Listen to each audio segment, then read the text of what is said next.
once just a poor boy. I decided to take a high-interest loan of 60 million inch, which made everyone around me call me a fool. But they didn't know that in 3 days a global cataclysm would strike, bringing the apocalypse. And the whole world would plunge into chaos, as it turned out. I had awakened a whimsical enhancement system, warning 72 hours left until the apocalypse. The system alerted me. Initially, I didn't believe it, but curiosity got the better of me. So, I decided to test the system's capabilities. Picking up a small stick, I muttered enhance, and the condition for enhancement was to shout, "The host is so handsome." Something shocking happened. The small stick in my hand turned into a giant flying stick.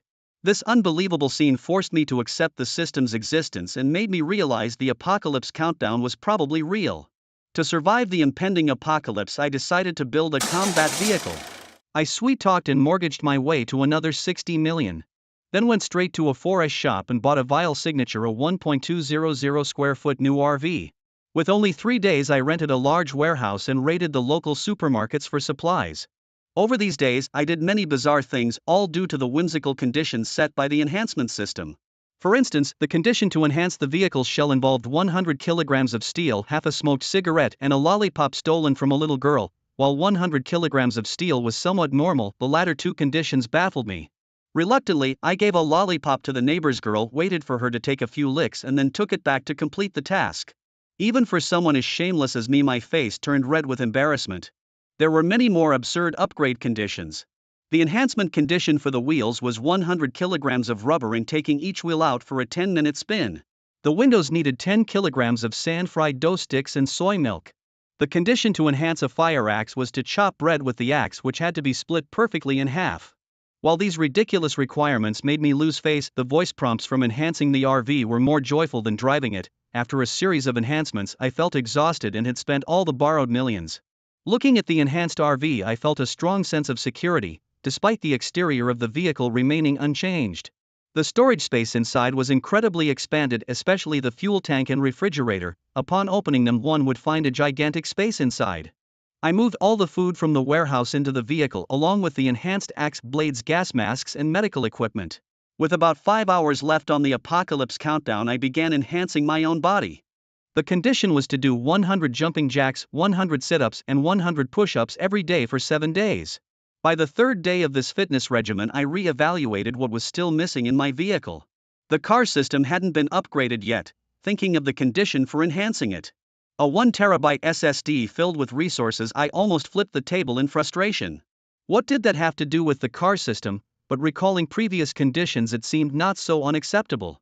I remembered the neighbor's 16-year-old son had plenty on his computer, always panicking whenever I visited. His computer screen perpetually frozen on the desktop. I paid him 1,000 yuan to fill up a hard drive. Leaving the neighbor's house, there were just over 2 hours left until the apocalypse. On the street, children joyfully played with toy guns. Young couples walked hand in hand, smiling blissfully. Watching this harmonious scene, I felt a surge of emotions. Sighing, I suddenly focused on the children's toy guns. Slapping my forehead for overlooking such a simple solution, now equipped with axes, knives, and clubs. Did I really think these toy guns wouldn't be dangerous once enhanced by the system? With a joyful expression, I glanced at the time and hurriedly dashed to the toy store to scour the shelves. From pistols and rifles to machine guns, shotguns, and even rocket launchers, if it was a weapon, I bought it. As I checked out, I silently recited the enhancement requirements. Enhanced toy rifle requirement 1, a pound of steel, shoot a magazine of bullets at the toy store owner. Toy pistol enhancement requirement, a pound of steel, fire a flare gun at the toy store owner.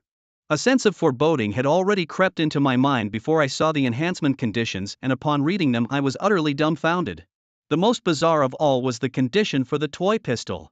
The chubby store owner, with a grin plastered across his face, said, "Thank you for your patronage, young man, do come again." Having bought every toy gun in his store in one go, how could he not be pleased? My smile turned intriguing as I responded warmly, "I will definitely come again, but I have a small request." The store owner, oblivious to the oddity of the situation, heartily responded, "No problem at all, esteemed guest, please speak your mind." I laughed heartily. "That's wonderful. I'm not sure how effective these toy guns are. So I'd like to fire a few rounds at you with them to test their performance. Be ready to catch them." The store owner's eyes widened, doubting what he had just heard. How could someone utter such preposterous words?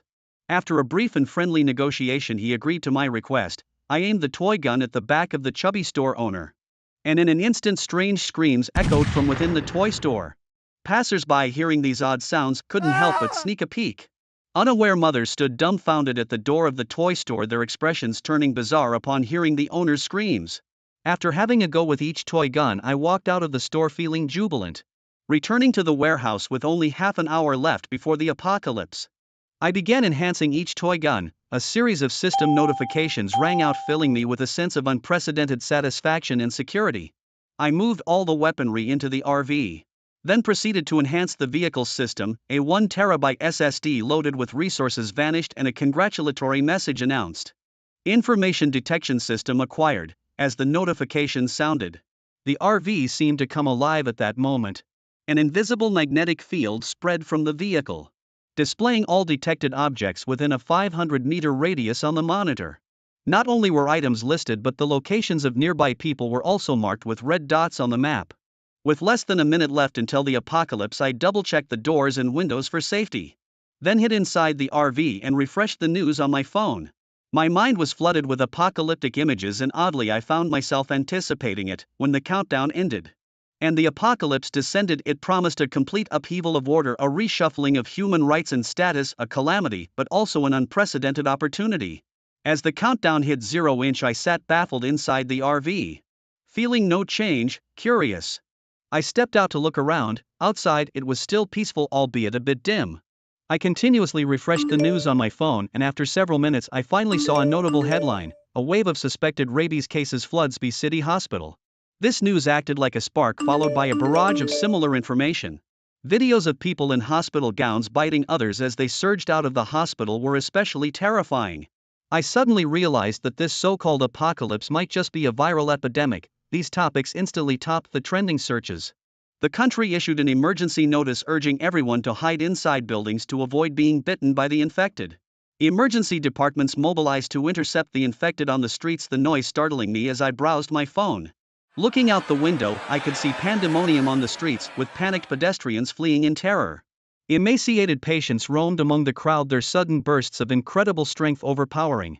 A young, robust man was pinned down, his attacker's mouth oozing yellow pus as it violently bit into him. His screams of terror went unaided as bystanders, their faces pale with fright, scrambled away. The bitten man's mouth gaped open, his normal teeth morphing into sharp fangs as he emitted a beast-like roar. Despite his pain, he astonishingly stood up and charged at ordinary people, escaping with a speed surpassing any athlete, turning him into another infected. Within moments, the once peaceful street transformed into a veritable hell on earth, filled with screams and combat sounds. Suddenly, a loud banging resounded against my warehouse door, the massive iron gate vibrating from the impact. I hurried back into my RV, ignoring the desperate cries of "Save me, please open the door, let me in." The door eventually gave way under the forceful impacts of the infected, and a blood-soaked man crawled through the breach, followed by several zombies that burst through the gate. The man yelled for help, but I remained indifferent inside the RV. His painful howls filled the air as he too was bitten, and shortly after joined the ranks of the undead. The zombies spotted me immediately upon breaking the door and charged, prompting me to rush to the driver's seat and start the RV. The reinforced RV roared to life like a giant beast awakened, smashing through the warehouse gate. It flung about a dozen zombies through the air, splattering the front of the vehicle with blood, adding a wild, beastly aspect to it. I drove relentlessly forward, unstoppable. As I reached the main road, the city was in utter chaos, with smashed vehicles, howling zombies, and jam-packed streets filled with noise. Everyone was desperate to escape, but the more anxious they became, the more congested the roads grew. Even my RV wasn't immune to zombie attacks, but its reinforced body and glass were too tough for the undead, leaving no marks despite their efforts. Sitting comfortably on the couch, I sipped on a Coke and munched on spicy beef jerky. As I casually pulled out my phone, I decided to check if there were any materials nearby necessary for enhancement. Aluminum nitride transparent ceramics needed in City C 400 kilometers away, hexagonal diamonds required near City B almost 300 kilometers distant. I rubbed my head in frustration, suddenly feeling that the previous frivolous enhancement conditions were too simple. Now, facing these serious conditions, I felt a wave of headache. As I touched various items inside the RV, a myriad of notification sounds popped up in my mind. The information detection system's enhancement conditions included a half-eaten loaf of bread by a zombie, a set of blue JK uniforms, and 10 car circuit boards. Do zombies eat bread? And what's with this JK uniform? Is it some peculiar preference of the information detection system? For enhancing the mobile phone, the conditions were even stranger: a selfie with a zombie 5 mobile processors. The outer shell and windows of the RV were crucial. I remembered that there was a mall not too far away, likely stocked with plenty of uniforms and mobiles. It seemed a trip to this mall was necessary. A prolonged alarm sounded from somewhere, followed by sirens and gunshots outside the RV. Police cars approached from behind, their officers firing at the zombies. "Attention, follow police instructions for evacuation," they commanded. Dozens of police officers, armed and vigilant, opened fire directly at the zombies. Seeing this, I immediately drove off, avoiding unnecessary trouble. Like a beast awakened, the RV pushed through the jammed cars, effortlessly creating a path and leaving stylishly. The officers looked on in astonishment, probably thinking, "Is that a tank?" In the center of Chienda Plaza in Sitia, an RV slowly came to a halt.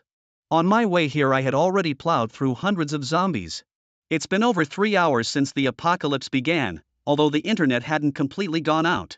The signal in many areas had worsened due to the destruction of transmission signal base stations. The life detection system reported over 100 life forms nearby. Needless to say, they were all zombies. The situation was challenging, but I decided to take a gamble, primarily because I wore enhanced clothing. These enhanced garments and pants could resist attacks from blades and bullets, and the shoes significantly reduced footstep noises. To enhance the long sleeves, I had to repeatedly put on and take off the clothes in the middle of the street, a process I repeated 20 times to meet the enhancement criteria. As for the pants, it's better left unsaid. Wearing the enhanced clothes felt no different from ordinary garments. They were quite soft, yet possessed formidable defensive capabilities akin to wearing iron armor. They should be able to withstand zombie attacks. I picked up an AK-47 rifle from the table, pulled an alloy hatchet from the cabinet, slung a black backpack over my shoulders, donned a gas mask, and prepared myself. After getting ready, I opened the RV door to be greeted by a blast of cold air mixed with an unpleasant stench. I quickly walked to the entrance of the mall, observing the situation inside through the glass. Several zombies were idly standing in the spacious hall. I moved quietly and swiftly, my boots so effective that not a sound was made even at a brisk pace. I bypassed 6 zombies and headed towards the emergency stairwell on the side. Just as I entered the stairwell, I encountered a zombie standing on the stairs. Without hesitation, I drew my hatchet and struck its head. The reinforced hard alloy hatchet, sharp enough to slice through metal, cleaved the zombie's head in an explosive spray. Continuing upstairs, I encountered 3 blood-covered zombies on the 3rd floor corridor. The moment one of them saw me, it roared. My reaction was swift. My hatchet sliced through the air with force, as the other 2 zombies turned and roared in fury. I kicked one back and swung my hatchet at the second zombie's head. The blow didn't kill it, but repelled it instead. Sensing danger as the 3rd zombie lunged at me with its gaping, foul-smelling mouth, I quickly drew my pistol from my waist, shoved it into the zombie's mouth, and fired. The gunshot echoed through the stairwell, followed by hurried footsteps from above. My heart tightened. But my actions didn't stop. I aimed my pistol at the second zombie and fired again. The angry roars resounding in the corridor, I dared not engage in a direct fight, knowing well that even with an automatic rifle I couldn't take down so many zombies. I immediately exited through the 2nd floor safety door and, using the advantage of my silent boots, shook off the pursuing zombies. I found a hidden spot in a store to hide. The thumping footsteps outside and the slight trembling of the 2nd floor indicated that at least hundreds of zombies were running outside. With a serious expression, I recalled the layout of Chienda Plaza and contemplated my next move. I was in a men's suit shop. The women's clothing store should be across from it, but the mobile phones were sold on the 3rd floor. This was going to be tricky. As the running zombies outside failed to find their target, they gradually stopped. After another 5 minutes, Chienda Plaza fell into deathly silence again. I took a deep breath and silently moved to the store entrance, quickly running to the opposite women's clothing store. My earlier mishap had caused the nearby zombies to move to another part of the mall, leaving few in the vicinity, mostly isolated ones. Like a shadow in the darkness, I silently took down each zombie one by one. After advancing 200 meters, I finally reached one of my objectives. I bent down and slipped into the store. There was a female zombie dressed in a JK uniform, her long straight legs sheathed in stockings, but at that moment I was not in the mood to appreciate it, as I had a more thrilling task at hand: to take a selfie with the zombie. One of the conditions to enhance my phone involved taking a selfie with a zombie, a task that bordered on insanity. I pulled out my phone, switched to selfie mode, and suddenly appeared to the left of a female zombie. I casually placed my right hand, holding a hatchet, on her shoulder while frantically tapping the phone's shutter button with my left thumb. It was the craziest thing I had ever done, and my heart was racing to its limit.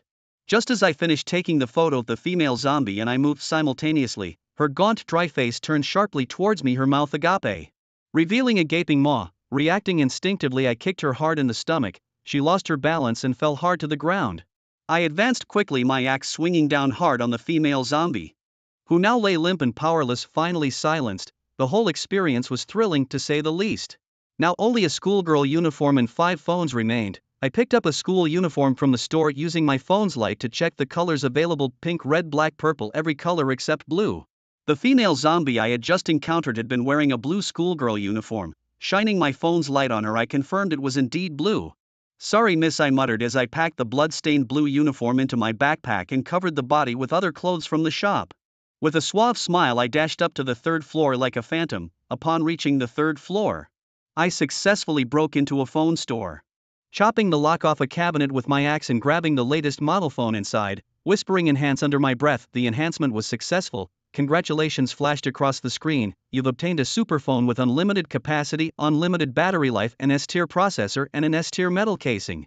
Capable of connecting with everything." The specs were a technological leap. The outer shell of my RV was rated F-tier. But this phone's casing was S-tier, a difference of 5 grades. This connect with everything feature meant it could wirelessly link and control any electrically powered device, enabling the phone to connect to my RV's detection systems. Delighted, I pocketed the phone and ran out, ready to head back after a well-rested break. Returning the way I came, I descended from the 3rd floor to the ground level, dealing with 5 zombies along the way. My hatchet was 5 kills away from its next enhancement, carefully dispatching 5 zombies. I earned the titanium alloy thermocut hatchet. Its material upgraded to titanium alloy, it now featured a thermocut ability, making it easier to slice through hard materials. As I concentrated, an orange-red glow appeared on the blade, emitting a searing energy that could tear through anything like a scorching chainsaw. I was very satisfied with the new hatchet. But now it was time to enhance the handgun and rifle. The conditions for their enhancements were straightforward, but straightforward often meant difficult. In this apocalypse, firing a gun could trigger a horde of zombies. Taking a deep breath, I looked at the door nearby and then at the prompt on the superphone, which was now connected to the RV door, allowing me to open it with a single tap. Prepared mentally, I didn't hesitate and charged at a zombie. As the zombie turned, I pulled the trigger of my handgun. The gunshot echoed in the silent expanse of Hacienda Plaza, followed by continuous piercing howls that seemed to respond to me. A large group of zombies leaped down from the upper floors, swarming towards me. The crowd of zombies was far more numerous than I had anticipated. Licking my lips, a crazed smile spread across my face. As the zombie tide surged towards me, I fired again, dropping 3 zombies in their tracks while retreating. When the crowd nearly overwhelmed me, I grabbed the AK-47 slung over my shoulder and opened fire, the powerful barrage keeping the zombies at bay. Whenever there was a chance, I switched back to the handgun to continue with its enhancement task. Watching swaths of zombies fall felt like mowing the lawn. Suddenly, out of nowhere, a zombie dog appeared at my side. Startled, I had no time to adjust the direction of my gun barrel as the menacing zombie dog lunged at me. With its grotesque face and sharp, needle-like fangs, it bit towards me. The zombie dog's teeth struck my arm, sparking a trail of sparks as if swords were clashing. To its surprise, my clothing was reinforced with armor-like protection. Raising my pistol to its mouth, I pulled the trigger. The dog's head burst instantly, sending a foul, bloody stench permeating the air. I had grown accustomed to the feel of battle. Just one more zombie kill and my pistol would upgrade. Quickly reloading, I emptied my magazine into the approaching horde of zombies. "Congratulations," a voice announced as my pistol upgraded to a smart targeting handgun, automatically locking onto enemies with perfect accuracy. As I held the pistol, it transformed, mechanical parts materializing and assembling themselves. It was a scene straight out of a sci-fi movie, with its new ability to lock on targets with flawless precision. I tested it by firing at the ceiling. The bullets veered midair, tracing a graceful arc towards the zombies, exploding 2 brains on impact. Now hitting enemies off a ceiling shot, I only had to upgrade my rifle next. Unexpectedly, a massive horde of zombies had gathered outside, and I found myself surrounded. Gritting my teeth, I held a rifle in my left hand and a thermal axe in my right. Charging forward, countless zombies rushed at me, their roars echoing everywhere as the ground trembled slightly. I kept firing the rifle, blasting a path forward. Throwing a grenade, it exploded with a booming blast, the shockwave hurling several zombies into the air. Bloodied but relentless, I dashed through the cleared path towards the RV. Pressing a button on my phone, the RV's door swung open just as I reached it.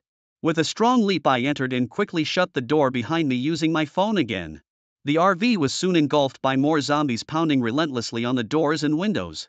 Their impacts resounding dully. Exhausted, I lay inside the RV gasping for air. The last sprint had been a burst of potential, a near miracle after battling so many zombies. After resting for a while, I took a shower, pondering the possibility of virus transmission from the dead zombies. The RV's air circulation system then offered an upgrade, contingent upon no smoking for an hour and cooking a medium-rare steak. Ignoring the no smoking part, I prepared the steak from the fridge. An hour later, having finished my meal, the air circulation system upgraded successfully, adding an air purification feature to my sanctum. Air purification system, capable of forcibly eliminating all viruses within the car, including the virus of the infected who have not yet mutated. Upon reading this, Jin Jingbai couldn't help but exclaim, a simple air purification system, yet it possesses such formidable virus-eliminating capabilities. This means that even if Jin Jingbai were to get infected by a virus, as long as he could return to the car before mutating, he could completely eradicate the virus from his body and restore his health. This feature is incredibly useful for Jin Jingbai. If this were to be exposed, people around the world would fight to enter the RV. Any infected person, as long as they haven't lost their sanity, can enter the RV and completely eliminate the virus from their body.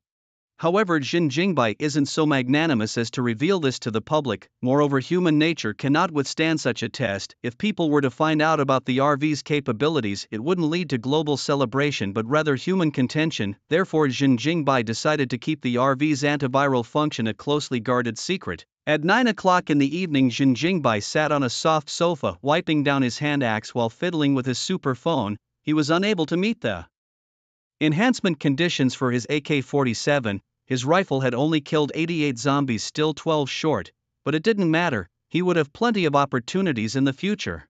Jin Jingbai stored today's spoils in the storage cabinet and spent some time researching the connection features between the phone and the RV. As he had expected, the RV's information detection system could be used on the phone, although he didn't understand the underlying principle. As long as the phone was connected to the RV, it could use the information detection function. However, he wasn't sure about the detection range of the phone or whether it could be combined with the RV's distance.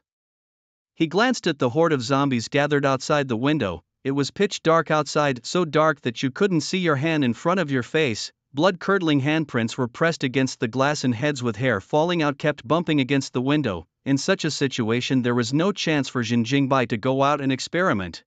Casually, he closed the curtains, not wanting to look at the outside scene anymore. The phone signal was somewhat weak but still decent enough to stream a standard definition video smoothly. He wasn't sure if the signal towers hadn't been destroyed or if the super phone's reception was just that powerful. Jin Jingbai browsed through some online information. Many apps were already unusable. However, one official live streaming app was still running. Out of curiosity, Jin Jingbai clicked on it.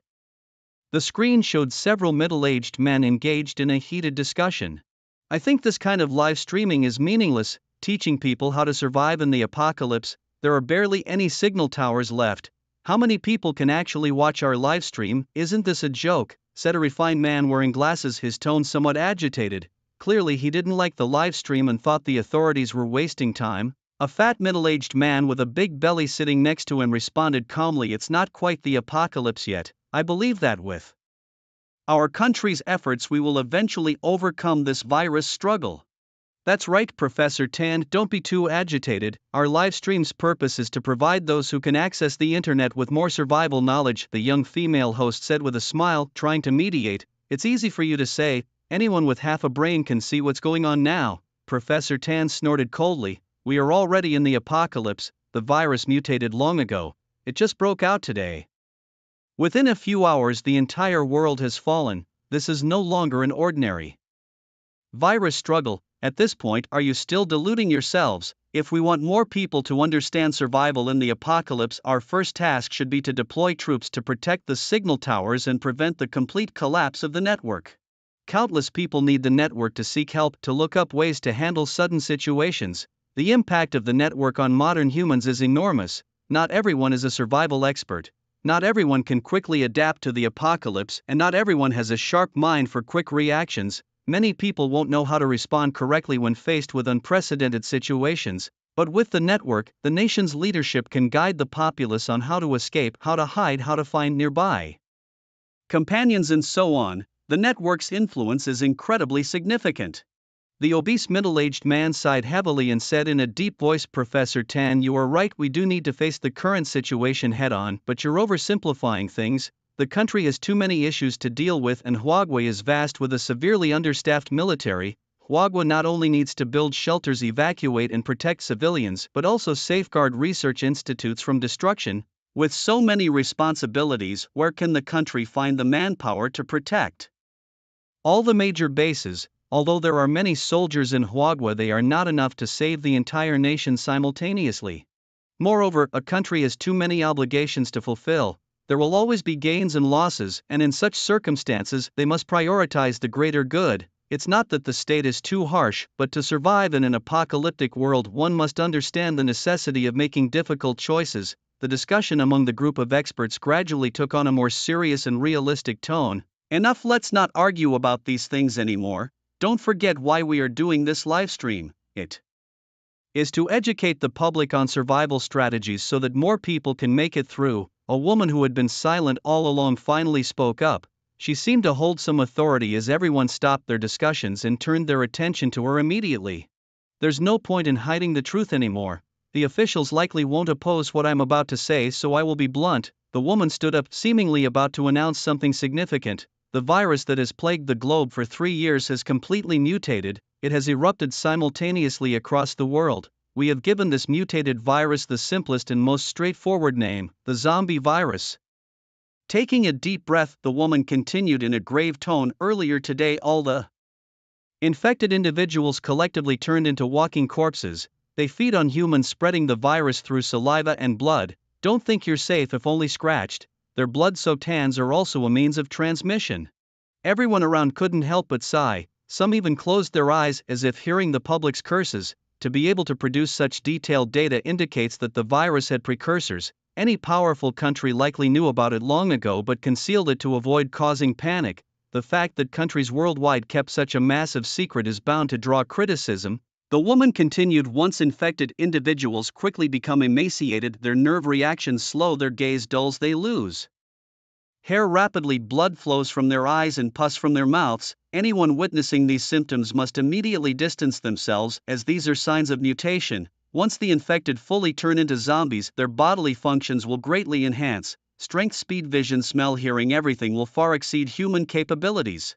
The woman's expression grew even more serious as she added, the scariest part is that this is just the beginning of the mutation. Over time, they will become increasingly powerful, their bodies swelling up as well. Therefore, if you see a fat zombie, run as far as you can if you don't have heavy firepower. After listening for a long time, Jin Jingbai finally got some useful information. He had already noticed that zombies could evolve, but only now did he learn that their strength could be judged by their body size. As for whether there is a limit to the evolution of zombies, the authorities provided no answer, making this disaster even more terrifying than he had imagined. Jin Jingbai sighed, deciding to stay in his car for the foreseeable future and not get out. Determined to strengthen his RV as soon as possible, Jin Jingbai knew that the current F-grade vehicle shell could withstand the present zombie strength but might not hold up against future attacks. To maintain his current comfortable environment, he needed to upgrade before the zombies could breach the F-grade defense. He turned off the livestream. The woman's subsequent content was about escape and rescue methods as well as some other matters. Jin Jingbai opened the system panel to check F-grade bulletproof and privacy glass, strengthening conditions, aluminum nitride transparent ceramics using bulletproof and privacy glass to peek at girls, F-grade bulletproof vehicle body, strengthening conditions, hexagonal diamond using the RV to crash into 100 life forms, 100/100, F-grade bulletproof rubber tires, strengthening conditions, crushing 1000 life forms, 34/1000. The vehicle's exterior shell is already halfway completed, with only the diamond material left to be added. Enhancing the tires is straightforward enough, and by the time I reach City B it should be almost done. However, the conditions for reinforcing the glass are somewhat troublesome. Transparent aluminum nitride ceramics might only be found in certain factories or research institutes. Jin Jingbai muttered to himself as he continued flipping through the pages. The information detection system, the enhancement conditions, 1 set of blue JK uniform, 1 out of 1, a half-eaten piece of bread by a zombie, 0 to 1, and 10 car circuit boards, 0 out of 10, car circuit boards are not difficult to obtain, just dismantling 10 from cars should suffice, but the half-eaten bread by a zombie is quite a dangerous task. Zombies don't eat bread, they eat people. How to get a zombie to eat bread? The only thing that comes to Jinjingbai's mind is a reckless move, for instance using his own hand to lure a zombie to bite and then quickly replacing it with bread at the moment of the bite, or perhaps capturing a zombie alive and forcing it to eat bread. Whether luring or capturing a zombie, both are highly dangerous. Jinjingbai lay down on the large bed in his bedroom pondering how to meet the next set of enhancement conditions. Outside, a light rain began to fall. The crisp sound of the rain drowned out the low moans of the zombies, providing a soothing effect for sleep. However, for others, tonight was destined to be a sleepless night. In just one day, the entire world had changed. Natural selection favors the fittest. If one cannot quickly adapt to life in the apocalypse and is still praying for others to save them, such a person would either become a tool for others or end up as one of the zombies. The night passed without incident. Jinjingbai woke up at 5 in the morning to find the outside world had undergone a drastic transformation. Shinda Square looked like an abandoned building, desolate to the extreme with hardly a single intact window. The billboards had been torn apart by some zombie, still stained with blood and yellow pus. The area around the RV was a mess, littered with unidentified debris. Countless zombies still clung stubbornly to the RV windows, hungrily eyeing Jinjingbai as he ate breakfast. The signal had weakened, making it impossible to gather information through the internet any longer. It was time to set off. After finishing his breakfast, Jinjingbai sat in the driver's seat, started the RV. The engine roared to life like a waking beast. The moment he stepped on the gas pedal, the zombies clinging to the windows and standing on the roof all toppled over. The powerful engine made the RV unstoppable, crushing countless zombies beneath its wheels, leaving a bloody path in its wake. The zombies' roars filled Jinjingbai's ears, a harrowing and mournful sound. No matter how the zombies pounced, they only managed to leave minor scratches on the car's glass before falling beneath the wheels, becoming a mass of pulverized flesh. Compared to yesterday, these zombies had significantly increased in strength. After all, the zombies yesterday couldn't even leave scratches on the glass.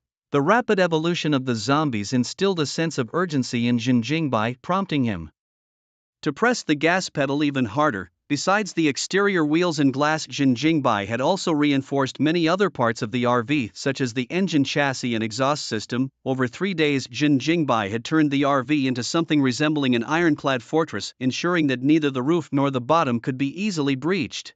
With top-tier defense and powerful lasting propulsion, Jinjingbai was confident that even when surrounded by zombies, his RV could break through. He wasn't worried about the RV being pierced while he slept. The highways had been blocked off by the military, possibly for better transportation of supplies or other purposes. With no other choice, Jinjingbai had to take the regular roads. These roads, trampled by zombies, were incredibly difficult to navigate, especially with abandoned cars, clogging the main routes, significantly slowing down Jinjingbai's progress. On his way to City B, he saw numerous dead and broken cities with no living people walking the main roads. Only in some small alleys could he see a few survivors who looked at him with curiosity. Vehicles daring to travel on the main roads were mostly armored cars. Jinjingbai's luxurious RV stood out conspicuously in the apocalypse. Every time he parked at a place where he could get water or gasoline, people would come running to him for help. Some wanted to get on board and become his followers, while others just begged for a bit of food. Among them were some pre-apocalyptic internet celebrities and stars who proactively offered to sleep with Jinjingbai in exchange for a spot in his RV. These individuals were quite perceptive, recognizing that Jinjingbai's RV was no ordinary vehicle. If it were just a regular RV, how could it brazenly dominate the main roads? The bloodstains on the RV alone were enough to reveal that this vehicle was a beast, having traversed mountains of corpses and seas of blood. In the apocalypse, internet celebrities and stars found it hardest to survive. Their skills were mostly artistic and their combat abilities were weak at best. To make matters worse, they spent every night indulging in excessive partying and group activities, draining their physical strength. For such people, surviving in the apocalypse was even more challenging than for the average person. Jinjingbai wasn't foolish and naturally ignored their pleas. Many sought his help, and just as many coveted what he had. Who wouldn't want to live in such an RV? If they could eliminate Jinjingbai, they could enjoy all the resources within the RV and have a safe place to sleep. Some capable individuals had already set their sights on Jinjingbai, but for now they were deterred by the gun he carried. as they plotted and prepared to strike. Jin Jingbai, having replenished his resources, had already left, leaving a group of people staring blankly in frustration. He noticed that the number of people on the road had increased. Could they all be heading to Be City like him? Jin Jingbai observed the growing traffic, having driven several kilometers without seeing a soul. Yet now, encountering several modified cars speeding along the road, those he encountered would often cast scrutinizing glances his way, making him wonder if there was a refuge in Be City.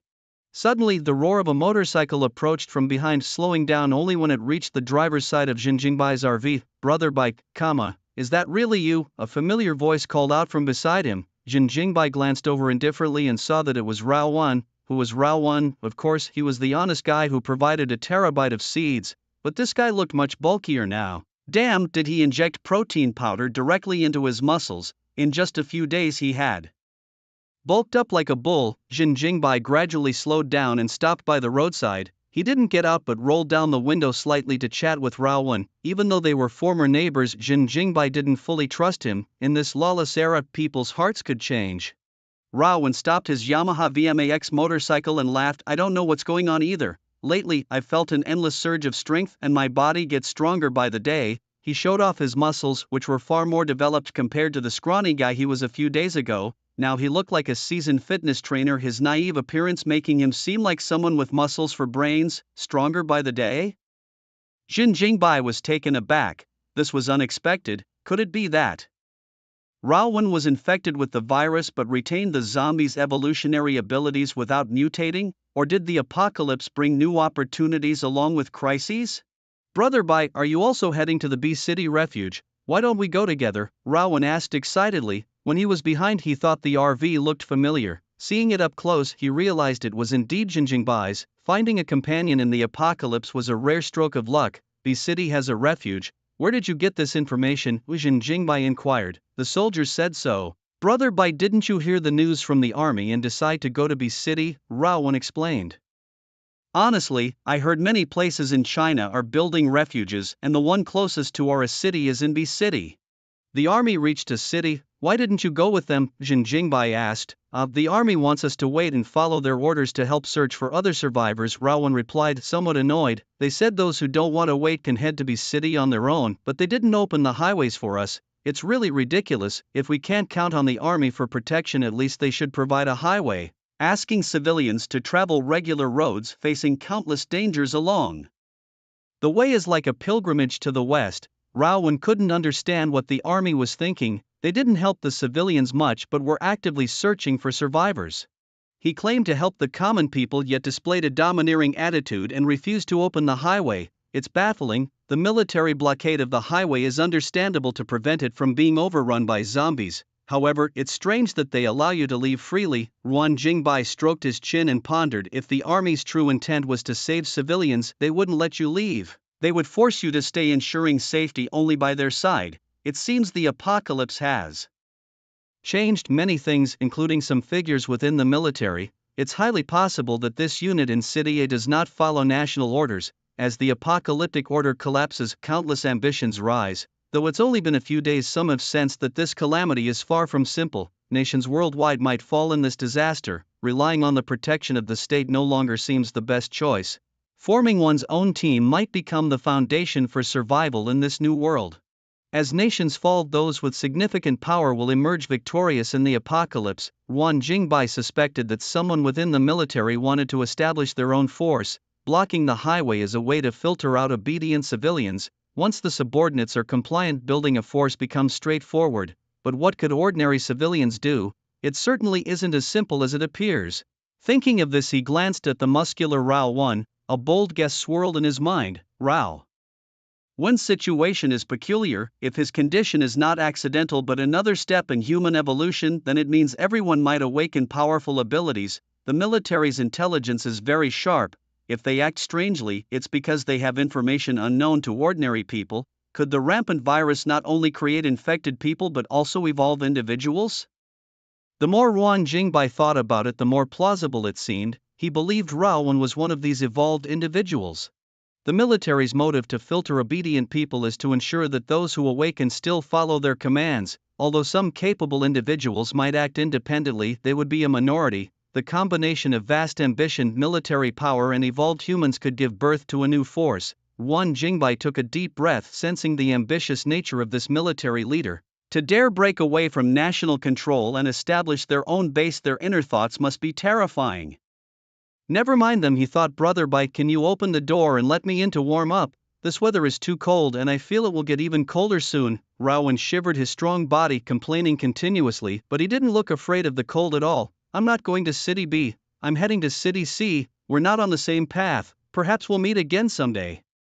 Yuan Jingbai smiled and refused Raowen's request, noting that with his muscular build, there was no way he could agree. Raowen was momentarily stunned before reacting quickly. Brother Bai, don't you trust me? We've known each other for over 2 years and I've never lied to you, plus I provided you with 1 terabyte of seeds. The usable roads in the apocalypse are few and far between, most intact roads are either blocked by cars or destroyed beyond use. To get from City A to City B requires taking many detours. The road Yuan Jingbai and Raowen were on only led to City B and couldn't reach City C. If Raowen didn't understand Yuan Jingbai's meaning by now, he would truly be dense. I also paid you money, it was just a transaction, Yuan Jingbai said indifferently. He wasn't swayed by such tactics. Trying to pull emotional strings with him was a waste of effort. Even if he did owe a favor, he wouldn't admit it. That's just how unyielding he was. Brother Bai, this isn't fair. We've known each other for so long and it's on the way. Give me a lift, Raowen said with a bitter smile. You've got a pretty decent motorbike. Why insist on getting in my car? Yuan Jingbai asked. Again, do you want the truth or a lie? Tell me both, Yuan Jingbai said with interest, curious to see what this guy was up to. The lie is that the luxury RV is more comfortable and anyone would want a free ride. Raowen awkwardly scratched his head, saying with a forced smile, to tell the truth, I can't get to City B on my own and I was hoping to hitch a ride. He recalled a peculiar conversation he had with Xin Jingbai before the apocalypse. If the world ends, what would you do? At that time Raowen found it odd why Brother Bai would ask such a question. It wasn't until the zombie hordes attacked that he finally understood. Brother Bai was a genius. He predicted all of this. Because of this, Raowen was convinced that Xin Jingbai was extraordinary. A man who could foresee the apocalypse was far more reliable than the national military, wasn't he? Moreover, reaching City B on his own was nearly impossible. Now that he had finally encountered an old acquaintance and the most mysterious one at that, how could he miss this chance? Hitching a ride with Xin Jingbai would greatly increase his chances of survival. Upon hearing this, Xin Jingbai immediately snickered. Who was it that said he'd face any obstacle to get to City B to find his parents? I still vividly remember how full of himself you were back then. We've only made it halfway to City B and you're already chickening out. Raowen chuckled sheepishly, scratching his head with a goofy look on his face. Seeing his demeanor, Xin Jingbai weighed the pros and cons in his mind. Would letting Raowen hitch a ride bring more benefits or troubles? If it were the old Raowen, Xin Jingbai would have undoubtedly driven off without hesitation. But now Raowen's body had changed. Regardless of his potential at this stage, his abilities were quite strong and could be very useful. More importantly, Raowen could handle some troublesome tasks. You want a ride? Sure, but you need to prove you're not going to be a burden and I'll only take you to City B. Xin Jingbai grinned. Hearing this, Raowen was overjoyed. No problem, Brother Bai, just tell me what to do. Good. Xin Jingbai nodded in satisfaction. He loved the vigor of young people. First you need to handle your own food and drink. Is that okay? No problem. Raowen patted his strong chest, saying, if I need help from Brother Bai even for food and drink, how am I different from a burden? Not bad, not bad. Take these 3 pieces of bread. Xin Jingbai turned around and grabbed a bag of bread, taking out 3 pieces and handing them to Raowen. I'll give you a test. Find a way to get a zombie to eat half of 1 piece, then bring it back to me. Xin Jingbai chuckled. If you succeed, I'll definitely let you on the car. Raowen, puzzled but determined, accepted the challenge. What, Brother Bai, what's this for? Raowen's simple face showed a look of confusion. I already told you, it's a test. Just complete it and I'll let you on the car. Keep asking questions and you can just get lost.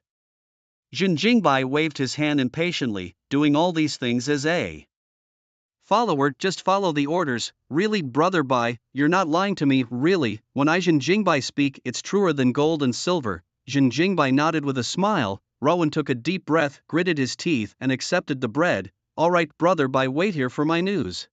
I'll go find some zombies nearby. Since he chose to rely on Brother Bai, he had to show some real skills. Raowen believed this was a test of his abilities by Xin Jingbai. After all, who would want to bring along a burden? Although this test was a bit peculiar, Just as Rowan was about to leave, Jin Jingbai suddenly called him back. By the way, bring back 10 car circuit boards for me, just take them from the cars, thanks brother. Jin Jingbai smiled and gave Rowan a thumbs up. From his eyes, Rowan could feel that Jin Jingbai was genuinely looking forward to his return. After all, with such a troublesome task, how could he not be? But in Rowan's eyes, the look was one of care and encouragement. Brother Bai truly cares about me. Rowan Shin was silently encouraging himself, determined to complete this trial. Meanwhile, Jin Jingbai inside the RV wore a peculiar expression. He seemed to have sensed a hint of excitement in Rowan's eyes. Was it really worth getting so excited over being used as a tool? Could the RV be that alluring? Shaking his head to dispel these thoughts, Jin Jingbai activated the RV's information detection system, ensuring there were no zombies nearby before stepping out to exercise his frail body. Strengthening conditions: 100 jumping jacks, 100 sit-ups and 100 push-ups daily for 7 days, 6/7. Today marked the final day of his physical strengthening regimen. Jin Jingbai dared to let Rowan hitch a ride because his body's strengthening condition was about to be completed. A body fortified by the system wouldn't be easily knocked out by Rowan, right? Moreover, the premise of hitching a ride was that Rowan had to be of value. If he died outside, it would all be for nothing. Jin Jingbai began his jumping jacks beside the RV. Fortunately, no one was around to see him, where they'd probably think he was crazy. 100 jumping jacks, 100 sit-ups, 100 push-ups, done. The frail body was successfully strengthened. Congratulations, you have acquired a body stronger than a human's. Boom. A surge of power erupted from deep within his body, flooding every inch of Jin Jingbai in an instant. He felt his muscles pulsating, his cells rejoicing, his once scrawny arms became solid, his drooping shoulders lifted, and his posture looked spirited with a straightened back. His abs, once indistinct, split into 8 with the lines on his sides forming a beautiful V-shape.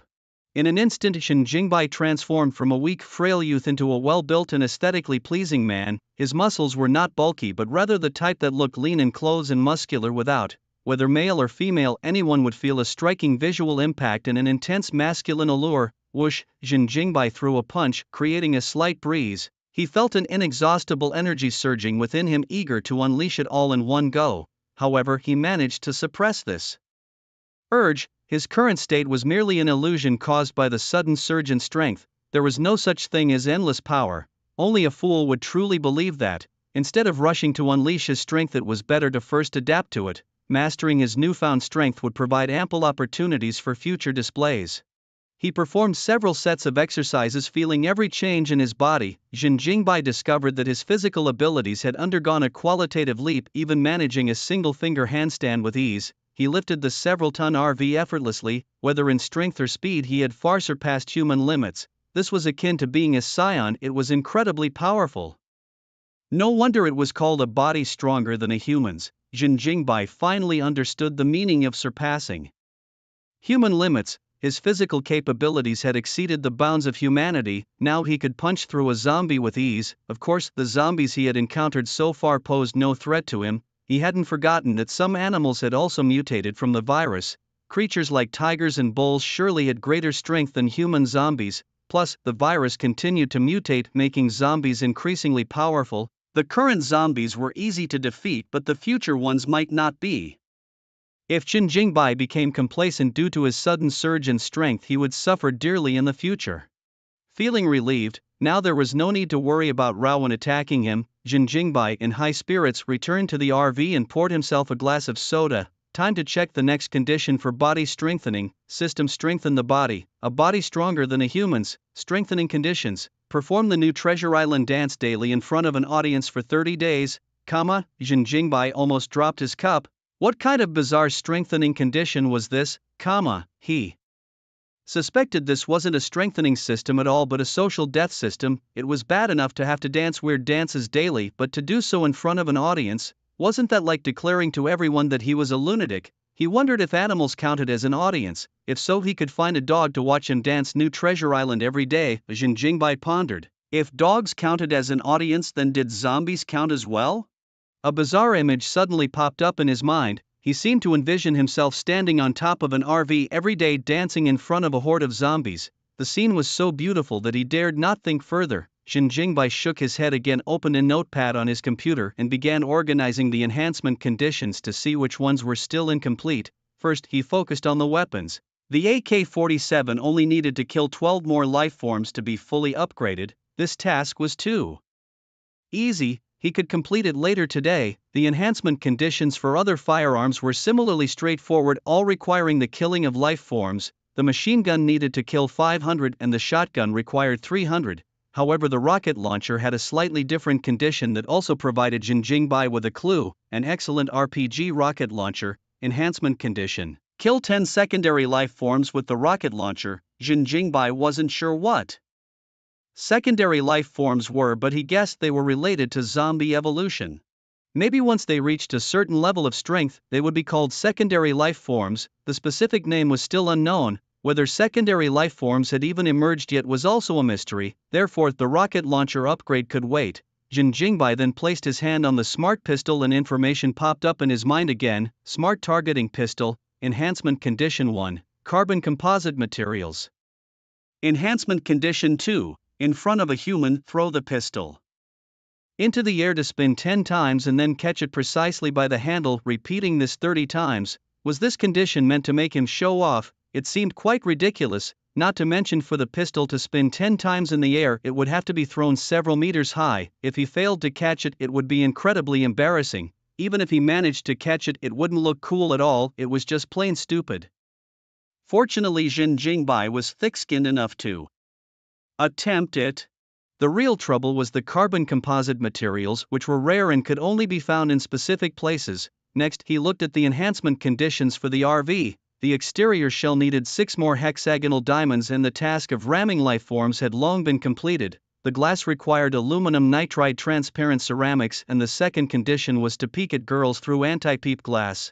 Jin Jingbai thought zombies might count as girls, but the system didn't recognize them. On the road he only saw men with no girls to peek at. This task could only be completed in City B. Lastly, the tires needed to crush 1,000 life forms and he was already halfway there. Aluminum nitride transparent ceramics, hexagonal diamonds and carbon composite materials had to be found in City B. According to Rowan, a shelter was being built there, so these materials might be available.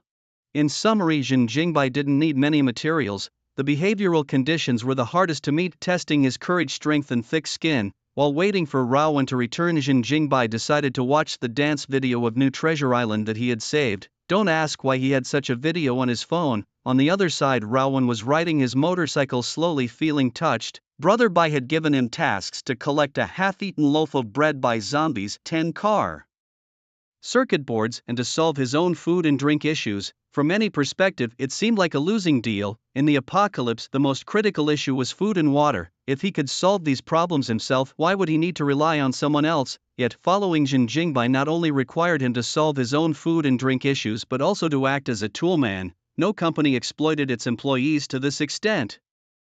However, Rowan didn't see a problem with this. In his view, simply solving the food and drink issue wasn't enough for long-term survival in the apocalypse.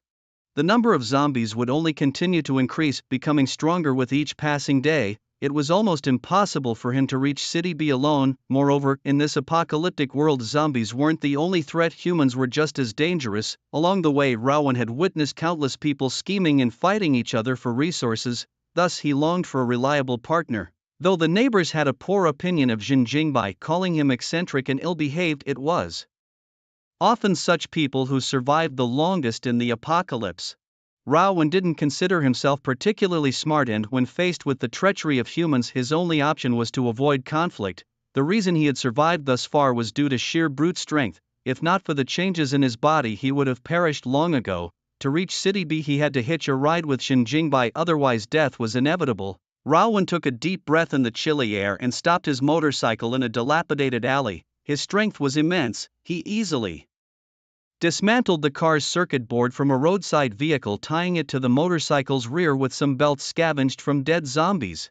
He then cautiously entered one of the rental buildings. The surrounding area was eerily silent, but Rowan couldn't afford to be careless. The doors of these rental units were fragile and easy to break into, making them excellent places to search for resources. Finding water and food wasn't too challenging. The hardest part was completing the task Jin Jingbai had given him. Rawan needed to overpower a zombie and force it to eat half a piece of bread, a risky gamble. If the zombie's cries attracted more of its kind, he'd be in grave danger. Armed with a riot shield taken from a police corpse and a blood-stained machete, Rawan ascended the stairs. He forcefully broke the door handles, the loud clanging echoing through the silent building and putting Rawan on edge. If he heard even a single zombie's cry, he would turn and run immediately. After searching several rooms, he found 3 zombies. Instead of engaging them right away, he scouted the floors again to confirm there were only 3. Once he was certain, Rawan drew his blood-stained machete, first taking down the 2 most robust zombies. With a swift and violent motion, he charged forward behind his riot shield. The machete whistled through the air like a bullet, slicing into the neck of the first zombie just as it turned to pounce. With his strength, Rawan had learned how to handle ordinary zombies effectively. The zombie's head separated from its body with a thud, the decapitated corpse knocked aside by the shield. Rawan took a breath and approached the room of the 3rd zombie, a female. Although not as strong as her male counterparts, she was significantly faster. Rawan wasted no time, slamming her into the wall with his shield before she could react. The female zombie struggled violently, trying to tear Rawan apart, but the shield was too large, pinning her in place. The female zombie opened her mouth to roar, and without hesitation, Rawan shoved a piece of bread into it. Yellowish goo dripped from her mouth, soaking into the bread. The more she struggled, the more excited Rawan felt. Wait, why am I excited? This scene feels oddly familiar. He paused momentarily, but the danger of the situation left him no time to ponder. If he accidentally put his fingers in her mouth, she would surely bite them off. The zombie coughed as the bread filled her mouth, making Rawan even more exhilarated. Seeing half the bread in her mouth, he pressed the shield harder, forcing her to bite down and eat half of it. Success! Rawan tore the bread from her mouth, achieving a perfect 50-50 split. To be sure, he repeated the process with 2 more pieces of bread. Once all 3 pieces had been bitten in half, he removed the shield and, without hesitation, swung his machete down. The RV was filled with light and cheerful music as a group of free-spirited men danced on the monitor. In the RV, Jin Jingbai clumsily mimicked the dancers' movements, sketching shaky lines with a trembling pen. For some inexplicable reason, he felt a twinge of joy and his movements became increasingly uninhibited. Jin Jingbai's cheerful dance seemed completely out of place in this nerve-wracking post-apocalyptic world. He gradually opened his heart and even immersed himself in the dance. The reverberating music was so rhythmic. Clack, clack, clack. Suddenly, a light sound from the window glass startled Jin Jingbai awake. He saw Rawan standing outside the car, shaking 3 slices of bread covered in goo, with a tiny voice filtering through from outside the RV. Brother Bai, what are you doing? Jin Jingbai's face stiffened, and he suddenly remembered a serious matter. The anti-peep mode wasn't activated. The reinforced glass, besides being hard, also had an anti-peep function. This function could be freely controlled to turn on and off via the RV's main control screen. However, once activated, the glass would appear somewhat dim, not as comfortable to look through as transparent glass. Jin Jingbai thought to himself that usually only zombies would peep at him, so he simply turned off the anti-peep function. Clear glass could better observe the environment and had better light transmittance. The current RV glass was completely transparent and Rawan could see everything clearly. Both men stared at each other expressionlessly. Jin Jingbai's hand was still raised in mid-air, maintaining the final spinning motion while the video on the computer had already started looping. The cheerful BGM couldn't cover up his embarrassment. Damn, this is too much of a test for my thick skin, isn't it? Jin Jingbai shouted internally, but on the surface he forced himself to remain calm, coughed lightly and opened the car door with a stern face. He said calmly to Rawan, mission accomplished, accomplished, good man I was. Only out for a little while and brother Bai you've gotten stronger, Rawan handed over the bread. Before Jin Jingbai could reply he suddenly added, by the way, what were you doing just now, brother Bai?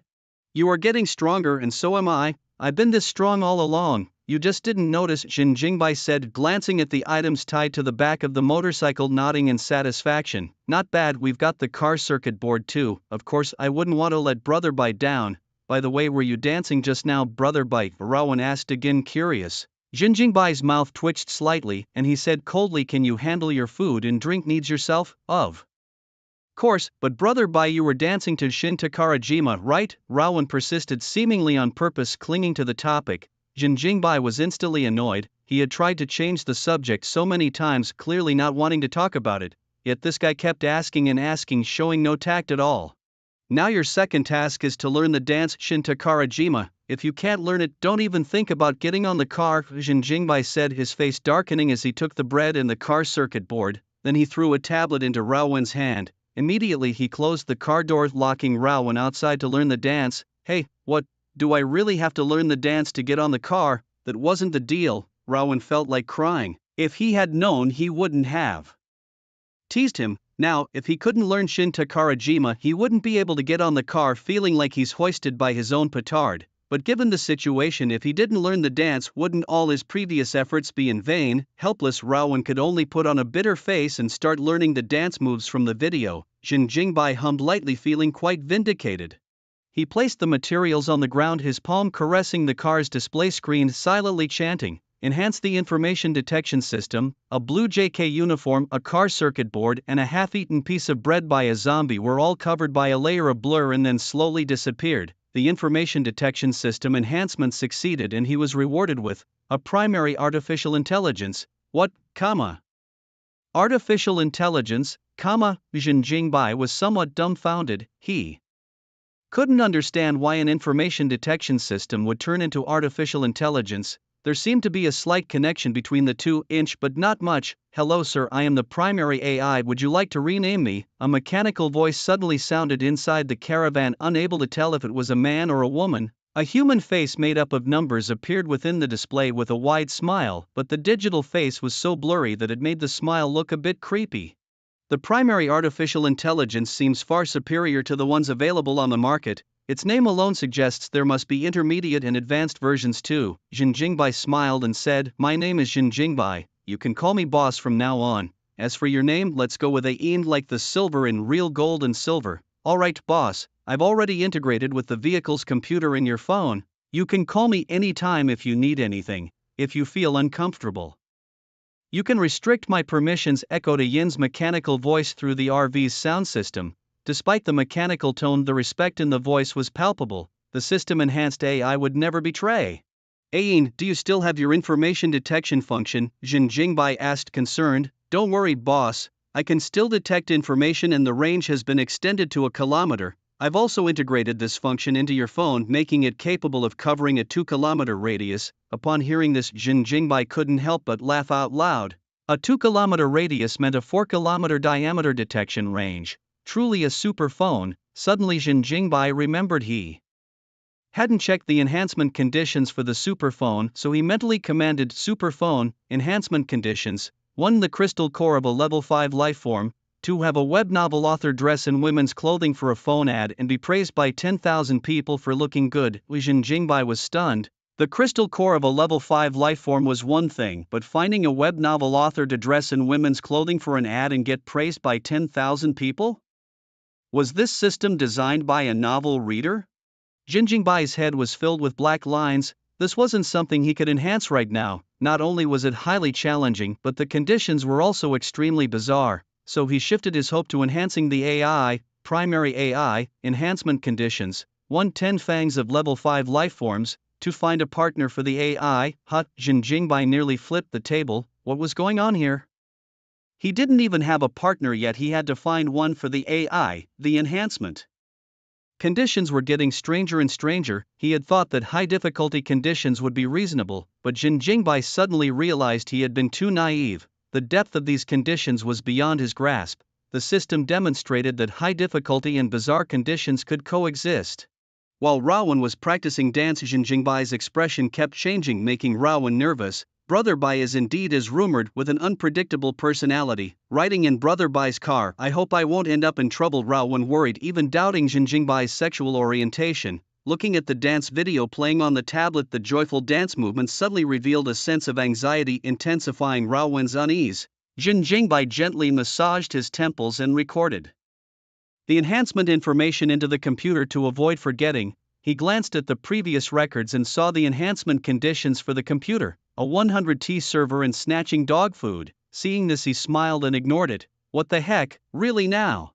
Have you learned New Treasure Island yet? Jin Jingbai asked as he stepped out of the RV, addressing Raowen nonchalantly. Raowen scratched his head and smiled sheepishly. Not yet. Please give me another chance, Brother Bai. I'll definitely learn it today. Alright, seeing how hard you're working, I'll teach you myself, Jin Jingbai said as he walked over to Rao Wan and started dancing with him. Being a participant could also count as being an audience.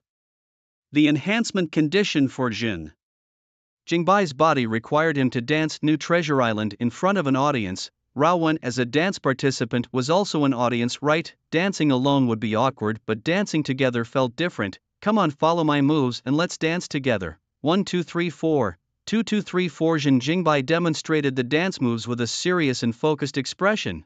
Rao Wan felt a bit embarrassed, but in order to hitch a ride he had no choice but to join in on the dance. What's shame compared to surviving? It's far better than dying at the hands of zombies. Thus, the two of them started dancing to New Treasure Island by the roadside, the cheerful BGM echoing around them. A few cars slowed down as they passed, drivers staring in astonishment at the dancing duo. What's wrong with these two? Are they crazy?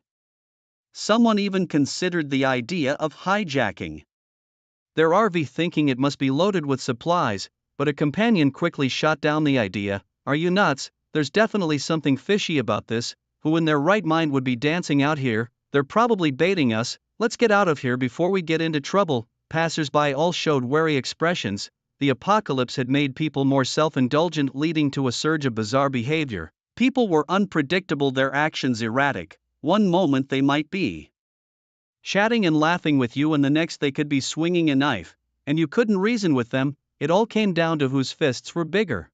So Jin Jingbai and Rao Wan's odd behavior actually kept people at a distance. Superhuman physical strength, enhancement condition. Dance New Treasure Island once a day for 30 days in front of an audience. 1/30. Alright, that's enough for today. We'll continue tomorrow. We need to hit the road, Jin Jingbai said, pointing to the back of the RV with a smile. There's a large space at the rear on the first floor. You can stay there, and there's room for your motorcycle too, if you need anything. You can use the intercom at the back.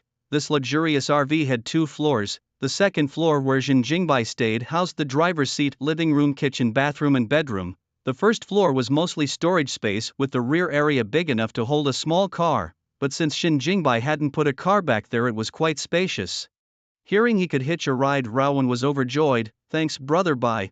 But Brother Bai, I remember seeing in a video that there's a lift bed above the driver's seat. Can I? Before he could finish, Jin Jingbai cut him off coldly. You're staying in the rear compartment. If you don't want to figure out your own way to be city. The space in the rear wasn't small and even had windows, making it practically a small room. If Rao Wan insisted on staying on the second floor, Jin Jingbai would have driven off without hesitation. Would Jin Jingbai care about breaking a promise? The neighbors called him a lunatic. Would you talk about trust with a lunatic? People would think you're a lunatic too.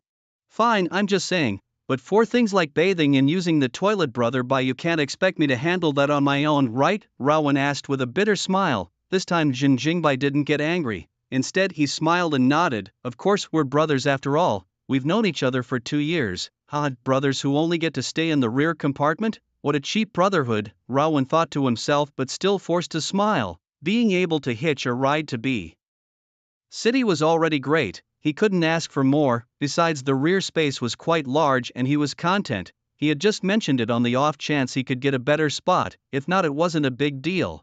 The RV started up again. Jin Jingbai's journey now had an additional teammate, a toolman and a dance partner for the trip to B city. Every time they stopped for supplies, he sent Rao Wan out to scavenge. When Rao Wan returned, Jin Jingbai would invite him to dance New Treasure Island together, claiming, "Why walk when you can dance?" Along the way, Jin Jingbai also completed the enhancement conditions for his rifle. The excellent AK-47 rifle was successfully enhanced, awarding him with an unlimited ammo rifle, enhancement conditions, 30 excellent AK-47 rifles and 500 headshots with the rifle. Finally, a legitimate enhancement condition. Jin Jingbai was relieved it wasn't another socially mortifying challenge. 30 rifles would be tough to gather. He only had 8 AK-47s enhanced from toy guns. The remaining 22 AK-47s would likely need to be found in B city.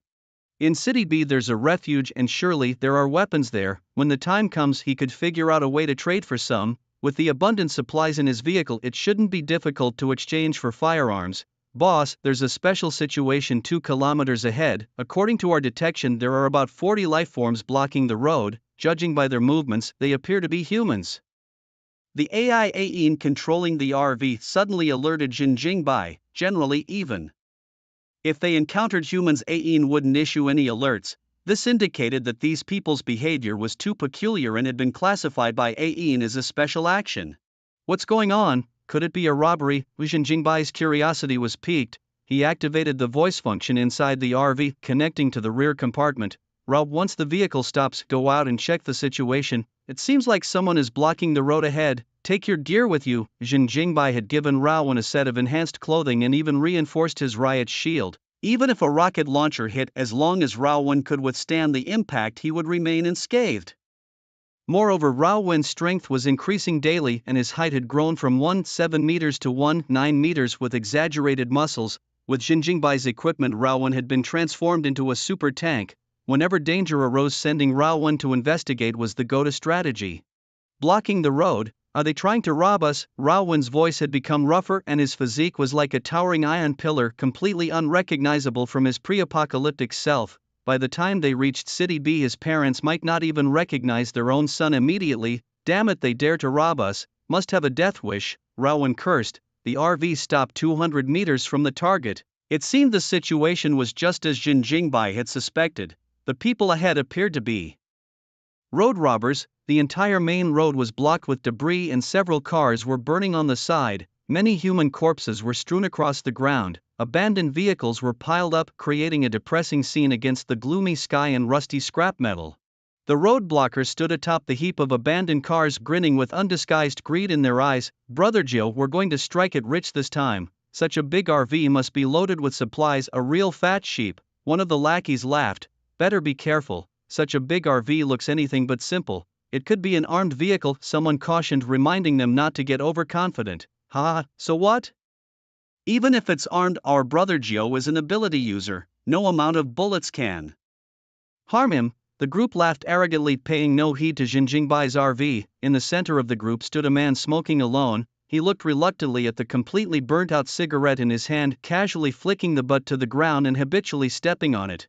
He scolded his subordinates, "Get rid of that contemptuous attitude. Anyone who can make it here isn't simple. We've encountered an ability user before, haven't you learned your lesson?" After previous encounters, Brother Joe realized that he wasn't the only one who had awakened abilities in this post-apocalyptic world. Others had also awakened with varying abilities.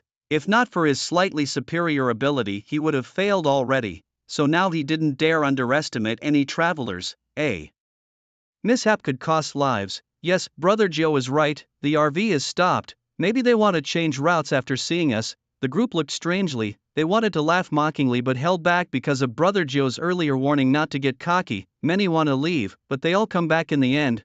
Brother Joe sneered, "We've blocked all routes to City B. If they find another way, they must have some skill." Brother Joe, someone from their vehicle is coming over. A lackey standing on the pile of abandoned cars shouted. Everyone's gaze focused on Raowen. He held a hard alloy shield in his left hand and a bloodstained, enhanced broadsword in his right, walking towards them slowly. "Well, this kid's got guts, must have some skills to dare come over," one remarked. "To be honest, this guy is pretty built and it's real muscle, not the fake kind from steroids. Couldn't he just be brainless? With so many of us here, what can one person do?" Not everyone is as powerful as Brother Joe. As the underlings discussed, they didn't forget to flatter Brother Joe. Meanwhile, someone shouted at Raowen, "Hey kid, what's your deal?" Raowen shook his shoulders and his robust muscles seemed ready to burst out. Brother Joe laughed and fearlessly walked toward Raowen. "We're just here to make some toll money. Hand over 90% of the goods in your vehicle and we'll let you pass peacefully. No need for violence." He stopped 3 meters away from Raowen and chuckled lightly. "You don't need to worry. It's only 50 kilometers to City B from here. You'll definitely reach it today. Consider it." Brother Joe always adopted a courteous approach before resorting to force, even in robbery. He thought it made him look very suave, like a figure from the underworld. "Pa," Raowen spat at Brother Joe proudly, saying, "Get lost and open your eyes to see who you're dealing with. How dare you rob us?" Brother Joe's smile vanished instantly. His underlings stood up simultaneously, pulling out knives from behind their backs. Some even aimed rifles at Raowen. "Kneel and apologize to Brother Joe," one of the underlings shouted harshly. Raowen's voice boomed like a roaring bear. "Cut the crap. If you don't clear the way, you'll all die." His menacing tone was backed by a fierce presence. Bang! One of the robbers shot at Raowen, but the bullet was blocked by his shield. The onlookers raised their eyebrows, surprised that the seemingly transparent riot shield could deflect bullets. Something seemed off. Bang! Bang! Bang! the shooter fired 3 more rounds, but the outcome was the same. The bullets only sparked off the shield without even cracking it. No wonder you dare to face us, your shield can block bullets. Brothers, get him. 40 men charged forward, Rao 1. Grinned, swinging his broadsword directly at Brother Gio. Come on boys, watch how I teach you a lesson. The blood-stained blade swished through the air but hit nothing. Brother Gio dodged the strike with lightning speed, his face expressionless. Rowan was slightly surprised. He hadn't seen how Brother Gio dodged. As the surrounding men rushed in, Rowan raised his sword to fight back. Clashing sounds filled the air as Rowan's shield defended while his broadsword slashed with ferocity. Jin Jingbai on the vehicle frowned. As expected, it turned into a fight. He picked up his infinite ammo rifle, leaned out the window and started shooting at the attackers. The sudden gunfire mowed down several robbers. Take cover, they have guns. The robbers quickly retreated and hid. Brother Gio's face darkened as he locked his gaze on Jin Jingbai. Daring to shoot in my presence, looking for death. In a flash, Brother Gio moved almost invisibly like a black streak heading towards Jin Jingbai.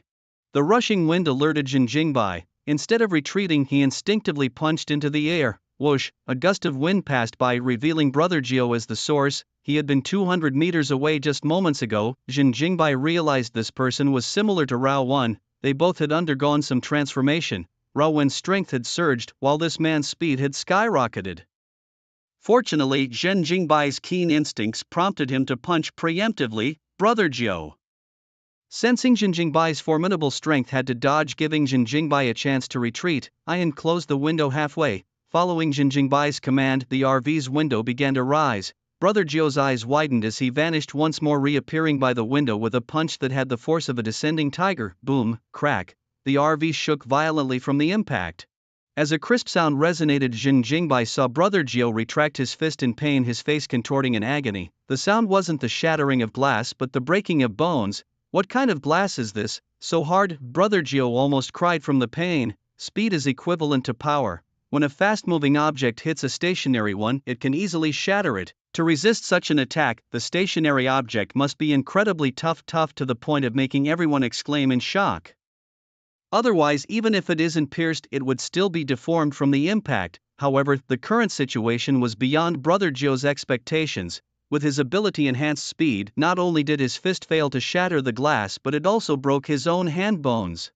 That scared me. Jin Jingbai let out a long breath and then raised his smart-locating pistol, pulling the trigger with a bang. The bullet flew out of the half-open window, but Brother Gio tilted his head and easily dodged it. Such a rudimentary attack method, and you think it can threaten me? Brother Gio sneered. He had never feared bullets because their speed was no match for his. However, just as this thought crossed his mind, he suddenly sensed a strong wind coming from behind. Without time to look back, he turned into a gust of wind and dodged, yet the strong wind behind him also changed direction and continued to chase him. As he ran, he glanced back and saw that the source of the wind was the bullet Jin Jingbai had just fired. How is this possible? Could this guy also be an ability user with the power to control bullets? Brother Gio panicked instantly.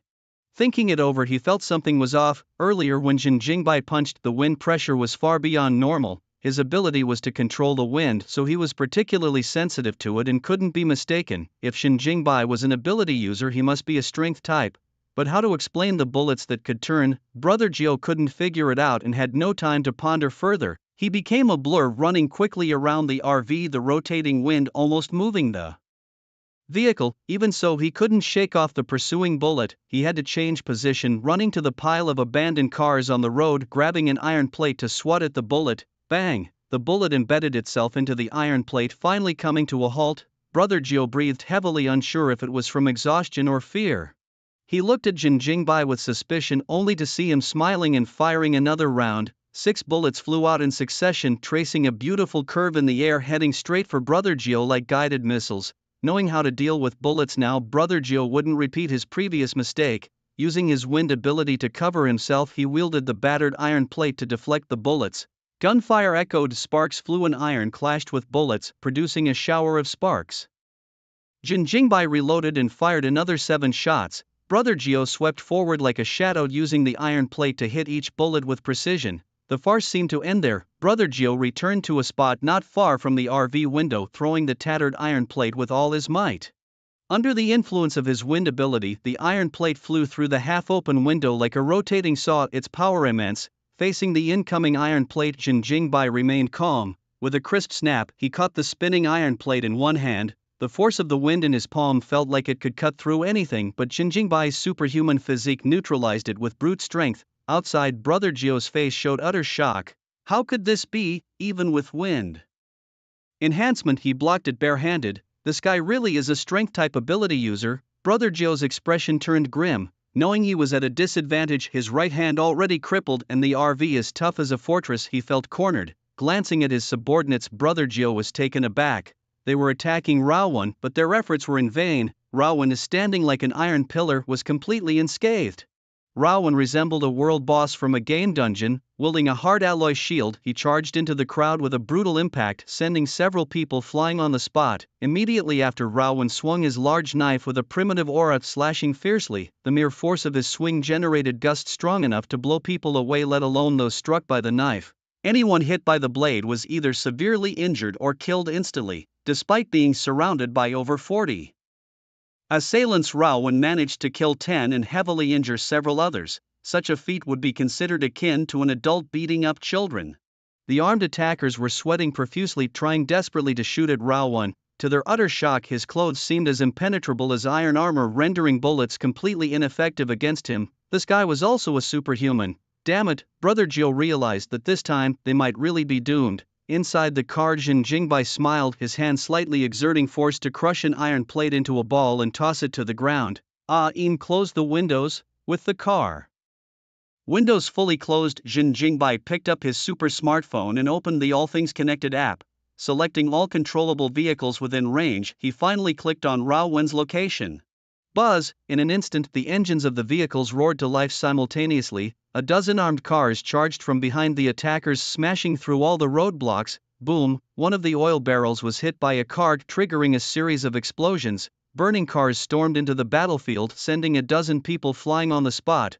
Rawan seemed accustomed to the vehicles driving automatically towards him. Without even turning his head, he performed a backflip onto the car roof. He fought amidst the enemy ranks alongside the driverless vehicles, creating chaos. What's going on? Why are the cars moving by themselves? This is bad. The enemy also has a superhuman who has taken control of our vehicles. Everyone scatter. The roadblocks were smashed open by the vehicles, and the sudden explosions turned the place into a sea of fire. The raging flames did not affect Rawan, but instead threw the attackers into disarray. Especially when they saw Brother Gio's grim face, the attackers realized the situation was dire. Rao, get in the car first, Jin Jingbai moved to the driver's seat and drove the RV towards Rawan. The surrounding vehicles, as if possessed, protected the RV and dispersed the flames. Got it. As the RV approached, Rawan leaped once again, landing on the roof of the RV. He shouted loudly to the surrounding attackers, "Come on, grandsons, come at your grandpa." The crowd ground their teeth in anger. Brother Gio, unwilling to let Jin Jingbai and the others escape, leaped onto the roof to confront Rawan. Rawan grinned, slinging his shield onto his back and charging at Brother Gio with brute force. He let out a roar, slashing his blood-stained knife horizontally. The terrifying power made Brother Gio's scalp tingle. He used his speed advantage to dodge and then attempted a side attack. Rawan laughed wildly. He wasn't afraid of Brother Gio attacking, only worried that Brother Gio would be too cowardly to strike. Though it seemed like Rawan was a sitting duck upon the roof, in reality Brother Gio's movement was greatly restricted. With the RV moving quickly, Brother Gio couldn't pause on the road. Each attack required him to step on the RV. This significantly limited a speed-based fighter. Conversely, for Rawan, who relied on sheer strength, the rooftop actually reduced his defensive area. With his shield on his back, Rawan only needed to guard against frontal and side attacks.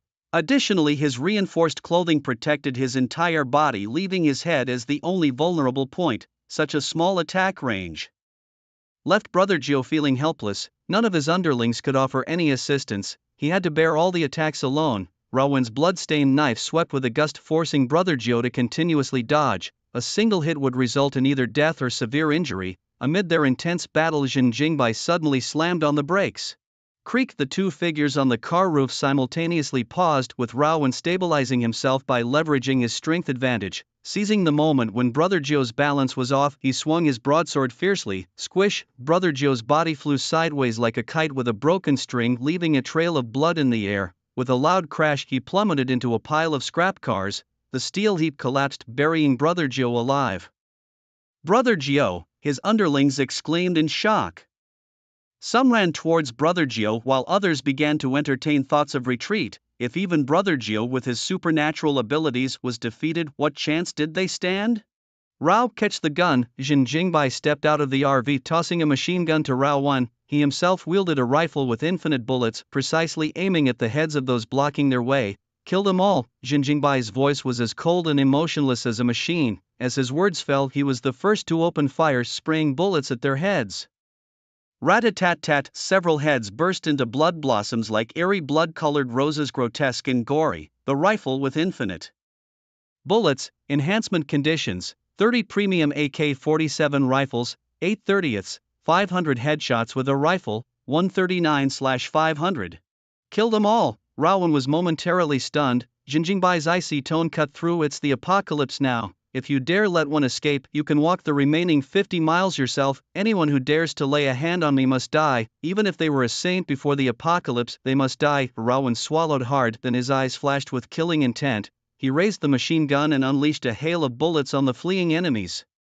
The premium M60E4 machine gun, enhancement. Conditions: kill 500 life forms with the machine gun, 243/500. The gunfire echoed down the road, filled with a murderous aura. Each flash of the muzzle meant another life snuffed out.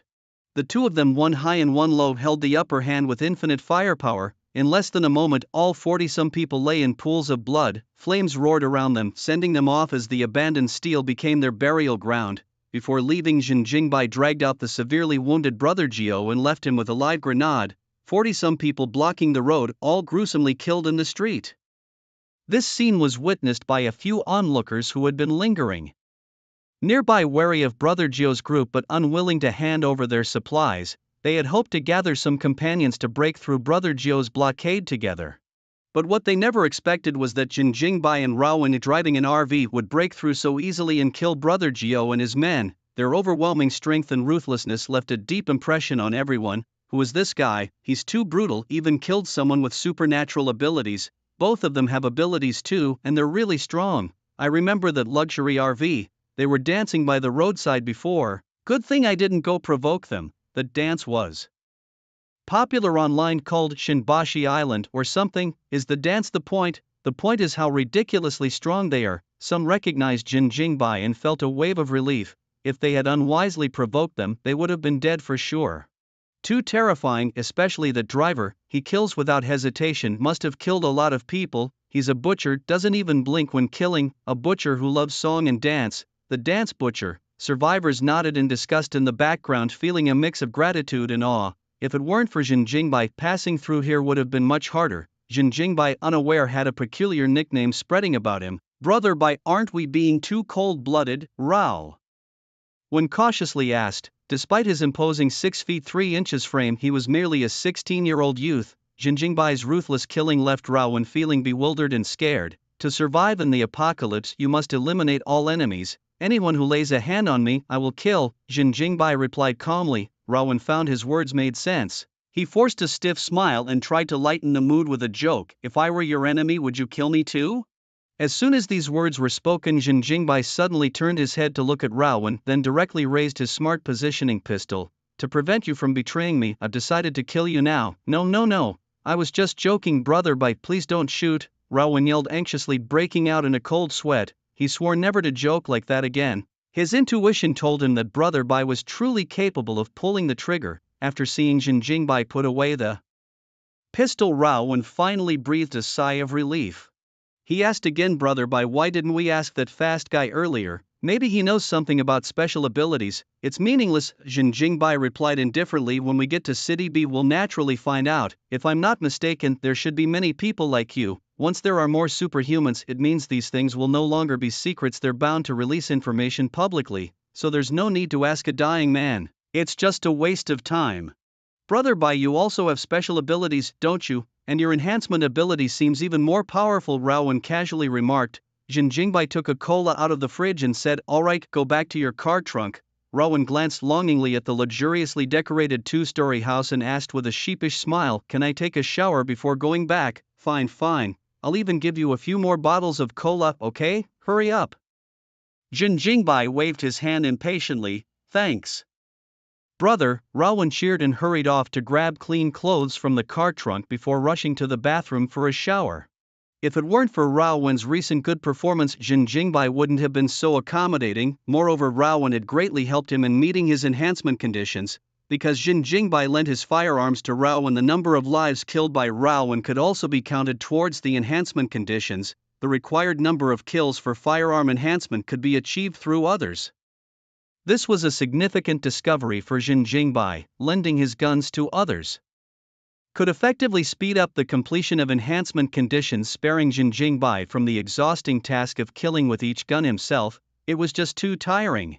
Indeed, this discovery made Jin Jingbai consider finding a proxy to train for him, but he couldn't just lend his guns to anyone. Currently, only Rawan could help him rack up kills. Jin Jingbai lay on the sofa to rest, letting Ain's automatic driving system take over the RV. He poured 2 glasses of cola on the table, adding 3 ice cubes each. Then he opened a box of wafers and a pack of sunflower seeds. As he enjoyed his snacks and drinks, he browsed through messages on his phone. The joy of staying at home was instantly felt. The base station in City B was relatively intact and Jin Jingbai's location already had network connectivity, but all the software had become obsolete and none of the websites he tried could be accessed. There was a network but no way to obtain information. It was frustrating. That's refreshing. Rawan walked out of the bathroom, steam rising from his body, looking content. Thanks brother, bye, I'll go back now. Call me if you need anything. This glass of cola is for you, Jin. Jingbai gestured with his cup. Rawan smiled and picked up the cup, thanking him. He clinked glasses with Jin Jingbai and casually asked, brother Bai, what are you looking at? Is there network access now? Jin Jingbai nodded. Yet there's network access, but I can't find any channels for information. The companies we knew before are all gone. It's awkward to have network but no websites and software. Rawan's eyes lit up at these words. Brother Bai, if you want to go online, I know a news website for City B. If the signal is coming from City B, it might connect. He was a native of City B and was familiar with all its affairs. Since the network was being maintained, there must be a reason for it. It's just that Jin Jingbai couldn't find a working website. The military's claim that City B was building a shelter indicated it was temporarily safe. So the official news website of City B was likely accessible, and perhaps all official websites of City B were operational. They weren't aiming to generate traffic but to provide information to as many people as possible. By remembering one official website of City B, one could get first-hand information. Jin Jingbai attempted to enter the URL Rawan had mentioned. The carriage return was pressed down and it really went in. The layout of the website was simple, with only a lot of text, no pictures or videos, but quite a lot of information content. Not bad, alright kid. This time count your credit. Come on, sit down and watch the news together. Ha, thanks brother Bai, this sofa is incredibly comfortable, just as expected from a luxury RV. This is the first time Rawan has ever sat on an RV sofa. He finally got a taste of Jin Jingbai's everyday life and it was unbelievably cozy. This is the life. Not having to worry about food and drink was one thing, but experiencing a living environment that couldn't even be imagined before the apocalypse was something else entirely. It was like paradise, if it weren't for Jin Jingbai's intimidating presence. Rawan would have truly wanted to stay on the second floor forever. Jin Jingbai ignored the daydreaming Rawan. He clicked into the website and saw a plethora of information about the apocalypse. The authorities had uploaded everything they knew without holding anything back. The country had realized that now was not the time for secrecy. Only by making all available information public could they ensure the survival of more people, superhumans. The first bit of information Jin Jingbai saw was about the most significant change in humanity since the apocalypse: superhumans. The zombie virus had caused global devastation, but a portion of the population had awakened extraordinary abilities. The conditions for awakening these abilities remained unclear. Some perfectly healthy individuals suddenly gained powers, while others who were infected with the virus did not mutate but instead awakened abilities. There were even cases where zombies regained their human form after awakening abilities. It seemed that the awakening of abilities was a random event with no discernible pattern. However, the official researchers believed there must be some unknown reason behind it. Human abilities varied greatly. Some superhumans experienced enhanced physical abilities, growing stronger by the day, punching through rocks, running at incredible speeds, hearing sounds from kilometers away, and shattering entire buildings with a shout were becoming commonplace. Rowan belonged to this category of superhumans. These individuals grew stronger each day even without training. With exercise, their growth rate was even more astonishing. The authorities named this type of ability growth type abilities. The second type of ability was named elemental abilities. These superhumans could release and control elemental properties such as metal, wood, water, fire, earth, wind, thunder, ice, light, and darkness. Anything related to elements could be classified as an elemental ability. Elemental abilities were quite peculiar. Creating blades, fireballs, and lightning out of thin air was common, but some individuals could perform unique feats with their elements. For instance, using light elements to release laser attacks, using dark elements to hide their presence, or using thunder elements to enhance their physical bodies. Even though they were elemental abilities, some people used them in unexpected ways. For example, those who used thunder elements to enhance their bodies might be mistaken for growth-type superhumans if they did not release lightning. The third type of ability was even more complex. Due to its diversity, the authorities classified it as special abilities. Some individuals reverted from zombie states to humans and gained superhuman powers.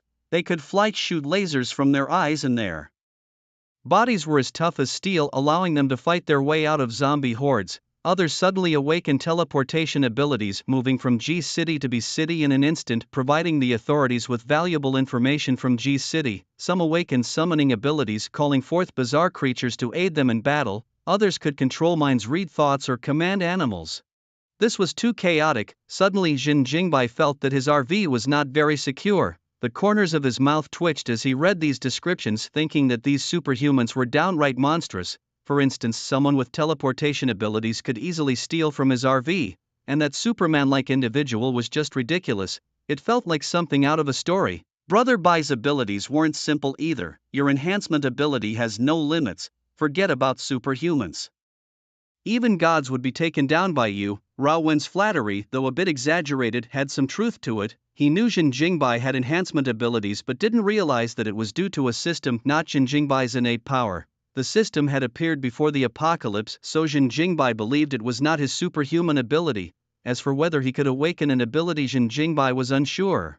Perhaps he was just an ordinary person without any special abilities, or maybe his powers hadn't awakened yet. If he could grasp the conditions for awakening, Jin Jingbai would undoubtedly go for it without hesitation. With a reinforcement system in place, even the most useless power would become immensely strong. Rowan burped and continued, moreover, I think we shouldn't trust everything described online. After all, it's just a bunch of words, and especially in the apocalypse, how could the authorities not give some encouraging words? Unlike others who have epiphanies after drinking alcohol, Rowan had his after drinking cola. Jin Jingbai was surprised by his words. This guy seemed like a simpleton but could see through the official information so clearly. Thinking carefully, it made sense. If it were the authorities before the apocalypse, they always put a positive spin on information in the face of various disasters, especially in a despair-filled apocalypse. How could they not provide some hope? These powered individuals were described as incredibly strong, but who knew what strange limitations or side effects they might have? Exaggeration couldn't be ruled out either. The authorities might disclose information without reservation, but they wouldn't reveal personal weaknesses or flaws in abilities. Realizing this, Jin Jingbai felt much calmer. He continued to browse through the information, learning a lot about different powers. He was contemplating how to handle potential conflicts with these powered individuals. Due to the limited coverage of the network signal, communication between major cities had already started to break down and the spread of information had slowed. The information released by B City was limited and many strange powers hadn't been documented. Reinforcing the RV was urgent. It was best to get a comprehensive upgrade upon reaching B City to ensure their safety. The apocalypse not only meant facing zombie attacks but also dealing with human conflicts. The RV sped along the road.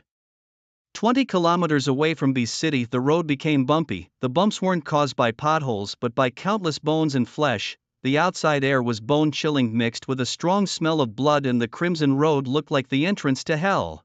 Jin Jingbai and Rowan couldn't distinguish whether the corpses were human or zombie. The scene before them was both horrifying and spectacular. Is this the pile of zombies cleared by the B City army? Rowan swallowed and asked. Who knows? Probably, Jin Jingbai replied calmly, not paying much attention. There were so many corpses that they couldn't be buried, so they were just discarded by the roadside, giving off a sense of desolation. The blood from the corpses permeated the air, turning The surrounding area crimson, the scarlet color heightened their anxiety, and the massive pile of corpses created an overwhelming killing aura. The RV drove through this bloody road for 15 minutes before rejoining a normal path. Both of them breathed a sigh of relief. The bloody road had put them under immense psychological pressure. Such scenes could make anyone tense. The RV stopped in a small city's cluster of buildings surrounded by dead silence. Since the apocalypse began, the earth had become quieter than ever. People no longer came out, and even conversations had dwindled. The whole world seemed to be enveloped in a sense of desolation, as if time had regressed by thousands of years. "You go gather some supplies, see if there's anything useful," Jin Jingbai said to Rao. The RV was well stocked, but supplies were continually consumed during their journey. So whenever they came across a dense cluster of buildings, Jin Jingbai would have Rao scour for supplies. No matter how many people had scavenged the place before, there were always some things left behind. Especially gasoline and clean fresh water. These were particularly important and must always be kept in ample supply. "Take this phone, it works within a 3-kilometer range, and if there's an emergency, the AI in the phone will alert you." Jin Jingbai handed the superphone to Rao. Although they had left the bloody road, Jin Jingbai had an uneasy feeling. To prevent anything from happening to Rao, who was crucial in combat, he temporarily gave him the phone for safety. "We better speed up, something feels off here," Jin Jingbai muttered, furrowing his brows as he glanced around. He couldn't pinpoint exactly what was wrong. The supply points seemed normal and the detector showed no other life forms nearby. He thought his unease might be due to the bloody path they had passed earlier. "Don't worry, brother, we're nearly at City B. I really value my life," Rao assured him, thumping his chest before riding deeper into the cluster of buildings to scavenge. Jin Jingbai returned to the RV to wait, browsing the web to learn more about special abilities. Half an hour passed, with no sign of Rao. Jin Jingbai looked out the window, puzzled. Rao usually took no more than 20 minutes to scavenge. Why was it taking so long this time? Could something have happened? "Ain, what's the situation with Rao?" Jin Jingbai asked. "Mr. Rao is fine," Ain replied in a mechanical voice. "He has found a large cache of supplies in a nearby building and is currently 300 meters southwest of the RV. Relieved by Ain's report, Jin Jingbai relaxed, thinking he had been overly concerned. But then he stiffened, realizing another issue. A large cache of supplies? That's not normal at all. It's normal to have supplies, but not in abundance. We're not far from the bloody path. Surely it would have been scavenged thoroughly by now. There's only one explanation: there must be a significant number of zombies nearby, or a particularly strong one. Anyone else who came scavenging must have died here. Maybe those bodies on the bloody path weren't cleared by the military after all." He commanded Ain to connect to Raowen's superphone urgently. "Brother, what's up? There are plenty of supplies here. If it weren't so narrow, I would have suggested you drive the RV." And Raowen said, oblivious to the gravity of the situation. "Return immediately, this place is dangerous. Don't get greedy for those supplies," Jin Jingbai ordered sternly. Okay, I'll listen to you, brother," Raowen replied, not fully understanding what was happening but choosing to trust Jin Jingbai. He packed the scavenged goods into a sack and mounted his black Yamaha motorcycle, weaving skillfully through the narrow alleys. The buzzing of the engine echoed in the silent alleys, reminiscent of a ghostly youth blasting through the streets at night. Raowen had driven back over 1,000 meters without incident when suddenly a gust of wind swooped down from above. Boom! Raowen braked hard, trying to dodge the incoming object, but the powerful inertia made it impossible to evade, and he crashed, sliding several meters across the ground. Fortunately, Raowen was tough and the motorcycle wasn't moving too fast, so he wasn't injured. Looking at the object that had attacked him, he saw it was a bloody broadsword about 17 meters long and 30 centimeters wide, like a dragon-slaying sword plunged into the concrete, cracking it in a web-like pattern with thick blood slowly dripping down the blade. Raowen quickly got up, grabbed a shield and a large sword, and cautiously surveyed his surroundings. "What's going on, young Rao?" Jin Jingbai's voice came from the phone, which was designed to be durable. "A huge sword just fell from the sky, almost hitting me. I don't see anyone around," Raowen replied, his voice tense. He backed against a wall, slowly moving towards the position of his motorcycle. "Mr. Rao, please be careful. A level 2 life form is moving rapidly towards you from the southeast, estimated to arrive within a minute. Prepare yourself," Ain's mechanical voice suddenly announced. It wasn't that Ain hadn't given a prior warning. The attacker had just stepped into the detection range. The person hadn't arrived yet, but the broadsword had already crashed in front of Raowen. Fuck! That huge sword was thrown from 2 kilometers away. Raowen exclaimed, astounded by the thought. He didn't care whether the other party was human or ghost. He hastily tried to pick up his motorcycle to flee. However, the wheels of the motorcycle had been slashed by a broadsword lying on the ground, and there was no time for repairs. Cursing under his breath, he had no choice but to run on foot. Rowan, both anxious and furious, strapped the sack to his body, grabbed the shield and the broadsword, and took off running. He was thankful for the dragon-slaying broadsword given by his buddy. The broadsword was filthy with blood, sticky and disgusting to hold, but its appearance was impressively fierce. The moment he saw the broadsword, Rowan instantly abandoned his old machete. From where he was, it was still 1,000 meters to the caravan, and Rowan wasn't a speedster by any means. Even without the broadsword, he couldn't cover the distance in 1 minute. Given the situation, he figured he might as well carry the fearsome broadsword with him. It could come in handy in a fight. Inside the caravan, upon hearing Ain's report, Jin Jingbai was visibly shocked. A second-level lifeform, was the adversary human or a zombie? The enhancement condition for the RPG rocket launcher was to kill 10 second-level lifeforms. He had believed that such lifeforms wouldn't appear at this stage of the apocalypse, as evolution took time. Whether humans or zombies, the evolution couldn't possibly be this rapid, yet the current situation harshly proved him wrong. Rowan's path was too narrow, the caravan simply couldn't get through. To save him or not, this question briefly flashed through Jin Jingbai's mind. After pondering for less than a second, he made up his mind: save him, but he would ensure his own safety first. If the second-level lifeform proved too powerful, he wouldn't hesitate to abandon Rowan. No matter how obedient a teammate was, his own life mattered more. Jin Jingbai was such a man. He never thought his actions were wrong, nor did he care about others' opinions of him. Of course, he would do his utmost to save Rowan without any negligence. If he could save him, he would. If not, so be it. Jin Jingbai checked Rowan's position on the vehicle's display monitor, then armed himself and exited the vehicle, quickly moving towards him.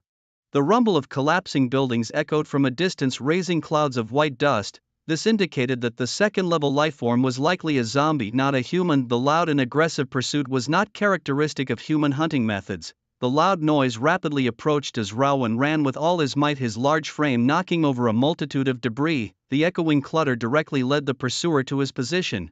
"Damn it, come on, do you really think I'm afraid of you?" Feeling the wind pressure whirling from behind, Rowan got angry. He hadn't provoked anyone, yet his adversary had chased him from 2 kilometers away, impatiently throwing broadswords at him. They clearly didn't regard him at all. Suddenly turning around, Rowan stepped diagonally, positioning the hard alloy shield in front of him, and a dark figure suddenly obscured his vision. The moment he raised his shield, he collided with the approaching object, unleashing a wave of air. "You're nothing but flesh, why the screams? Die!" Rowan, throwing aside his shattered shield, grabbed his broadsword and charged at the chubby man. With a mighty swing, both their broadswords moved at the same time, whipping up fierce winds that howled through the air. In the moment of collision, Rowan could distinctly feel that this power was unmatched, as if his blade had struck an invisible barrier. Boom! Rowan was sent flying again, crashing through 2 buildings before heavily falling to the ground, dust billowing around him. Coughing, Rowan spat out blood, his body covered with numerous wounds. The shock from that strike had jolted his internal organs, causing unbearable agony. The disparity between them was simply too great. The chubby man's slash came with a force that seemed to tear everything asunder. Just one exchange and Rowan was instantly overwhelmed. "Meat!" The chubby man bellowed, his hefty body rushing towards Rowan, each step causing a minor earthquake.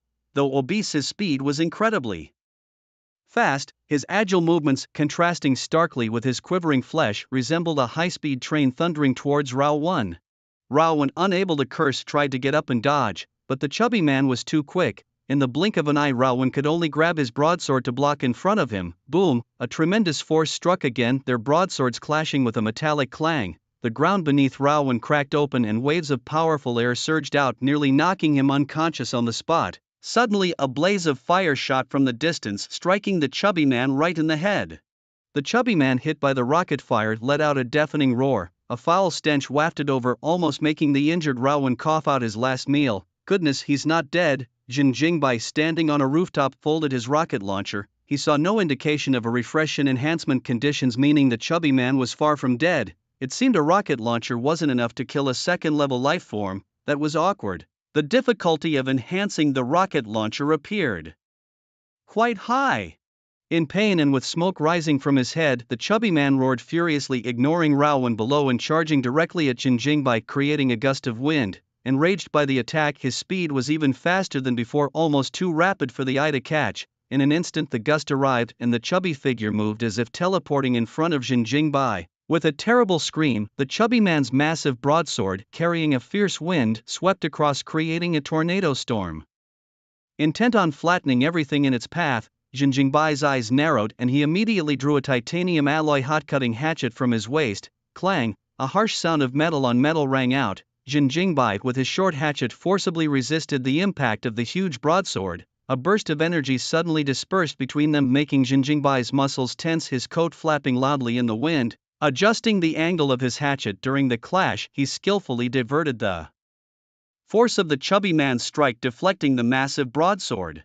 Raowen rose to his feet with excitement, his eyes filled with admiration. He couldn't even catch a casual strike from the burly man, but Jin Jingbai not only caught the furious blow but also clashed repeatedly with him with the terrifying force sweeping across miles, and now he emerged unscathed. Could it be that Brother Bai was even stronger than him? Coughing lightly, Jin Jingbai walked out of the smoke. He patted the dust off his clothes and seeing Raowen still in a daze, he slapped him in frustration. "Hurry up, what are you dazing for?" he exclaimed, and then he promptly retreated towards the direction of the RV. The burly man was too formidable. Confronting him head-on was irrational, especially since the continuous collapsing of the nearby buildings and the vibrations would surely attract hordes of zombies, from any perspective. Retreating was the wisest choice. Besides, killing this obese zombie would bring no benefits, so why bother with such a thankless task? "Brother Bite, wait for me." Seeing Jin Jingbai sprinting away, Raowen dared not delay. He quickly grabbed his broadsword and sack and hastened after him. The obese zombie roared amidst the dust clouds, scattering them all around. Phew! The two ran for about 500 meters in the alley. Suddenly, a whooshing sound from above sounded like a fighter jet zooming overhead, but Jin Jingbai knew it was the obese zombie catching up. Damn, this guy's size and speed don't match at all. Asian Jingbai's face darkened as he immediately changed direction. He was fast, but the obese zombie was faster. Suddenly, a massive body burst through the wall to his side, blocking Jin Jingbai's path. The zombie swung its knife and the walls of the alley crumbled under the unstoppable force of the broadsword. Jin Jingbai felt as if a sign of danger appeared above his head, the stench of blood assaulting his senses. He gripped his hand axe, ready to fend off the zombie's attack. "Brother Bite, I'll help you."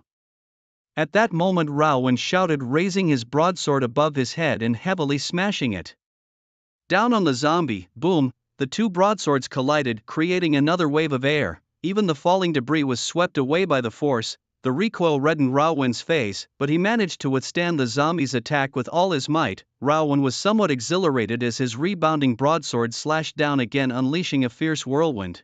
The 2-inch one man and one zombie, both towering like two small giants, battled fiercely in the cramped alley. Each clash of the broadswords caused remarkable fluctuations. Good opportunity. Jin Jingbai's eyebrows lifted as he took advantage of the distraction. His eyes locked onto the zombie's chubby jaw, predicting the position of its neck. With his hand axe in hot-cutting mode, the blade glowed orange-red, as if it had just been scorched by high temperatures, drawing an orange-red line through the air. Jin Jingbai, agile as ever, seized the moment the broadswords recoiled. Swoosh! The hand axe mercilessly slashed across and dark green blood gushed from the zombie's neck. Arg! The zombie screamed in agony, clutching its wound and stumbling back continuously. White bubbles emerged from its wound as if cells were repairing the injury. Could it be that zombies also feel pain? Or is it only those above level 2 that can feel pain? Jin Jingbai was surprised. He remembered that zombies in the past didn't fear pain and would just keep charging. Even if their legs were cut off, they would still crawl towards humans. "Let's go, forget this fat guy," Jin Jingbai shouted at Raowen. If they didn't leave now, when would they? However, Raowen, who usually obeyed, seemed deaf this time, his eyes bloodshot as he raised his broadsword and charged again. Jin Jingbai also noticed something off about Raowen. His skin was as red as if boiled, and his body had grown to 2 meters tall, now equal in height to the obese zombie. "Raowen!"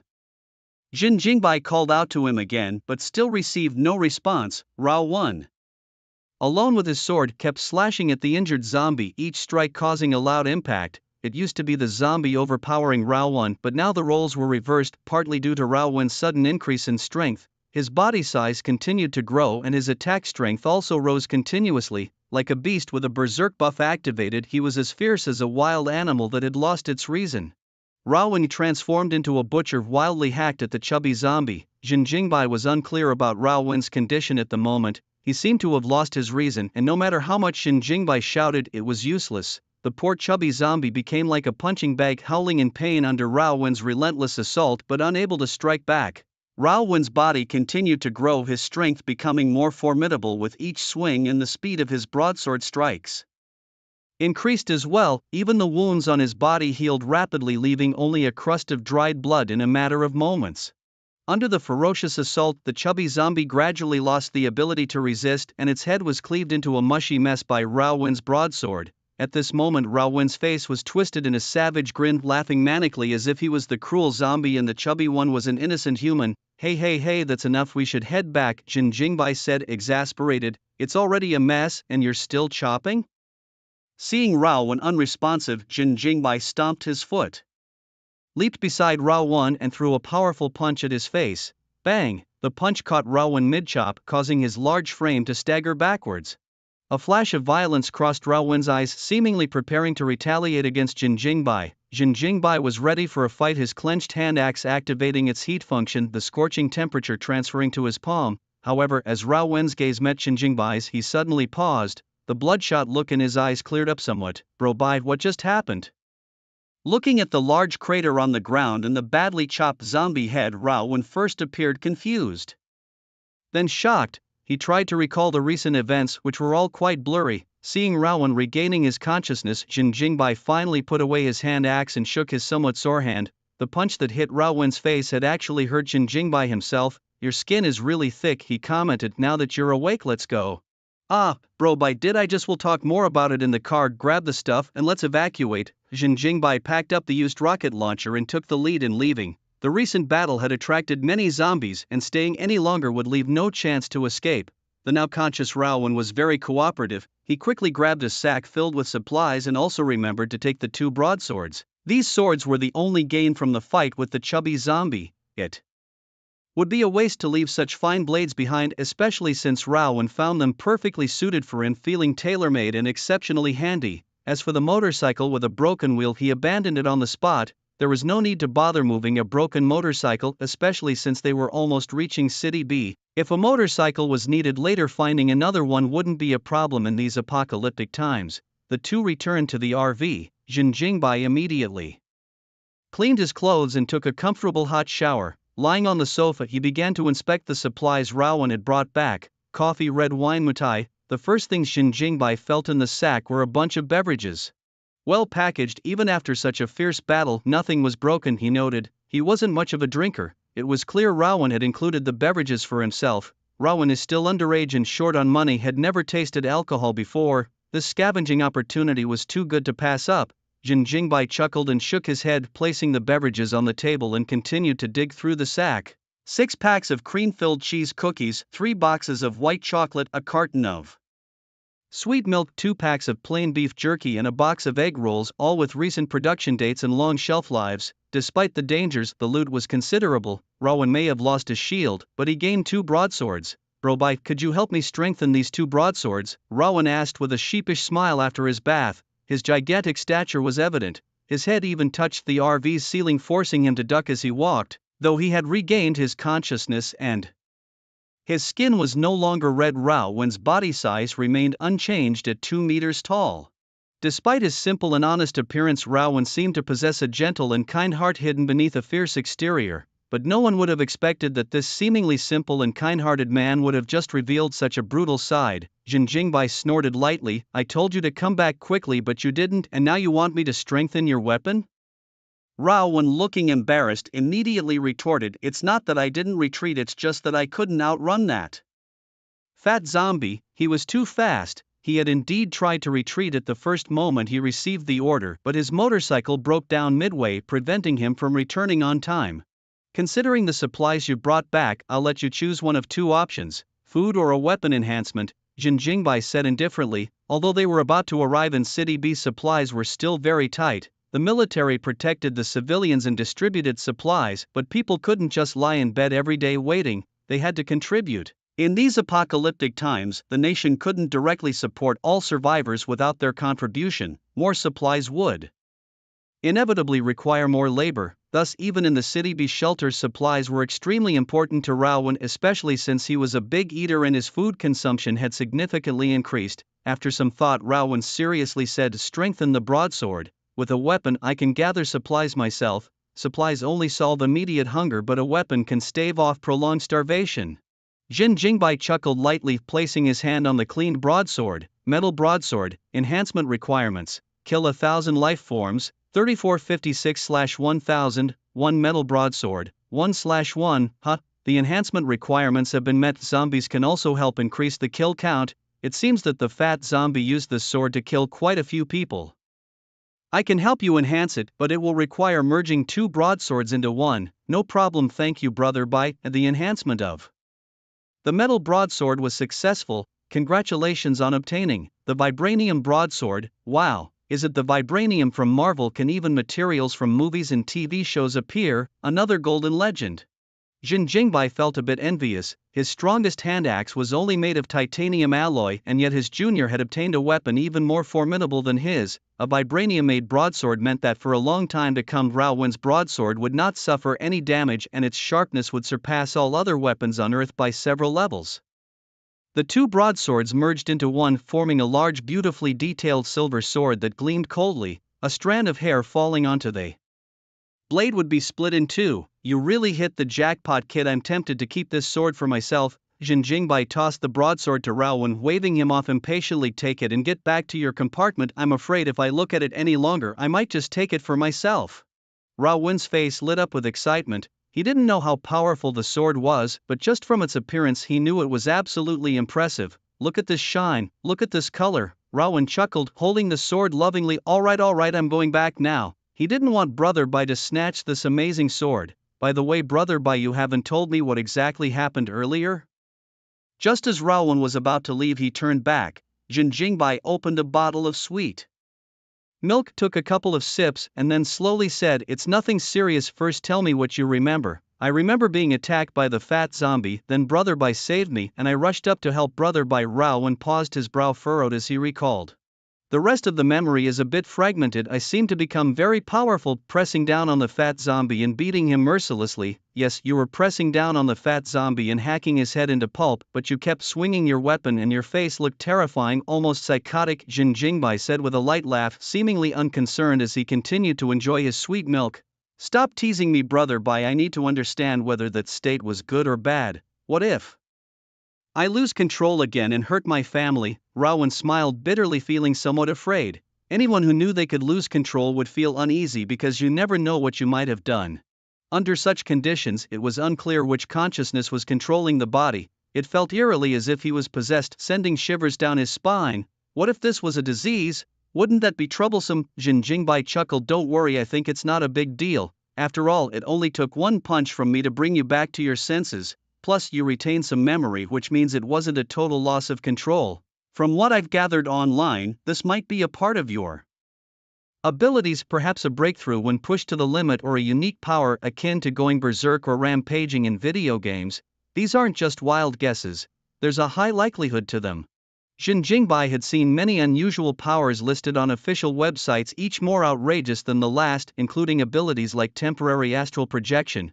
Rowan becoming momentarily stronger is hardly surprising. Plus, did you notice your injuries have healed? When I arrived, you were covered in wounds. Jin Jingbai pointed at Rowan's arm, where the scabs that had formed were now falling off during his shower, leaving no scars behind. Your wounds healed during that state, which suggests that this condition is likely beneficial. It's just that you're not fully capable of controlling it yet. Standing up, Jin Jingbai patted Rowan on the shoulder. "Once we reach City B, train hard. One day you'll master this ability. Before we part, let's dance one last time to celebrate our enduring friendship." Despite Rowan's reluctance and his lack of strength to refuse, Jin Jingbai snapped his fingers. Immediately, Ain projected the video for New Treasure Island on the monitor and played the cheerful BGM, forcing Rowan to dance.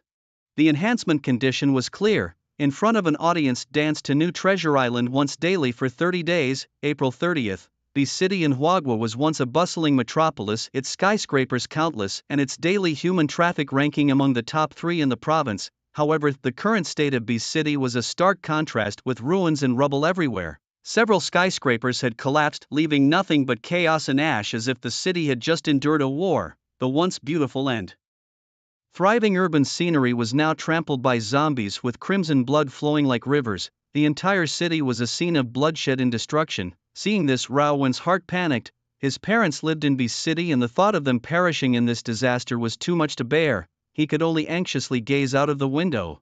The B City refuge was built underground, its entrance guarded by the military and surrounded by a 4-meter-high wall resembling a fortress. Outside the wall were tanks and armored vehicles with a large number of troops stationed around.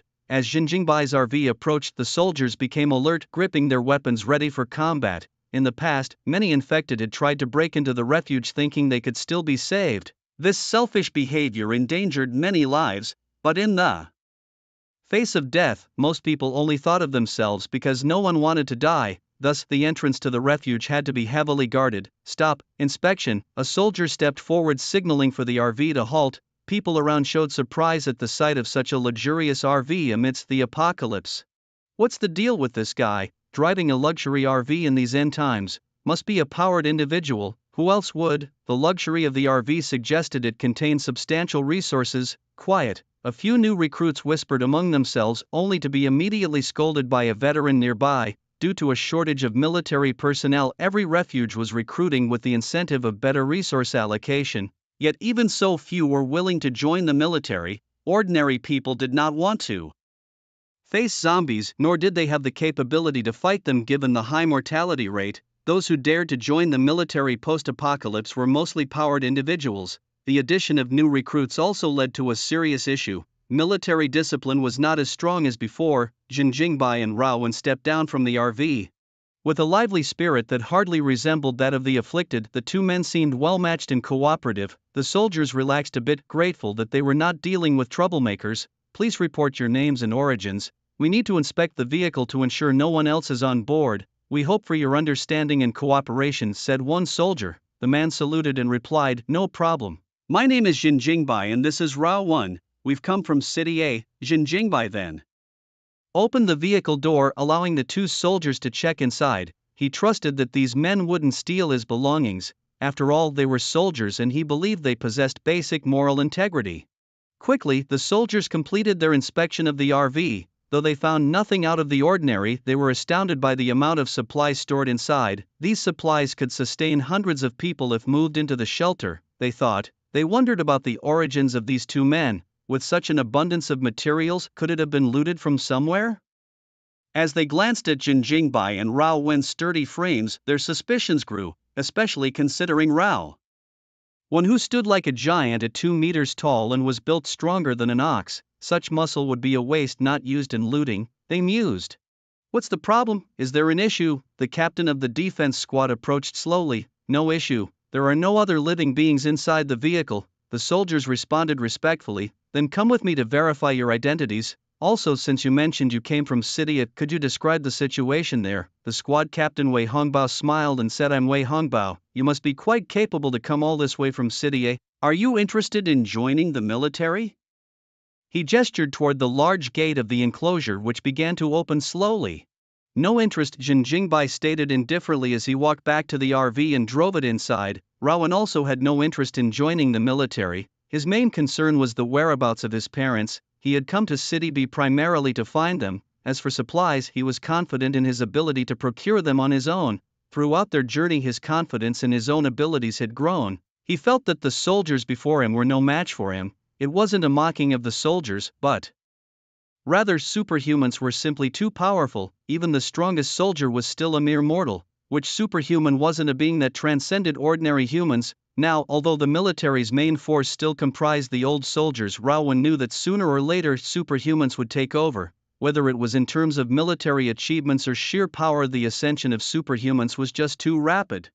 Nevertheless, Rowan was more concerned about his parents' situation than these military matters. He was quite anxious, his mind filled with thoughts about whether his parents were still alive. He had pondered this question throughout the journey but always reminded himself not to scare himself unnecessarily. City B was one of the shelters. Surely his parents were safe, no need for wild thoughts. As Wei Hongbao led them inside the enclosure, Jinjingbai parked the RV in a designated spot. The first thing the soldier they met said was about a small bottle of mineral water for 3 days of parking. Please pay the fee. Just so you know, these are the rules inside the wall, not my personal decision. This soldier seemed somewhat nonchalant, probably a rookie in the military, lacking the poise and seriousness typical of a soldier. Right from the start, Jin Jingbai took the initiative to explain, fearing any misunderstandings. We're out of bottled water, would milk be okay? Jin Jingbai asked. The other person laughed heartily. Of course, milk is nutritious, it can last for 5 days, then let's stick with bottled water. Didn't you say there's no bottled water? Take whatever I give you, enough with the nonsense. Jin Jingbai took out the smallest bottle of water from the car and tossed it to the other person. The fee has been paid, and if anyone dares to charge me again, they can go deal with this guy themselves. He was determined not to pay a second time. Don't look at me like that, I'm not deceiving you, no one will come to you a second time. The other person laughed again. At the beginning and even later in the conversation, it was evident that he had been doubted by many before, which is why he seemed to predict things so accurately. Let me introduce the situation here, and I'll give you a piece of chocolate, Jin Jingbai said with a smile. The man's face brightened immediately and he thumped his chest, saying, You've asked the right person. Jiang Junkai may not be great at studying, but when it comes to the speed of gathering information, I'm second to none. We know you're quick to gather information, always skiving off work to eavesdrop on gossip.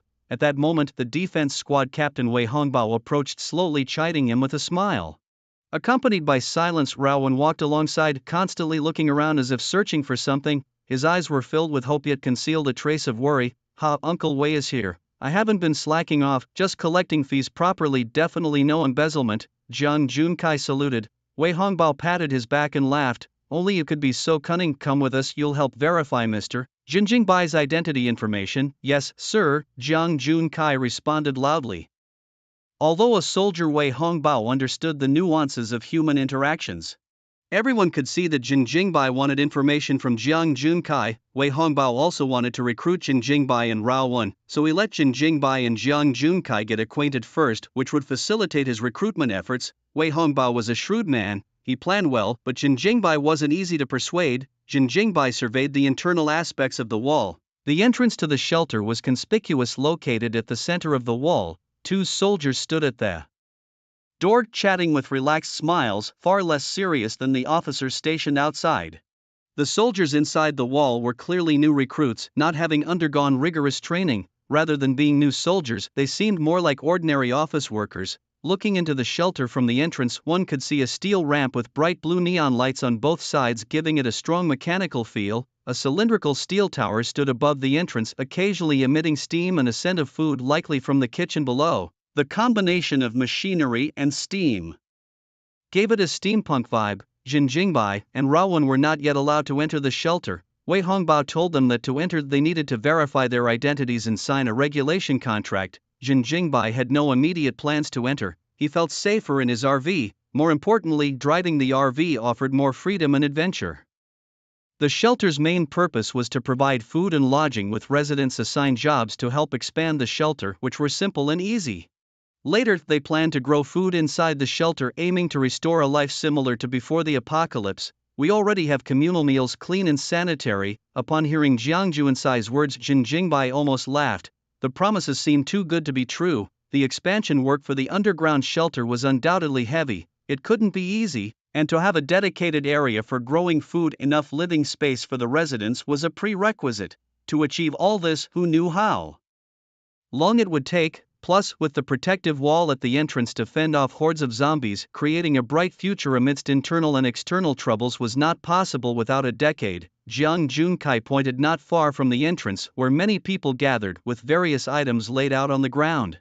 Over there is our trading area, where you can find just about anything: materials, weapons, food, clothes and more. It operates on a barter system. As long as what you offer satisfies the other party, you can trade for anything. There's nothing you can't find here. Jiang Junsai's smile had a sleazy tinge to it, clearly dealing in some shady goods. However, Jin Jingbai was intrigued. Of course, his interest was not in the sketchy dealings, but in the materials and weapons. How much he could upgrade in the next wave depended on this trading zone's offerings. Really everything? Jin Jingbai glanced at Jiang Junsai. Jiang immediately gave a thumbs up and said, "For real, even more real than actual gold and silver." That phrase sounds so familiar. Jin Jingbai blinked but didn't respond. The group entered a makeshift building where they registered their names and ID numbers. The details of Jin Jingbai and Rao Wen popped up immediately, as detailed as from their birth till now. Before the network went down, the authorities had preserved everyone's information to facilitate identity verification. Individuals with criminal records would definitely receive special attention. Upon confirming that Jin Jingbai and Rao Wen were good citizens, Wei Hongbao immediately smiled. Welcome to the B City shelter. If you'd like to join the shelter, you can sign the contract outlined here. The display screen listed a contract filled with a plethora of terms primarily aimed at better management of the shelter. It included clauses like no fighting, no harming others, and no theft within the shelter. However, Jin Jingbai and Rao Wen weren't in the mood to read it. Rao Wen urgently asked, "I want to know how my parents are doing. You have our information, you must have theirs too, right?" From the moment he walked through the gates, he had been anxious, desperately wanting to know about his parents' condition. Wei Hongbao paused, then turned to manipulate the display screen. After several clicks across different panels, he showed the last expression Rao Wen wanted to see. Wei Hongbao sighed and with a serious face hesitated, a scene he had witnessed too many times before, but still said, "I have some bad news, Mr. Rao's parents." He paused, struggling to continue. "On the day of the zombie virus outbreak, they were sacrificed." Upon hearing this, Jin Jingbai's eyes narrowed sharply. Rao Wen's face turned deathly pale as if struck by thunder. "No, it can't be. You must have made a mistake. Check again." Rao Wen's voice trembled, stepping back repeatedly, his breathing becoming rapid. After enduring so many hardships, the news of his parents' fate was devastating. Rao Wen was in agony, wanting to cry but unable to shed tears. The most feared scenario had still occurred. Although Rao Wen had left the bustling B City for the less affluent A City, his affection for his parents was deep. His departure from B City was primarily to become self-reliant. Not everyone in big cities is wealthy. B City was a major metropolis, but it also had many impoverished urban villages. Many people only saw the city's prosperous side but missed the small alleys and towns within, with high living costs and a family not particularly affluent. Rao Wen didn't want to continue using his parents' money, hence he went out to work, sending money home every month. This showed how deep his affection for his parents was, driven by the deep love they had for him. All along, Rao Wen had comforted himself, believing his parents were fine, but the terrible news he now received ultimately awoke him. Temporarily unable to accept it, he hoped Wei Hongbao would suddenly tell him there was a mistake in the data, but Wei Hongbao's repeated checks were to ensure the accuracy of the information. Wei Hongbao sighed again, patting Rao Wen's back in consolation. He had seen too many people travel great distances back to B City only to collapse upon learning of their family's death. Rao Wen was handling it better than most. In such situations, the best approach wasn't to offer verbal comfort but to let him calm down on his own. Speaking up would only stir Rao Wen's emotions further. Jin Jingbai also stepped beside Rao Wen, patting his back. He could understand the loneliness of losing parents, though he couldn't fully grasp the depth of Rao Wen's familial bonds, having grown up in an orphanage. Due to his love for freedom, he ran away from the orphanage at the age of 13 and fended for himself. This was somewhat similar to Rao Wen, as both of them had been self-reliant from a young age. The difference was that Rao Wen did not want to overburden his parents, while Jin Jingbai did not want to be confined by the orphanage. Without saying a word to Rao Wen, Jin Jingbai turned and walked outside, intending to check out the trading area. He left Rao Wen sitting in the chair, her eyes vacant, trying to calm herself. Wei Hongbao and Jiang Juntai followed him out. "Mr. Jin, I have a question, it won't take too long," Wei Hongbao requested. "Go ahead," Jin Jingbai responded with a smile. Finally arriving at Shelter B, he naturally wanted to rest for a while, so he was not in a hurry to do anything. As per the scheduled time, the army from City A should have already escorted the civilians here, but we haven't received any information on this end, Wei Hongbao said seriously. "Mr. Jin, you are the first one to come from City A, so I wanted to ask if you know anything about the situation there." "Am I the first one from City A?" Jin Jingbai was surprised, but recalling his journey, there was nothing particularly strange about it. On the way, that fat zombie must have killed countless passers-by. And then there was also a psychic blocking the road and robbing people. It's hard to get through these two obstacles without military protection. Finally, before leaving, Jin Jingbai had suspected that the City A army had broken away from national control and had become independent. Now it seemed that the City A army indeed did not escort the civilians to the shelter as he had thought. "I'm not sure, ask others later." Jin Jingbai smiled and simply replied before leaving directly. He guessed some information but didn't plan to disclose it. The situation with the army had nothing to do with him, moreover it was all his speculation. Whether he spoke about it or not made no difference. Wei Hongbao sighed and turned to walk towards Raowen. Zhang Juntai and Jin Jingbai arrived at the trading area where there were quite a few people around, but their spirits seemed low. Those who were physically healthy had stalls with unpopular items, while those trading popular items like food had their hands and feet wrapped in bandages, obviously injured in the process of finding food. Those who were healthy were not well fed, and those who were well fed were injured. Under such circumstances, it was no wonder that their spirits were not high. The shelter was not omnipotent, it could only ensure that the survivors inside lived on. To be well fed and hydrated, one needed to put in more labor, either by working overtime to expand the shelter or by venturing outside the walls to scavenge for supplies. Seeing this scene, Jin Jingbai couldn't help shaking his head. Indeed, the shelter was no paradise. After strengthening his RV, he might as well go out and venture on his own. Seeing him shake his head in disappointment, Zhang Juntai quickly explained, "Mr. Shin, our shelter is still pretty good, especially for those who join the army. There's definitely no problem with getting enough to eat. With your abilities, life in the army would definitely be quite comfortable." Those outside who hadn't joined the army had limited food allocation, which is why they looked dispirited. Not everyone was in the same situation. Zhang Juntai had received a hint from Wei Hongbao to try and persuade Jin Jingbai to join the army. Anyone who could make it from city A to city B, even if not a psychic, must be quite capable. Zhang Juntai once again invited Jin Jingbai. Smiling wryly, Jin Jingbai said, "I'm already living quite comfortably now, why would I join the army and be restricted?" At this, Zhang Juntai remembered the luxurious RV. It was clear from the supplies and living conditions in the vehicle that it was much better than sharing a room with 40 or 50 people in the shelter. Under such good conditions, who would covet the army's little bit of food? "It's not entirely like that," Zhang Juntai said earnestly, spouting a lot of high-sounding principles about how humans are social animals and need to stick together to survive in this apocalyptic world. However, Jin Jingbai didn't respond with even a murmur. He wandered around the trading area and after a long search suddenly asked, "Do you know where I can buy toy guns and toy bullets?" Although it felt like a silly question, Jin Jingbai shamelessly asked anyway. Zhang Junkai was completely baffled when he heard the request for a toy gun of all things. He couldn't wrap his head around why anyone would want that amidst the apocalypse. "Mr. Jin, you want a toy gun?" he asked, puzzled. He mentioned that maybe some children in the shelter might have one or two. His expression turned curious, as if he had stumbled upon something extraordinary. For some reason, Zhang Junkai couldn't shake off the feeling that Mr. Jin Jingbai was not quite what he had expected. There seemed to be something off about him. Zhang Junkai dared not voice his thoughts aloud. Instead, he speculated silently, who in their right mind would look for toy guns in an apocalypse? He thought. To his relief, it seemed there were only a couple available, which prompted Mr. Jin to drop the idea. It wasn't because of the scarcity of the toy guns, but rather Mr. Jin couldn't possibly justify taking them from the children. Mr. Jin then shifted the conversation to more complex materials like hexagonal diamond, aluminum nitride, transparent ceramic and carbon composite materials. Zhang, scratching his head awkwardly, admitted, "I'm not too sure about those. Is there anything simpler?" Despite recognizing each word individually, when put together they made no sense to him. In that moment, Zhang felt like he was illiterate, embarrassed by his own boastfulness about being well informed.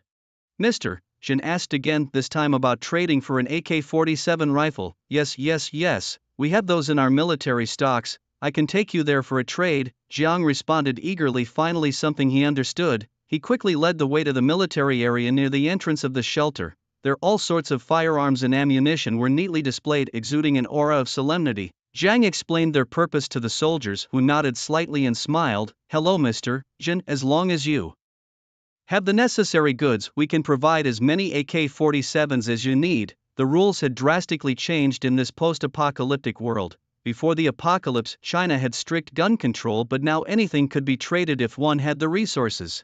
Zhang fetched a folding stool for Mr. Jin, who sat down with the air of a distinguished guest. "Do you have a price list? I'd like to compare," Mr. Jin inquired. Zhang, acting like a salesman promoting a product, quickly produced a list. The list detailed the post-apocalyptic values of various items. A 500 milliliters bottle of mineral water for a rifle. Mr. Jin's eyes widened in disbelief. Zhang nodded proudly. "Yes, in these times, water can indeed buy you a rifle, Mr. Jin. Don't be surprised." But Mr. Jin, frowning at the list, remarked, "Isn't that a bit steep? A whole bottle of mineral water for just one rifle?" He then stood up. "Never mind, I'll look elsewhere." I came with good intentions and you're trying to take advantage of that. Wait, Mr. Jin, the price is negotiable, maybe take another look at this list. Jiang quickly pulled out another list from his pocket as Mr. Jin took it, scanning it casually. The prices were indeed lower. It was just a test, and surprisingly, there was a cheaper list. Jiang realized he had been too hasty and had played right into Mr. Jin's hands. The soldiers around glared at Jiang as if to say, "We'll deal with you later." Satisfied with the new list, where a 350 milliliters bottle of water could now get a rifle and a bottle of milk could get 150 bullets, Mr. Jin felt the prices were more reasonable, even slightly in favor of the military. Brother, I accidentally picked the wrong list. Can we adjust the price a bit? Just a little bit, Jiang pleaded, hugging Mr. Jin's arm and gesturing with his fingers, hoping Mr. Jin would be generous with the materials. But Jin Jingbai ignored the noise around him, focusing intently on the enhancement requirements for his equipment. Infinite ammo rifle requirements: 30 high-quality AK-47 rifles, 8/30ths, achieve 500 headshots with a rifle, 223/500, regular bullets requirements: 2 regular bullets could be enhanced too. However, at this stage the zombies could be easily killed, so Jin Jingbai hadn't bothered with mass synthesis. 2 regular bullets could be combined into 1 armor-piercing bullet, while the rifle bullets were unlimited. Shotguns, machine guns and sniper rifles still needed ammunition, and armor-piercing bullets would significantly increase their firepower. Calculating his needs, Jin Jingbai said, "Let's start with 22 AK-47 rifles, then add 5,000 bullets and 50 grenades." He glanced at the rocket launcher grenades, priced at 2 per bottle of milk. Regular grenades requirements: 2 regular grenades. Previously, Jin Jingbai had used regular grenades to bombard a fat zombie without causing much damage. If he wasn't mistaken to kill a level 2 lifeform with 1 shot, he would need enhanced grenades. However, since he seldom used grenades, he only exchanged for 50. The trade wasn't limited to milk and water. One could also trade with red wine, coffee, chocolate, biscuits, weapons, clothes and various other items, though prices varied. Jin Jingbai moved various beverages from his motorhome, exchanging them for a large number of rifles and bullets. Infinite ammo rifle requirements: 30 high-quality AK-47 rifles, 30/30ths, achieve 500 headshots with a rifle, 223/500, just over 200 headshots left until the rifle was enhanced. After completing the trade with the military zone, Jin Jingbai headed back to the trading area to browse around. Jiang Juntai wanted to follow, but Jin Jingbai refused him. The materials Jin Jingbai wanted were unrecognizable to Jiang Juntai, rendering him useless. Jin Jingbai hadn't even given him the promised chocolate. After roaming the trading area for a long time, Jin Jingbai inquired with no less than 20 people. Finally, an older gentleman who was familiar with the subject matter squatted on the ground, indulging in the cigarette Jin Jingbai had handed him, and said, "Forget about the hexagonal diamonds. The shelter doesn't have them. What they call hexagonal diamonds are actually blue star stones found in a meteorite crater in North America." Hearing the words North America, Jin Jingbai internally exclaimed, "Good grief, if it was only available in North America, his mission would surely be doomed." He couldn't possibly cross the ocean to North America just to enhance a vehicle body. If he had such capabilities, why would he need a motorhome? Exhaling a puff of smoke, the old man's next words took a surprising turn. "However, not far from our city B, there's a research institute that has a tiny bit of blue star stone, but only a pitiful amount. Moreover, that institute has become a zombie paradise and even the military can't enter. I'm not sure if any blue star stones are still there." Jin Jingbai's expression brightened as he asked seriously, "Could you tell me the exact location?" The old man smiled without speaking, his eyes filled with expectation. Jin Jingbai smiled back, pressing a pack of cigarettes on the old man's stall with a suggestive glance, as if to say, "Give me the information and I'll give you the cigarettes." The old man got it immediately, chuckling, "It's beside the B city government. I'll circle it on your map later." As he reached for the cigarettes, Jin Jingbai suddenly moved, not handing them over. Grinning, he asked, "Do you know about aluminum nitride, transparent ceramics and carbon composite materials?" The old man clicked his tongue, unwilling to respond. Seeing Jin Jingbai ready to leave with the cigarettes, the old man became anxious. Hey, don't go. I'll talk, okay." Frustrated, he said, "You're not being fair, kid. I gave you the info about the blue star stone, but you're still holding onto the cigarettes." Jin Jingbai looked innocent as he replied. Surprised, the old man began to object, but then realized that Jin Jingbai had indeed never promised to give him the cigarettes. "You weren't giving me cigarettes?" Then what was that wink about? The old man demanded, eyes wide. My eyes were just uncomfortable. Can't I blink? Ojin Jingbai retorted. The old man, infuriated, protested. What the hell was pressing the cigarettes on my stall about then? My legs were numb, just needed to use my hand for support. Beyond the strength of human capabilities, enhancement conditions. Jump the new Treasure Island dance once a day in front of an audience, persist for 30 days, 5/30ths, smart targeting pistol, enhancement condition 1, carbon composite materials, 1/1, enhancement condition 2.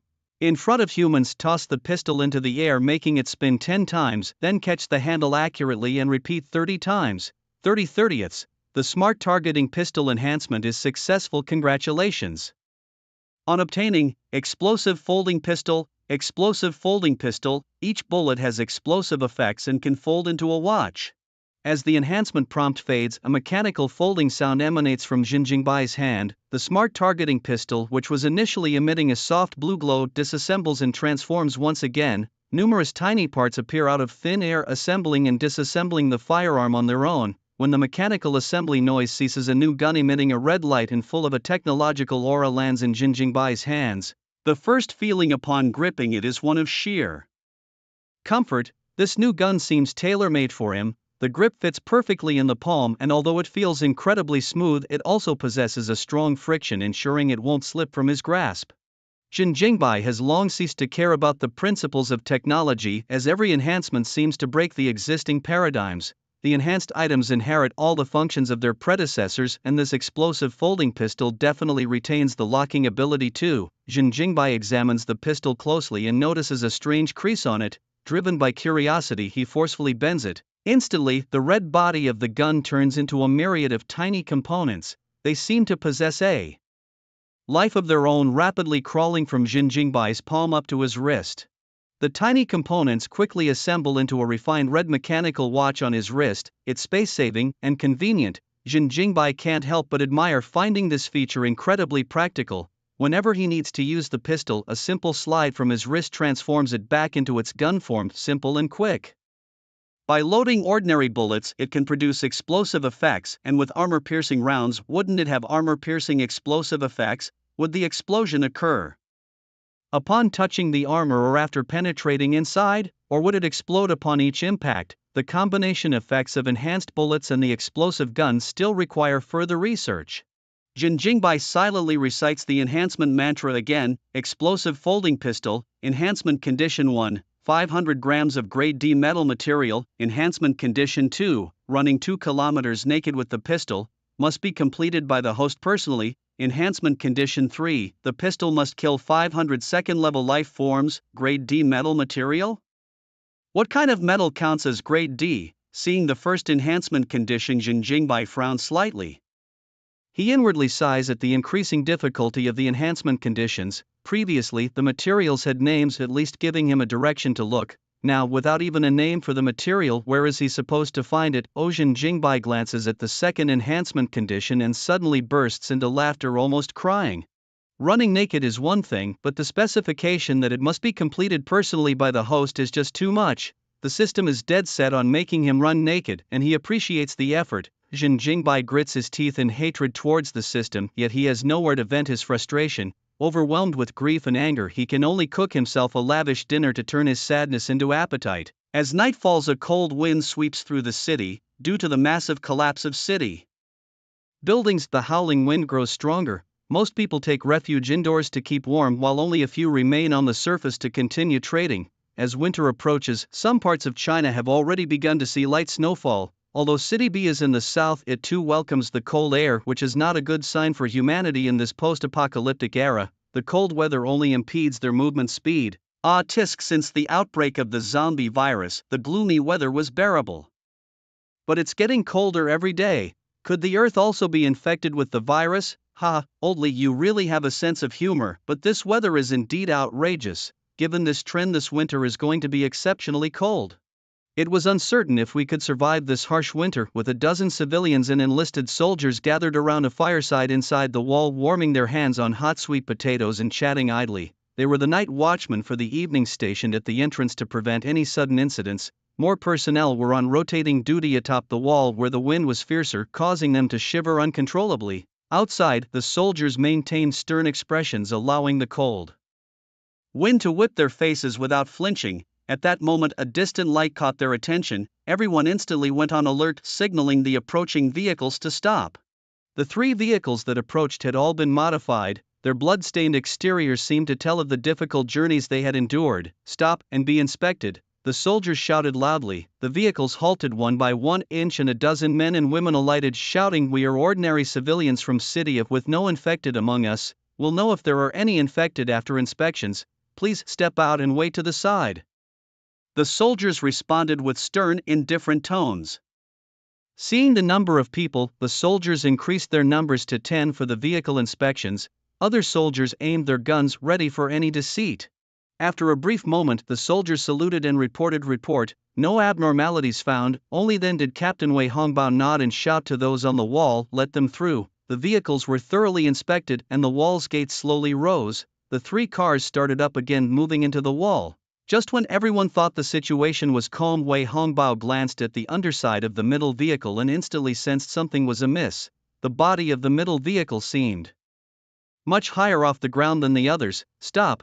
Wei Hongbao suddenly blew his whistle and shouted, "There's something wrong with the undercarriage of the middle vehicle." Instantly, all soldiers raised their guns, aiming as the gate began to close rapidly. The 3 vehicles, as if sensing guilt, suddenly increased their speed.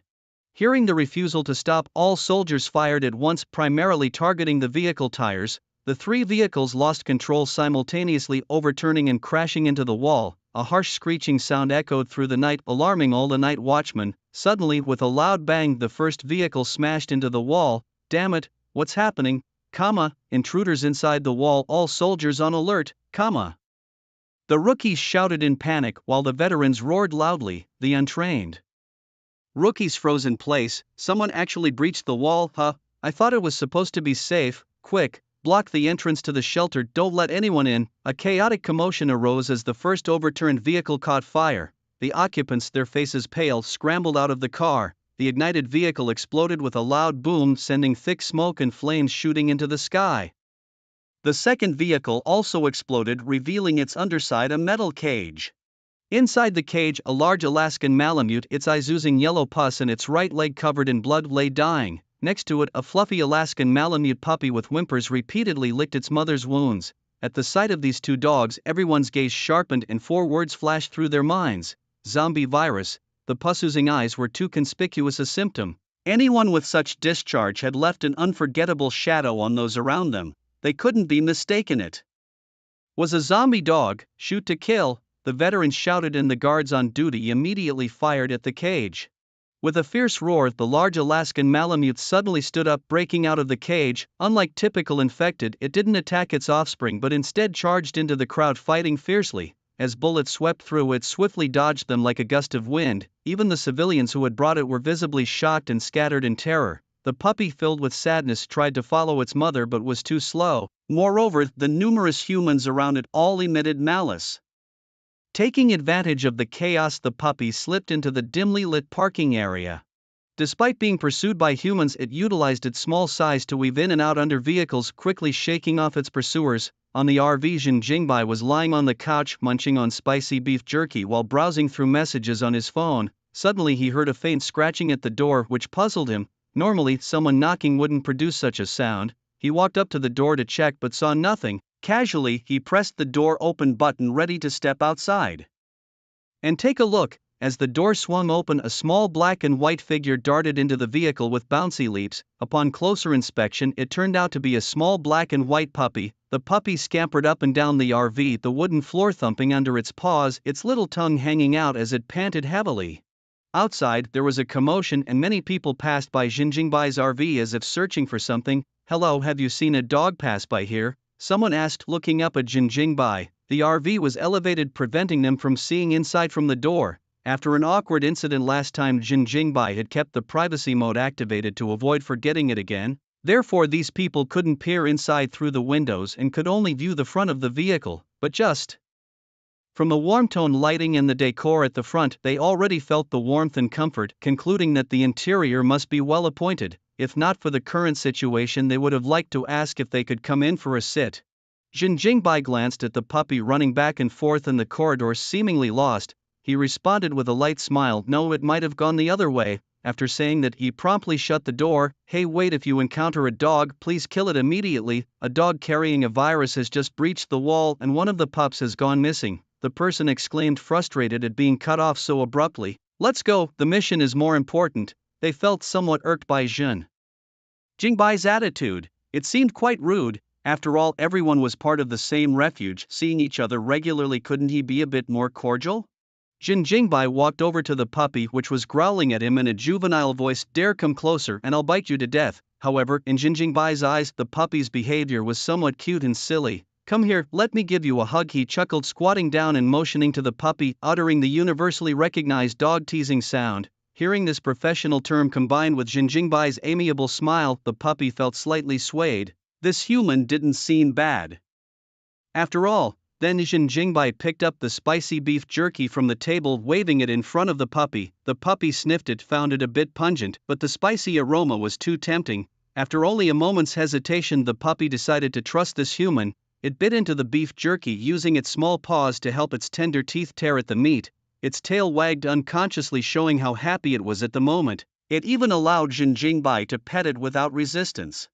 Virus detected, initiating removal, a mechanical voice suddenly announced, and the RV's exhaust system began to whir. The puppy, still tearing at the beef jerky, trembled slightly but then continued as if nothing had happened. This little guy is also infected with the zombie virus, Zhen Jingbai said, stroking the puppy while muttering to himself, lucky you, little one. If you had run into another vehicle, even if they didn't harm you, you'd definitely have turned into a zombie. His RV's exhaust system could expel the virus. Before any mutation, it could eliminate any virus. Of all the vehicles the puppy had run into, this had to be some kind of fate. After finishing the jerky, the puppy continued to pant, apparently having its little tongue spiced up.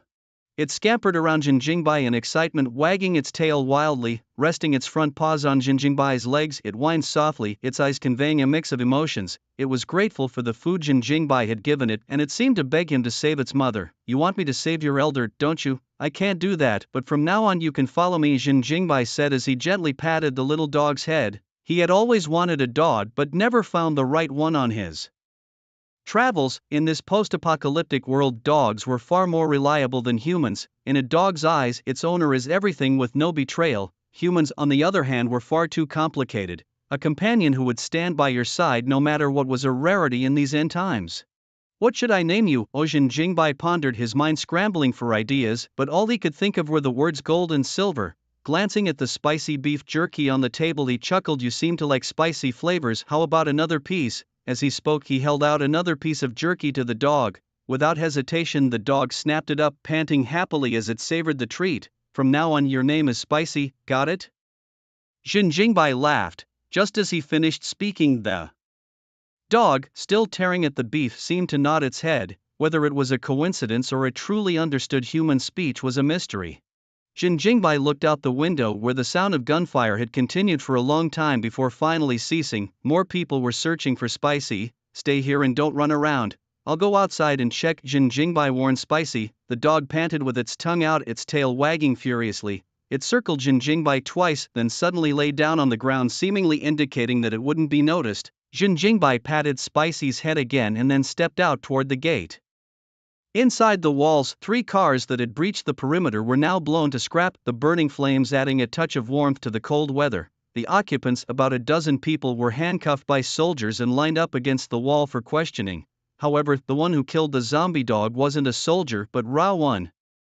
During the chaos, Rao Wen had cleanly decapitated the beast with a single stroke of his blade, his action smooth and precise, stunning everyone present. We mean no harm. We just wanted you to save our dog. As soon as the intruders spoke, they were harshly rebuked. Your dog was infected with the virus, yet you brought it here. How is that not malicious? And that dog that escaped hasn't been found yet. If it bites anyone here, we all might end up buried here. You only think of yourselves, disregarding others' safety, wanting us all to turn into zombies before you're happy. The crowd berated the intruders, turning their faces ashen. The handcuffed intruders were panicked. No, that's not it. We didn't know where that little dog came from. It wasn't in the cage before, one stammered, then suddenly exclaimed in shock. Could it be newly born? Newly born? Its eyes are open and you say it's just born. Lock them up. Wei Hongbao was noticeably agitated. He waved his hand instructing the soldiers to detain the people for questioning.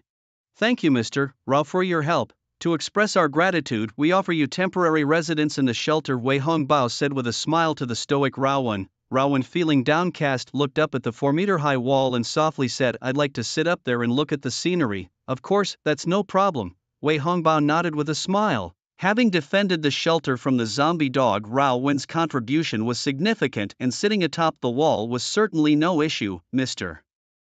Rao, have you considered joining the army? While the army can't offer you parental care, it will definitely provide you with a different kind of feeling," Wei Hongbao said as they walked together. The two reached the top of the 4-meter-high wall overlooking the scarred city of B, their hearts filled with mixed emotions. The city's former glory was gone forever. "Uncle Wei, maybe go look for that missing dog. I need some quiet," Raowen said, not really in the mood to think about anything else. Raowen expressed his feelings of frustration, saying, "The reason I came to City B was to reunite with my parents, but now I feel completely lost and unsure of what to do next. It seems meaningless to have come here. I feel empty inside." Jin Jingbai sat down beside him as the cold wind blew in their faces. He chuckled lightly and said, "Sometimes overthinking isn't beneficial. In a post-apocalyptic world, the most important thing is to survive. Start thinking in simpler terms, like becoming stronger, scavenging more resources, and enjoying the unique experiences of this new world." Raowen glanced at Jin Jingbai and asked, "What is your goal, Brother Bai?" He realized that he had never known the reason why Jin Jingbai came to City B. Initially, Raowen thought Jin Jingbai had invited him to form a team because he was heading to a shelter in City B. However, upon arriving, he noticed that Jin Jingbai seemed disinterested in the shelter. Jin Jingbai smiled and replied, "My goal is freedom." Raowen puzzled, "Freedom? But you're already free, aren't you? Don't you have any other goals?" Jin Jingbai shook his head. "To achieve true freedom, there's much to be done. I'm still working towards that goal." Raowen did not quite understand, but he sensed there was more to Jin Jingbai's words.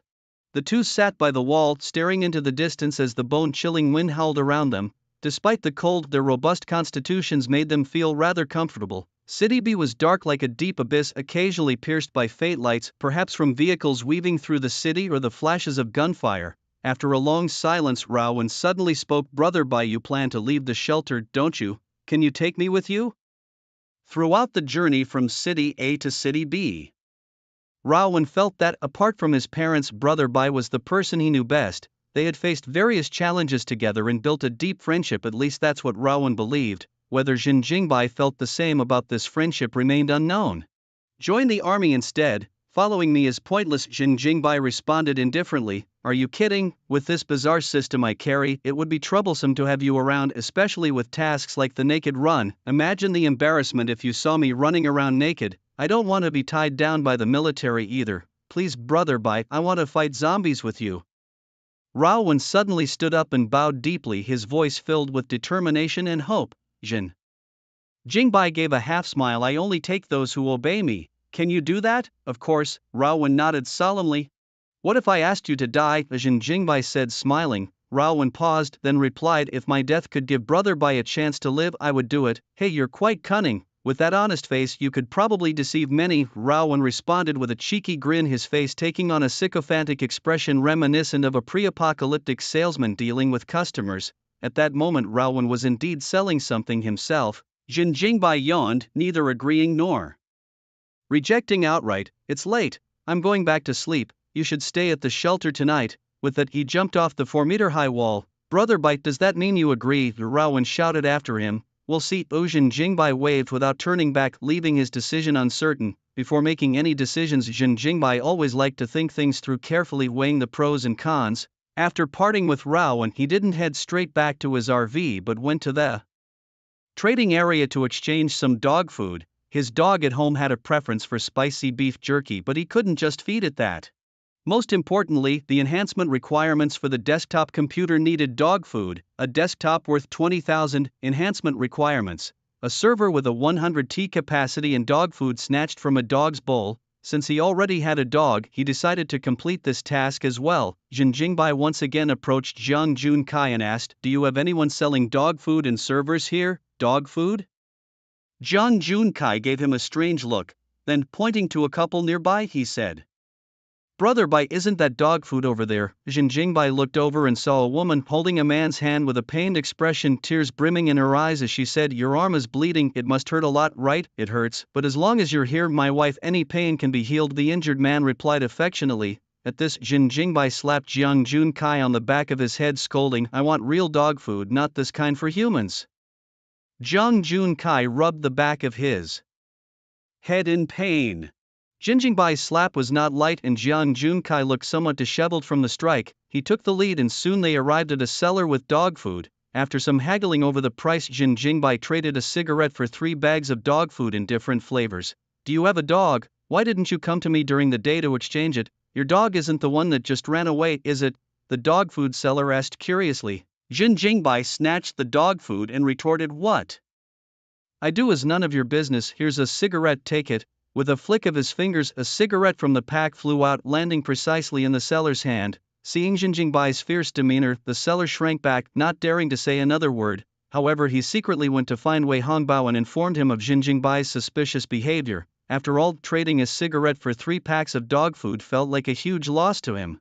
Under Jiang Junsai's guidance, Jin Jingbai managed to exchange with several people and eventually assembled a server with a 100 T capacity. Back in the RV, Mullah was obediently lying on the floor deep in sleep. Hearing the door open, she immediately ran over, excitedly circling around Jin Jingbai repeatedly. Despite their brief time together, Mullah had developed a strong fondness and trust for Jin Jingbai. Such an innocent dog. Jin Jingbai poured the acquired dog food into a stainless steel bowl and handed it to Mullah. While Mullah was a little foodie, happily munching on both the beef jerky and the dog food in front of her. But just as she was halfway through, Jin Jingbai suddenly snatched some of the dog food from her bowl. Mullah looked up puzzled, her dopey eyes meeting Jin Jingbai's. She didn't guard her food, nor did she make any noise. Instead, she nudged the stainless steel bowl with her nose, looking pitifully at Jin Jingbai as if to say, "So you're hungry too, master?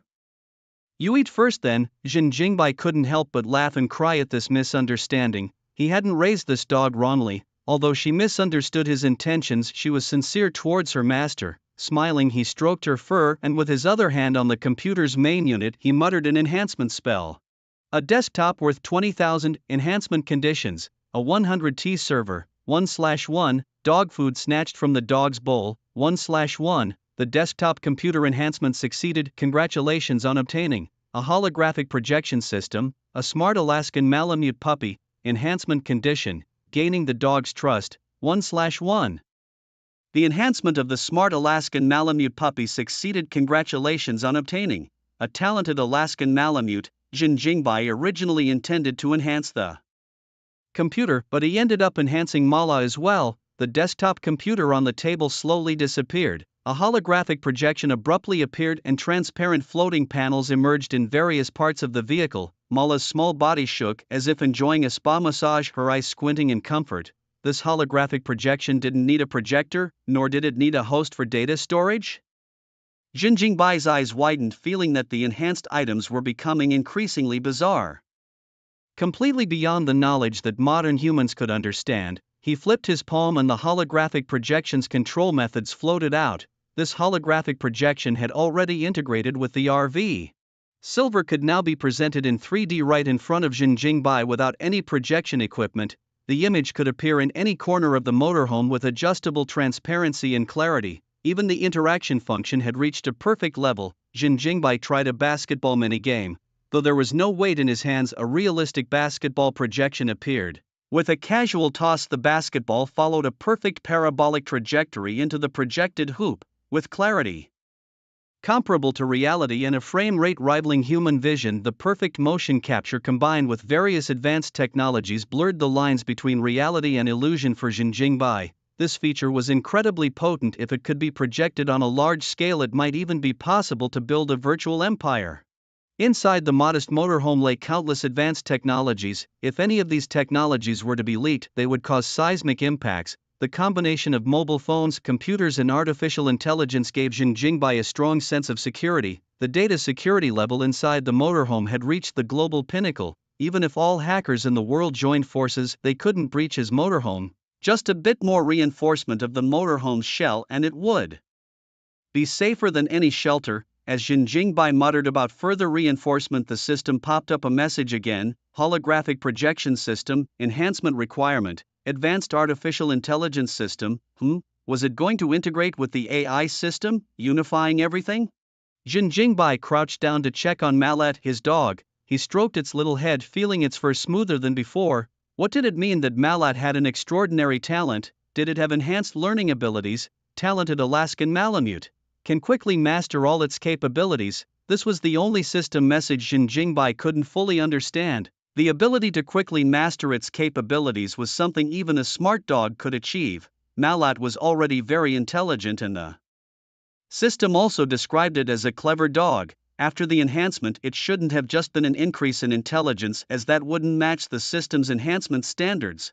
As he pondered, Malat's little body suddenly began to shake. Its previously soft fur was now covered with a layer of steel, its naive white teeth quickly coated with a dark silver color reflecting a cold, chilling light. Malat's entire body was covered with dark silver steel, even its eyes were obscured by red crystal chips, and its dark silver claws looked capable of easily tearing through steel. In just a moment, Malat's entire body, bones, fur, blood had transformed into cold machinery. From a cute silly dog it had become a majestic mechanical beast, its eyes emitting bursts of chilling red light.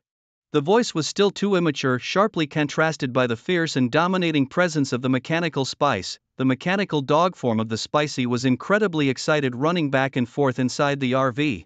The movement of its joints produced mechanical whirring sounds mimicking a real mechanical dog in full sprint. Its speed had increased manifold. The agile and nimble body bounced around the second level of the RV without knocking over or breaking anything. Was this Spicy's special ability? Jin Jingbai was somewhat astonished. He knew about humans awakening special abilities, but this was his first encounter with an animal awakening such powers. There was no mention of animals awakening abilities on the internet. Of course, it could also be that the official information from City B was not comprehensive. But regardless, Spicy was definitely among the first batch of animals to awaken such abilities. The mechanical enhancement gave Spicy stronger offensive and defensive capabilities, and both its speed and reflexes had improved. Whether it had other abilities would be known once they went out for a test. If animals could awaken abilities, could zombies do the same? Or if a person with abilities turned into a zombie, would they retain those abilities? Such possibilities were not out of the question. The arrival of the apocalypse had changed the entire world, and anything could happen. Jin Jingbai called out to Spicy and grinned, saying, "Spicy, come here, let me check you out." The simple mechanical Spicy ran over with a clanking sound, allowing its owner to touch its body freely. An Alaskan Malamute with exceptional talent, enhanced condition, 1 kilogram of grade D metal material, spend a year accompanying the dog. Once again faced with the reality of D-grade metal and the hard condition of time, it seemed impossible for Mala to become stronger rapidly. Jin Jingbai removed his hand from Mala and murmured, "However, Mala can awaken her special abilities. If trained, she might become as powerful as human ability users." He then asked Mala, "Can you freely switch between mechanical and physical forms?" Mala nodded and quickly shook her body, the mechanical parts swiftly receding to reveal her soft, beautiful black and white fur. Indeed, Mala looked better in her physical form, her black and white fur making her look especially adorable. Jin Jingbai suddenly remembered that Rowan wanted to join them and thought he might as well be responsible for La's daily needs. Let Rowan be the poop scooper. Jin Jingbai wasn't too resistant to Rowan's request to join. After all, Rowan was obedient, straightforward, and quite capable, able to help with many tasks.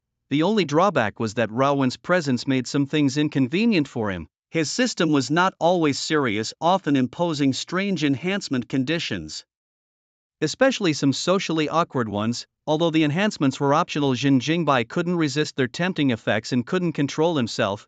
"Well, everyone thinks I'm crazy anyway, I might as well play the part to the fullest." Jin Jingbai sighed deeply and fell into a deep sleep after his bath. The next morning, Jin Jingbai mixed dog food with beef jerky for Mala, who wagged her tail happily while enjoying her meal. Jin Jingbai even performed a dance in front of Mala, and to his surprise, his mind actually received a notification. Today's dance check-in completed. It turned out that the system's audience included animals too. This meant he no longer needed to dance with Rowan. After filling the RV with fresh water and gasoline, Jin Jingbai returned to the military area. He was about to trade for aluminum nitride transparent ceramics when he was approached by Wei Hongbao, who had been looking for him. "Mr. Shin, we searched all night but didn't find the virus-infected puppy. I heard you bought some dog food last night. Could you explain the purpose of your purchase? Wei Hongbao asked with a serious expression, his tone noticeably less polite than before. Given the gravity of the situation concerning the survival of the refuge, he had to be stern. If Xin Jingbai couldn't provide a reasonable explanation, Wei Hongbao would be forced to conduct a search even if it meant making a mistake. They couldn't afford to overlook any possibilities. Faced with Wei Hongbao's aggressive stance, Xin Jingbai scoffed, "What I buy is none of your business. I came here to trade for aluminum nitride transparent ceramics, name your price." He couldn't possibly explain to Wei Hongbao. No matter how reasonable his explanation, Wei Hongbao would surely search his vehicle. If Ma La were discovered, regardless of whether she was infected, she would be taken away. If she were infected, she would be killed. If not, she would be taken back for research. Either way, Xin Jingbai couldn't bear to see that happen, so he chose to remain silent. "Mr. Xin, this is a matter of great importance. If you cannot clarify the situation, we will not trade with you, and we even have the right to conduct a forced search," Wei Hongbao declared sternly. Soldiers simultaneously blocked all of Xin Jingbai's escape routes, their firearms ready though not aimed. As soldiers, they were the law of the refuge. Faced with a defiant man, they were prepared to take drastic measures. The refuge was a place for human survival, not for disturbances, otherwise military authority would be compromised. Xin Jingbai smirked, his hand already on his watch. He was not one to shy away from conflict. If they wanted a fight, he was ready. Seeing the situation, Rawan hurried over to mediate. "Uncle, wait, it's all a misunderstanding. Brother Bai is just strong-willed and doesn't mean any harm to the refuge." Wei Hongbao frowned. "It's not that I'm unreasonable, but he's unwilling to cooperate with us. If you don't want to escalate this conflict, you'd better persuade your friend." He was considering recruiting Rawan into the army. Although Rawan and Xin Jingbai seemed to have a good relationship, Wei Hongbao found it difficult to directly apprehend anyone. He only wanted to inspect Xin Jingbai's RV, a minor issue that didn't warrant a major fuss. Wei had hoped Rawan would persuade Xin Jingbai. However, to Wei's surprise, Rawan merely chuckled and said, "Well, we already checked everything before coming here. Inspecting it again seems a bit inappropriate, don't you think, Mr. Rao?" "What do you mean by this? If you plan to help him, then I must take strict measures against both of you," Wei Hongbao said, frowning deeply. Xin Jingbai gave a cold smirk and slid his wristwatch slightly. In an instant, numerous tiny mechanical parts assembled into a compact, foldable pistol. Without any hesitation, Rawan had already decided to stand by Xin Jingbai, prepared to face whatever came their way. He plunged his vibranium broadsword into the ground, stirring up a wave of dust. The soldiers quickly aimed their guns and sternly ordered them to drop their weapons. Just as tensions were about to escalate, a disturbance from outside the wall broke the standoff. A soldier atop the wall shouted, "Captain, there's trouble outside. That zombie bull has come back, and there's a horde of zombies behind it." Hearing the soldiers' report, Wei Hongbao's expression darkened. "Damn, not that bull again. It had to come at this time, which is quite awkward. Everyone follow me to defend against the zombie horde." Wei waved his arm, choosing to prioritize the bigger picture. Since the fight hadn't started yet, it seemed better to deal with the incoming zombie horde. As the alarm blared, suddenly a large group of soldiers armed with firearms rushed out of the shelter entrance, moving in an organized manner. Half of the soldiers quickly manned the walls and, under Wei Hongbao's command, opened fire in a continuous barrage that echoed between heaven and earth. The other half set up defensive equipment at the gate and ordered all civilians to immediately take refuge inside the shelter. Everyone's faces were etched with tension, sweat beading on their foreheads. Xin Jingbai remained expressionless, while Rawan looked utterly bewildered. "What's going on, brother? By brother, when come over here." Zhang Juntai hurried over to them, tugging at their sleeves. The three of them retreated to a small corner. Zhang explained, "It's that zombie bull leading a zombie horde attacking the shelter again. This isn't the first or second time this has happened." Suddenly, a loud boom shook the gate and several shells exploded outside, causing the ground to tremble slightly. Rawan asked in confusion, "It's just a bull. Why the panic? It's being treated like some major boss is attacking. It's a level 2 lifeform, the same tier as Fatso. They can't hold it off." Xin Jingbai quickly interjected, staring at his super smartphone. The phone indicated the presence of a nearby level 2 lifeform, presumably the zombie bull mentioned by Jiang. Because it was a level 2 lifeform, the human military's firepower was insufficient to kill it, allowing the zombie bull to return repeatedly. Jiang nodded, about to speak, but Jin interrupted. "What I find strange is the internet says there are many superpowered individuals in City B, but why haven't I seen any? How can they withstand a level 2 lifeform without deploying superpowered individuals?" Raowen was almost defeated by Fatso, let alone ordinary humans in the military. The vibrations came again and 4-meter-high walls started shedding fragments. The noise was indeed frightening, no wonder the soldiers were so tense. Zhang said awkwardly, there are indeed superpowered individuals, but they've formed squads to scavenge resources, so only the military is currently guarding the shelter. He wasn't lying, the superpowered individuals had indeed gone out in teams to gather resources. However, these superpowered beings weren't planning on returning. Within the shelter, they had to follow military orders, and with their exceptional strength, how many would be willing to comply? These individuals had made it clear. The new world has arrived, why should we obey military commands and protect a group of humans unrelated to us? Jin Jingbai just smiled and said nothing. Zhang hadn't revealed the whole truth, but Jin had already guessed as much. He calmly watched as the gate was repeatedly rammed, with large chunks of debris falling off. Raowen, the ever-complaining, was still ranting about the unreliable superhumans who hadn't come back yet to protect the shelter. The fighting outside was getting more brutal. Helicopters raged above, strafing the ground mercilessly as tanks fired non-stop. The sounds of battle echoed in all directions and the intensity of the conflict was palpable. Even the soldiers' faces grew grimmer and Wei Hongbao's voice turned increasingly agitated. The military's firepower was formidable, yet the zombie horde was too vast to eradicate completely. Target the zombie bulls first, don't let them break through the gates. Repeat, target the zombie bulls first. Wei Hongbao's voice was hoarse from shouting. He hoisted a rocket launcher and fired directly at a zombie bull below. The grenade exploded on its back, sending up a cloud of smoke. However, the sound of the gate being rammed did not cease. The zombie bull below was unscathed, each of its charges like the collision of siege artillery. The steel gates were dented from the impacts. Bang, bang, bang. The soldiers guarding the gate were on edge, their hearts pounding with each thunderous slam of the gate. The sheer force of the zombie bull, capable of hurling a tank through the air, commanded awe and fear. If this behemoth broke through, countless lives would be lost. This zombie bull was not on the same level as the other zombies. Its strength was now even more terrifying than before. No talking, everyone on alert, prepare for combat. Bang, bang, boom. Suddenly a 2-meter-tall super bull with silvery white fur burst through the steel gate. Its horns, shimmering like diamonds, remained unbent despite the violent impact. The deafening bellow of the bull resonated within the walls. Jiang Jun hurriedly covered his ears and retreated. Ignoring Jin Jingbai and the others, he ran back to the underground shelter, unwilling to stay above ground any longer. Attack! The soldiers inside the walls roared, and a barrage of gunshots and shells rained down instantly. Boom! In a flash, flames erupted and thick smoke billowed. Human defensive equipment was tossed aside like toys by the zombie bull's horns. Unstoppable in its rampage, the bull roared skyward, plunged into the crowd, and pierced human hearts with its horns. With its powerful legs, it trampled people into the mud. Its speed was terrifying. Bullets couldn't keep up and artillery strikes merely tickled it. Modern weapons were completely ineffective against this level 2 life form as it embarked on a massacre among the crowd like a tiger entering a flock of sheep. In the blink of an eye, it had utterly destroyed the soldiers' defenses. Blood stained the ground inside the walls as the zombie horde swarmed in, reminiscent of students rushing into a cafeteria.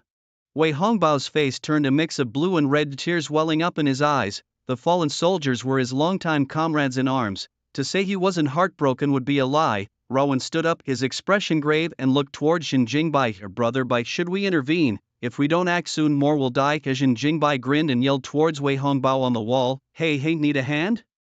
Just give me aluminum nitride transparent ceramics and I'll take care of this zombie bull for you. Taking advantage of a crisis, this was a dishonorable act, especially despised by the military. Even though Jin Jingbai had the ability to prevent the tragedy, he leisurely made demands to the military. In Wei Hongbao's eyes, this was a selfish act, completely conflicting with his own principles of selfless service. Rowan wanted to intervene, but he remembered his commitment to supporting Jin Jingbai. He couldn't act without permission, even if it meant everyone else died. Wei Hongbao despised Jin Jingbai, but now was not the time for insults. He didn't want more of his comrades to die. Just kill this zombie bull and we'll provide all the aluminum nitride transparent ceramics you need. Wei Hongbao shouted through gritted teeth as the soldiers inside the walls were utterly overwhelmed by the unstoppable force. Wei Hongbao had no choice but to seek help. He knew that Jin Jingbai and Raowen were superhumans, as it was evident from their actions and demeanor.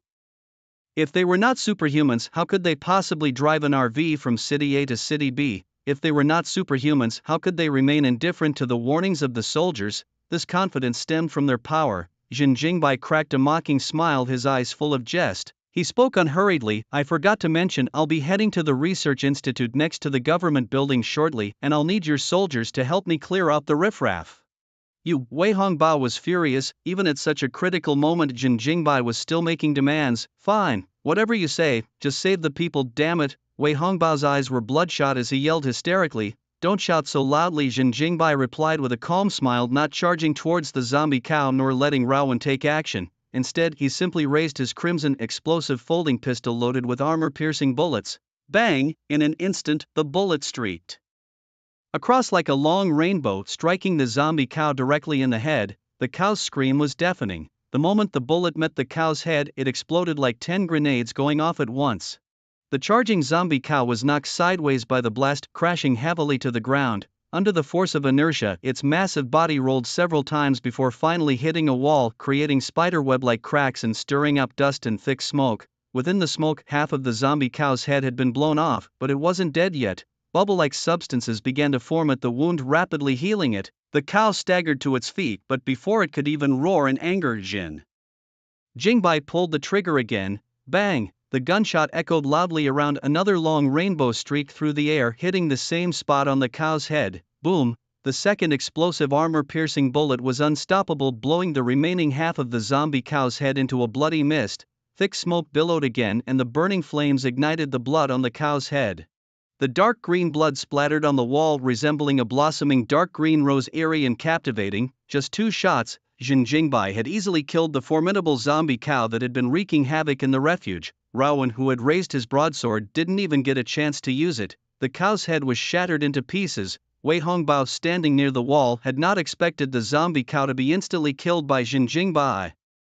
Nearby soldiers were in disbelief. Even rocket launchers couldn't penetrate the zombie cow's defenses, but Jin Jingbai had killed it with just 2 bullets. What kind of gun was that? Or was it his superpower? As the zombie cow died, the rest of the zombie herd seemed to lose their leader and their attack direction became chaotic. Seizing the opportunity, the soldiers rallied and counterattacked. Warriors, charge with me, kill! Thousands of people shouted and fought, their morale soaring. Numerous zombies fell, their blood staining the ground red, and the nauseating smell spread for miles. Jin Jingbai's pistol transformed back into a watch, and he found a spot to sit down and wait quietly.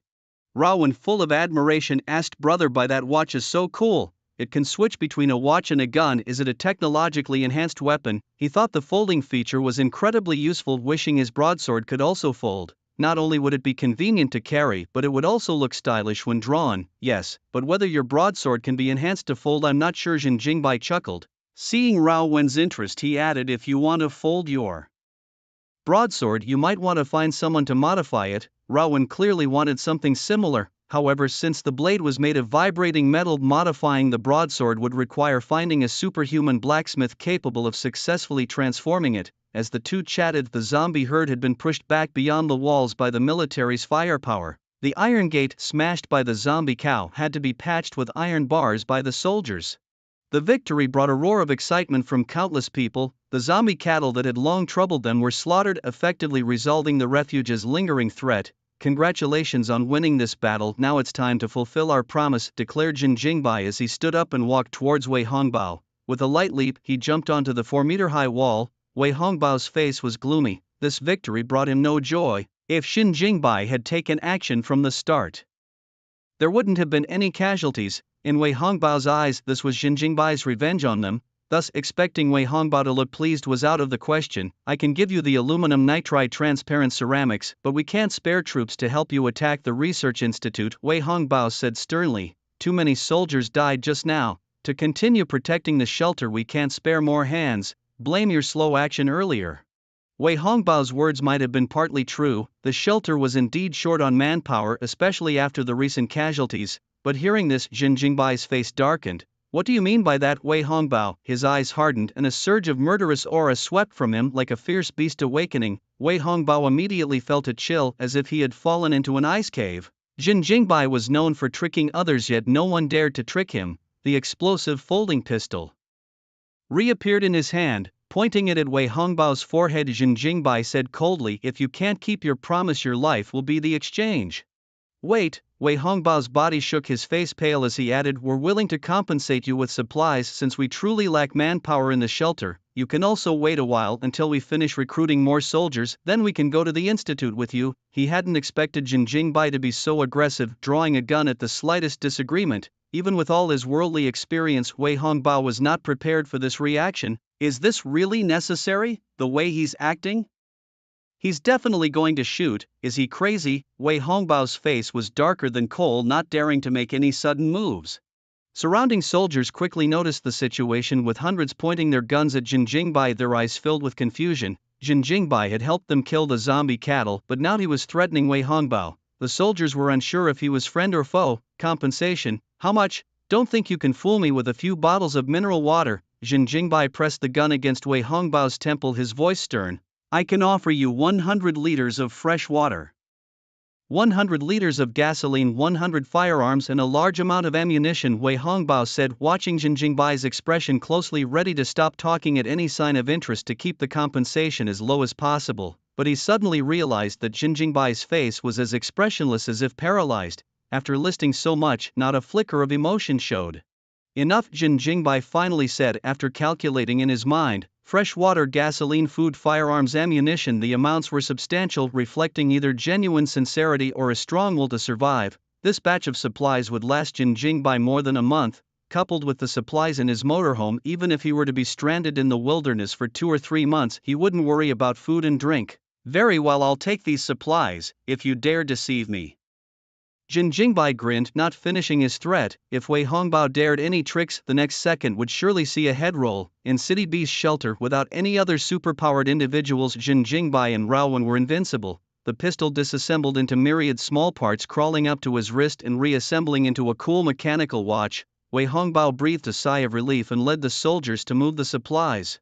Indeed, there was no way around it. He had broken trust first, and without making amends, it was somewhat indefensible. The promised supplies were delivered by Jiang Junkai, including aluminum nitride transparent ceramics. The people in the shelter learned about the events leading up to this and felt a mix of emotions. The act of Jin Jingbai hitting someone angered everyone in the shelter. Shouldn't they have refrained from physical violence? After all, things could have been settled amicably.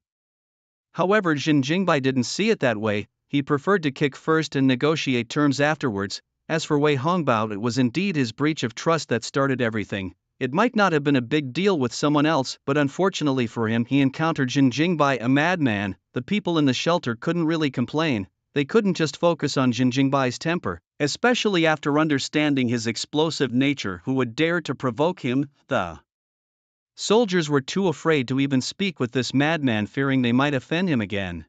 In front of the RV, Jiang Junkai brought over the last box of supplies and said, "Brother Bai, here are your items, please check them." He couldn't look Jin Jingbai in the eye, showing a sense of fear. Jin Jingbai's previous display of aggression, coupled with his unpredictable nature, involuntarily instilled fear in people. "All right, you can go now." Raowen moved the stuff onto the vehicle. Raowen actively picked up the large box and took it directly to the second floor of the RV. Suddenly a childish yelp came from below. Spicy the dog bit onto Raowen's pant leg, fiercely resisting this intruder. Raowen, obscured by the box, was confused. He remembered there was no dog on the RV. Could it be the infected dog from last night that hadn't been found yet? Raowen was startled and quickly looked down. He saw a beautifully furred dog barking fiercely yet adorably at him, which made Raowen smile despite himself. "Brother Bai, the dog from last night really did get on the vehicle, huh? It doesn't seem to be virus infected, does it?" Carefully setting the box down, Raowen reached out to pet Spicy but got bitten properly. It was unclear whether it was because he had tough skin or Spicy didn't bite hard. Although it was slightly painful, it was not serious. "You just need to know it's fine. Don't think too much about the rest. If one day you get infected, as long as you don't mutate, return to the vehicle and you'll be safe." Jin Jingbai approached and said. Since Raowen was following him, it was necessary to inform him just in case Raowen got infected one day and didn't return to the vehicle immediately, which would be a waste. "Also, its name is Spicy, and from now on it will live with you in the trunk of the vehicle. You'll be responsible for its needs, got it?" Jin Jingbai said with a smile. Spicy ran around Jin Jingbai's feet, seemingly protesting the arrangement. It preferred Jin Jingbai over the simple-minded Raowen. "Understood."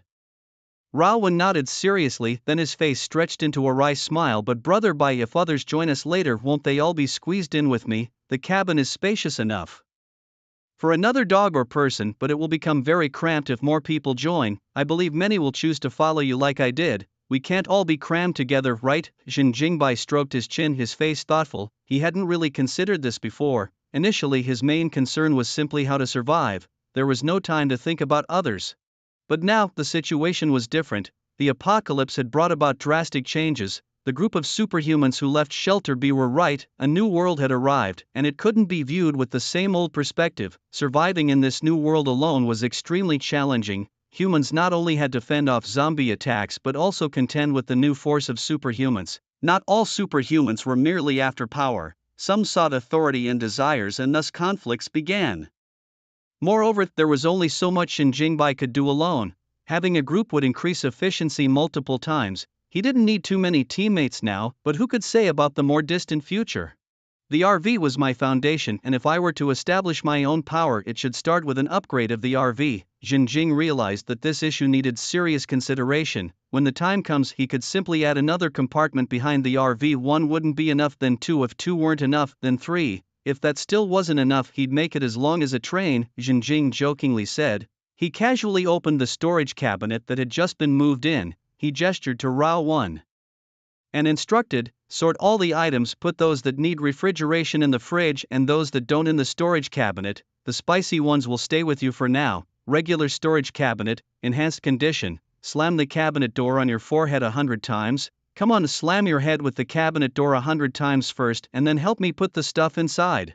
Jin Jing spoke in an extremely natural tone, as if he was discussing something trivial, causing Rawan to think he had heard wrong. He laughed and asked, brother Bai, what did you say? What's with the cabinet door? Slam on the forehead. Ah, I knew it. How could it be? Rawan paused, suddenly realizing. Slam on the forehead, exactly, just 100 times. I'll count for you, Jin Jing said matter-of-factly. He sat down on the couch, picked up some sunflower seeds and started cracking them open. Mala seemed to understand the conversation, and a human-like smile appeared on her face, not minding the chaos as she hopped beside Rawan, urging him to hurry up. No, brother Bai, what are you doing? Why make me slam my forehead for no reason? Hurry up or you're not getting on the RV. Jin Jing frowned slightly, frightening Rawan into starting the foolish act of slamming his forehead.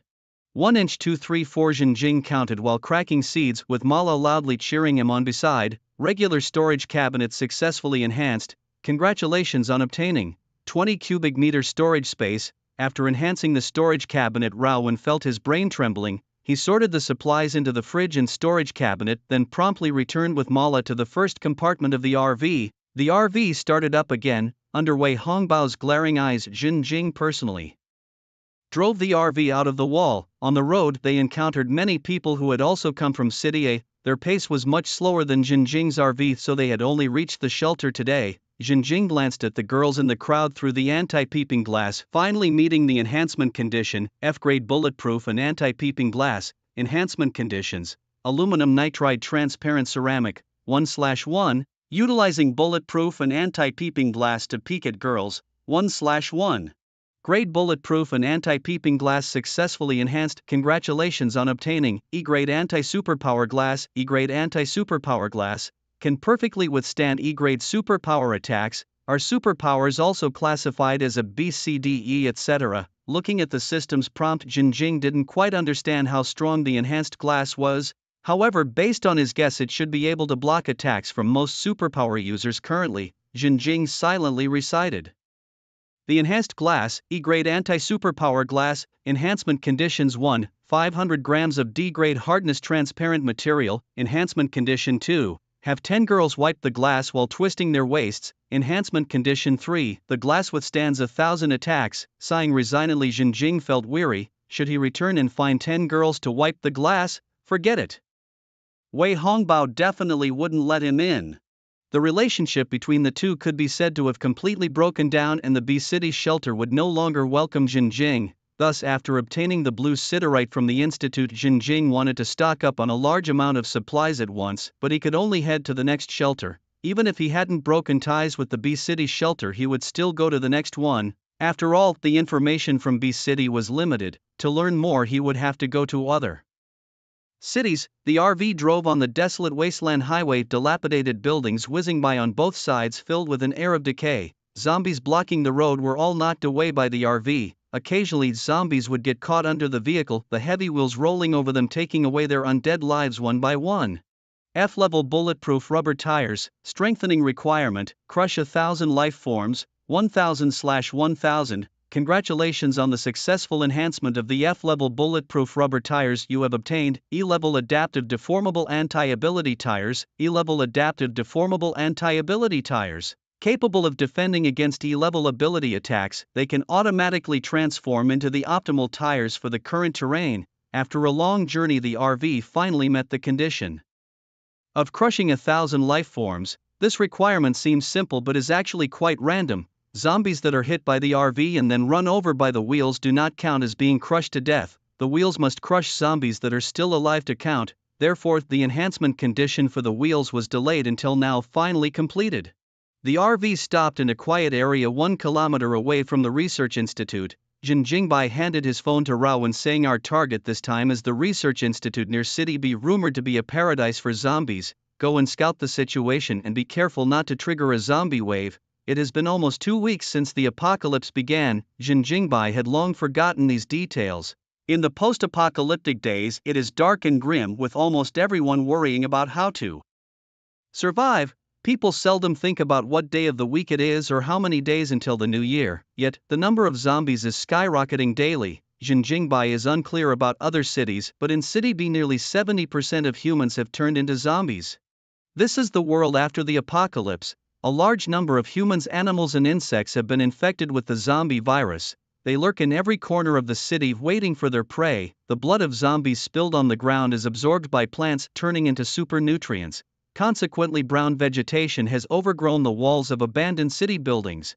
A few old trees that haven't fallen have grown several times larger in just 2 weeks thanks to the nurturing of zombie blood. The city is packed with robust plants and a massive number of zombies. The research institute has become a veritable zombie playground. Under such circumstances, barging in without a prior reconnaissance would be tantamount to suicide.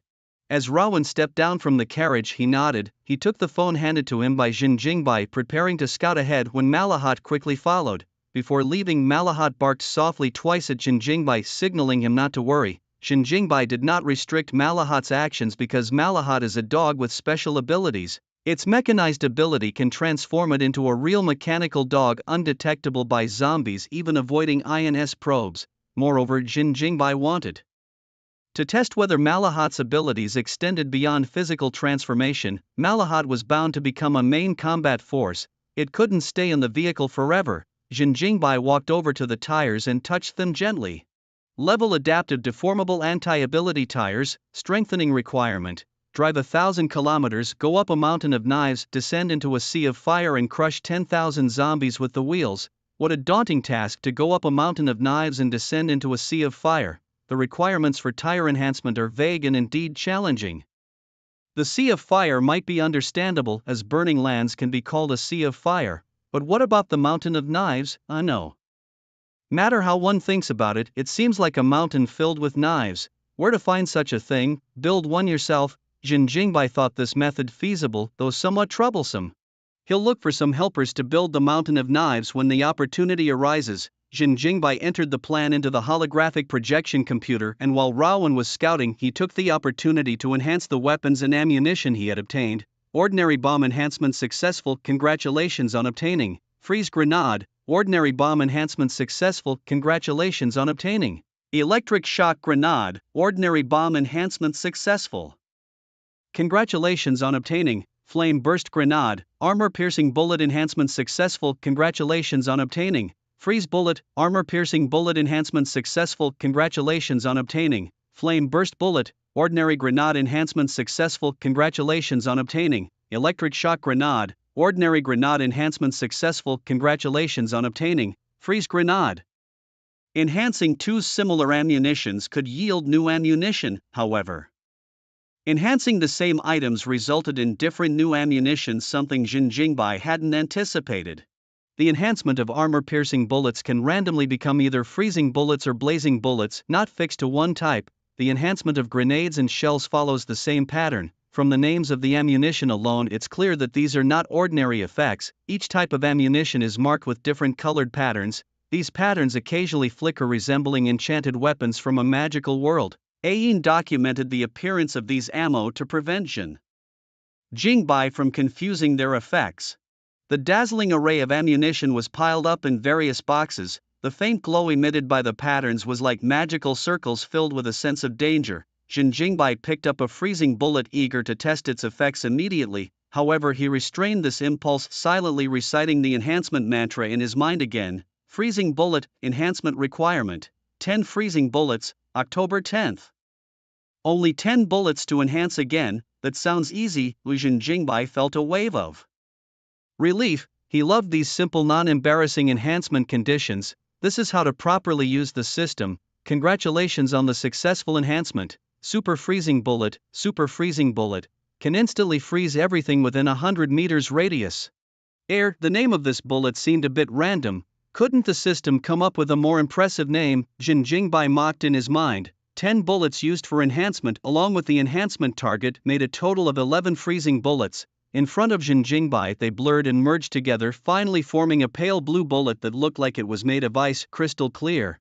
Jin Jingbai picked up the bullet and immediately felt a chill on his fingertips, as if what he was holding was not a bullet but a block of ice. The surface of the bullet was like a mirror reflecting his handsome face. System, continue to enhance. Super freezing bullet, enhancement requirement, 100 super freezing bullets, a third level ice attribute core. Jin Jingbai couldn't help but gasp when he saw this enhancement condition. The former condition was simple, just needing enough bullets, but the latter was quite tricky.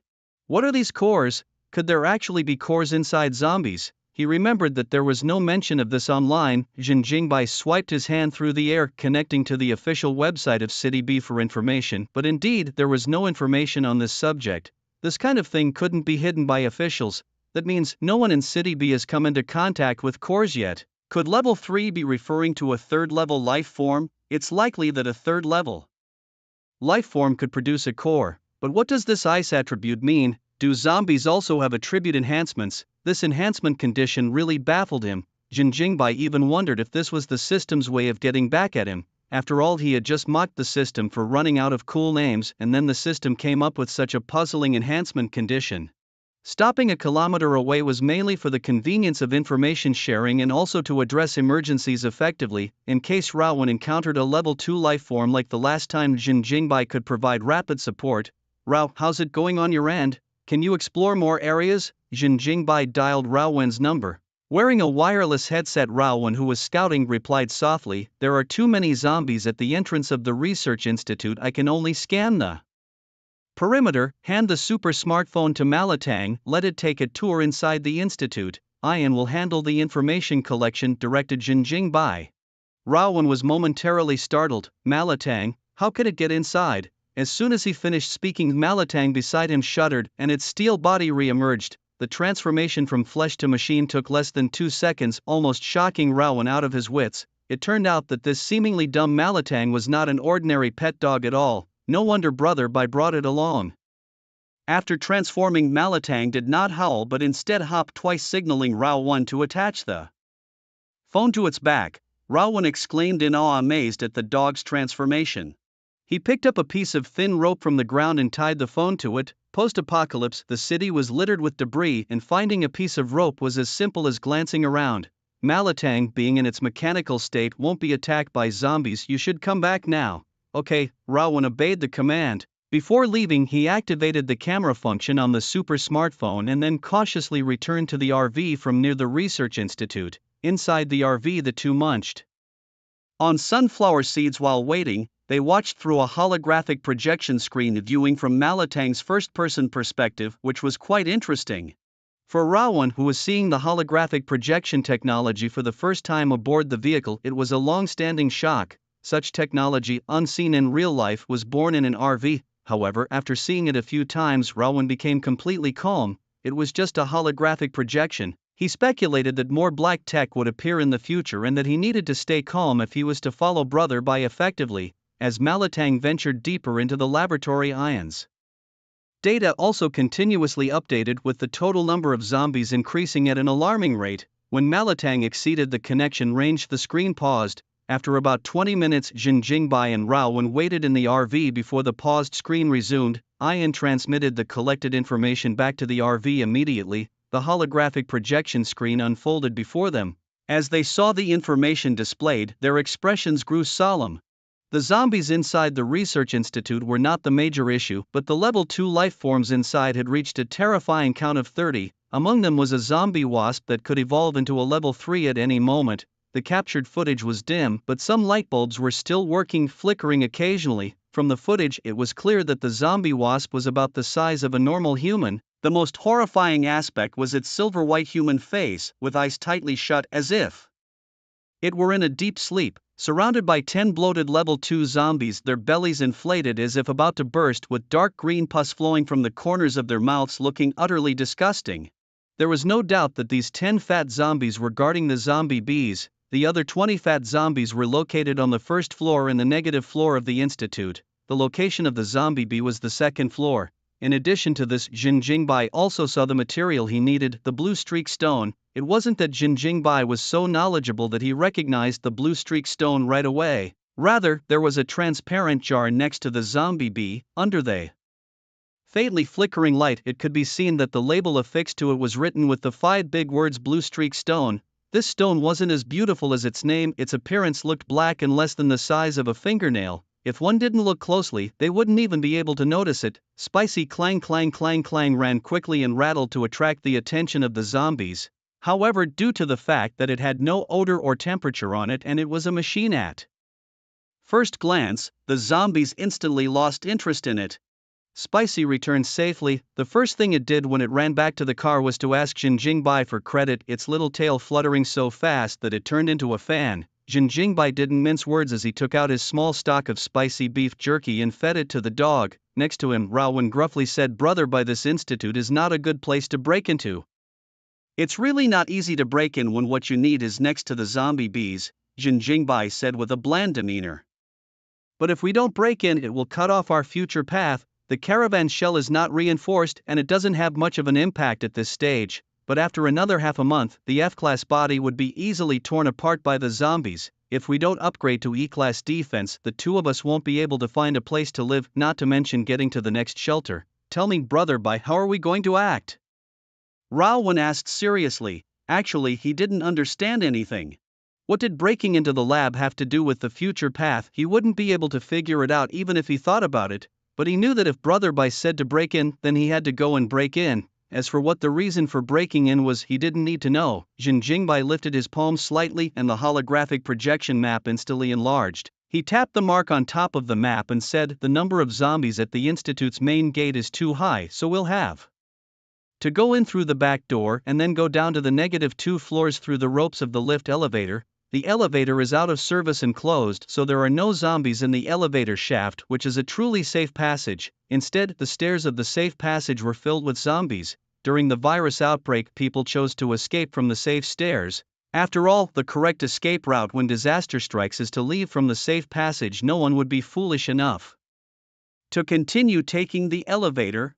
But zombies and earthquakes and fires are different, and the safe passage instead became the place where people lost their lives. When Jin Jingbai went to Cheetah Plaza, it was because of his inexperience that he took the safe passage and almost flipped over. He took out the reinforced ammunition from the ammo box and handed them to Raowen one by one. "This is the frozen bullet, which can instantly freeze a single target. This is a freezing grenade, which can freeze an area in a small range, roughly 10 meters in a circle. This was the super freezing grenade, which could instantly freeze 100 meters in a circle." Raowen couldn't remember so many ammunitions, so Jin Jingbai gave him all frozen ammunitions. Moreover, the freezing ammunition could freeze the zombies silently, causing very little noise. The ammunition with lightning and fire attributes Jin Jingbai kept for his own use, lest Raowen accidentally use the wrong ammunition, thus affecting the plan. After descending from the elevator shaft, you have to block all the passages that can enter the -2 floors with freezing grenades at the first time, preventing the zombies on the floors above from coming down to support them. Jin Jingbai continuously marked red dots on the map, allowing Raowen to memorize the location of the passages. This step was very important. If a passageway opening was missed and not sealed, there would be a constant influx of zombies coming in. This would have a very big impact on the plan. Rawan nodded seriously, his eyes fixed on the projected map, not daring to miss anything. Jin Jingbai grinned, a touch of madness flashing in his eyes. After sealing off all the intersections, let's just go on a killing spree and kill all the zombies. Kill them all? Brother Bai, there are 10 level 2 zombies on the -2 level, and there is also a zombie bee that is about to become a level 3 zombie bee. Even Rawan, who considered himself to be quite strong, couldn't help but show his shocked face. The strength of a level 2 zombie was enough to sweep away thousands of level 1 zombies, not to mention 10 level 2 zombies standing together. If the two of them just rushed up, what was the difference between sending them to their deaths? The corner of Jinjingbai's mouth rose as he said, "Don't worry, the level 2 zombies are not too much of a threat to us, it's mainly that zombie bee that's the most dangerous." Their strength had long since changed. The current Jinjingbai had a bunch of enhanced weapons, and Rao Wen's strength was getting stronger every day. A level 2 zombie was just a matter of 2 shots to Jinjingbai. Together with a bunch of strengthened ammunition, a random smash could kill all the level 2 zombies. The only thing that was tricky was the zombie bee that was about to step into the 3rd level. Every time these zombies upgraded, their strength rose geometrically. Although there was only a difference of 1 level, their strength was worlds apart.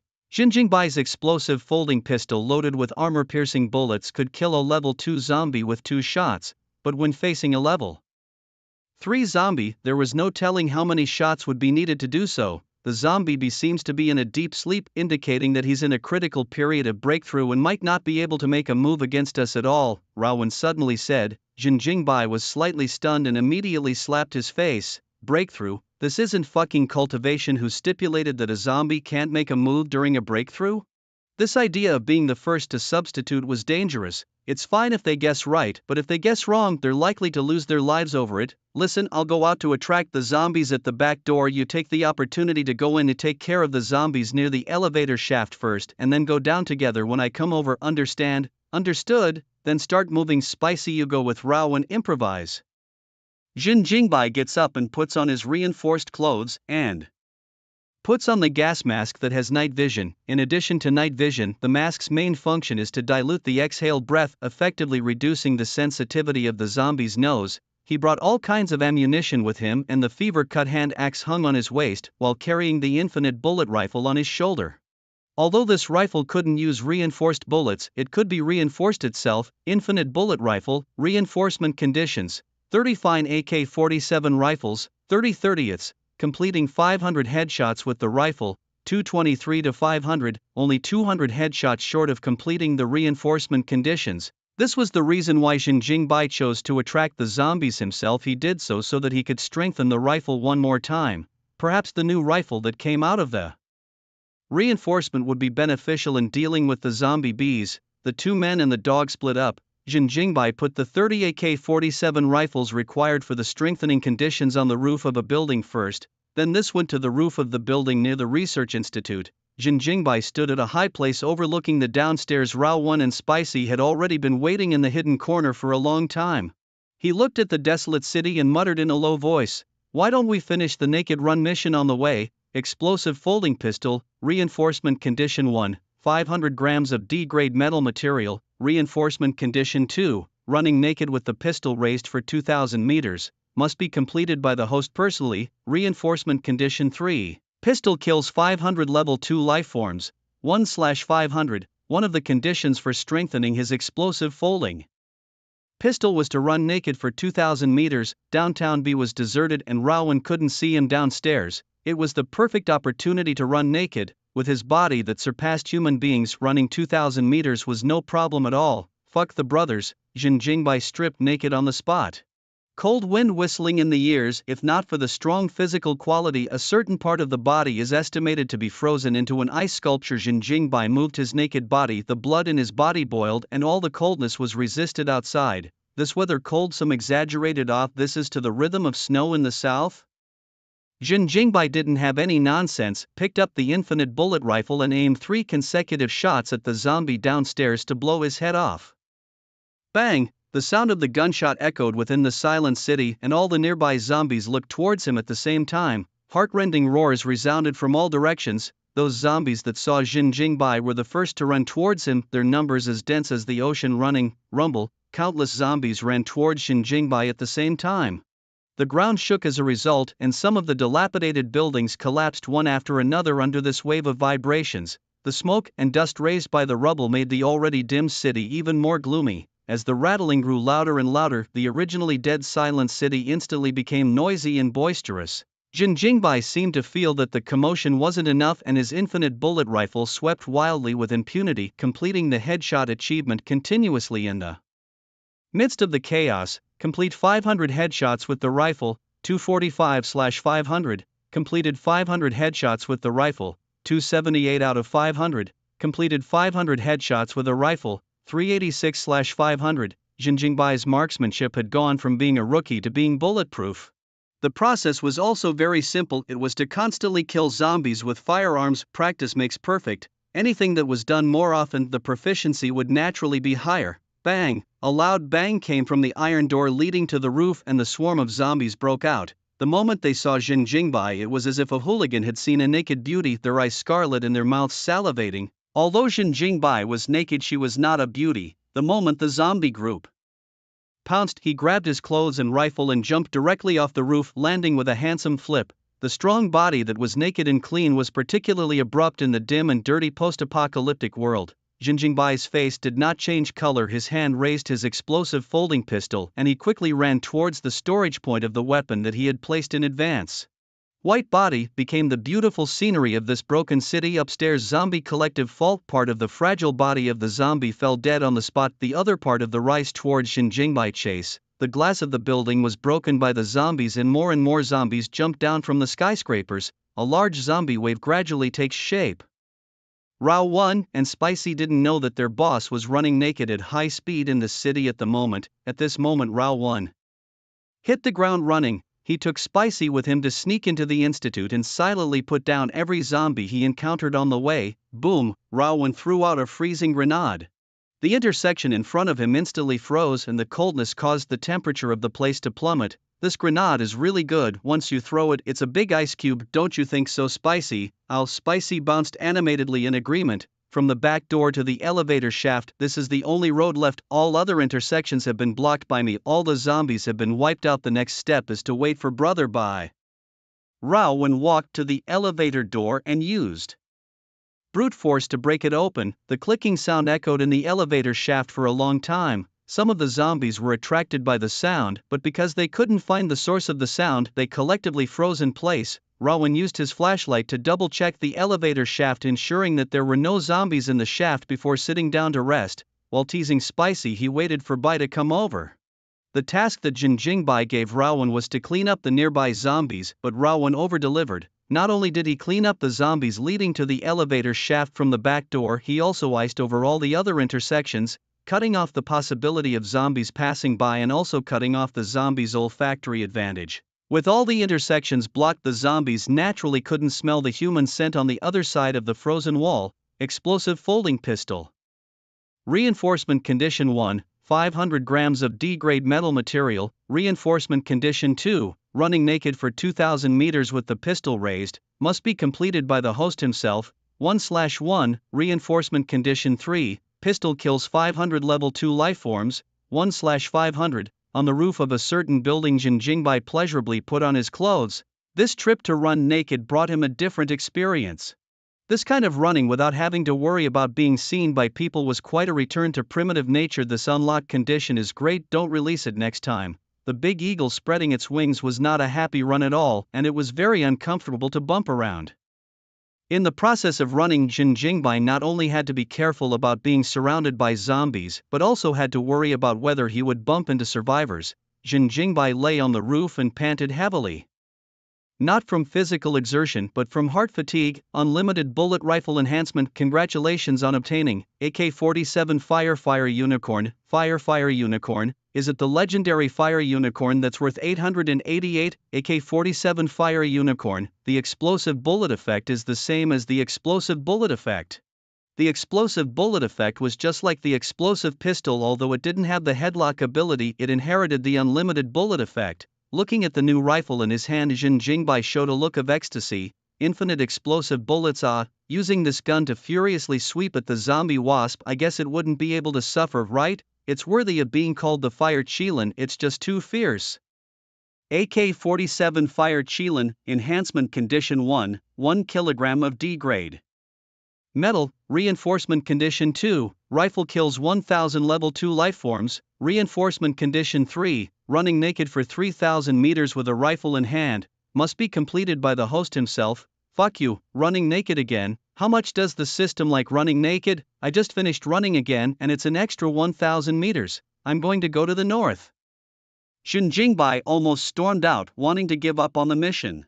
Anyway, the strengthening conditions were never hard and fast, and it was up to him whether or not to complete them. If he wanted to be strengthened, then he should complete the conditions immediately, and not completing them wouldn't have any effect. Xun Jingbai stood on the roof and hesitated for a few seconds. He silently stripped off his clothes once again and jumped off the roof once again without a second thought. Rao Wen on the other side waited in boredom. How come Bai hasn't come back yet? It's not possible that something has happened, right? Spicy, do you think we should go out and take a look? Ow. Spicy bounced back and forth a few times, indicating his approval of the decision. Just as they had just stepped out from the back door, a white figure flashed past in front of their eyes. One person and one dog were startled at the same time. Could it be a zombie attack? They vigilantly checked the surrounding and made a defense posture. But after waiting for a few moments, they didn't notice any abnormality. Instead, the neatly dressed Xun Jingbai walked slowly from the side. His hair seemed to be a bit messy and his breath was unsteady as he said, "Why did you guys come out? Did you take care of the zombies? Scared to death?" Fortunately, the reaction was fast enough. It was the first time that Xun Jingbai felt panicked. He was not afraid of the army's guns or the pursuit of the zombies, but he was afraid of being seen. Running around naked, I'm really still too thin-skinned. I'm actually afraid of losing face, Xun Jingbai reassured himself. Just a hair's breadth away his rock-spreading wings form would be seen by Rao Wen. At that time his big brother image would be gone. "Brother Bai, we saw that you hadn't come back for such a long time and thought that something had happened, so we were planning to look for you," Rao Wen said happily. Xun Jingbai breathed a long sigh of relief. "It's good that I didn't see it." "Did not see what?" Rao Wen was puzzled. Xun Jingbai smiled and patted his shoulder. "Nothing, it's just a pity you didn't see that strange scene just now." "Strange scene? Brother Bai, did you encounter something?" Xun Jingbai nodded. "When I was hauling zombies, I bumped into another wave of zombies and they seemed to be converging in a certain direction. During the first naked run he encountered another wave of zombies. These zombies seemed to be following the command of the senior zombies and were converging in a certain direction, and the zombie groups behind him that were chasing after Xun Jingbai seemed to have received instructions the moment they met up with this group of zombies. The two waves of zombies directly merged together and jointly attacked in a certain direction. Xun Jingbai took this opportunity to slip away. On his second naked run, it could be said that it was unhindered, and he didn't encounter a single zombie. There was only a messy wasteland, as if he had come to a dead city. So Xun Jingbai searched the neighborhood as he ran, and after determining that there were no zombies, he directly approached the institute. When he came to the back door of the institute, the reinforcement conditions were just completed. But what he didn't expect was that Rao Wen and Spicy actually came out. Fortunately, he moved swiftly so he wasn't seen by Rao Wen. The only place that could allow the zombie horde to attack inside B City seems to be the shelter. Rao Wen exclaimed. Could it be that this wave of zombies are all attacking the refuge in B City? Moreover, the collective action of the zombie wave, there is a high probability that there is a senior zombie commanding it. Now that the iron gate of the B City refuge was broken, only the fence remained. And there are no alien guards. If they really attack the refuge, how would they get through this? And now is not the time to think about this. The departure of the zombies just facilitates our actions. Let's go. Xun Jingbai patted Rao Wen on the shoulder, telling him not to think too much. They were not saviors, nor were they the reincarnation of the Virgin Mary. If the sanctuary was truly breached, at most they would only sigh and lament. It was impossible for them to give up their own mission for the sake of the humans in the sanctuary and then go back to save them regardless. Was it to go back to the sanctuary and be a hero, or to strengthen the caravan to protect themselves? Xun Jingbai would only choose the latter. Besides, the place where the zombie tide converged wasn't necessarily the Beast City refuge, it was just their guess. It was only their conjecture. The hell knew which place had provoked the high-level zombies, thus triggering such a huge wave of zombies. The two men and a dog entered through the back door. Seeing Rao Wen's frozen masterpiece, Xun Jingbai couldn't help but praise. "Not bad, looks like you're the one with the brains." He had thought that Rao Wen would just take care of all the nearby zombies. He didn't realize that he also knew how to use the ice-sealed passage to isolate the zombies. Heh. That's right, Rao Wen smiled sarcastically and touched his head. It was rare to be smart for once, so naturally he couldn't be modest. Arriving in front of the elevator door, Jin Jingbai picked up the dog and grabbed the elevator rope with his bare hands to slide down. Rawan is not as fierce as Jin Jingbai. He put on gloves which grabbed the elevator rope and slid down.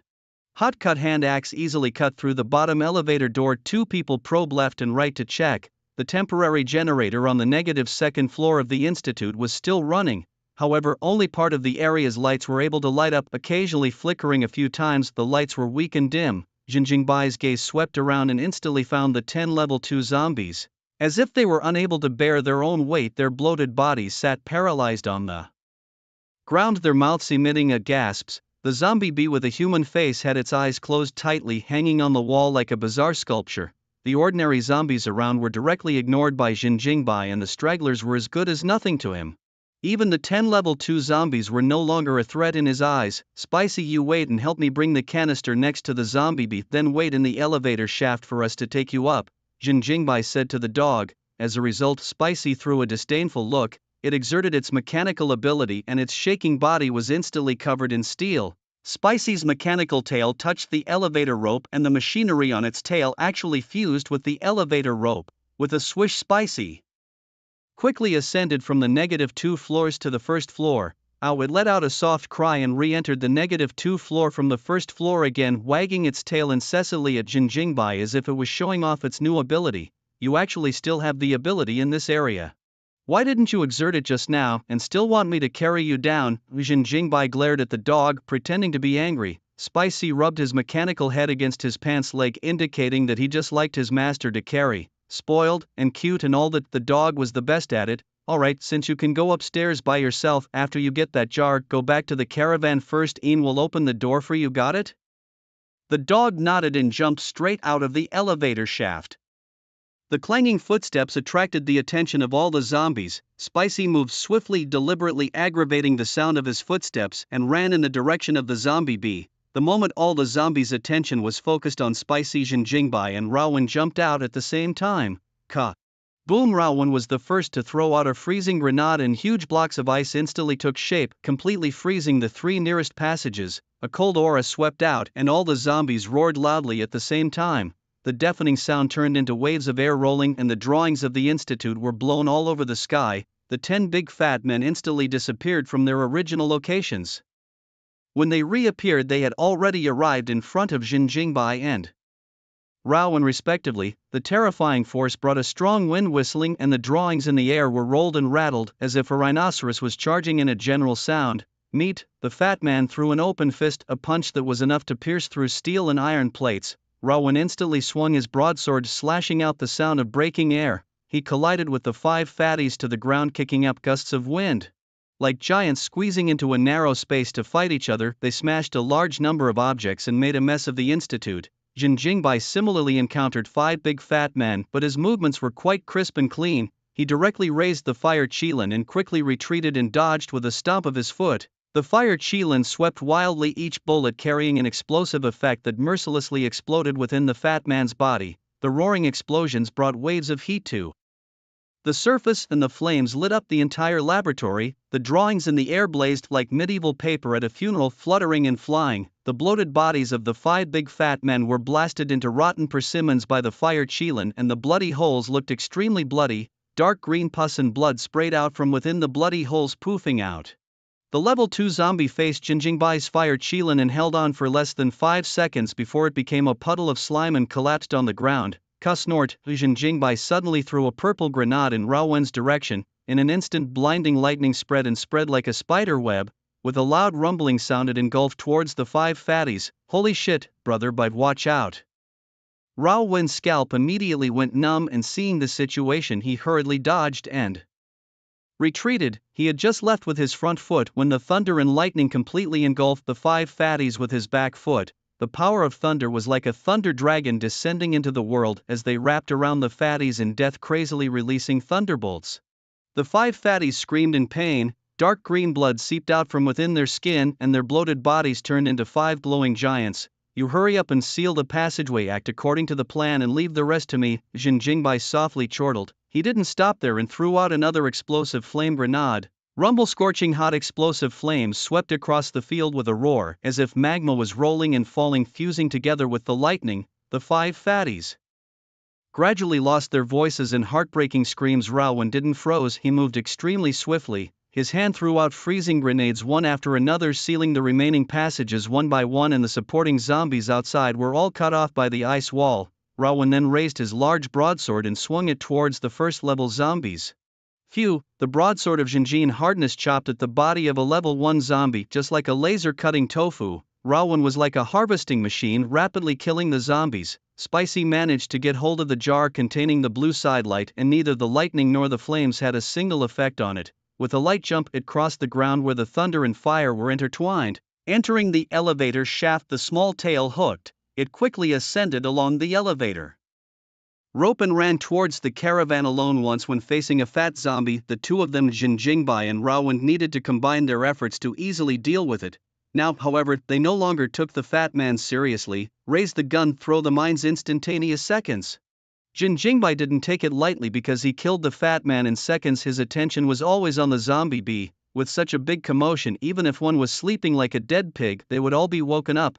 At the instant the 10 fatties died, the sleeping zombie wasp opened its eyes in vain. Just as Jin Jingbai had expected, its eyes rolled around, taking the lead and locking onto Rowan, who was making a big kill. Phew! The wasp's wings stirred, emitting a buzzing sound. The zombie wasp suddenly disappeared from its original spot. Its speed was even faster than Fatty's, and even Jin Jingbai could only barely capture its flight path. Rowan, seeing the zombie wasp killing towards Rowan, Jin Jingbai immediately shouted. Rowan instantly tensed his muscles, but his defense was still too late. The zombie wasp stabbed into Rowan's chest cavity. Purple toxin was injected from its tail syringe, and Rowan's entire chest turned purple and black in a flash. Boom, boom, boom, boom. The fired Qilin aimed at the zombie bee and fired one after another. The flashes of gunfire were like a Qilin roaring madly. But the zombie wasp's reaction speed was extremely fast. In the face of the rain of bullets, it turned into a staggering shadow and dodged as much as it could. The explosive bullets hit the walls, blowing out a hot crater. The blasting flames turned this place into a boiling sea of fire, and countless zombies were scorched to ashes. Rowan fell hard onto the ground, blood mixed with venom flowing out from his chest.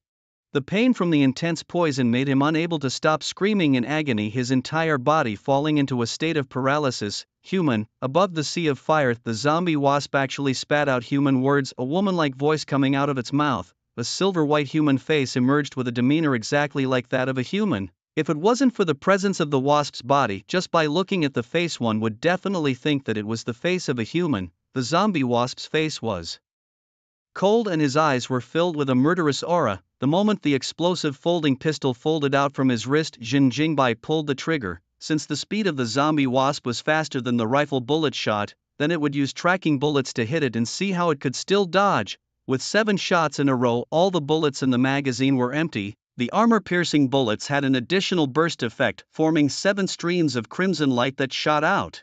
The zombie bee's first reaction was to dodge, and then it flashed towards Jin Jingbai without looking back. Its speed was extremely fast, and it rolled up monstrous waves of heat. Jin Jingbai fiercely drew out his titanium alloy hand axe from his waist, and his heat cut mode instantly activated, emitting a bright orange-red light. Clank! The sound of gold and iron clanking suddenly rang out, bringing up a string of starbursts. His hot-cut hand axe collided with the zombie wasp's poisonous needles, and the hot cuts left a deep scratch on the needles. Swoosh, swoosh, swoosh. The bullet that was dodged by the zombie bee made a 180-degree reversal in the air and swept towards it again. The zombie bee also realized that the situation was not right, and it immediately dodged to avoid it. However, the bullet had a spiritual nature. No matter how fast it was always able to accurately capture its position.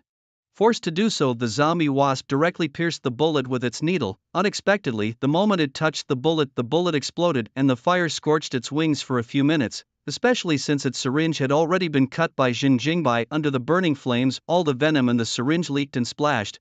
The zombie wasp's flight became a bit lousy, fury surfacing on its silver-white face. Despicable human. Jin Jingbai took the opportunity to quickly switch magazines and ran in Rowan's direction. "Rao boy, how is your situation?" Bang, bang, bang, Jin Jingbai shouted while emptying his entire magazine towards the zombie bee once again. This time his magazine was filled with a mixture of bullets, containing sensory electronic bullets, frozen bullets, and explosive flame bullets. The explosive folding pistol itself could attach an explosive effect to the bullets, and if the magazine was filled with reinforced bullets, it would produce a double effect: the acceleration and paralyzing effects of the sensorium bullets, the freezing effect of the frozen bullets. When combined with the explosive folding pistol, it is a double effect of ice and fire. And the explosive bullet combined with the explosive gun will give birth to double happiness, that is, it blows up twice in a row, and the explosion damage is even fiercer, even if it's a zombie bee that's about to step into the third level. Faced with the attack of the 3 types of reinforced bullets, it was also beaten to a pulp. While the zombie bee was dodging the bullets, Jin Jingbai quickly ran to Rao Wen's side to check the situation, only to see that half of Rao Wen's body had turned purple and black. His expression under the gas mask was hideous and his body was lying on the ground twitching continuously. "Brother Bai, am I going to die?" Rao Wen's voice trembled. The first day of the official following the white brother, the first day of the official following the white brother, the first day of formally following Brother Bai. It is directly cool. The end of the world is really too dangerous. Ah, Brother Bai, why don't you go leave me alone? If I turn into a zombie, you will personally kill me, Rao Wen said breathlessly. Jin Jingbai frowned slightly from Rao Wen's physical appearance. It really wasn't optimistic, but the exhaust system inside the RV should be able to pump out the toxins. But the prerequisite was that Rao Wen was able to hold on and return to the caravan. If he cooled off on the way, he would be greeted not by death, but by becoming a zombie. After all, the wasp toxin was only one thing, it could also contain the zombie virus. It's not necessarily cold. If you can perform your former berserk ability, you might be able to suppress the toxin, and then I'll take you back to the caravan and I can guarantee that you won't turn into a zombie. Jin Jingbai said seriously, quickly changing the pistol magazine in his hand. Rao Wen's berserk ability contained a healing effect. Even if it couldn't completely eliminate the toxin, it could at least suppress it for a while. Hearing that he could still salvage the situation, Rao Wen's eyes immediately lit up.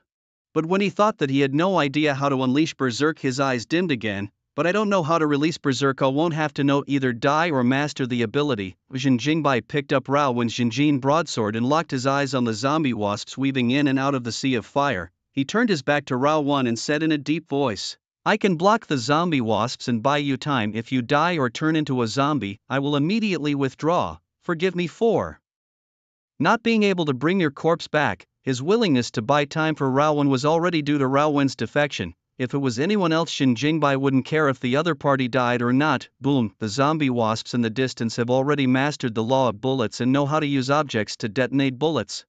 Although the process paid a small price, the body was also injured. However, the zombie bee didn't panic, and the color of ecstasy even appeared on its silver-white face as it flew faster and faster. It was only one step away from the third level ranks. Phew, in vain. A strong wind came from the front. The zombie bee's flight suddenly flickered. Jin Jingbai's broadsword slashed down violently, cutting out a powerful sweep of air, and the burning sea of fire was blown to scatter to the sides. Boom! The ground was cracked inch by his broadsword. The loud ringing caused the entire institute to tremble. The already cluttered institute was directly reduced to rubble by Jin Jingbai stirring it up like this. "Human, I want you to die." The zombie wasp once again spat out human words, its language becoming more and more fluent, not knowing who it had learned it from. Jin Jingbai's face was grave as he once again emptied the bullets in his pistol. He then swung his sword with all his might, colliding with the zombie wasp continuously. The bodies of one person and one bee both dragged out several residual shadows so fast that it was unbelievable. Jin Jingbai was pleasantly surprised to find that his own strength had also increased by leaps and bounds. From the beginning, he could only capture the flight path of the zombie wasp, but now it was clearly visible. The zombie bee had been accelerating, but Jin Jingbai was able to gradually keep up. "It turns out that I'm able to increase my strength by exercising myself." Jin Jingbai grinned. He hadn't awakened his psychic abilities, but it was as if he had a speed of enhancement equal to that of a psychic. Jin Jingbai's physical changes were definitely due to the system's transformation. Although he himself had not awakened his supernormal ability, the system had taken his body and transformed it into a growth-type supernormal ability body. With this body, even without reinforcement, he could also keep getting stronger through exercise and battles. To put it simply, it was Jin Jingbai's body that surpassed that of a human. The physique was exactly the same as that of a growth exalt. One man and one bee fought against each other in the blazing flames and the concussive air. Waves blew the flames to the ground. The objects inside the institute were destroyed as much as possible, and the bullets fired from the pistols were like streams of light circulating, forcing the zombie wasps to forcefully retreat. Jin Jingbai felt his strength, speed, and reflexes skyrocket, even crushing the peak level 2 zombie wasps. He felt as if he had touched a piece of heaven that was pressing down on him. As long as he broke this piece of heaven, his entire body's strength would skyrocket again. Could this be the evolution of a growth-type alien? Is there a hierarchical differentiation of the aberrants just like the zombies? Jin Jingbai gave a cry in his heart. With multiple collisions, he had hard chopped off several of the zombie bee's arms and legs as well as half of its burnt feathers. A flash of panic surfaced on the zombie wasp's human face, but it quickly calmed down. It was because its evolution was about to be completed. The passageway that was sealed by ice also gradually dissolved due to the burning of the flames. The fat zombies that were clearly on the first and negative floors somehow appeared on the negative 2 floors. They seemed to listen to the zombie bee's call, and at the moment the ice dissolved, a brain rushed up. Rowan, who was lying on the ground twitching, became a thorn in the side of the zombies. The battle between Jin Jingbai and the zombie wasps destroyed a large area, and the airwaves even lifted Rowan off the ground, slamming him hard against the corner of the wall. Looking at the increasing number of zombies approaching, Rowan forced himself to endure the paralysis and pain caused by the intense poison. He directly threw a super frozen grenade towards the group of zombies. Boom! Dozens of zombies instantly became ice sculptures, but the fat zombie leapt in front of him. The fat man's mouth opened wide and he let out a roar, his flung head splattering out sticky saliva. Luckily, the gas mask was there to isolate the stench. Rowan blocked the fat man's big mouth with death, and with great difficulty he pulled out his pistol and aimed it at the fat man's throat and pulled the trigger. Bang! The moment the gun went off, the fat man's head directly froze into ice. The violent movement accelerated the blood circulation in the body, and the toxin further spread in Rowan's body. Rowan's physical senses were gradually disappearing. When the second and third fatties pounced, he could only slightly feel the control of his body as he fought with all his might, firing continuously at the fat man on his face. Until the time he emptied the magazine, his body completely went limp. The face under the gas mask was also taken over by the purple-black toxin. Only the brain remained functioning. The battle between Jin Jingbai and the zombie wasps was extremely loud, and the zombies that surrounded him were all killed by the aftermath of his battle. Facing the evolving zombie wasps, Jin Jingbai couldn't spare a hand to help Rowan. If he wanted to survive, Rowan had to rely on himself. I don't want to die yet. Rowan's breathing became rapid. Time seemed to slow down at this moment, and the noise of the outside world seemed to be gradually disappearing. I still want to see all the prosperity of the world and enjoy the luxury in the end of the world. The cigarettes and alcohol in the caravan by has not yet tried them for me. Even girlfriends still only have 2 hands. I've seen countless movies, but I haven't had a real battle yet. How can I die like this? The whole world seemed to be left with only his gasping voice, which continued to echo in his ears. Rowan felt very unwilling, thinking that there were still so many things he hadn't experienced. It would be too much of a loss to die like this. A wave of conviction caused Rowan's breathing to become more and more rapid, and the purple-black toxin on his face actually began to fade away at a speed visible to the naked eye. Rowan let out a low gulp from his throat as control of his body gradually returned. The bones in his entire body clattered, and his tall and robust body grew again.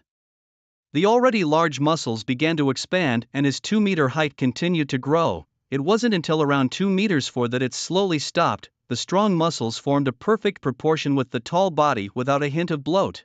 Boom! Rowan suddenly stood up and threw a punch directly at the pouncing fat man like a tiger descending a mountain. The 2-meter tall fat man was even shorter than Rowan. The fat man's head was smashed by Rowan's fist, and dark green blood mixed with brain matter splashed across the sky. Your grandfather, I am back, Rowan shouted like a bulldozer, running wildly towards the zombie bee. The zombies in front of him were knocked away by him on the spot, and the fat zombies were easily killed by his punch and kick. As he approached the zombie wasp, Jin Jingbai happened to cut off the zombie wasp's syringe with a knife. The zombie wasp's body flew sideways but was hit by Rowan's punch. Rumble! The perfect connection coupled with the terrifyingly huge force sent the zombie wasp flying hard into the wall, smashing a big hole in it.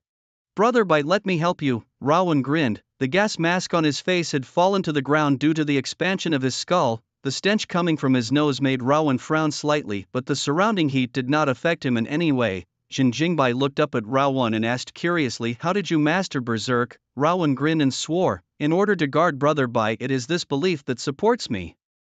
Upon hearing this, Jin Jingbai's face showed suspicion. Was this bastard really that loyal? He sized up Rowan for a few moments and realized that this bastard was like a giant and had grown taller again. Jin Jingbai couldn't help but twitch the corners of his mouth slightly and said, "You guy can't grow taller every time you go berserk, right? You're only 16 years old, for fuck's sake. If you continue, wouldn't you be expected to set a new record for the tallest human height?" Rowan hemmed and hawed, his face a little pale. "I don't know, but I've mastered the feeling of berserk. The toxins in my body seem to have turned into power. I feel very good now." "Could you, big ghost head? Your face is so pale. It is estimated that after a while you will become a zombie. Let's fight quickly." The zombie bee has become a third level. Jin Jingbai spoke out to remind him. He saw that the wound on Raowen's chest had already healed, but his face was very pale, like a human who was about to become a zombie. Buzz! As soon as Jin Jingbai's words left his mouth, a buzzing sound suddenly came out. The zombie bee had successfully advanced to a level 3 zombie. Its face was covered in frost, its fierce eyes itching to kill Jin Jingbai by 1,000 cuts. The severed arms and legs, feathers and needles had already regrown. The zombie bee's body had also turned a blackish purple color, and there was a thunderbolt constantly flickering between its hands and feet, its entire body filled with a dangerous aura. "It seems to have succeeded in advancing," Rowan said in a deep voice. "Yes, but it still won't be a match for us." Jin Jingbai grinned and threw the broadsword in his hand back into Raowen's hand. As for himself, he drew out his titanium alloy thermal cutting hand axe, an orange-red glow illuminating the blade and emitting scorching heat. "Humans, you guys are strong. The blood and flesh must be very tasty." Cackle, cackle, cackle. The zombie wasp's mouth emitted a woman's shrill laughter. It laughed uncontrollably, and the heaving sound was particularly piercing. Jin Jingbai and Rowan had become the nail in its eyes. The feeling of becoming a level 3 was quite comfortable, and the zombie wasp felt unrivaled in its power. The two tiny humans in front of it were no longer in its sights. "Brother, by this zombie seems to have given birth to a human consciousness," Rowan said as he slung his broadsword over his shoulder. "Who cares? They are all zombies anyway, just kill them." Jin Jingbai glanced at Rowan, whose face was green and white, and asked, "How long can your berserk last?" Rowan shook his head. "I'm not sure, but it definitely won't be too long." "Then let's fight quickly." "There's something wrong with the state of the zombie bee after its promotion, especially the lightning on its hands. Maybe it's an attributability unique to the 3rd level," Jin Jingbai reminded. The two of them looked at the zombie wasps vigilantly, not taking the initiative to launch an attack, but choosing to build up their momentum. There couldn't just be zombie wasps here, there were other zombies pouncing. "Stupid humans, insignificant humans, you two have no idea that you are facing the supreme race." The laughter of the zombie wasp was loud and shrill, and thunder flashed on its body like a thin snake haunting its body. A silver-white human face, growing on the purple-black wasp body, gave a thrilling and bizarre feeling no matter how you looked at it. Flames blazed inside the institute, and almost everything was burned to ashes. First-class zombies rushed from the other end of the sea of fire, but the flames burned into black ash, flesh, meat. A large number of zombies broke out from the channel where the ice melted, raging like a flood breaking through a dam. The fat zombie roared while quickly pouncing on the two. Jin Jingbai grabbed the fire chilin with one hand and swept wildly at the fat man. The booming explosions were continuous, and the flames even burned to the feet of the two. If it wasn't for the excessive quality of the reinforced clothes and their own strength, I'm afraid they wouldn't have been able to carry the scorching for such a long time. Rowan didn't act without authorization. He kept his eyes on the zombie bees. The surrounding zombies were handed over to Jin Jingbai to deal with. Unlimited firepower suppression is extremely ferocious. Let the zombies how to pounce, all in the running on the way to be knocked down. While the flames burned Jin Jingbai's two men, they also burned a large number of zombies into ashes, and the black smoke filled the entire -2 floors. Even the realization was obstructed. Rowan was choked by the smoke several times because he didn't have a gas mask.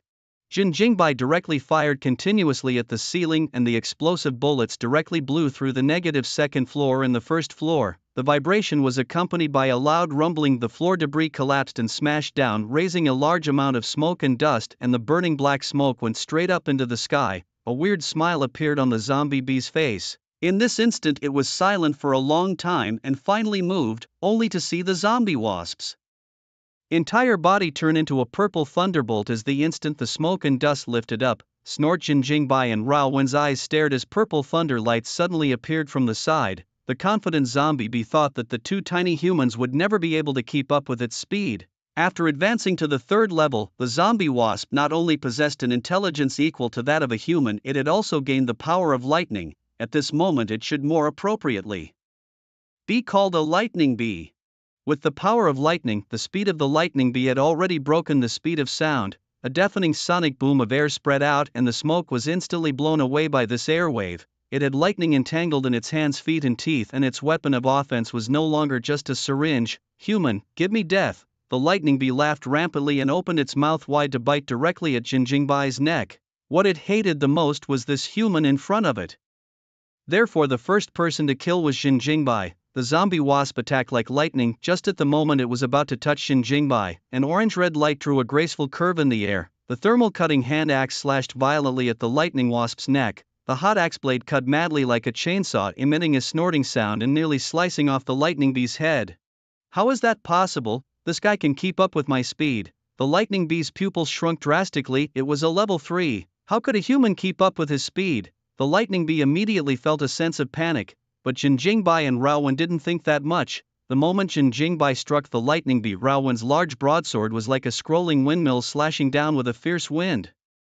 The lightning bee didn't dare to hesitate as it hastily urged the power of lightning. It flew horizontally in the direction of the hand axe's cut and made a rotating stance in the air to forcefully bypass the hand axe's chop. But while it could avoid the hand axe, it couldn't avoid Raowen's broadsword. The lightning bee was forced to use its needles to resist and clashed with the massive broadsword. Clang!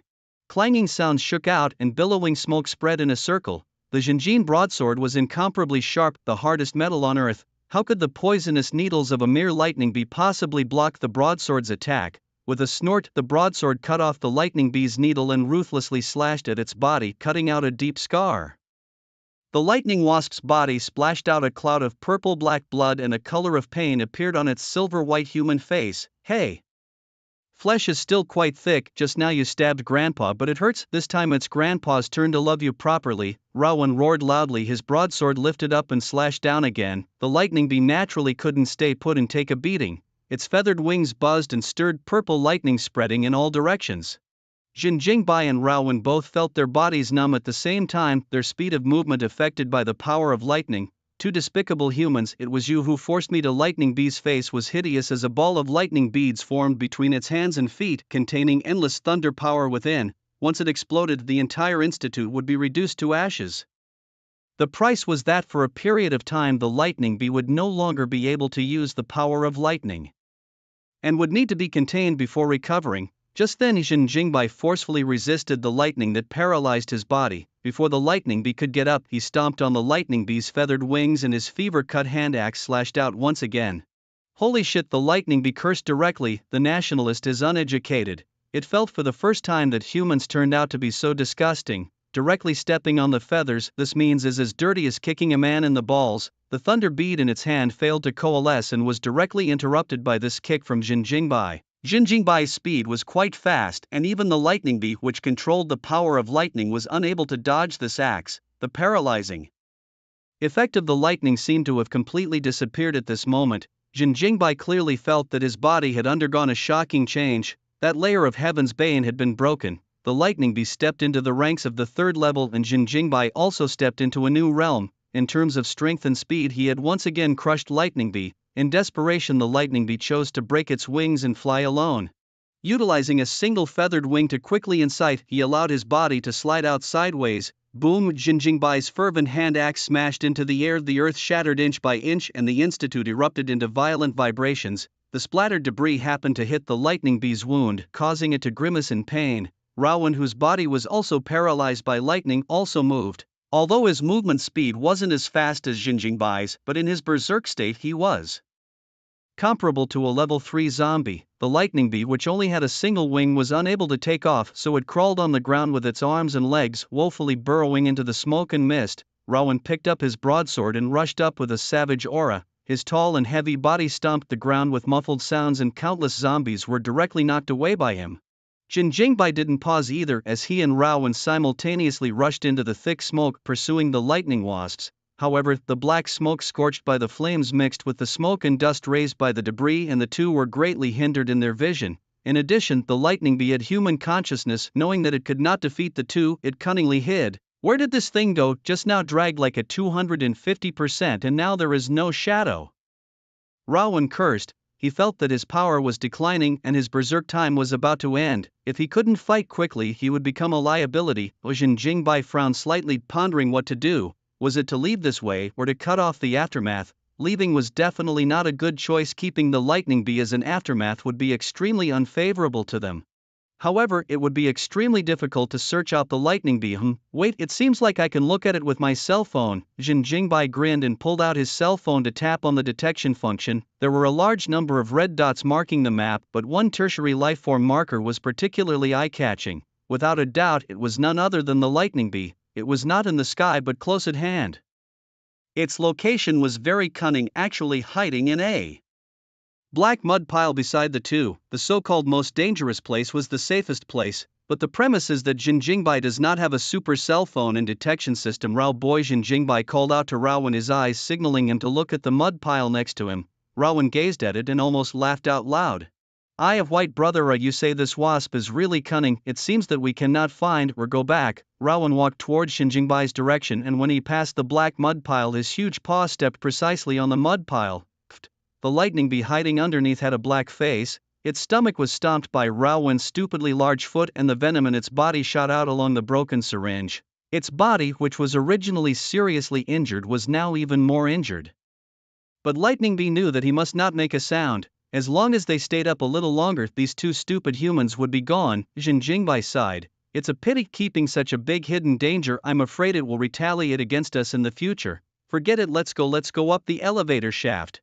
Jin Jingbai took the initiative to walk towards the elevator shaft, and when he passed by the pile of black mud, he happened to give the lightning bee another stomp.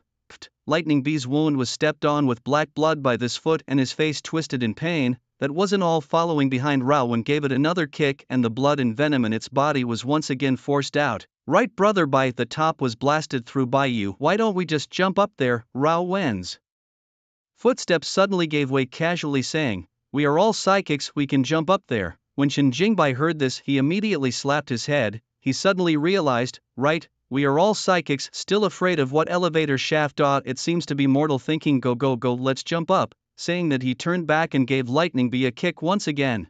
Rowan hemmed and hawed, stepping on Lightning Bee with this extra hard kick. The poor Lightning Bee was hiding under the pile of black mud, being stepped on to the point where its wounds were spraying blood and its syringe was spitting poison, but it froze and didn't dare to make a single sound. In his heart he greeted Jin Jingbai and the two of them thousands of times, vowing that one day he would return the favor 10,000 times over. Rowan lightly jumped up and Lightning Bee had thought that he would go straight up to the negative floor. Unexpectedly, he suddenly fell down and just happened to step on Lightning Bee. Rowan's weight and the force of his fall caused the seriously injured Lightning Bee to vomit purple blood. Brother, my body is in a weakened state, Rowan said breathlessly. Holy shit, on purpose? The Lightning Bee was furious. Stepping on it once or twice might have been a coincidence, but this kicking at it every time was clearly a sign that it had discovered it. These two goods were not ordinary bitches. Obviously grasping a powerful force, they preferred to use such underhanded means to take advantage of it. It was seriously injured like this, but it still kept on being mean to it. The Lightning Bee was so furious that its severely injured body struggled to reveal itself from the black mud. Even if it was to die, it would first scold the parents of these two assholes. It was really too angry bee. It wasn't human, but these two were real dogs. The Lightning Bee was so enraged that it was just about to open its mouth to hurl curses. A strong wind mixed with a heat wave arrived instantly. Jin Jingbai's face was ferocious and his eyes were filled with murderous aura. The thermal cutting hand axe viciously slashed at the Lightning Bee's head. He used his entire body's strength and swept the axe out horizontally. The lightning wasp didn't even have time to react and the sight in front of it suddenly rose into the air. However, it saw its own body, which was still being stepped on by Rowan on the ground. Jin Jingbai chopped off the Lightning Bee's head with an axe, and the Lightning Bee, whose body and head were separated from each other, was actually still struggling. Bang! Jin Jingbai directly pulled out his explosive folding pistol and blew up the body of the Lightning Bee without giving it a single chance. Pit bees were pit bees, but he definitely wouldn't bullshit with the Lightning Bee. He never hesitated when it was time to decisively strike. Jin Jingbai raised his gun again and pulled the trigger on the Lightning Bee's thrown head. Bang! The Lightning Bee's head exploded in the air like a firework, beautiful and brilliant. A purple prismatic crystal fell from the fireworks. Jin Jingbai caught it with his quick eyes and hands, and when he entered his hand he felt a force of lightning and a slight numbness came from his palm. Is this thing the crystal core that the system said? Super electricity sensitive grenade, reinforcement conditions, 100 super sensory electricity grenades, 3 out of 100, level 3 thunder attribute crystal core, 1/1. Sure enough, it was a crystal core, and it was also a lightning attribute crystal core. Jin Jingbai's face was delighted. Finally having a clear understanding of the crystal core, his guess was correct. Crystal cores would be born within the bodies of tertiary zombies, and it seemed that each core carried an attribute. Today's battle was quite rewarding. Whether it was the harvest of materials or the harvest of information, it was a great harvest. The thunder attribute crystal core was secondary, and the most important thing was that the blue silk dagger stone had finally gotten its hands on it. Blue star is the hexagonal diamond. The conditions for strengthening the caravan shell have been met, so we won't have to worry about survival for a long time to come. Brother Bai, can you give me a hand? I seem to be really weak at this time. Raowen's weak voice came from the side. He sat on the ground with a pale face, and yellow pus began to flow from the corners of his eyes. The previous aura was swept away, exactly the same situation as the infected person who was about to mutate. Look at this Rao when he's really lame. Jin Jingbai coldly mocked, and although his mouth was unforgiving, he still went over to help Rowan up. He was also his loyal little brother, so of course he couldn't be too cold. Alright, you don't have to worry, there are good cons in my caravan guaranteed to keep you energized, Jin Jingbai said jokingly.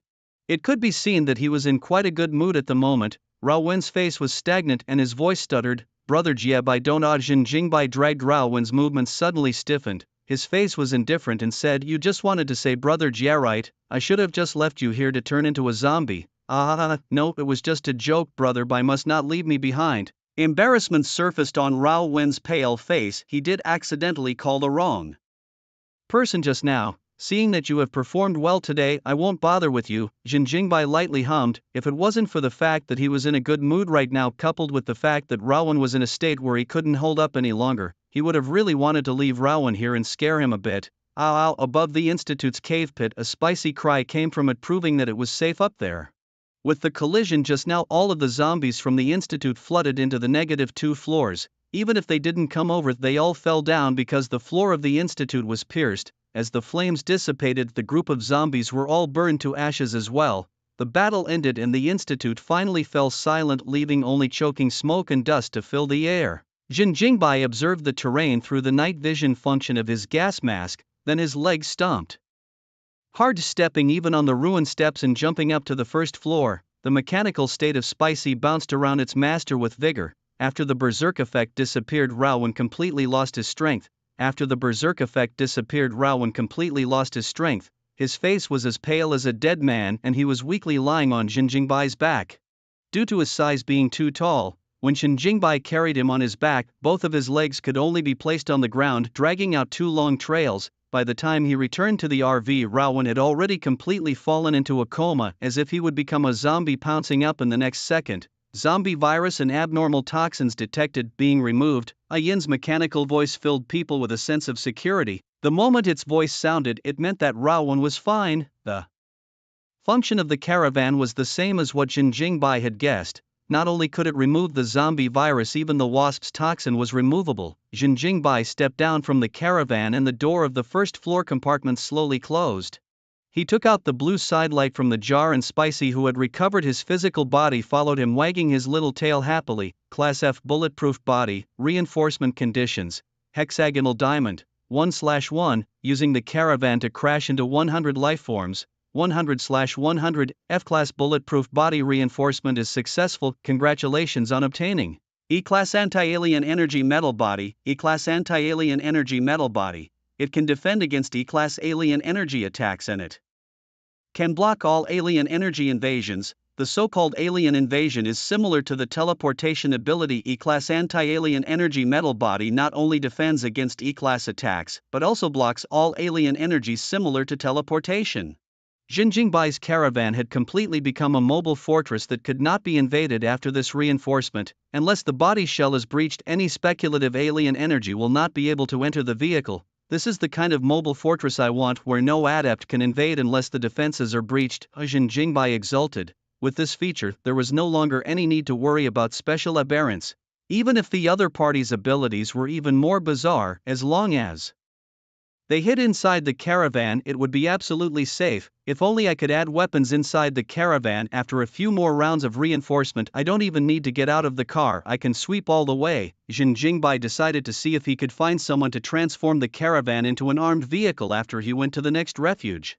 Trying to add weapons to an RV was something that very much tested the ability of the designer. The average armed vehicle was a small vehicle with a machine gun turret simply added on, and Jin Jingbai's caravan was quite huge. If one wanted to add weapons, one would have to use an automated system. The free receipt and issuance of weapons was itself a type of high technology. Coupled with the fact that there were no design drawings, it was undoubtedly much harder to remodel the caravan. The reinforcement system was good at everything. The only flaw was that the direction of reinforcement could not be chosen by oneself. Otherwise, Jin Jingbai would definitely choose to strengthen the caravan as a whole into an armored fighting vehicle. Look at the body of the next strengthening conditions. The system, God bless, come to some normal strengthening conditions recently. Really too tired. E-level anti-alien metal body. Reinforcement condition 1, 100 pounds of D-grade metal. Reinforcement condition 2, resist 10,000 attacks. Reinforcement condition 3, wash the car body 100 times. Seeing the car wash conditions, Jin Jingbai burst into tears. Finally, it wasn't an odd reinforcement condition. Although washing the car was also nonsensical, it was much better than running around naked or something. It's not just a car wash, so when Rowan wakes up, let him go to the car wash. After so much bloodshed, this luxury saloon car really should be washed. Pure white body stained with blood, tires are still wrapped around some residual blood and viscera. The smell is extremely unpleasant.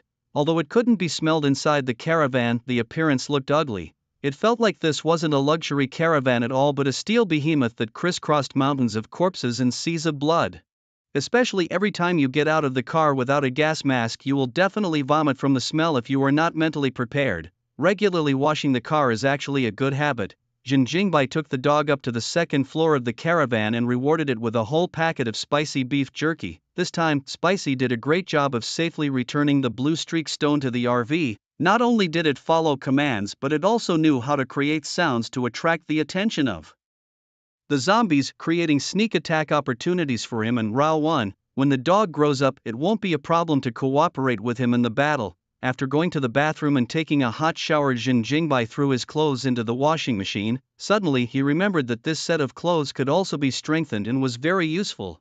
He couldn't stay in the car for the rest of his life, and he also needed to have some defense ability when he got out of the car in order to do so. So he took the clothes out again and once again silently recited reinforcement. Lightweight bulletproof iron armor jacket. Reinforcement conditions: 10 pounds of level 3 beast hair, level 3 water attribute crystal core, level 3 fire attribute crystal core, and level 3 metallic crystal core. Lightweight bulletproof iron armor long sleeve. Reinforcement conditions: 10 pounds of level 3 beast hair, level 3 water attribute crystal core, level 3 fire attribute crystal core, and level 3 metallic crystal core. Lightweight bulletproof iron armor long pants. Reinforcement condition: silent boots. Reinforcement conditions: whether it's a jacket, pants, or shoes, the reinforcement conditions are the same. Requires beast hair and 3 attribute crystal cores. The task was decent, but it was also difficult, especially the attribute restriction piece.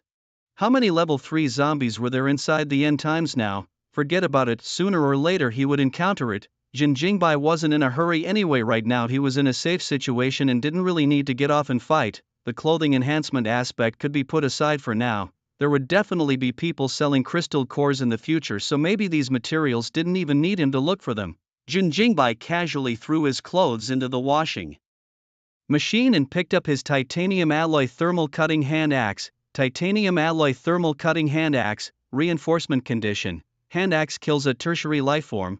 1/1. Titanium alloy thermal cutting hand axe has been successfully strengthened. Congratulations on obtaining vibranium hand axe. Vibranium hand axe can be folded into a single glove.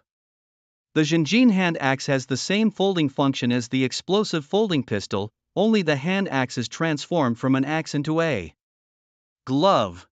At the same time, the material was also upgraded to vibranium equivalent to Rowan's vibranium broadsword, and the sharpness naturally went without saying. The vibrating gold axe head turned into a silver-white glove like a layer of liquid covering Jinjingbai's palm. The appearance looked like a silver-white steel palm. Not bad, wearing gloves in the future, all kinds of death are not afraid. Seeing Jinjin into gloves, the first thing he thought of was grabbing the blade with his bare hands, catching bullets with his bare hands, blocking grenades with his bare hands, and so on. When Jinjingbai moved his palms, he didn't feel any stiffness, as if what he wore on his hands wasn't Jinjin but a layer of leather gloves. After playing with the gloves for a while, Jinjingbai picked up the gas mask. This thing was still quite useful and could be considered for a wave of reinforcement. Night vision gas mask. Reinforcement conditions: inhaling 5 cubic meters of toxic gas, 5/5, wearing the mask and observing in the dark for 3 hours, 3/3. Night vision gas mask strengthened successfully. Congratulations on obtaining multifunctional mask. Jinjingbai, who had thought to take a look at the reinforcement conditions, was stunned. He didn't expect that the reinforcement would actually be completed directly. The dark gas mask was shrouded in blur and finally coalesced into a pure white mask. Saying it was a mask, it might as well be a round white wooden board. The moment he saw this thing, Jinjingbai's first reaction was that his own mask had been blacked out. The fact that the gas mask had turned into a wooden board caused Jinjingbai's heart to stop. It couldn't really have been hacked, right? He hurriedly grabbed the wooden board on the desktop to check it out, and the first thing he felt in his hand was that it was light and thin, too much lighter than a wooden board. If it wasn't for the solid feel, he would have thought that he was grasping something that was a blank sheet of paper. How is this thing going to work? Jinjingbai flicked the mask twice and the cackle was crisp. He tentatively placed it on his face. In a flash, the mask directly adsorbed onto his face, as if a mask was clinging to his skin. The wooden block blocking his vision suddenly turned a transparent color, and the range of vision was as if he wasn't wearing any mask. Hiss, another black technology. Jinjingbai immediately walked to the mirror to take a look and realized that he was still wearing a pure white mask on his face. Obviously there was no mask in his vision, but the mirror showed himself wearing a pure white mask, which felt rather strange. At the same time, Jinjingbai didn't feel any obstruction to his breathing and didn't know where this thing's breathing opening was. The field of vision was so clear that it was as if a layer of filters had been added, etc. This thing really added a layer of filters to me. Jinjingbai violently discovered the other functions of the mask. The image in front of his eyes became clearer than ever before. When he gazed into the distance, the image would actually zoom in according to where he was looking. It was like a telescope that could be controlled at will. The distant view was still clear and crisp, not blurred like videos and cell phones. Multifunctional mask. Has a gesture interaction system, voice control system, can connect to the internet, can adjust the range of vision, can mark targets, and can withstand D-level attacks, and a voice function and a marking function? How is this going to work? Jinjingbai muttered. Ian inside the car suddenly said, "Boss, I can connect with your mask. Do you need me to load it in and help you understand the controls?" "Yeah, I almost forgot about you. Quick, help me see how this thing can be manipulated," Jinjingbai said eagerly. He found that the entirety of the reinforcement system was able to be used in tandem. Without the presence of Awaken, the artificial intelligence, it was unknown how long it would take to fumble around before he could thoroughly understand the various functions of the mask. After finishing the entire pack of beef jerky and drinking some water, Spicy started bouncing and tossing around again. It seemed to be eager to get Jinjingbai's attention, bouncing around on the sofa. Fortunately, it is now temporarily small in size, otherwise this expensive sofa would not be able to withstand its tossing and turning. Outside, the wind was chilling and a large amount of garbage floated in the wasteland city. With the passage of time, the sky was completely dark. In this silent city where no one can see a finger, only the warm lights of the caravan remain. Jinjingbai stayed where he was and didn't start the caravan. After familiarizing himself with the mask's controls, he ate his noodles while using his phone to find the pattern. This mask was pure white and looked too monotonous, so Jinjingbai decided to DIY it himself and add some nice patterns to the mask. After searching for a long time, he finally selected an orange swirl pattern. Yes, it was the Band Earth swirl mask. Jinjingbai did not intend to make the world feel pain like Bandu, but the world after the end of the world was indeed quite painful. This swirling mask was also quite fitting. With nothing else to do, Jinjingbai took out the infinite ink pen and carved lines on it. Although the drawing wasn't round, it was still quite decent. As long as it was colored again, it would be quite that. TSK. How come this mask doesn't have an automatic morphing function and I have to DIY it myself? Jinjingbai said with some disgust. The dog barked softly, seemingly in agreement. "Boss, Mr. Rao woke up and is eating noodles," Ian reported. To Jin Jingbai, Mr. Rao woke up. Wake up is good, his body has not shrunk. Mr. Rao's current height is 2 meters 4. Jin Jingbai's mouth slightly twitching. This bastard's height really maintained at 2 meters 4. Continue like this, his caravan cannot fit Rao 1. The caravan was a total of 4 meters high and each level was 2 meters high. In other words, Rowan would have to arch his torso in order to walk around the caravan. Brother Bite, I've woken up and I've eaten enough, where are we going next? Rowan turned on the holographic video call and said in high spirits. At the moment he was sitting on the edge of the bed, his huge body size supporting a very small space. Jin Jingbai frowned slightly and said, our next stop is Sea City, but your body type is a bit difficult to do. I worry that you may have to sit on the roof of the car in the future. This Raowen's mind immediately floated to the image, feeling that the image was quite stupid. He touched his head and smiled sarcastically. Then I'll use Berserk less in the future. However, I feel that Berserk's height growth effect should be limited and won't grow taller all the time. Even so, your height is a problem. It seems like we need to add an extra carriage to the caravan, and in the future you'll live on the second carriage. Jin Jingbai said, if you are still growing in height, then I can only let you sit on the roof of the car. Rowan laughed and assured, don't worry brother, by my height will not be too outrageous. That is to say, how are we going to add carriages to the caravan? Are you planning to turn the caravan into a train? Your height is already outrageous enough. Okay, Jin Jingbai inwardly spat. He nodded his head and said, there is indeed the idea of turning it into a train, but if we want to implement it, it will be very difficult. We first need to find a technician who can help us build the carriages. Jin Jingbai already had a clear plan in his mind, which was to first go to Sea City to find a technician. Only it is difficult to find someone who can enter Jin Jingbai's eyes. He hoped that while this person's skills were up to standard, he could also be as obedient as Rao 1. It would be best to master the ability to remodel a caravan and not be bad by nature. Jin Jingbai himself felt that the requirements were too much. But the caravan's technicians definitely need to get in the car with them, otherwise who will they find to repair the car when it breaks down, especially the heavy responsibility of adding carriages. Not just add a section so simple. Since we're getting it, let's make the RV a train. A caravan to stay, a caravan to eat, a caravan to entertain, a caravan to store weapons, a caravan to store food, or even a caravan to plant and a caravan to husbandry. The more he thought about it, the more Jin Jingbai's idea of a train grew stronger. As long as someone could help him transform the caravan into an armed train with his enhanced abilities, then his train will be able to restore all the prosperity of the pre-apocalyptic era. If one doesn't work, let's find two. If two doesn't work, let's find three. If they dare to disobey, I'll help you beat them up, brother. Bite. Rowan grinned. Jin Jingbai directly slapped his hand, but his palm missed Rao 1. He then reacted that the Rao 1 in front of him was just a holographic projection. He cursed under his breath, punch punch punch punch. Is your guy's brain full of muscles? My car isn't for everyone. The two did have the ability to force others to do things for them, but Jin Jingbai would not use this form. Once there were more people and all of them were disloyal, sooner or later the car would flip over. Mortal power was weak, but the strongest thing about humans was their brains. Even a psychic would find it difficult to guard against the traps laid by mortals over the years. Jin Jingbai would rather not be able to find a partner than to let someone who was difficult to control get on board. Yes. Brother Bai is right. Are we leaving for Sea City now? Rowan changed the topic and said, it's too late, let's set off tomorrow morning and get some rest tonight. The tide of zombies in the daytime didn't know where they had gone, so it would be embarrassing if they happened to bump into them while traveling overnight.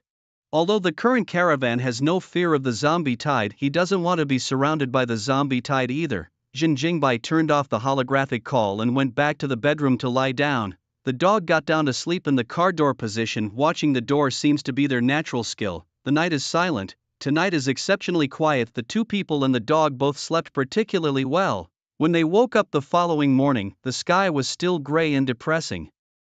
Ever since the outbreak of the virus, the sky had been covered by a thick layer of clouds, and up until today they hadn't been able to see the sun. Jin Jingbai looked towards the window, and the white snowy landscape caused him to fall into a brief stupor. It was actually snowing in the south. The icy cold wind whistled and blew, irritating his skin like a pinprick. It was still snowing lightly high up in the sky, and the snow on the ground was already 20 centimeters thick. Overnight, the entire city of B was covered in snow and ice. Why is it snowing in our south? Good lord, this is the first time I've seen snow. Rowan copied the snow on the ground with an excited face, like a childish child. A rare look of curiosity also surfaced on Jin Jingbai's face.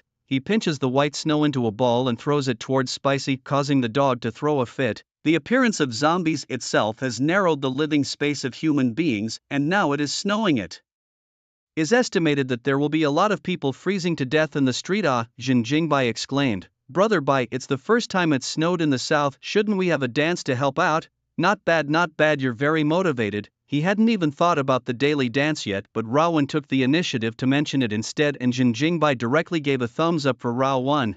After a period of morning dance practice, the caravan finally departed. The caravan tires had an adaptive deformation function, even when traveling in the snow it was still smooth. The road was boring, so Jin Jingbai invited Rawan to come to the second floor to get high gossip and play games. The holographic projection computer does not have a host, but the gamepad can be connected to the USB port under the sofa. The gaming experience under the holographic projection screen is something that could not be enjoyed even before the end of the world. Great, so there are games to play in the car. Why didn't you say so earlier, Brother Bai? Rawan was excited. He lived comfortably in the carriage, and his only regret was that the road was too boring and there was nothing to relieve the boredom. Jin Jingbai laughed. I also just remembered, before all focused on the information of the alien forgot about this. With the arrival of the end of the world, his time was spent on obtaining information as well as thinking about the order of completion of the reinforcement tasks. How could he have time to think about playing? It was only in this situation now that he had the chance to steal half a day of leisure. If I had known that there were games to play, I wouldn't have gotten tired of living in the car until I ran out of supplies. Rawan hemmed and hawed. Eyes unintentionally glanced out the window, and then the whole person froze. Brother Bai, look over there. I remember that it was the B City shelter. Ah, Jin Jingbai cast his gaze outside only to see a 4-meter fence standing on the white snow. It was none other than the B City refuge. The road they were going to take to City C would pass through here, but the current refuge was reduced to a ruin. Countless corpses were buried under the snow, and the flowing blood had not yet dried up, soaking a large portion of the snow. The overturned tanks, crashed helicopters, half-collapsed walls and limbs hanging in the air are all announcing that the shelter has been overrun by zombies. Even if the snow was flying, it was difficult to cover up the cruelty and bloodshed on the battlefield. Rawan looked out the window in shock, deeply incredulous. As a place of hope for mankind, it failed to protect the safety of mankind. It seems that the place where the zombie tide converged yesterday was the B City shelter. Jin Jingbai gazed at the ruins and felt a wave of emotion in his heart. In that kind of zombie tide, how can we rely on the army's thermal weapons alone to stop it? If there were all level 1 zombies, thermal weapons could indeed cope. However, in the tide of zombies, there were definitely level 2 zombies in the lead. For level 2 zombies, thermal weapons were just scratching an itch. Tanks and airplanes can't do any damage to level 2 zombies. Brother Bai, do you think all of them are dead? Rawan had mixed feelings. It was clear that yesterday they were still hanging out in the B City refuge, listening to these people talk about the future of the refuge. As a result, the next day, the shelter was breached and the corpses all over the ground gave him a strong shock. It was too heroic. Overnight was the separation of heaven and earth. Jin Jingbai shook his head. Not necessarily. The army can't hold back the zombie tide, but the ability to lead people to retreat is still there. As for where they can retreat to, it is unknown. Although the soldiers are all mortals, their obsession to protect the people will not change. Even if they use their lives to pile up, they have to pile up a way of life. B City is hundreds of kilometers away from a city, and C City, where can they retreat to in one night? Do you think they will hide in the underground shelter and wait for rescue? Rawan said with a serious face. Jin Jingbai sniffed and shook his head again. As long as they aren't stupid, they are definitely choosing to evacuate. Judging from the traces at the scene, the time when the shelter was attacked should have been in the early hours of last night. City B was far away from the other 2 cities, and they were unable to evacuate to the other shelters, and likewise were unable to wait for rescue. Because the networks of all the countries in the world have been destroyed, it is difficult for information to be sent out. Remaining in the refuge to die is undoubtedly a kind of chronic death. It would be better to evacuate towards other cities. Perhaps there was still a chance of survival. The most important thing was that there were Ultrans present outside. If they met a few kind-hearted Ultrans, they would definitely be willing to rescue them. If these Ultrans were willing to join the team, their chances of arriving at other shelters would be greater. The caravan traveled quickly on the road, and the dilapidated fence gradually faded out of view. The 2 of them sighed and lamented inside the caravan. In today's post-apocalyptic world, it was difficult for even the shelters to guarantee complete safety. Only a strong refuge can become a pure land for human beings and guard the human fire. Those who were outside the caravan suffered a lot. Not only do they have to guard against zombie attacks and worry about food and drink, they also have to fend off the onset of winter. While Jin Jingbai and Rawan were eating, drinking and having fun in the car, this trip was a treat for them. Compared to the shelter, Jin Jingbai's caravan seemed like the real shelter. In the car, they didn't have to worry about food, drink, housing, transportation, zombie attacks, or the snowy cold winter. The road to Sea City was a long one, and with many roads destroyed, even Jin Jingbai's caravan was impassable. They were forced to drive around, and the journey to Sea City was hardened and lengthened by 3 times. On the road, Jin Jingbai had Rawan clean the caravan a few times. He also had him brush up on the kill conditions for sniper rifles, shotguns, machine guns and rocket launchers. The refined AWM sniper rifle was successfully strengthened. Congratulations on obtaining recoilless silent sniper rifle. The refined M60E4 machine gun has been strengthened successfully. Congratulations on obtaining double firepower machine gun. The refined RPG rocket launcher has been successfully strengthened. Congratulations on obtaining auto-positioning rocket launcher. The refined Frankie 12 shotgun's reinforcement failed and the system barely fought for a box of men's underwear. Hearing the last reinforcement reminder sound, Jin Jingbai was dumbfounded. How did they mix in something strange? Reinforcement failure. Jin Jingbai froze. He had never thought that there would be a failure. Even if it failed, his shotgun was directly replaced with underwear. This Jin Jingbai was speechless. He could only say that it was worthy of being a system. It was really immodest. Underpants are underpants, at least they are men's and can be worn. I just don't know if they fit my large size. Jin Jingbai shrugged his shoulders and didn't have too many feelings in his heart. After all, the weapons are a bit much. He is a bit overused. The strengthened sniper is not bad. The recoil and sound is perfectly eliminated. It could be used directly as a charged sniper, and the double firepower on the machine gun, meaning that a bullet shot out would split into 2 in the air. 100 bullets hit empty will have a 200 bullet effect. Lastly, there was the bazooka's localization feature, which could be quite useful. After the grenade blasted out, one could just start stuffing in a second round, as the grenade that flew out was bound to hit. Jin Jingbai placed his palm on the new weapon and was just about to silently chant reinforcement when he suddenly stopped. He was afraid that the system would give him the whole raise your gun and run naked condition again. Murphy's Law told him that the more you fear something, the more it will happen. So Jin Jingbai withdrew his palm. He would rather not be strengthened, but also did not want to see the word naked run. After 10 days, the caravan finally crossed 1,000 mountains and came to the outskirts of Sea City. On the way, he scavenged some supplies along the way, which was the icing on the cake for the large amount of supplies in the caravan. Sea City is a super metropolis ranked among the top 3 in the province, and the population here is even more terrifying. The moment the virus broke out, this place was the first to fall.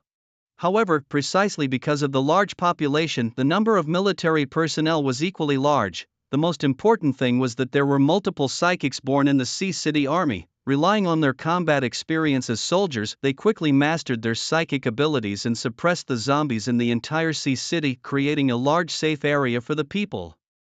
Just by coming to the outskirts of Sea City, Jin Jingbai saw signs of human activity. Pedestrians occasionally appeared on the roadside, seemingly having just returned from scavenging for supplies. When they saw Jin Jingbai's caravan, they would subconsciously hold their packages behind them and look at him warily. Sea City seemed to be very safe, and there weren't many zombies detected in the vicinity, Rawan said as he looked out the window. Indeed, the situation in Sea City is much better than B City. Jin Jingbai agreed. All the survivors in City B can only hide in shelters. But in City C there are already signs of human activity even before entering the city center. Sometimes tanks could be seen moving around the periphery, clearing out the nearby zombie hordes with loud bangs. Looking from afar, one could see the same city wall standing at the city center location. The scale of Hongda was simply not comparable to the B City refuge. The height of the city wall alone was at least 6 meters. There were still humans working on the wall, constantly reinforcing it. The wall into the city center was blocked by the army, causing the outside of the wall to be like a bazaar, quite lively. Many people were setting up stalls nearby to exchange supplies. The cold wind and snow blew a shiver through their bodies, but these people had no intention of entering the city center. Not far away, there were also people who were red-faced, saying something to the soldiers guarding the gate, their emotions unusually agitated. Jin Jingbai's caravan stopped at the periphery, and he and Rawan got out to inquire about the situation. Learning that the conditions demanded a lot if they wanted to enter the city center, the first thing was to verify the identity and make sure there was no criminal record. Anyone with a criminal record would not be allowed to enter. The second thing was the need to pay a certain amount of supplies. The amount of supplies was based on what you were entering the city center to do, and if it was to join a shelter, you had to turn in all your supplies. The military would exchange it for a corresponding contribution value based on your supplies. In the future, you will have to consume the contribution value for food, drink, and housing. If you run out of contribution value, you have to earn it by working part-time or exchange it for supplies. If the contribution value is exhausted and you are still unwilling to work, the army has the right to expel the person. Oh my god, this is so arrogant. It feels like a different form of working life. Rowan couldn't help but say the food, drink, and housing at the Beast City shelter are free, but everyone's share is limited, so if you want more supplies, you have to work hard yourself. If you don't want to work hard, the shelter will also provide the same conditions such as food, drink, and housing, but it's just easy to not have enough to eat. However, Sea City is very overbearing, and those who don't have contribution value and don't want to work are driven away. There was no problem with the direction of the management. It was the end of the world. The army couldn't possibly keep a large number of idle people that would only deplete the supplies. Jin Jingbai didn't feel that there was anything wrong with this management. On the contrary, he felt that the leader was quite bold, directly throwing away the selflessness that he once had and letting everyone show their value. If one wanted to survive in the post-apocalyptic world, it depended on everyone working together. If all the supplies depended on the army giving them, even if the number of soldiers tripled, it would still be difficult to feed so many people. If you are only going into the city center to do your business or to live temporarily, you will need to pay a certain amount of supplies, or else you will have to stay outside the walls. The old man who provided the information sat next to Jin Jingbai and said, he smoked the cigarette that Jin Jingbai gave him with a face of enjoyment and pointed at the group of red-faced people in the distance. See those people? They don't have supplies to provide and are trying to use their connections to get in, but the arrival of the end times has made all the connections that were once there empty. Talk.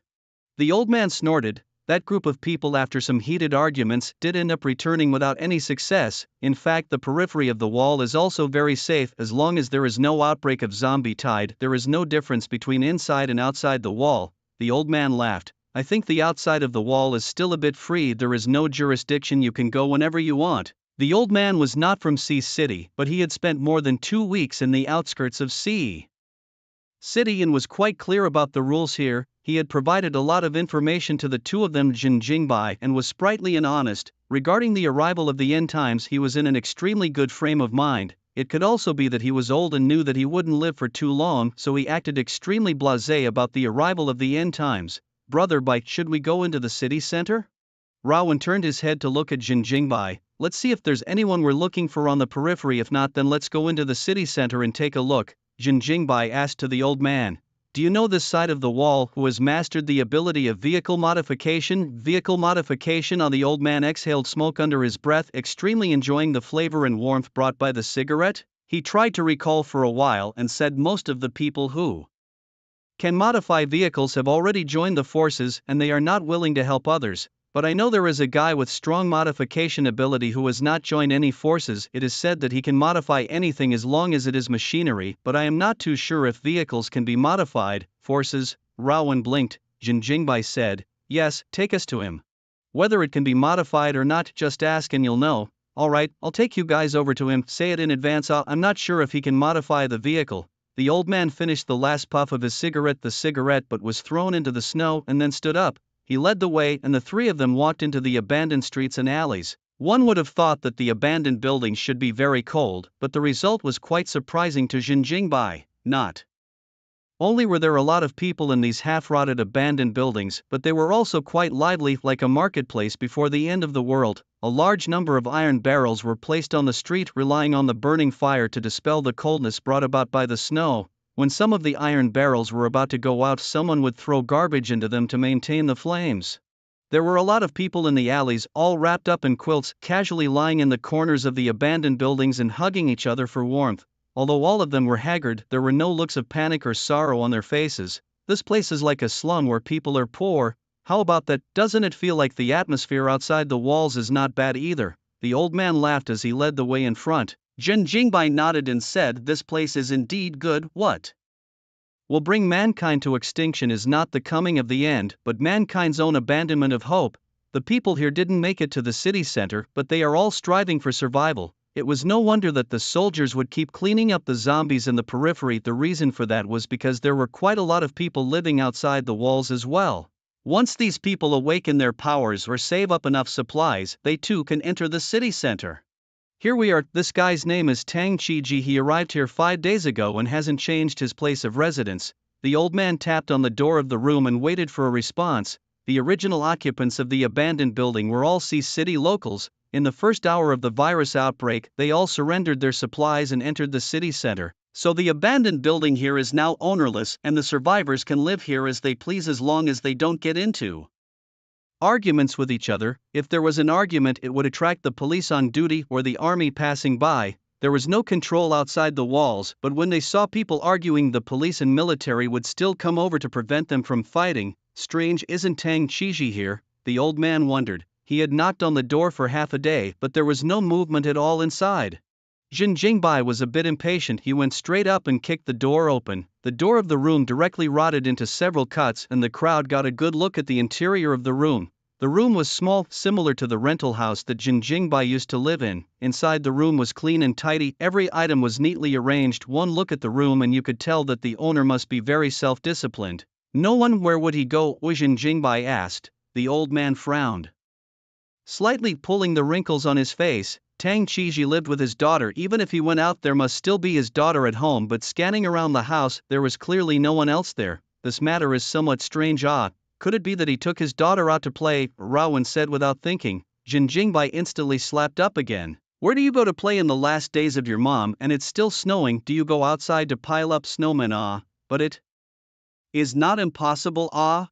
Rowan held his head and said. The old man immediately shook his head and said, it will not be. There is an army outside the wall to clean up the zombies, but there will still be zombies in certain corners. It is not safe outside the wall. Tang Chiji's wife died in the hands of a zombie, making him nowadays, no matter what kind of environment he is in, he is exceptionally cautious, especially when it comes to his daughter's safety, so he will definitely not take his daughter out to play. I don't want to hear so much nonsense. Tell me how to find Tang Chiji. Jin Jingbai said expressionlessly. He didn't care about Tang Chiji's family situation. He only wanted to know where Tang Chiji was and whether he had the ability to help him modify the caravan. I'm not sure. Why don't we go outside and ask? The old man didn't care about Jin Jingbai's attitude at all. He seemed to know that Jin Jingbai only had a poor temper and wouldn't hurt him for no reason. Yo, isn't this Jin Jingbai? When did you come to see city as well? I thought you were dead. Suddenly an annoying yet familiar voice came from the side. Jin Jingbai glanced bashfully at the other party. It turned out to be a city's high loan lender, Tiger Lee. Good lord, this bastard actually didn't die. How did he come to city? See? It's really you, guy. I was worried that you wouldn't be able to pay back the money. Tiger Lee approached with a quick step and said with an excited face, I don't want you to pay back the money, directly take the supplies to me once the bill lets right off. How is it? Jin Jingbai sniffed, did not respond to his words but instead asked, do you know where Tang Chiji is? Fuck you. The old son of Lee Tiger face smile convergence. He let Jin Jingbai pay back the money. The result of this goods ignore their own even if, but also dare to ask him for information. If Tiger Lee is not powerful, do you think I'm a sick cat? But he just wanted to be angry, but he saw Rowan, who was like a giant next to him with a big broadsword behind his back, killing him. The fire in Tiger Lee's heart was instantly extinguished. He swallowed his saliva and answered honestly, Tang Chiji's daughter was captured by Brother Xiong and he is now estimated to be spreading wildness in Brother Xiong's territory. Tiger Lee's tone of voice turned, straightened out, said your kid will not want to renege on the debt not to pay it back, right? Who is Brother Xiong? Jin Jingbai asked. I fucking ask you words. You and I have been changing the subject. What do you mean? Tiger Lee's temper cannot be suppressed. It's not just a big guy standing next to him, maybe it's just a fox pretending to be a tiger. In the past, Jin Jingbai was a solitary person. How could he have a partner? Thinking of this, Tiger Lee's guts immediately came up. He directly rolled up his sleeves, grabbed a wooden stick on the side and walked aggressively. Jin Jingbai looked indifferent, not putting Tiger Lee in his eyes at all. It's the end of the world. Who would still pay back money? Tiger Lee also knew this well. Money was no longer of any use in the last days, which was why he had asked Jin Jingbai to return it with supplies. It didn't matter if it was money or not, as long as he could take advantage of the opportunity to get a sum of supplies, it would be a blood profit. Tiger Lee instantly had evil thoughts. He just took 2 steps and before he could threaten Jin Jingbai he was blocked by Rowan. What want a fight? Raowen's brutal aura scared Tiger Lee into taking several steps back. Boy, this big guy is too intimidating. Can't it be that he's really Jin Jingbai's partner? Who is this brother Xiongnu?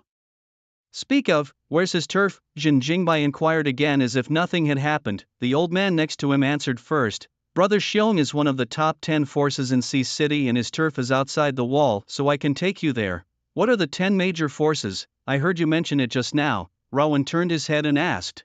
First go to Brother Xiong turf. I will tell you about the forces later. If Tang Qixi goes to Brother Xiong turf, it is expected that the fate is very bad. The old man said in a deep voice. A hint of anxiety could be heard from his tone. He and Tang Qixi should be friends. The three of them turned to leave and the isolated Tiger Lee's face was cloudy. He wanted to sneak up on Jin Jingbai from behind and force him to hand over the supplies, but he was afraid of Raowen next to him. His height of 2 meters 4 inches coupled with his strong muscles gave Tiger Lee a strong sense of oppression. After thinking about it, Tiger Lee decided to sneak up. If Jin Jingbai was violently beaten up by Brother Xiong, he might be able to take advantage of the fire outside the walls of Sea City Center Tyrant territory. Here was one of the top 10 forces in Sea City Tyrant Xiong Kuan's territory. Xiong Kuan is what people call Brother Xiong, a growth-type alien. Due to his strong strength coupled with his brutal personality, he was also known as the Tyrant. At this moment, an old man in a suit was lying on Xiong Kuan's territory with a large number of mechanical parts scattered around him. He looked to be about 40 years old with a black jazz hat on his head. The gold-framed glasses on the bridge of his nose were in a crooked shape and the lenses were even long broken. Blood was flowing from his forehead and his slightly aged face was filled with anger. Even though his appearance was in a sorry state at the moment, it was hard to hide his gentlemanly demeanor. Click! The old man lying on the ground suddenly raised his hand. In the palm of his hand he grasped a strangely shaped pistol emitting light blue energy like a charged laser, but before the pistol could be fired it was kicked away. The moment the strangely shaped pistol hit the ground, it directly dispersed into mechanical parts. The black jazz cap on top of the man's head fell to the snow, revealing a head of messy hair. This bastard is still not dead. Tang Qixi, where did you get these strange guns? It seems that they are not too sturdy. Actually scattered at the touch. Haha. Xiong Kuan's minions stood in front of the ruined building and laughed loudly. Some people even went forward to kick 2 feet. Tang Qixi fell on the snow without resistance, freezing his face red. If his eyes could kill, he would have already killed this group of people hundreds of times by 1,000 cuts. Xiong Kuan sat inside the ruined building and looked at Tang Qixi on the snow with an expressionless face. Even if I die, I will drag all of you along with me. Tang Qixi's mouth spilled blood and he snapped in a low voice. Hey, you old man can't figure out the situation, can you? You think we'll let you walk away? Xiong Kuan's little brother snorted. Or do you think the police and army people will break into our territory and save you? What is a force? The so-called forces are the organizations, gangs and alliances created by people after the end of the world, most of the founders of which are psychics. They believe that with the arrival of the New World, countries around the globe have long existed in name only. The armies of each refuge were unable to contact each other, much less support each other, said National Army. In fact, all shelters are completely independent. It's the equivalent of a standalone computer. No matter what happens, they can only respond on their own. Even if the sanctuary was exterminated, it would be difficult for other sanctuaries to learn the news, since they all existed independently. Why couldn't the leader be himself? Human beings with extraordinary abilities are naturally not willing to be separated from others, so they created their own forces and took a territory of their own. They recruited their own people, they protected themselves, they mastered the rules. Xiong Kuan's Tyrant territory became one of the top 10 forces, and although the overall power was not as strong as the army, it was still considered a Sea City giant. The army had too much to do to bother with these new forces. Normally no one knew what was happening within the territory of the forces. Tang Qixi's intrusion into Xiong Kuan's territory was no different from committing suicide. Mr. Tang doesn't need anyone's help. If you don't hand over my daughter, don't blame Mr. Tang for killing without blinking an eye. Tang Qixi staggered to his feet and swore his words, causing the people around him to stifle their laughter once again. It was because Tang Qixi's pretentious image had been repeated for several rounds, but it ended the same way every time. He was simply too weak and didn't know how to fight people at all. Boring, kill it. Xiong Kuan, who was in a high position, revealed a look of impatience. Not being able to get a taste of it last night made him very irritated. A few juniors grinned and directly raised their pistols to aim. Which one is Tang Qixi? Suddenly an arrogant voice came out. Everyone's gazes simultaneously looked towards the direction of the sound source, only to see the three of them Jin Jingbai walking slowly. Among them Rao Wen's 2-meter-4 height was the most eye-catching. The strong body physique was not simple at first glance, as well as the huge broadsword on their backs, which brought a strong sense of oppression. What surprised the crowd the most was that Rao Wen actually wasn't the leader of the three. Instead, he was following behind Jin Jingbai as if he was a junior brother. As for the old man, he was directly ignored by them. Tang Qiji was first stunned and then surprised. "I am Tang Qiji. May I ask if you are here to save me? If someone can come to save me, Tang, it's not impossible." La O*3. Oh, Xiong Koan inside the ruined building frowned and he signaled to his junior brothers with his eyes. One of the junior brothers immediately shouted, "Who are you people? Don't you know that this is tyrant territory? Ha, we are here to find someone. You all don't need to be nervous." Rao Wen laughed. Whether it was him or Jin Jingbai, their demeanor was unusually relaxed.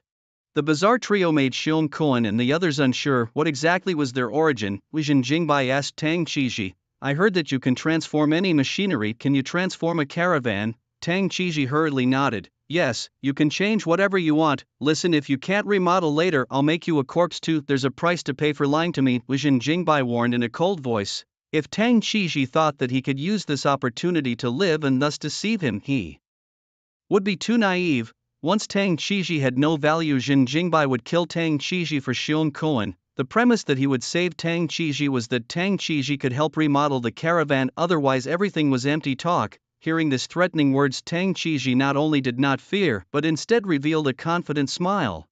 "I can't do anything else, but there's nothing I can't do in terms of mechanical remodeling." Jin Jingbai didn't know where Tang Qiji got the confidence to say such words, but from his tone of voice and demeanor it didn't seem like he was lying. Tang Qiji seemed to have reached a level of arrogance about his mechanical modification abilities.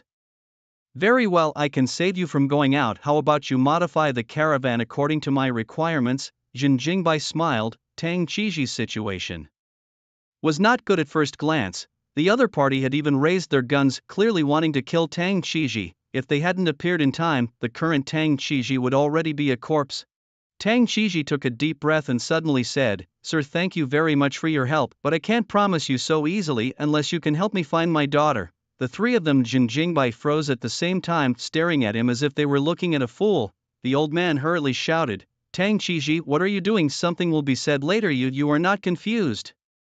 In this situation, Tang Qiji actually made a fool of himself by putting forward conditions on the spot.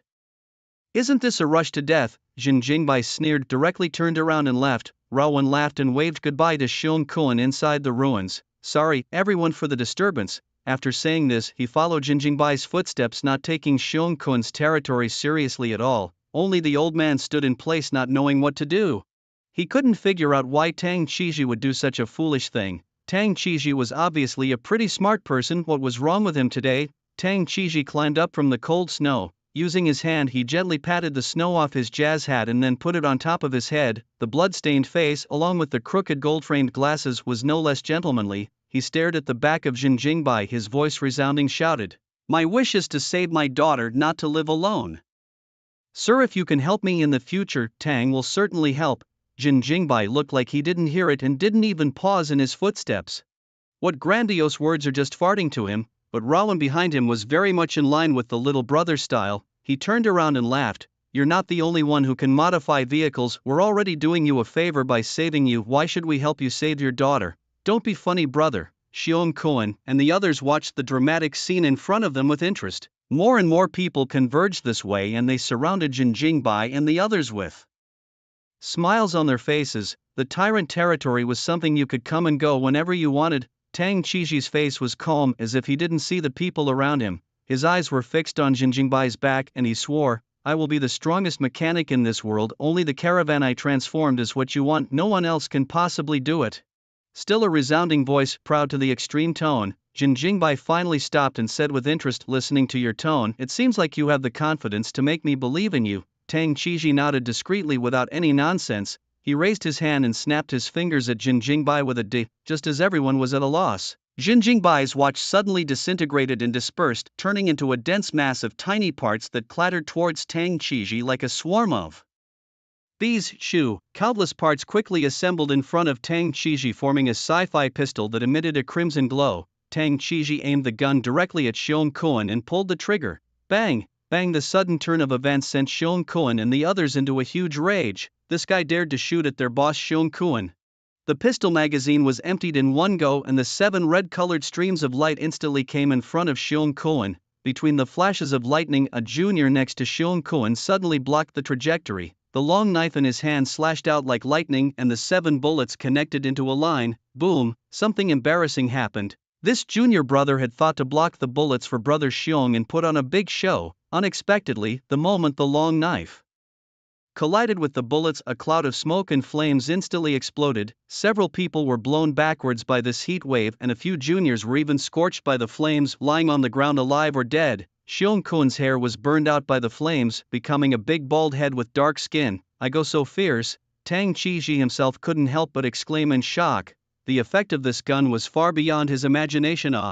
The people around him were shocked and shot at the first opportunity. Interesting, this guy's ability was related to machinery, no wonder he was so confident. From afar Jin Jingbai grinned and softly shouted Raowen work. Raowen directly drew his broadsword and instantly arrived in front of Tang Qizhi like a tiger descending from a mountain. His broadsword rolled the strong wind across the landscape. The dense bullets were actually blocked by the broadsword he waved, rubbing out a string of stars and fire splashes. Phew! Raowen's broadsword slashed out once again, rather like a man with the power of a sword. Anyone who rushed towards Tang Qizhi was all sent flying by his cleaver, blood flowing from their chests. The face of Xiong Kuan, who had turned bald, was twisted, and it was as if fire was about to erupt from his eyes. Surprisingly, someone dared to cause trouble in his territory. It was really outrageous. Xiong Kuan was one of the top 10 forces in Sea City. He was even called a tyrant. It could be imagined that at this moment his anger could no longer be concealed. Xiong Kuan shouted angrily, his feet stepping out deep pits on the ground and the abandoned buildings were shaking slightly. Give me the old man to kill them. With a loud boom, Xiong Kuan was suddenly like a flying cannonball, suddenly appearing in front of Raowen. The large fist punched out a cracking sound and a strong wind pressure pounded on his face. Raowen grinned and swept his broadsword across. Boom! The broadsword and the fist clashed, actually emitting a crunching sound of gold and iron. Raowen's feet directly shook out a deep pit. The battle between the two sides started suddenly and came quite abruptly. Grass, dare to cause trouble in tyrant territory, everyone kill with me. What the fuck? Whoever can take the other side's head will double their supplies today. Thousands of minions within the tyrant territory pulled out their weapons at the same time and started killing the several people from Jin Jingbai. The strength of the tyrant territory was also displayed at this moment, telling everyone what the top 10 forces were. Dozens of alien energy users erupted at the same time. Growth type alien, elemental type alien, and special type alien, all three were complete, and their abilities were quite terrifying and bizarre. The entire sky suddenly changed drastically, shrouded by dark clouds. Gale force winds whistled and swept like knife blades, and drizzling rain with acidity poured down. The flickering thunder and lightning seemed to be brewing heavily, about to rain down heavily punishment on Jin Jingbai and the others. Numerous psychics were haunted by the elements, hovering high in the sky as if they were gods sent down from the heavens, attacking towards Jin Jingbai with a murderous aura. The entire Sea City cast their gazes towards the tyrant territory, surprised at what was going on over here, that they were making such a big deal out of it. Could it be that a conflict had broken out between forces? Conflicts rarely erupted between forces because the abilities of the aberrants were too terrifying. Especially when a group of aliens perform their powers at the same time, the power is simply destroying the sky and the earth. Therefore, since the establishment of the major powers, they had never really fought. It was said that these forces seemed to be planning something and were quite amicable with each other. Then what exactly happened over at the tyrant territory that caused the entire territories exalted to exert their abilities? Ultrons from other forces had gone to investigate. Even the military Ultrons were no exception. They were the overlords of this area, so of course they wouldn't allow the exalted to cause trouble in the neighborhood. A loud noise came out from within the tyrant territory, and the airwaves that surged out were hot and cold, and the battle was fierce. The people of the tyrant territory were quite fierce, and those who were rushing to this place were secretly frightened. I'm afraid that there wouldn't even be any dregs left for those who clashed with the tyrant, right? But the actual situation was different from what they thought. Tyrant territory of the people one by one, forehead straight, cold sweat even generated fear in the heart, only to see the center of the battle Raowen is and their old big Xiong Kuan fighting hard to distinguish. From the faces of the two men, Raowen seemed to be at ease from start to finish. His smile did not diminish. On the other hand, their elder Xiong Kun was in a state of rage. His steel-like fist swung out countless shadows, but he was unable to inflict any damage on the other party. The scene looked like an adult teasing a child. Who is this guy? How come I'd never heard of this character? Brother Xiong was an E-class growth-type psychic, and even if he didn't kill the other party in seconds, he was still being teased by the other party. The juniors who didn't have psychic abilities exclaimed in shock one by one. They no longer dared to join the battle and could only blockade the territory to prevent Jin Jingbai and the others from escaping. In a battle between exalts, a mortal going over would be looking for death. The aftermath of the battle alone was not something they could withstand. You guys didn't notice the real terror is that guy's boss. Someone's voice trembled. He pointed in the direction of Jin Jingbai and was terrified inside. Compared to the battle between Raowen and Xiong Kun, Jin Jingbai's side could be completely described as a massacre. As the crowd cast their gazes, their collective pupils drastically shrunk as a bloody odor hit their noses. The bloody scene was like a slaughterhouse, coloring a large portion of the snowy ground red. Jin Jingbai's face was expressionless and his entire body was filled with a murderous aura, as if he were the god of death rapidly harvesting lives. There were a dozen or so alien corpses lying around him, their deaths all uniformly cut at the neck. The earth was destroyed into a wasteland by various elements, but Jin Jingbai didn't have any wounds on his body. His silver-white hand axe had been dyed scarlet by blood. Beads of blood dripped down the blade of the axe, creating a strong visual impact on the crowd. Jin Jingbai stood in place and said, "I'm only here to take away Tang Qiji. It's not too late for you guys to stop now. Otherwise, he would be about to kill all the blockers." Jin Jingbai's purpose was just to take away Tang Qiji. He really didn't want to clash with Xiong Kun. It wasn't that he was afraid of the other party, but it was too much trouble. Killing people was meaningless to him and would only waste his time. If he had time to fight here, he might as well exercise and play a game or something. But the people from the tyrant territory wouldn't stop there. From their perspective, with so many brothers dead, if they let Jin Jingbai and the others walk away, the tyrant organization would surely step back from the position of the top 10 forces, and then the entire group would be reduced to a laughingstock.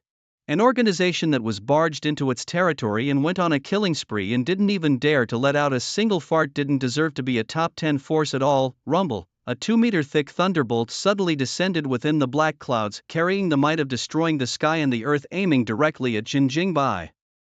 But Jin Jingbai's speed was even faster. The moment the lightning landed, he had already disappeared from his original spot. When he reappeared, he arrived in front of an alien. The hand axe quietly cut through the other's neck, easily taking away a life. Booming thunder suddenly exploded in the back, reduced to the background of Jin Jingbai, as violent energy particles came from behind him, blowing his clothes. Hunting. The crowd had just reacted, and before they had time to cry out in shock, Jin Jingbai had already arrived in front of the next alien.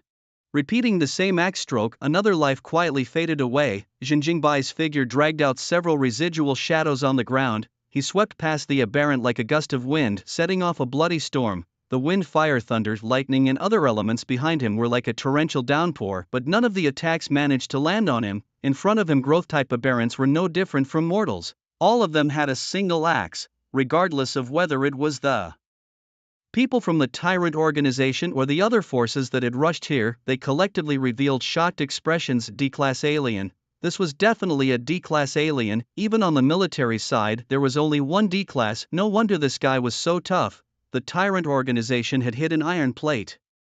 Who the hell would have thought that a D-class alien would appear, and the guy fighting Xiong Kun was infinitely close to D-class strength? The onlookers were talking in there. Hearts were shaken. Only the military side of Sea City had given birth to a D-class alien. Therefore, no matter how many forces were born outside the walls, they were all indifferent.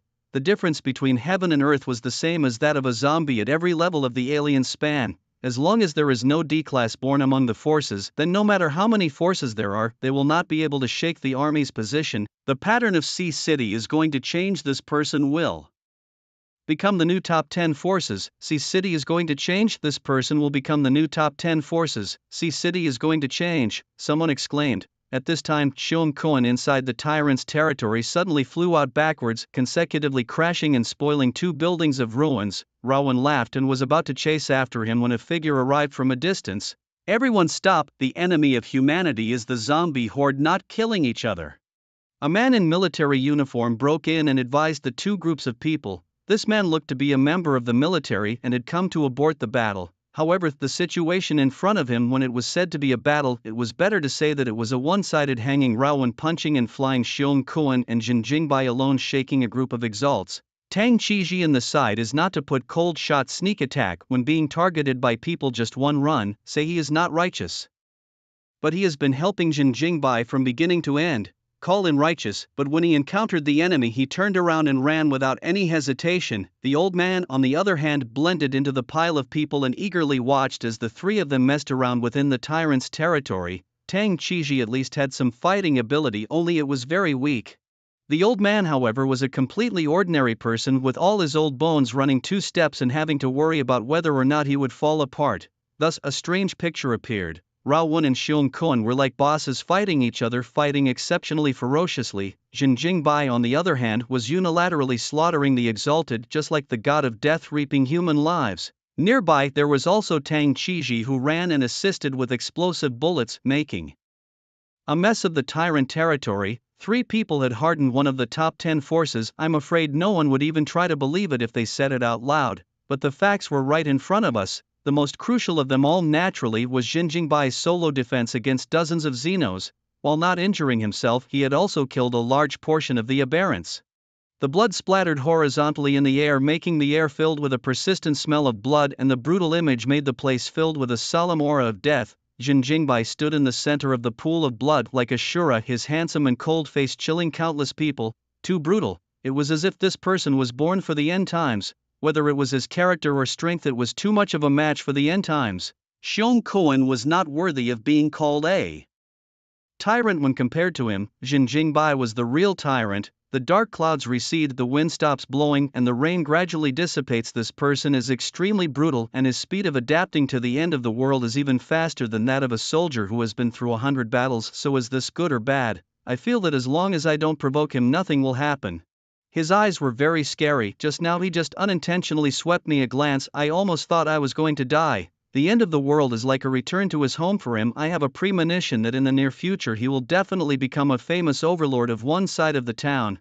The surrounding people sucked in a mouthful of cold air, gulping saliva and whispering. They didn't even dare to amplify their voices for fear of being heard by Jin Jingbai. I recognize that guy, he's the song and dance executioner. I have seen him in B City. Someone suddenly said. I heard that he killed a grade 2 zombie cow with 2 shots, but he was forced to leave because he clashed with the B City military. The person who broke the news came from City A and heard about Jin Jingbai's deeds on the way. When he arrived in City B, he heard about Jin Jingbai's suppression of the zombie cow. He developed a reverence for Jin Jingbai in his heart and decided to defect to Jin Jingbai. However, by the time he arrived in City B, Jin Jingbai had already left. This explorer guessed that Jin Jingbai's next destination would be to City C. So after replenishing his supplies, he headed towards City C on the same day. He didn't realize that he had managed to escape the zombie wave that night. Now that he saw Jin Jingbai in person, he was thrilled, but when he thought of Jin Jingbai's brutality, the idea of defecting was instantly extinguished. To follow such a person is undoubtedly to be in the company of a tiger. What kind of title is that? Executioner is indeed quite vivid, but what the hell is song and dance? I heard that he can sing and dance well and likes to use song and dance to fish for whoever comes to kill him. Quite brutal, the exploder said again. Suddenly Jin Jingbai looked over this way, scaring Bakuda into shutting up in a hurry. Boy, it seems like don't hear it, he's not going to kill me, is he? Bursting him with tears in his eyes, he immediately turned around and left, not daring to linger any longer, much less burst anymore. After all, the person he was discussing wasn't an ordinary person, but a brutal and ferocious beast, the kind that killed without blinking an eye. Jin Jingbai, in the center of the pool of blood, bashfully retracted his gaze, feeling that he was the one who was the most tearful. What the hell is a singing and dancing executioner? When did he get such a strange title? How come he never knew about it? What kind of song and dance is that? Isn't it just dancing in New Treasure Island? And he really is just dancing, not fishing at all. Okay, Jin Jingbai couldn't help but sigh and put the matter behind him. He had heard the comments of the people around him, but he never cared about other people's comments. Call him a psychopath or call him brutal, a singing and dancing executioner is an executioner. Did it affect him? No. If one were to say it, it would be that people would be afraid of him and could make countless small people not dare to come near. For example, within the crowd of onlookers, Tiger Lee has been completely scared silly. He originally thought that after Jin Jingbai was beaten up, he would come over to get some oil. He had never thought that Jin Jingbai would actually kill everyone, scaring him so much that he almost pissed his pants. Bang! Xiong Kuan stood up from the pile of rubble, his entire body covered in white ash, looking rather wretched. There was also a bloody wound on his chest, and the blood flowing from it soaked his entire body's clothing.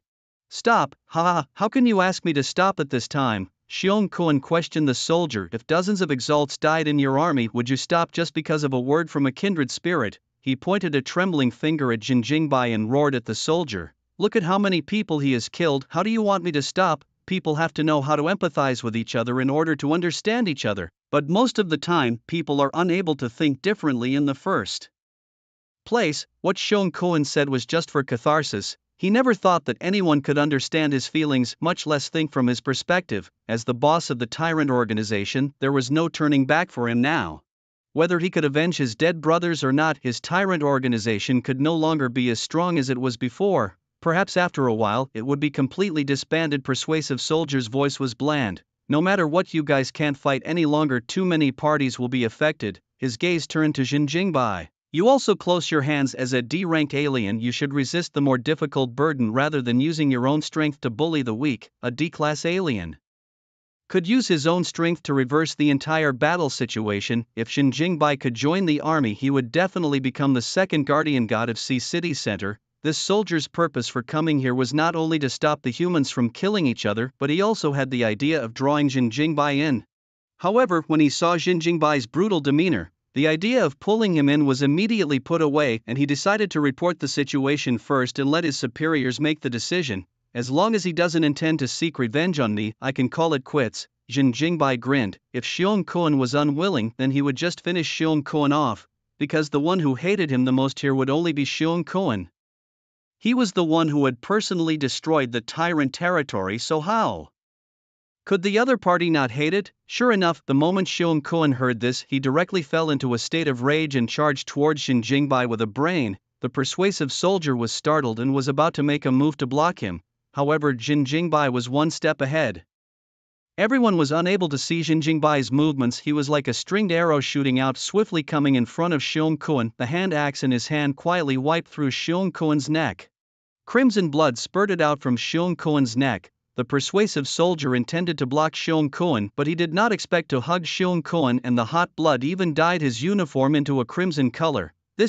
The soldier looked at Jin Jingbai incredulously. He had underestimated the other party's brutality and decisiveness. Jin Jingbai turned his head and grinned like a demon on earth.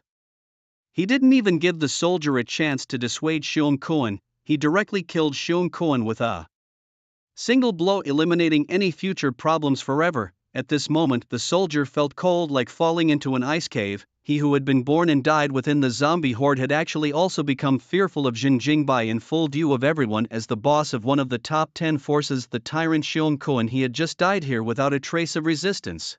Countless onlookers were fearful of Jin Jingbai, including the bosses of the other forces, and a chill ran through their hearts. Xiong Kuan, dead, one of the top 10 forces, was actually overthrown by 3 people? What the hell are they from? What 3 people? In my opinion, completely as the executioner. One person destroyed the entire tyrant organization. No wonder he's called the executioner. He deserves it. Not only is he the executioner, but he's also the god of death and the devil. The crowd murmured, and the atmosphere of the scene was quite depressing. I told you to stop. Why are you still making a move on Xiong Kuan? The trembling voice of the soldier persuading him to fight was mixed with anger. Jin Jingbai's eyes were odd as he said, it was clearly him who made the first move. I was just faster than him. If Xiong Kuan didn't make a move, then he definitely wouldn't have died. So far, Jin Jingbai had only killed enemies. Xiong Kuan had a murderous aura towards him and had rushed over without hesitation. Naturally, Jin Jingbai could not let the other party off the hook again. The persuasive soldier was rendered speechless, and he was tempted to pull out a set of humanistic truths to prove the other party wrong. However, the words that came out of his mouth could not be uttered. Jin Jingbai's words and behavior were simply too odd. It was clear that his behavior was incorrect, but he couldn't find a strong and forceful rebuttal point. This soldier didn't know what to do for a moment. He was a soldier who abided by the rules, not a scholar with a belly full of ink, much less an internet spammer. Therefore, he could only gently put Xiong Kuan's body down, frozen in place, at a loss for words. Jin Jingbai eyed Tang Qi in motion for him to come over. Tang Qiji gulped and obediently walked next to him, shouting to the Tyrant Organization's people, "Who is your deputy leader? I have something to ask." The remnants of the Tyrant Organization snapped back from their shock. One of the deputy chieftains was about to slip away, but he didn't know who pushed him hard from behind. The staggering footsteps almost caused him to fall to the ground. "I'll say everything, but please. You two can spare us, we definitely won't start retaliation against you." The deputy chief's voice trembled, the Jinjingbai in his eyes was a complete demon and he truly couldn't rise to any evil thoughts. Being able to survive this conflict was already a blessing. Who the hell would be stupid enough to take revenge? "Cut the crap and answer truthfully, I am too lazy to bother with you," Jinjingbai blandly said. The deputy chief hurriedly thanked him. Thank you for not killing me. If you have any questions feel free to ask, I will absolutely answer truthfully." "Where is my daughter, Tang Xin? I heard people say that it was you guys who captured her last night, wasn't it?" Tang Qiji sternly questioned. The deputy chief truthfully explained. "Miss Tang, where we really do not know last night. When we took away Miss Tang, coincidentally encountered to leave the sea city of the Beast King, it is she saved Miss Tang. We really did not hurt Miss Tang, and there is no chance to hurt her. I am willing to take my life, swear." Yesterday morning Tang Qiji went out to look for supplies. For safety's sake he left his daughter at home and didn't return until this morning. How could he have expected that his daughter would have been targeted by Xiong Kuan's men long ago? Tang Qiji's daughter is named Tang Xin, only 14 years old, looks like a flower. Xiong Kuan's minions know that the boss likes this kind of little girl the most, so they took advantage of Tang Qiji's absence to use their supernatural powers to take Tang Qiji's daughter away. But what they didn't expect was to run into the Beast King, one of the top 10 forces on the way. "Beast King? The Beast King of one of the 10 forces? Where did she go?" Tang Qiji asked eagerly. The tyrant deputy chief responded with a sobbing voice. "I really don't know where the Beast King has gone. She left Sea City with her forces en masse. I really don't know where she's going."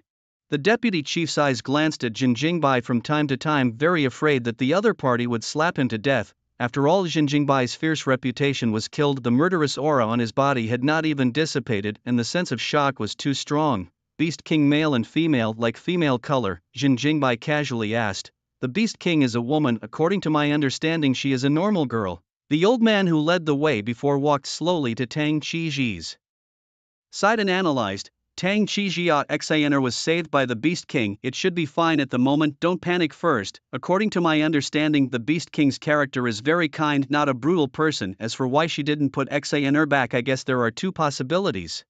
The first is that the Beast King was in a great hurry, so she took Xiner by the way, but I feel that this possibility is very small. Even if she was in a great hurry, she wouldn't take a strange girl with her for no reason. Therefore, I am more inclined to the second possibility, that is Xiner took the initiative to follow the Beast King. Why don't you go home and see if Xiner has left you any letters or something like that?"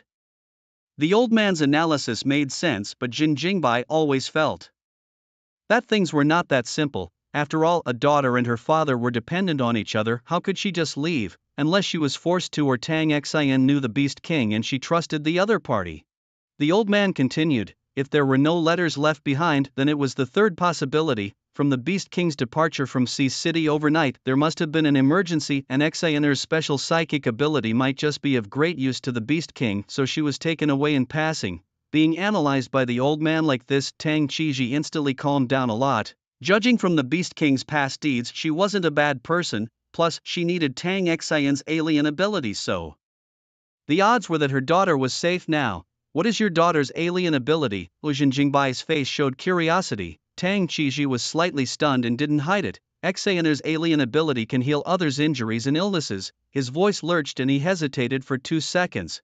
Then he summoned up the courage to say, "Sir, I wonder if you can help me modify the caravan first. If you're not capable enough, I'll kill you for Xiong Kuan and you won't be able to find your daughter." Jinjingbai grinned, his words full of threats. If Tang Qiji couldn't even save his own life, what was there to talk about in the future? Tang Qiji took a deep breath and released. "Sir is right, introduce myself. My name is Tang Qiji. I'm a special alien. I can decompose and assemble all machinery, and I'm motivated to become the strongest mechanical disassembly and assembly. Interesting. What kind of profession is a mechanic? Why haven't I heard of it?" Jinjingbai's eyes flashed. "This ability sounds like it's very impressive.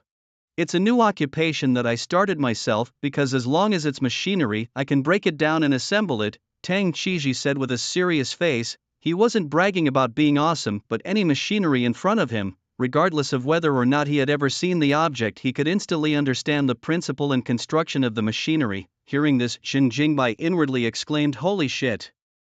This guy combined with his own enhanced abilities, wouldn't he be a walking human hangman? No wonder this guy was able to manipulate his explosive folding pistol, so this ability is so powerful. Ah, not bad, not bad. As long as your ability is as powerful as you say it is, your daughter is my daughter." Xin Jingbai patted Tang Qiji's shoulder and laughed loudly. Faced with Xin Jingbai's sudden enthusiasm, Tang Qiji was somewhat flattered. His ability was a very chicken-ribbed existence to others. Without the help of technology, Tang Qiji could at most assemble firearms and weapons. But the Xin Jingbai caravan was different. It was a super caravan piled up by a large amount of black technology. Once Tang Qiji's alien ability came into contact with these black technologies, then his alien ability was a plug-in existence, one unlimited. Strengthening, one disassembling and assembling. "My name is Xin Jingbai, come with me. I hope you aren't blowing awesome." Xin Jingbai smiled and led Rawan and the others away. The onlookers consciously made a lane, their eyes filled with awe. Rawan walked up to Tang Qiji and patted him on the shoulder and said, "My name is Rawan, just address the boss as brother by, like me." By brother by. Tang Qiji's face floated with embarrassment. He was in his 40s and actually had to call out to a young man as brother by. It felt so strange. Could this be the new world where strength is honored? "You're older than me, just call me Amazing White, don't pay attention to this guy Rawan. Ever since he awakened his powers, the inside of his brain is full of muscles and he doesn't think about anything." Xin Jingbai, who was walking in front, laughed lightly. Although the world after the end of the world is to strength is honored, but Xin Jingbai didn't like to let older people call him brother. He himself was embarrassed to hear it, and it was most comfortable to address each other according to seniority. "Thank you very much, but I'll call you Mr. Xin. You can call me whatever you want." Tang Qiji smiled. His voice was gentle and unhurried, sounding quite comfortable. "Tell me about the 10 forces and what they meant when they said that I was a D-class alien. What does that mean?" Xin Jingbai asked. Tang Qiji had just arrived 5 days ago and knew less about this information. The old man following behind opened his mouth and said, "There are many large and small groups in Sea City. The core main force are all Alterans. These groups are called forces. Among them, the top 10 in Sea City are the top 10 forces: Xiong Koan's Tyrant Organization, Beast King's Beast Legion, Angel Savior Cult, Master Longhu Xingyi Sect, and so on are all among the top 10 forces." Xingyi Sect? That name seemed like a sect. Xin Jingbai slowed his pace and looked back at the old man. The old man nodded. It was the martial arts sect before the end of the world. The growth-type Alterans who learned boxing were all exceptionally strong in battle. When the alien abilities first appeared, the most popular is the special alien ability. Their abilities are varied, and they win in the word strange. Elemental abilities are the most ferocious, and they can destroy the sky and the earth with a single move of their hands and feet, and the growth of the alien is purely reckless, can only use force to break force. Comparing the two, it feels like the difference between immortal cultivation and body refining. As a result, many forces were attracting elemental abnormalists and special abnormalities, ignoring growth abnormalists. However, the emergence of martial arts sects finally showed the terror of growth abilities. After the mangaka mastered their stances and punches, their battle power could be said to have skyrocketed. The old man continued.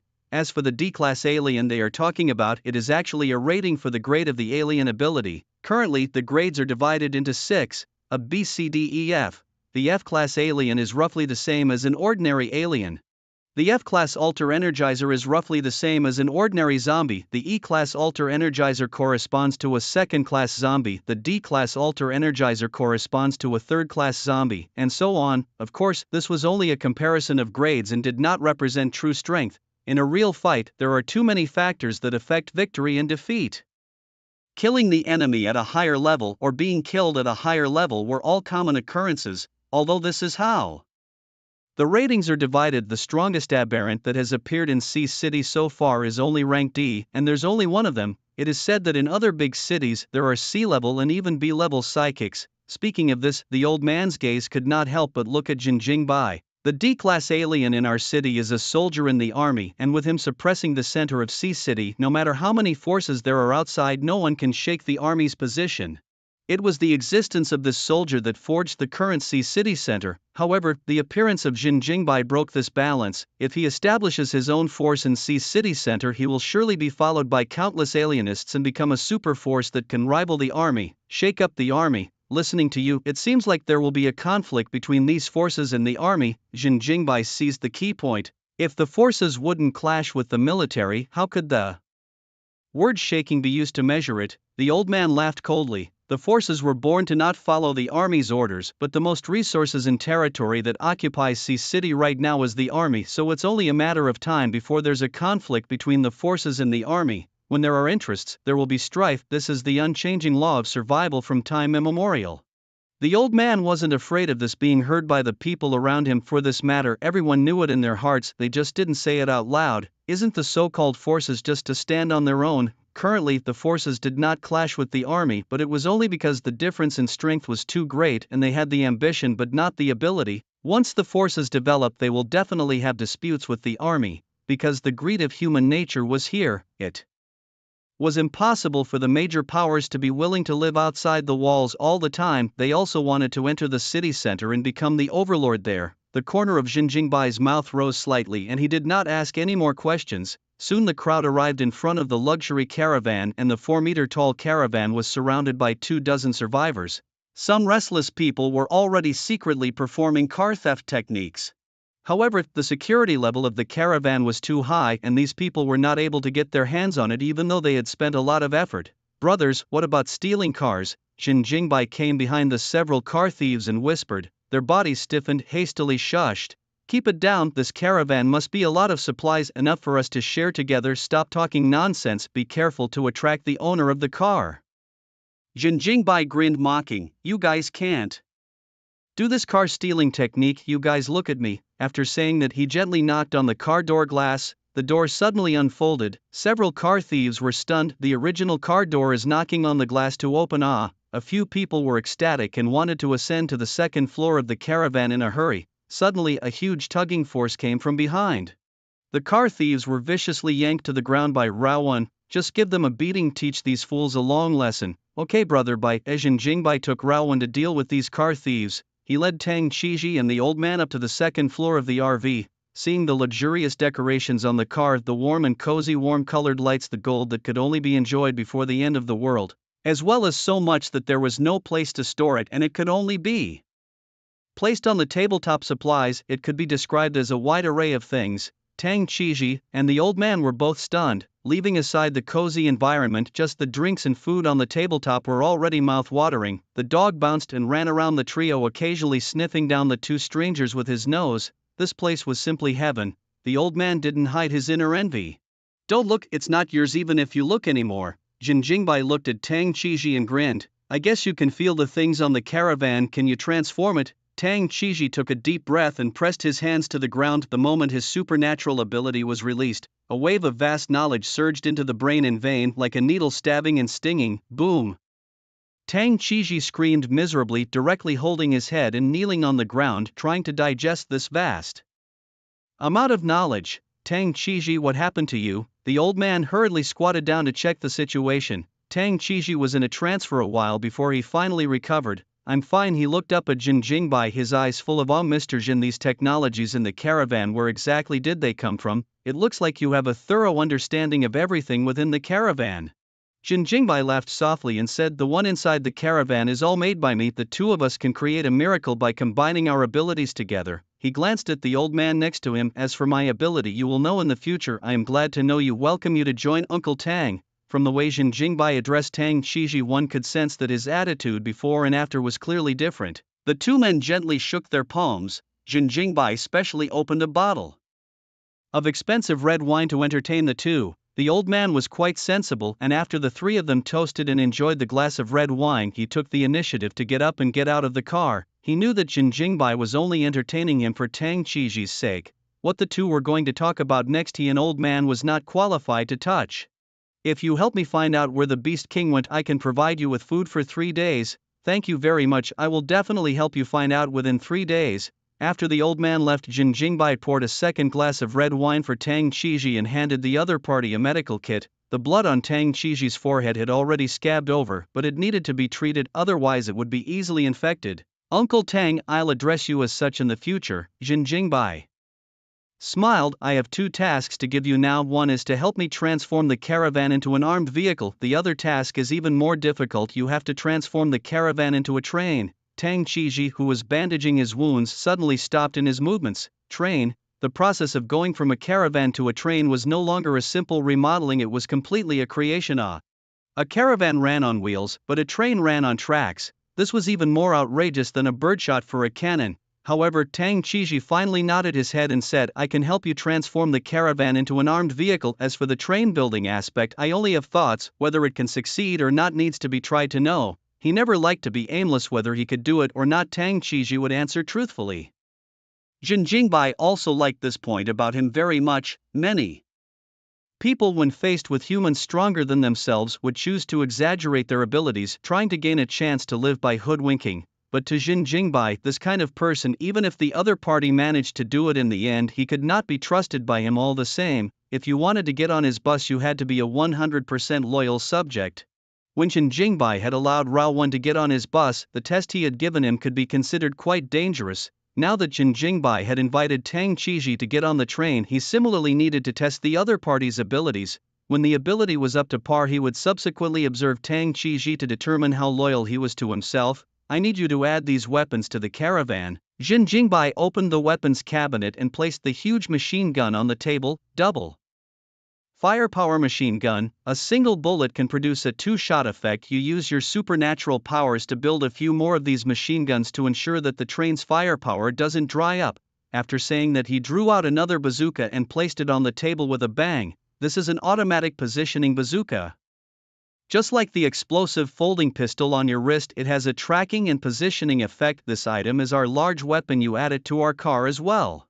Tang Qiji sniffed and immediately awkwardly took off his mechanical watch. From the battle to the end, the burst folding pistol had been in his hand. Now it was even more of a mechanical watch, which he naturally wore on his wrist. And being told this by Jin Jingbai, Tang Qiji couldn't help but turn slightly red in his old face. Jin Jingbai smiled and took back the watch, once again pulled out a sniper rifle, which is a recoilless silent sniper rifle. I see that you can't fight, you use this gun for long-range support. Another black tech weapon. Tang Qiji joyfully took it into his hands and carefully felt the gun construction. Everything inside the caravan mesmerized and engrossed him. Like a scholar indulging in research, he stroked the firearm with a slight tremor. Thank you, Mr. Jin, for your trust. I need a large amount of metal materials in order to help you transform the caravan. Tang Qiji said seriously, there are still some metal materials in the caravan. You can use them for now. First, I'll go outside and trade some more metal. As long as it's something that can be traded in with supplies, it's a small matter. Jin Jingbai had nothing, just a lot of supplies. With Jin Jingbai's permission, Tang Qiji took a hot bath and then started his modification work. The entire caravan instantly disintegrated, scattered into a large number of parts suspended in mid-air. Stay in the car to supervise. The dog was also shocked by the situation. Oh my god, home is gone. Jin Jingbai and Raowen hugged a bunch of drinks and food and went to the trading area to buy metal. The news of the tyrant organization's destruction swept through the entire sea city like locusts. When Jin Jingbai arrived at the trading area, almost everyone recognized him and countless pairs of eyes were glued to his every move. Jin Jingbai wasn't at all afraid of the stares of others, instead taking this opportunity to publicize loudly. He had Raowen put down the large box, and the wide array of supplies made many people's breath become abnormally short. See these supplies? There are cigarettes, alcohol, melon seeds, cookies, bread, all the food you want. There is everything here. As long as you can provide metal, you can exchange it for these supplies. I need a lot of metal, the harder the better. The corners of Jin Jingbai's mouth rose slightly, his words full of temptation. He needed D-grade metals but had no clue. City C was above City B in terms of information and supplies, therefore if he collected here in a big way he would always come across D-grade metals. Wow, this statement triggered an outcry from the crowd. Metals were of very little use to them. They couldn't be exchanged for anything outside the walls, and inside the walls they were only surrendered in exchange for some contribution points. Hearing that Jin Jingbai could directly exchange metal for supplies here, nearly 70% of the people flocked to the wall and scrambled to take out the metal they had collected. Do you accept steel?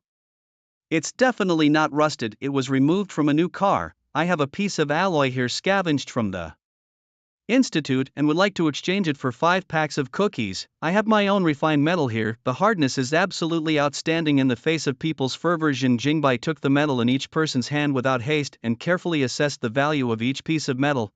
Ordinary steel, dogs don't want it. Next, Jin Jingbai threw the steel back with a look of disgust.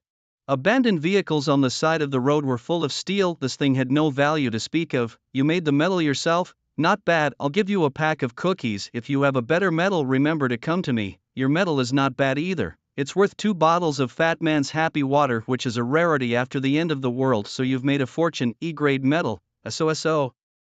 I'll give you a pack of plums, take it or leave it. What the hell is this black stone? The hardness is not bad. I can barely give you a pair of men's underwear. Do you want to change? The other party nodded repeatedly, and Jin Jingbai smiled as he opened the box and separated a pair of underwear from it to the other party. In addition to food and drink in the last days, things to wear on the body are also equally scarce. At first, no one cared about what they wore, but after a long time they realized that not changing clothes was really dirty. There were too many bacteria on the clothes and it was easy to get some skin diseases, especially for those who fought with the zombies. The clothes almost became a consumable item, and even if they were washed frequently, the clothes were still getting dirtier by the day. The zombies' saliva was scarier than ink. It didn't matter much if the color couldn't be washed off, but the virus left on it was quite deadly. Because of this, there was the strange scenario of Jin Jingbai exchanging his underwear for metal. A few hours later, Jin Jingbai and Raowen dragged more than 10 tons of metal back to the vicinity of the caravan. Spicy ran and wailed, seemingly complaining to him about Tang Qiji's dismantling of the caravan. The entire caravan had completely disintegrated, leaving only a frame. A large number of parts were floating nearby, and a number of cars from nowhere were parked next to it, similarly dismantled to the point where only the frame remained.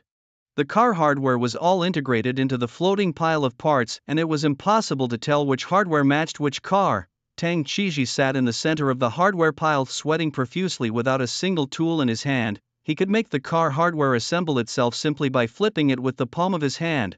One point of his finger in the hardware would come apart the way he wanted it to. Slowly rotating his palm would also force the steel to bend into the shape he wanted. It had to be said that Tang Qiji's psychic ability was very ornamental, even for those who didn't know anything about machinery. Seeing the rapid assembly and disassembly of these parts, they could feel the unique charm of machinery. One by one the hardware was quickly assembled together, from small to large, from slow to fast. Tang Qiji sat on the hovering iron plate, slowly being wrapped in countless pieces of hardware as the scattered caravan reappeared in outline. When the last piece of shell was installed, Tang Qiji happened to be sitting on the floor of the second level of the RV. The refreshed and luxurious caravan appeared in front of everyone's eyes. Jin Jingbai walked up to the second floor of the caravan and realized that there was an additional staircase in the corridor that could lead directly to the first floor compartment. Tang Qiji explained with a smile, I felt that since I was building a train, the first floor carriage would definitely not be used to house people anymore, so I transformed it into a storage room. Mr. Jin, as the master of the train, the front of the car supplies are bound to be no less. The staircase was to make it easier for Mr. Jin to go up and down freely in the car. I also remodeled the compartment door to open in the same way as the train. I don't know if Mr. Jin is satisfied with this design of mine. If not, I can change it back for you and it will be done in a few minutes.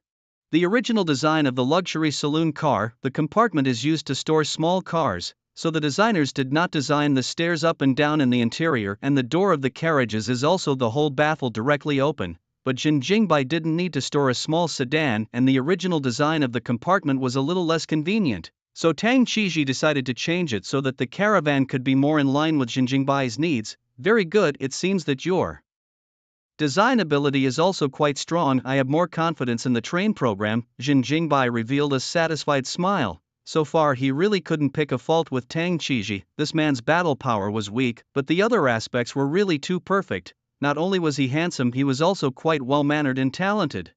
Maintaining a gentlemanly demeanor at all times, even a man couldn't help but be enamored by him when he looked at him. Of course, perfect is perfect. However, Jin Jingbai did not want to become such a person. After all, behind perfection are good habits accumulated over years, as well as strong self-discipline. Jin Jingbai couldn't do that, and he felt that it was not bad to follow his heart. Thank you very much, Mr. Jin, for your approval, but for the train program I have a few ideas to talk to you about. Go ahead, we are all on our own, no need to be so polite. Jin Jingbai settled down on the sofa. Tang Chiji smiled and said, regarding the train program, I think we can first make the caravan into a giant big truck and then promote it to a train. Upgrading a caravan to a train requires a process. Even if you and I combine our powers, we can't build a train that runs across mountains of corpses and seas of blood all at once, so I think we need to take it one step at a time. You're right, I haven't thought of building a train in one go either, but I need to have a route to build a train, not a brainwave of haphazard manufacturing. Jin Jingbai agreed. Trains weren't just built to be built, there were also design, materials, environment, and other aspects to consider. It all boiled down to one sentence: what kind of train would be able to flow smoothly in the post-apocalyptic world? Tang Chiji's step-by-step program was very practical. It was also the most likely plan to successfully build a train. Tang Chiji continued. The next step is the increase in carriages. After more carriages, the power naturally has to be enhanced, and with Mr. Jin's reinforcement, this aspect is not a problem. I can also take the existing power system within the caravan and add it to each of the carriages as a way to propel the train forward.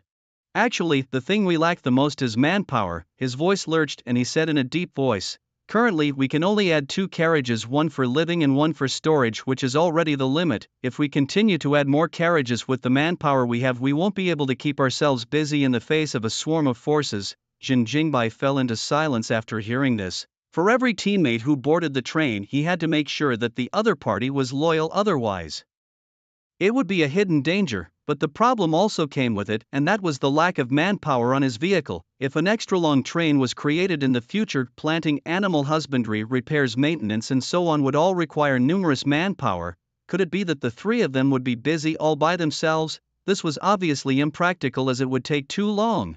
Manpower. Jin Jingbai took a deep breath and pondered for a long time. Suddenly raising his eyebrows, he grinned and said, who says it has to be manpower as a high-tech train? Of course it's mechanized. Not only the things in the carriage is mechanized, manpower can also be mechanized. As long as we get a bunch of robots out, where would we worry about the lack of manpower? Mr. Jin's meaning was something Tang Chiji wondered about. He thought of a possibility, but he didn't quite dare to be sure. Jin Jingbai grinned and gave an affirmative answer. Yes, it's robots. We can replace them with robots in terms of manpower, and we can even let them do the fighting for us. If that's the case, then our carriages will all start with a minimum of 4 sections. The more robots there are, the greater the need for carriages.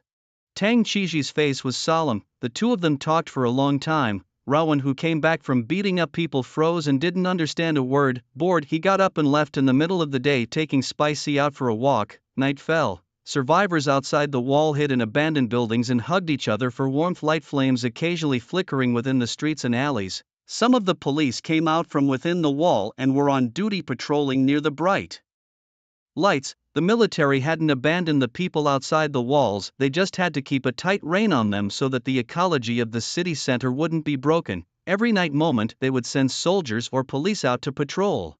If zombies were found, the military would immediately arrive and eliminate all the zombie hordes. After dinner, Jin Jingbai asked Rawan to find 8 large vans from the pile of abandoned cars and then pulled them back near the caravan one by one. The wagons were piled up with a large amount of metal, and Tang Chiji sat down on the ground to start the train building work once again. Jin Jingbai, on the other hand, went to the trading area searching for the one item that was embarrassing.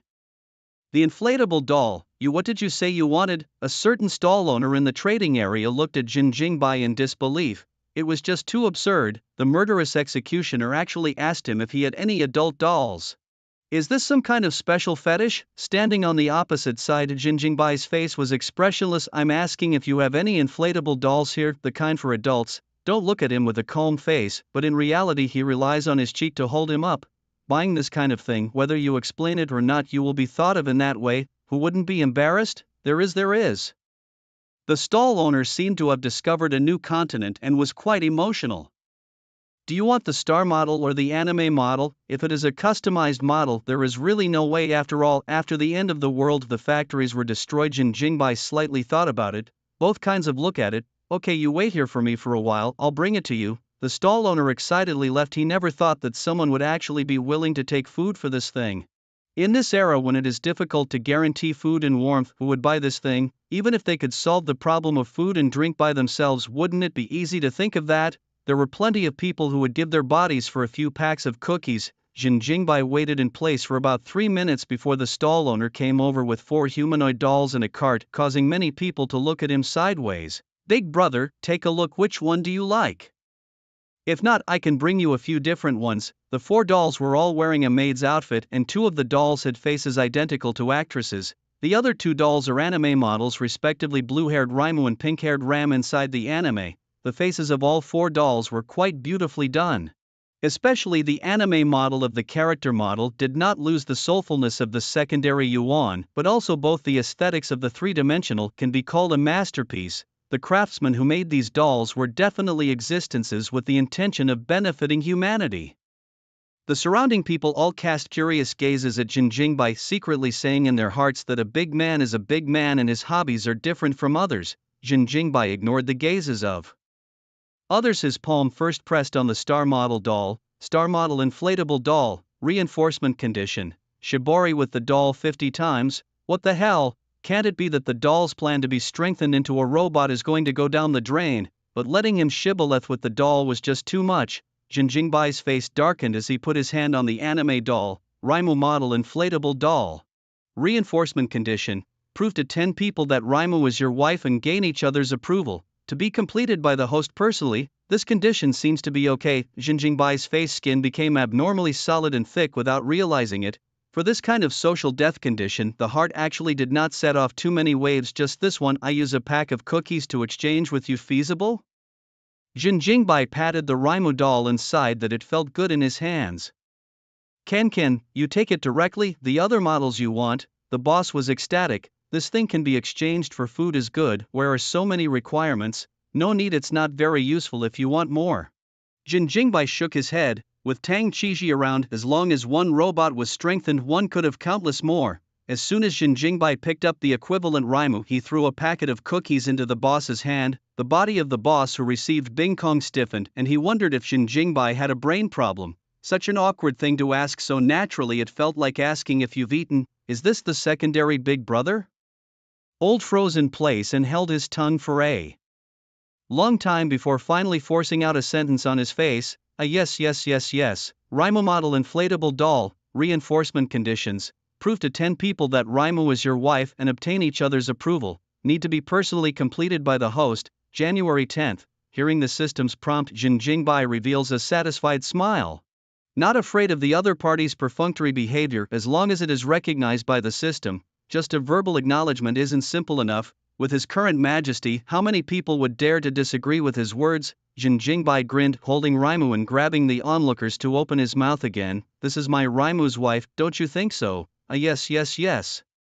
The man immediately nodded his head, not daring to have the slightest hesitation, fearing that if he answered late, he would be slapped to death by the other party. Jin Jingbai was handsome, but no one dared to treat him like a lamb, much less mock him. What lurked within this bastard was a murderous demon. Thus an extremely odd picture appeared in the trading area. Jin Jingbai looked like he was deliberately messing things up, showing off his Raimu wife to every passerby, and the other party had to force a smile and nod in agreement. "This is my Raimu's wife, don't you think so?" Yes. "What about you? Do you think that Rem is my wife?" Jin Jingbai looked towards a fat man with a magical girl pattern on his clothes. "Is a Rem is my fat man?" burst into anger, but was next to his best friend to cover his mouth. Big brother. "You are right, Raimu is your wife. This friend of mine is mentally ill, you ignore him." Raimu model inflatable doll.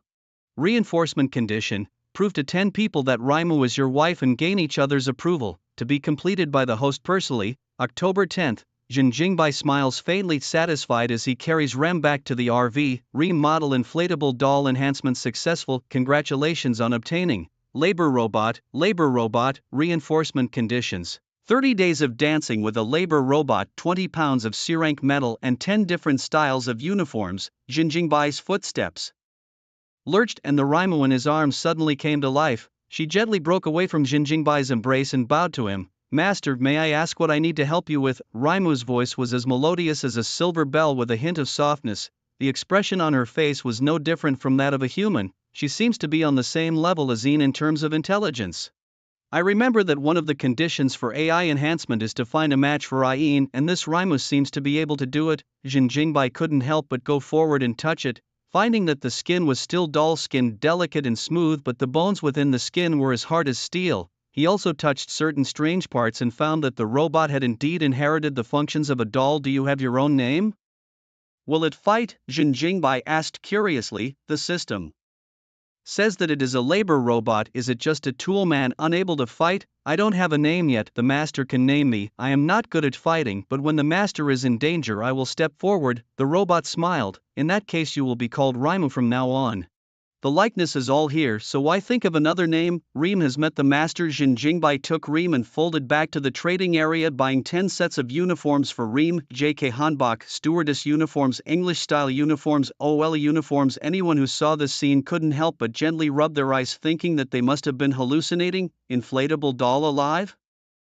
I remember that girl was a doll before, right? Fuck me, what's going on here? Why is she not only moving but also talking? It must be a supernatural ability. I wonder which secondary god has special powers. I also want a moving Reimu. While everyone was talking, Jin Jingbai had already returned to the vicinity of the caravan. Spicy hummed and ran. It failed to pick up a scent from Reimu, so it looked up in confusion, and the view underneath the maid's skirt was plain to see. Floating around the caravan was a sky of parts, blocking the snowflakes falling overhead in midair. Within the pile of parts, the sound of clanking and banging came out from time to time. Behind the caravan lay 3 large 4-meter-tall white compartments, all fitted with floor pans and tires. Jin Jingbai pressed his palm on the carriages and found that the shells and window glass were all E-level hardness, and the wheels also used adaptive deformation tires. Jin Jingbai walked to Tang Chi Ji's side, saw that he was hammering the hooks between the caravan and the carriages, and couldn't help but curiously ask, "Are these carriages finished?" Finished. Tang Chi, dressed in a suit coat, didn't even raise his head, his face covered by the shadow of his jazz hat. He continued to use his psychic ability to tap on the metal and replied, "All 3 carriages have the same configuration as the caravan, even the power system. Even if the carriages are disjointed, they can be maneuvered and driven by Ayin.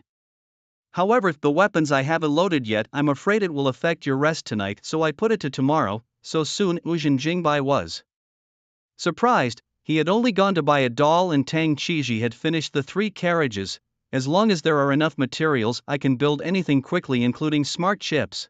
"Chips can be built quickly too. Then aren't you a humanoid photolithography machine? I have a feeling that your abilities are quite capable." Jin Jingbai looked around. Dozens of tons of trucks had been dismantled by Tang Chi to the point where only a frame remained. This ability would definitely not be bad if it was used on a human. Tang Chi stopped pounding inside. "I thought the same thing at first, but after testing it I realized that my ability can only work on machinery. My supernatural ability is a conceptual ability, and there are no clear indicators. For example, if the body shell is just a tin, I can make it float and rise and still break and destroy it easily. But this power can't be used on a living creature to any effect unless the person is a robot.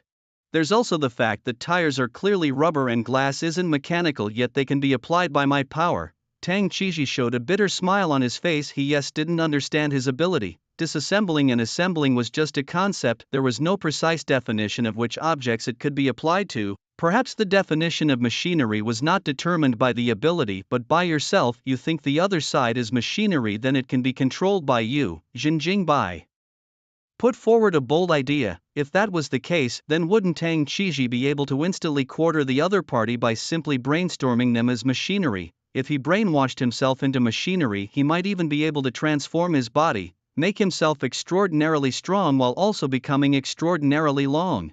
"I'm not too sure. Fighting and killing doesn't suit me, only transforming machinery is actually not bad." Tang Chi patted the caravan and the carriage's connecting hook. "Mr. Jin, look at how this hook, does it meet your needs?" After saying that, his eyes instantly locked on robot. "Mr. Jin, you got a robot so quickly." Tang Chi pulled Raimu's slender arm and felt her mechanical construction principles. "Of course, as I said, you and I will be able to build miracles." Jin Jingbai put his palm on it. Grady metal car hook, reinforcement condition, gnawed by dogs 20 times. What kind of strange strengthening condition is this?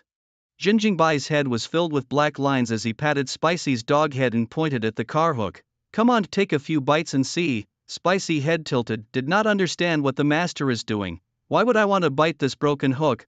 This is made of beef jerky. Do not believe you, bite a try." Jin Jingbai heatedly smiled, touched the body of the Spicy like a strange uncle who coaxed the little girl. Spicy to the hook smelled a few times, then shook his head. This thing is beef jerky. Dogs do not believe. Let you bite 20 times, reward you with a package of vinegar pepper flavored beef jerky. Ow. Hearing this, the dog instantly became energized. It directly activated its mechanical powers and turned into a mechanical dog, rushing up to the car hook and biting it furiously. Tang Chiji, who had just finished digesting the principles of robotics, hadn't even woken up from the shock when he saw the dog in its mechanical state, his eyes flickering with unusual excitement. My god, it can actually become mechanical, even its internal organs are steel. Tang Chiji's eyes widened and he immediately reached out to touch the spicy mechanical body. The huge amount of knowledge once again flooded into his brain, almost causing him to faint. It was already outrageous enough for a dog to possess psychic abilities, and after turning into a mechanical dog, it could even have an effect with his psychic abilities. Ever since arriving at the caravan, there had been a succession of surprising things for Tang Chiji: artificial intelligence, top-notch metal shells, black tech weapons, labor robots, and mechanical dogs beyond the era's technology were too numerous to count. It was just too exciting.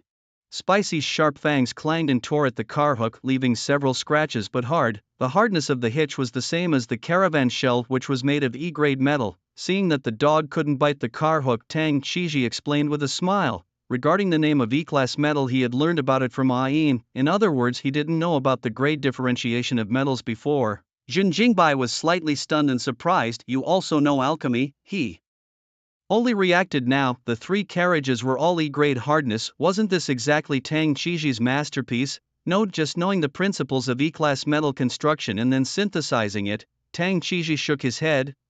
It's already outrageous. According to you, I give you D-grade metal, you can also get out a whole lot of it? Yes, but the higher the hardness of the metal, the more energy I need to expend, and the slower the speed of synthesis will be. Jin Jingbai's breathing became rapid. This supernatural ability was really great. Inside his upgrade conditions, there were too many items that were stuck with D-rank metals. If he was able to solve the metal problem, then he would surely receive another wave of big upgrades. Jin Jingbai immediately ran to the iron box filled with metal and rummaged around, finally finding a piece of dark black metal that was only the size of an egg. This is the only piece of D-grade metal I've exchanged in the trading area, see if you can resolve it. Jin Jingbai handed the metal to Tang Chiji. You actually have a D-grade metal, it really surprised me. Tang Chiji pinched the dark black metal, his right hand pushed down his gold-rimmed glasses. I can help you synthesize a large amount of D-grade metal. I wonder how many tons of D-grade metal you need? Good lord, in tons? Love. It doesn't need to be too much. Probably. Jin Jingbai did some calculations in his mind. The fire qilin needed 1 kilogram, the folding pistol needed 500 grams, the body shell needed 100 pounds, and the dog needed 1 pound. The demand for D-grade metal wasn't much, but the unlocking conditions for each item were insufficient. Whether it's the unlocking conditions for the weapon, the body, or the dog, they all require more than just metal. Forget it, you'd better get our train out first. There's no rush for the time being for D-grade metals. Jin Jingbai sighed, then asked, after you've finished looking at the Rimo robot, do you feel like you can build it? Tang Chiji nodded. I can build a labor robot, but I can't get Rem's skin and hair and so on. Silicone and hair didn't belong to machinery at all. He couldn't add that aspect to the robot. Just be able to work, no need for skin. What about Spicy in its mechanical state? Can you modify it or mass produce it like a robot? The Spicy you're talking about should be it, right? Tang Chiji looked towards the dog that tore into the car hook. Its current body consists of machinery. I can try to remodel it, but I can't do it if I manufacture it. Spicy doesn't have an intelligent chip in its body. Its mechanical body is manipulated by a biological soul. Even if I could build the same mechanical dog body, it would just be a mechanical dog that doesn't move. What if I implanted Yin's smart chip into it? It's always possible to let Yin control the mechanical dog, right? Jin Jingbai's words caused Tang Chiji to freeze. It seemed like this method was indeed feasible. It's my negligence or Mr. Jin's intelligence. Tang Chiji immediately kissed his ass. Grade E metal hook reinforcement successful. Congratulations on obtaining antipulse electromagnetic hook. While the two were talking, the dog bit the hook no less than 20 times, directly reaching the reinforcement conditions. As a reinforcement fell with a cry in Jin Jingbai's mind, the vehicle hook connecting the caravan to the carriage was suddenly covered by a layer of blur, and Spicy immediately stepped back, staring intently at the hook. Zerath, the hook made of metal, gradually coalesced into several blue lightning bolts, constantly intertwining and flickering. The death-defying Spicy even curiously reached out its claws. The moment its palm was about to touch the lightning, it was suddenly flicked away by an invisible force. Ow, ow, ow. The Spicy directly pounced on the lightning and bit on it. Bang! Suddenly a strong repulsive force expanded like a barrier and the dog flew out sideways. The two people in the conversation were stunned, simultaneously reaching out to touch the electromagnetic vehicle hook. Tang Qiji acquired the construction principle of the electromagnetic vehicle hook in his mind while system information popped up again in Jin Jingbai's mind. Antipulse electromagnetic vehicle hook, reinforcement condition 1, endure 100 times of grade B attacks, reinforcement condition 2, grade 5 full attribute crystal core, reinforcement condition 3, pants hanging from the roof of the sheep building. Jin Jingbai, this strengthening condition is not generally outrageous. Level 5 full attribute crystal core. There is also the last pants, what is the thing, but also designated as the pants on the roof of the sheep building. Sheep building location is in more than 500 kilometers away from the River Cloud City. In order to this thing specially run to so far away place? This is also too outrageous, Tang Qiji marveled. The so-called antipulse electromagnetic hook is completely using electromagnetic connection between the caravan and the carriage so that the two become more flexible but at the same time will not lose traction. However, the only drawback of the electromagnetic hitch was that it was afraid of electromagnetic pulses. The reinforced hitch, however, is directly immune to pulse attacks. When faced with external forces, an invisible barrier would form on the outer layer of the electromagnetic vehicle hook, and the greater the force, the stronger the rebound. That was why Spicy was shaken out. Indeed, Jin Jingbai nodded his head. This mission wasn't generally outrageous, pants aside. The probability of the car hook suffering an attack was low in itself, yet the reinforcement condition required suffering a B-ranked attack 100 times. What was even more outrageous was the level 5 full attribute crystals. It was already hard to meet a level 5 zombie, and to require a level 5 zombie with all attributes. This wasn't a superb boss, was it?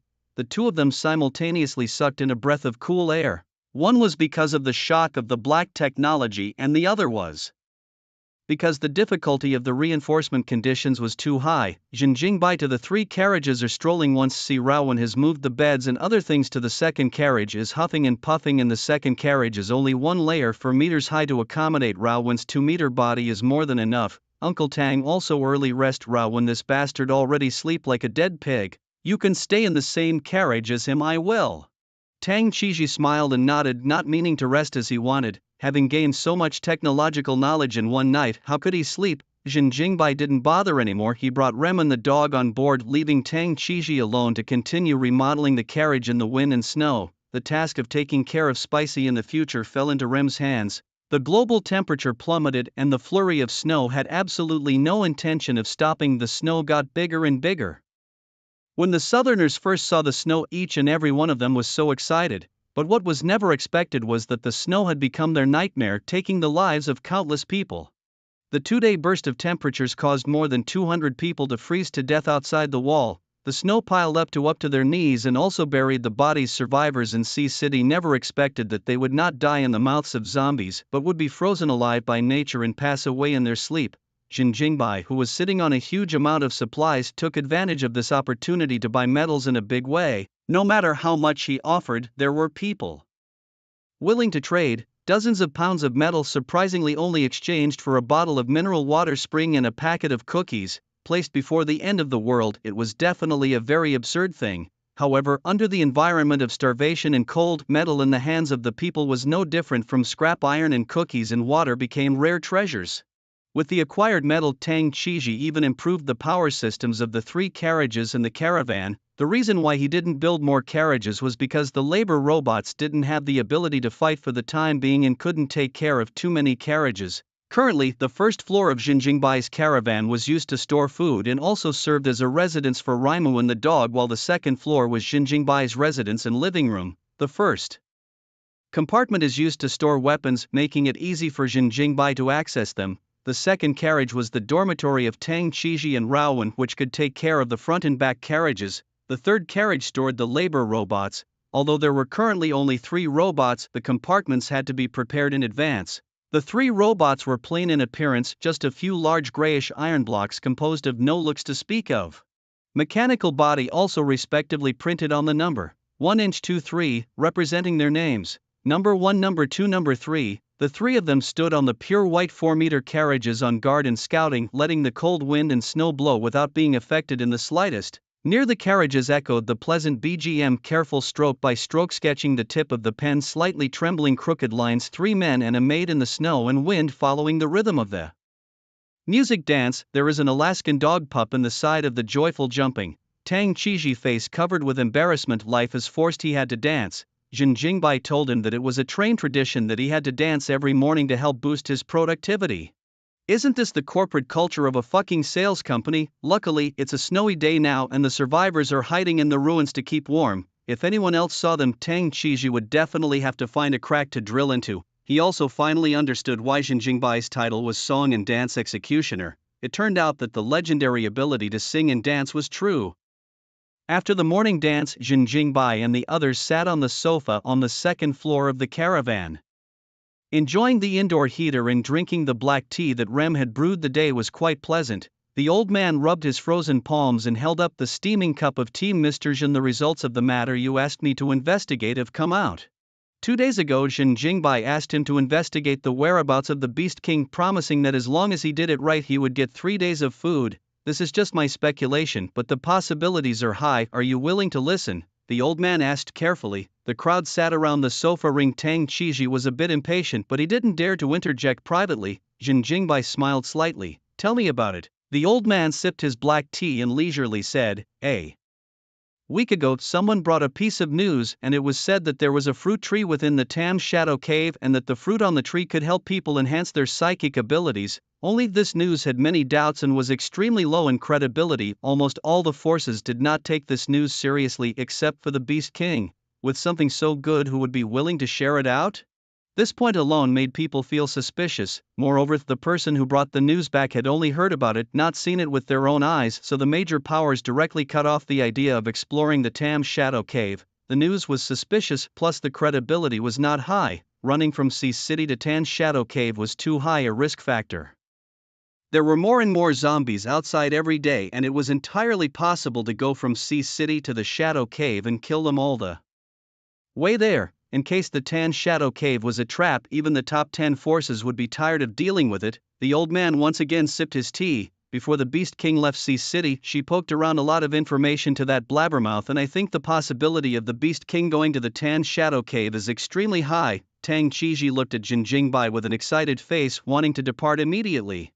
However, Jin Jingbai was silent for a short moment, just poking around for information and judging that the Beast King will go to the Tam Shadow Cave. I think this guess is rather hasty. Just by poking around for information, does it mean that he will definitely go? What if it's just a coincidence? He didn't want to make a trip to the Tan Shadow Cave for nothing. It would be a complete waste of time, the old man said in a deep voice. I went to the center of Sea City and met the Beast King's family. The Beast King has a younger brother who is 10 years old this year and has awaken F-class special psychic ability. The purpose of the Beast King's trip to the Tam Shadow Cave is most likely to help his younger brother enhance his strength with the fruit.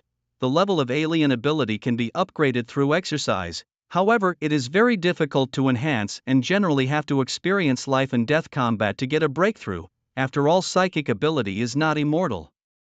Cultivation. There is no cultivation technique. Alien ability is more like a natural ability that requires constant training to improve one's proficiency in alien ability. When proficiency reaches a bottleneck, whether one can break through to the next level is very much a test of chance. One of the methods was the most plain and unassuming, and that was the explosion of potential at the moment of crisis.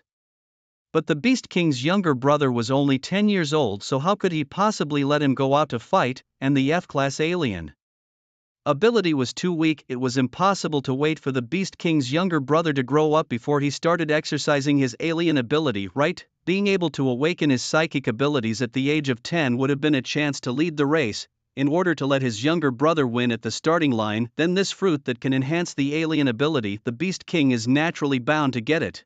After listening to the old man's analysis, Jin Jingbai felt that this speculation did have some credibility. Alright, I don't care if the Beast King really went to the Tam Shadow Cave, I can take Uncle Tang on a trip. But Jin Jingbai's gaze turned to Tang Chiji. Even if you find your daughter, how are you going to arrange her? The existence of a liability is not allowed in my car.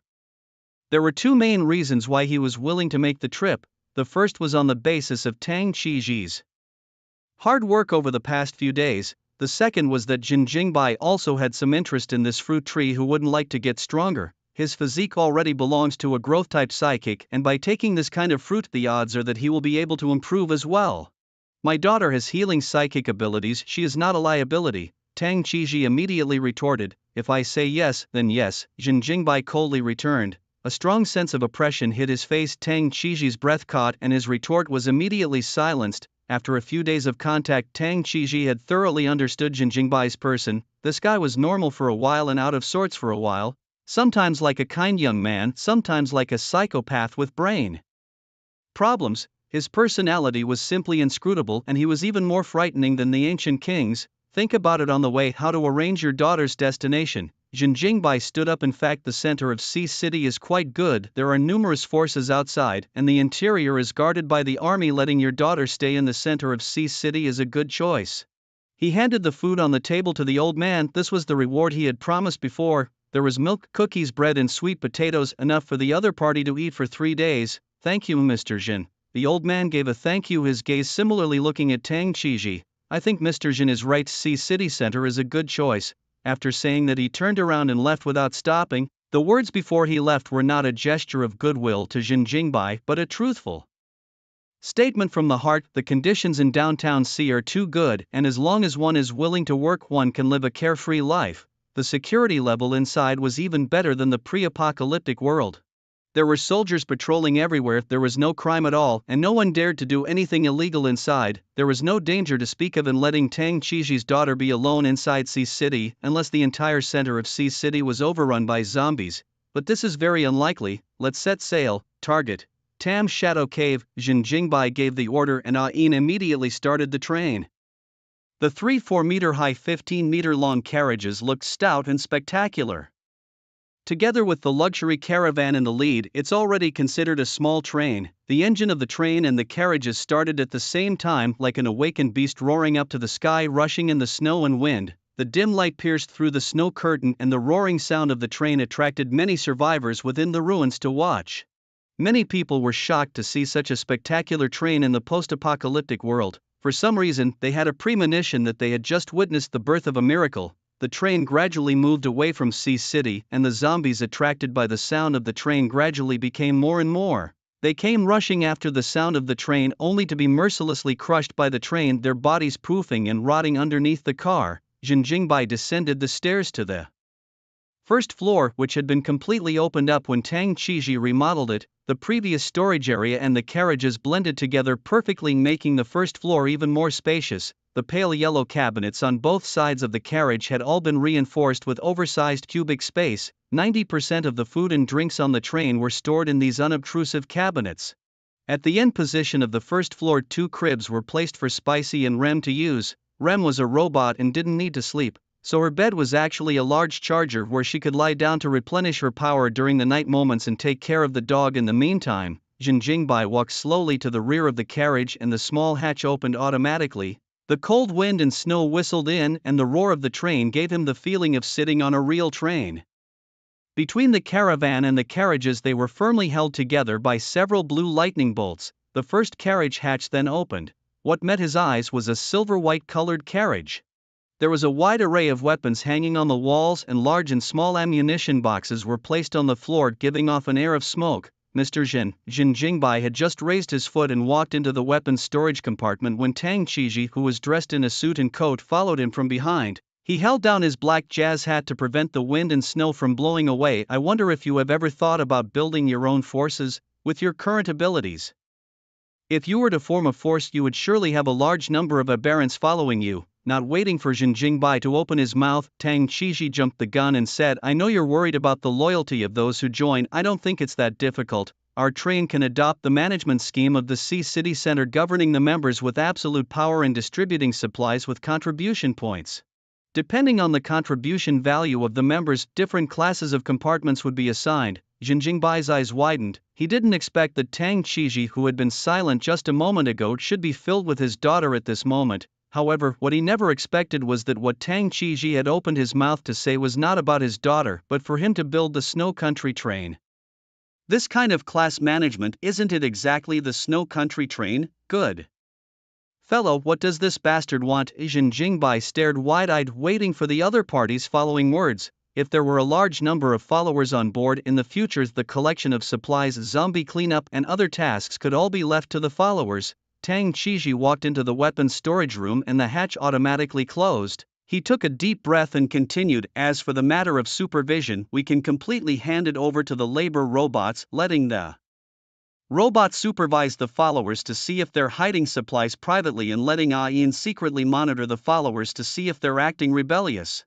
Once we find something wrong, we'll immediately come out to suppress it. As long as we don't get too lax, there will never be a problem. Tang Chiji didn't know what was wrong and came up with a long list of plans. Jin Jingbai was all confused by the words. You came up with this plan because you want your daughter to get on the bus as well, right? Jin Jingbai hit the nail on the head. Tang Chiji didn't hide it and directly nodded his head in acknowledgement. The reason he had said so much was that he wanted his daughter to have the chance to get on the train as well. What sanctuary, what military strongman could not give Tang Chiji a sense of security? Any safer place could be as safe as a train carrying countless black technologies?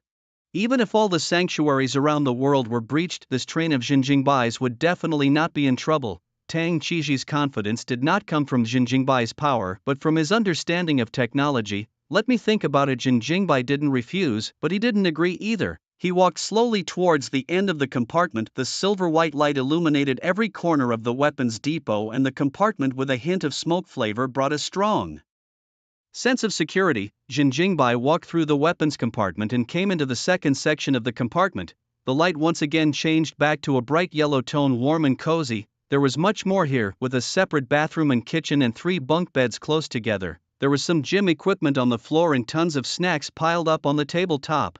It was rather like walking into a student dormitory, cluttered with a hint of familiarity. Rawan was lifting dumbbells to work out his muscles, and his 2-meter-4 tall stature would not feel crowded at all in this 4-meter compartment. Yo, brother Bai is here, Rawan greeted with a smile. Jin Jingbai nodded slightly and walked toward the third carriage with Tang Chiji following closely behind. The third carriage also had 2 levels, and the pure white light was brighter than the weapons carriage. However, inside the 2-tiered carriage there were only 3 robots standing next to a pile of metal parts. The third carriage was temporarily used to put labor robots as well as metal parts and other miscellaneous items. Seeing Jin Jingbai walk in, the 3 labor robots looked towards him at the same time. Master, may I ask if there is anything I need to order?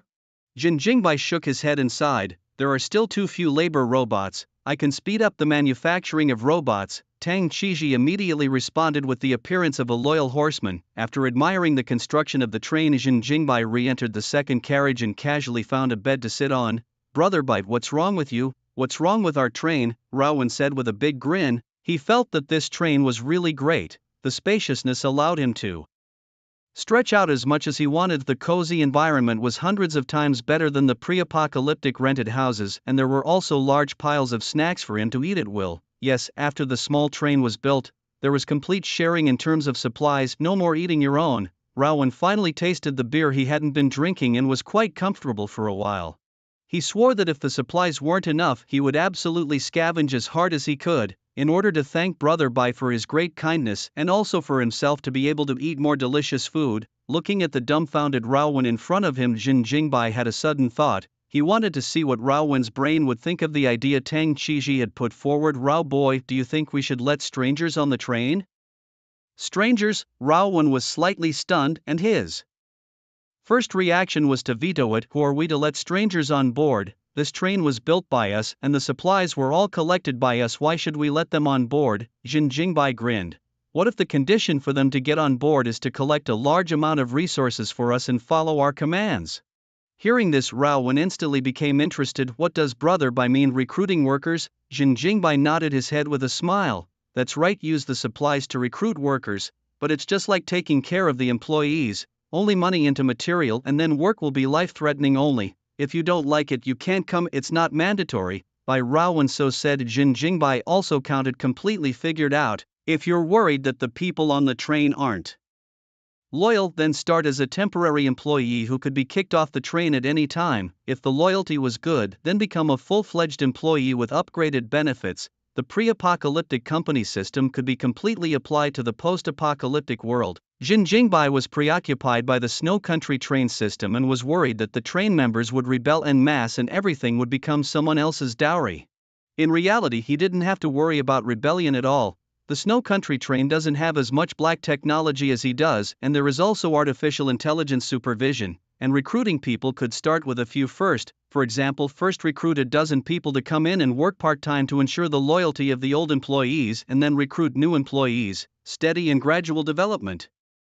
I feel that this program is good, brother, but I can leave the matter of supervision to me. Rowan patted his chest and said, if any employee is not honest, I directly a broadsword overcut them. We are civilized people, how can we fight and kill? Just leave the train. Jin Jingbai hemmed and hawed. Tang Qiji, who had been following alongside, also revealed a smile. It seems that Mr. Jin is planning to take my proposal, but I have another idea. I wonder if you are willing to listen? I'll take your proposal for now. When we return to Sea City, we'll start recruiting. Tell me about your other idea. Tang Qiji's face was pleased and he asked in a deep voice, to build a train naturally you need a track. Has Mr. Jin ever thought about what this track surrounds around? Adaptive tires could travel directly on the track at a fast pace, and Jin Jingbai and the others didn't need to specially create metal wheels.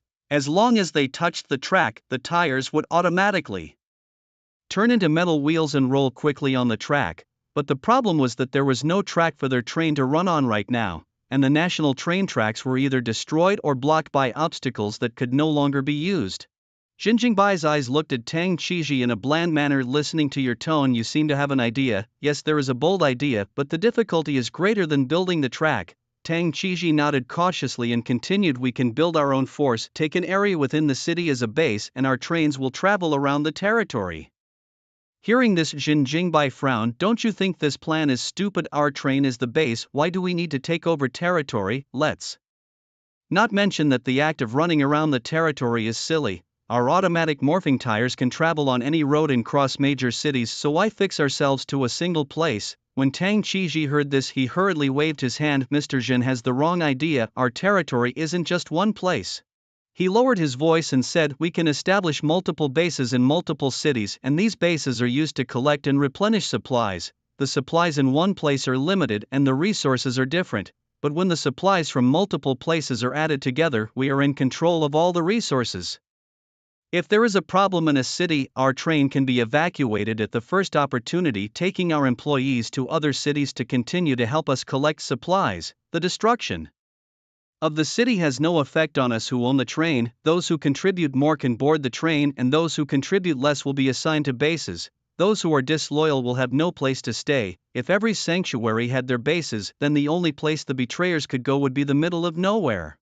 Jin Jingbai listened as if enlightened. This last sentence showed Tang Qiji's dark side to the fullest. This person looked civilized and refined, but he didn't expect to come up with this kind of scheme in his head, keeping all disasters out of the picture and encapsulating all supplies into himself. However, Jin Jingbai liked this plan very much. If he succeeded in doing so, his train would become a post-apocalyptic purgatory. Is this selfish? Jin Jingbai didn't think it was a selfish act, but rather a manifestation of his abilities. Stronger people would always occupy more supplies in the post-apocalyptic world. Then why couldn't this person occupying the supplies be him, Jin Jingbai? And it wasn't as if he was taking up the supplies all by himself. He would also give out supplies to those who joined the train and the base, just like the shelters. Only to board the train one had to offer loyalty. Any act of betrayal, even in the pre-apocalyptic era, would not be tolerated. Put in ancient times, you guys were definitely a country's military advisor. Jin Jingbai grinned lightly, and the more he looked at Tang Qiji, the better he looked. This fellow had really gone through a lot of trouble for his daughter to be able to get on the car.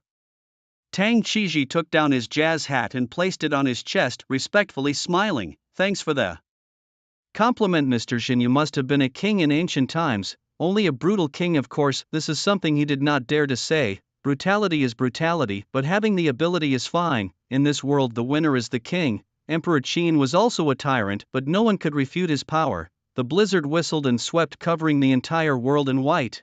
Trains that were crisscrossing through the blizzard were rushing through with the help of a temporarily usable section of track. The clanging sound of the train echoed long in the post-apocalyptic world, and the zombies, attracted by the sound of the car, came rushing in with their feet on the snow. In the end, they were all crushed into mush and blended together with the snow. When Jin Jingbai and the others arrived at the Tam Shadow Cave, the world had already undergone a sea change. Heavy snow covered the entire world, countless people froze to death on the streets, and a large number of ruins were flooded by the blizzard. Tam Shadow Cave was originally a tourist attraction with many visitors. At this moment, Tanning Cave was as desolate as a forbidden land. Even the building facilities were completely flattened and buried under the heavy snow.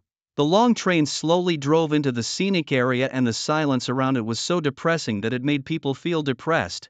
Jin Jingbai glanced at the snowy scenery outside and spoke softly. There were many corpses under the snow. The dark green blood should come from the second-level zombies. The Beast King's fierce Beast Legion, led by the Beast King, most likely came to this place. This was good news for Tang Qiji. At least they hadn't come to the wrong place. If the Beast King wasn't here with Jin Jingbai's character, he would inevitably return directly to Sea City and stop helping in the search. The reason he was willing to run here was purely because of Tang Qiji's great contribution. But if he were to let him go look elsewhere again, he would definitely not be willing to do so. The cost of gas was precious, but this also woke up Jin Jingbai. The train had to use something else as an energy source if it wanted to keep moving. The train traveled slowly through the scenic area, mercilessly crushing the corpses buried under the snow.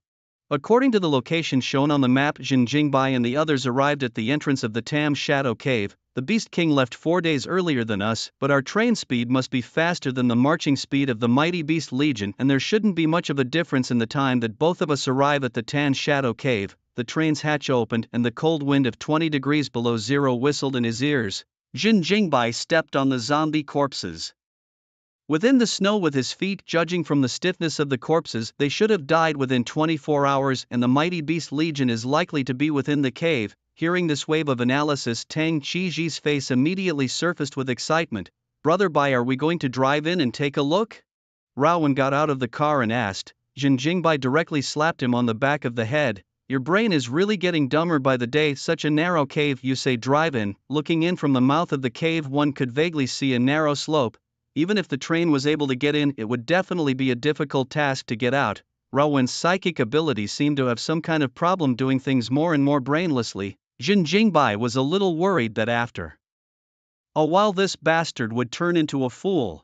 However, if you don't drive in, there is no sense of security, Raowen said in aggravation. A big giant put on this appearance. See, Jin Jingbai is full of black lines. In fact, Raowen said this is not wrong. Jin Jingbai himself also feel that not driving in very insecure. Along the way, they basically didn't get out of the car. The scavenging of supplies was all handed over to the labor robots, and the zombies would not attack the robots. Therefore, wherever they had scavenged, they would basically move all the supplies onto the train without any leftovers. From Sea City to Tanning Cave, Jin Jingbai and the others not only didn't reduce their supplies, but instead tripled them. A comfortable and cozy environment would make people unwilling to leave the status quo. Anyone who boarded the train was basically unwilling to get off. You don't have to get off if you die in the car, Jin Jingbai angrily scolded. Hurry up, you open the way in front, I'll break your back. He always felt that there was something wrong with Bai's words, but his mind couldn't turn around, so he could only take the initiative to walk towards the Tam Shadow Cave. Wait, weapons on. Tang Qiji in the car called out to Raowen and threw a pistol and axe at him. This is a burst folding pistol, and a D-grade metal hand axe. Vibranium is too hard to synthesize, so let's make do with it first. Snap. Raowen caught the two things with one hand. The hand axe folded into a metal glove and the pistol turned into a mechanical watch. He grinned. Thanks, Uncle Tang. When can you help me make the broadsword into a folding one? After a while, Tang Qiji faced distressed. This vibranium hardness is beyond imagination. Not only the synthesis difficulty is high, the decomposition difficulty is equally high.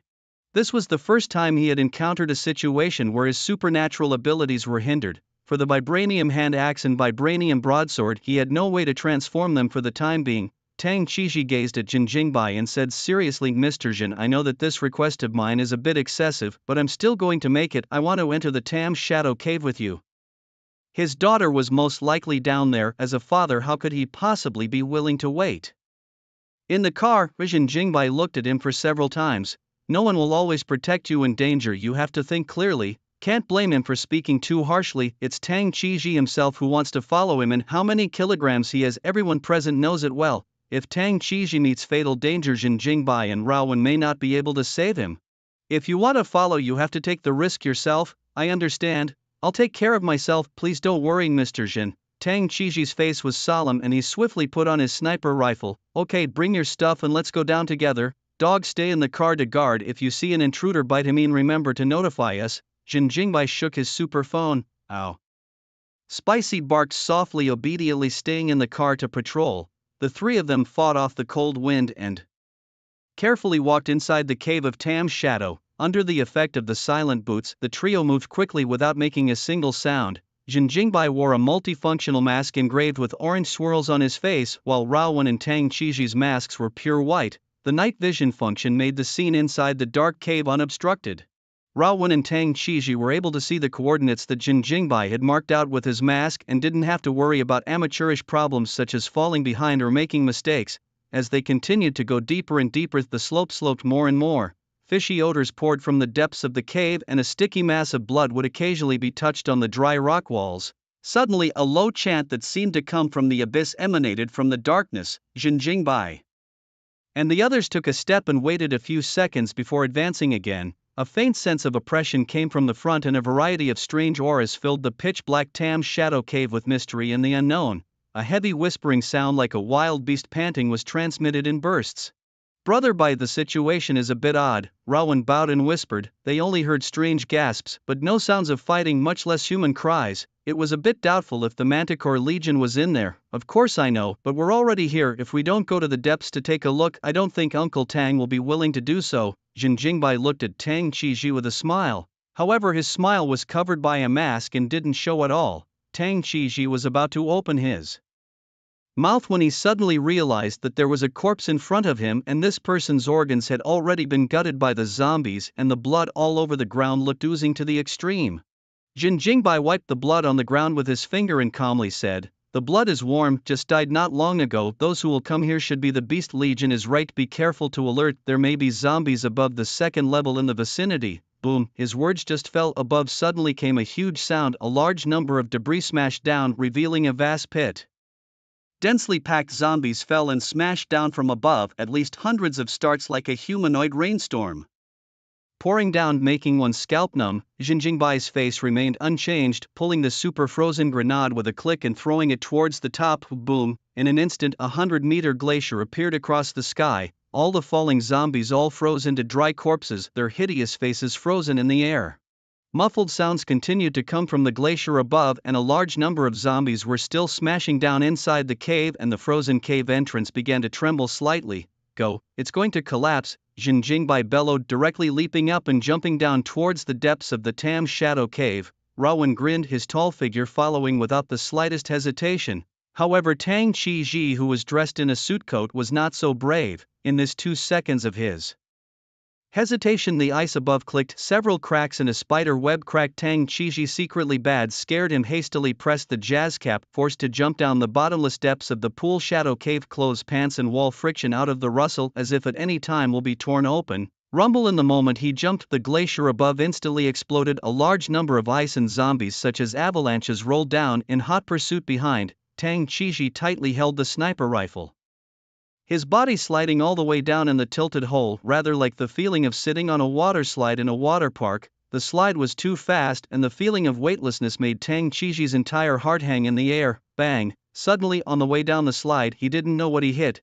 Tang Chiji instantly flew uncontrollably, his body bumping against the hard cave walls several times in succession. Although he was protected by reinforced clothing, he still hit his entire body and his bones ached. A burst of gunfire and roaring explosions vibrated from below. The flashes of fire and the markings left by Jin Jingbai when he came down gave Tang Chiji a bearing for his descent.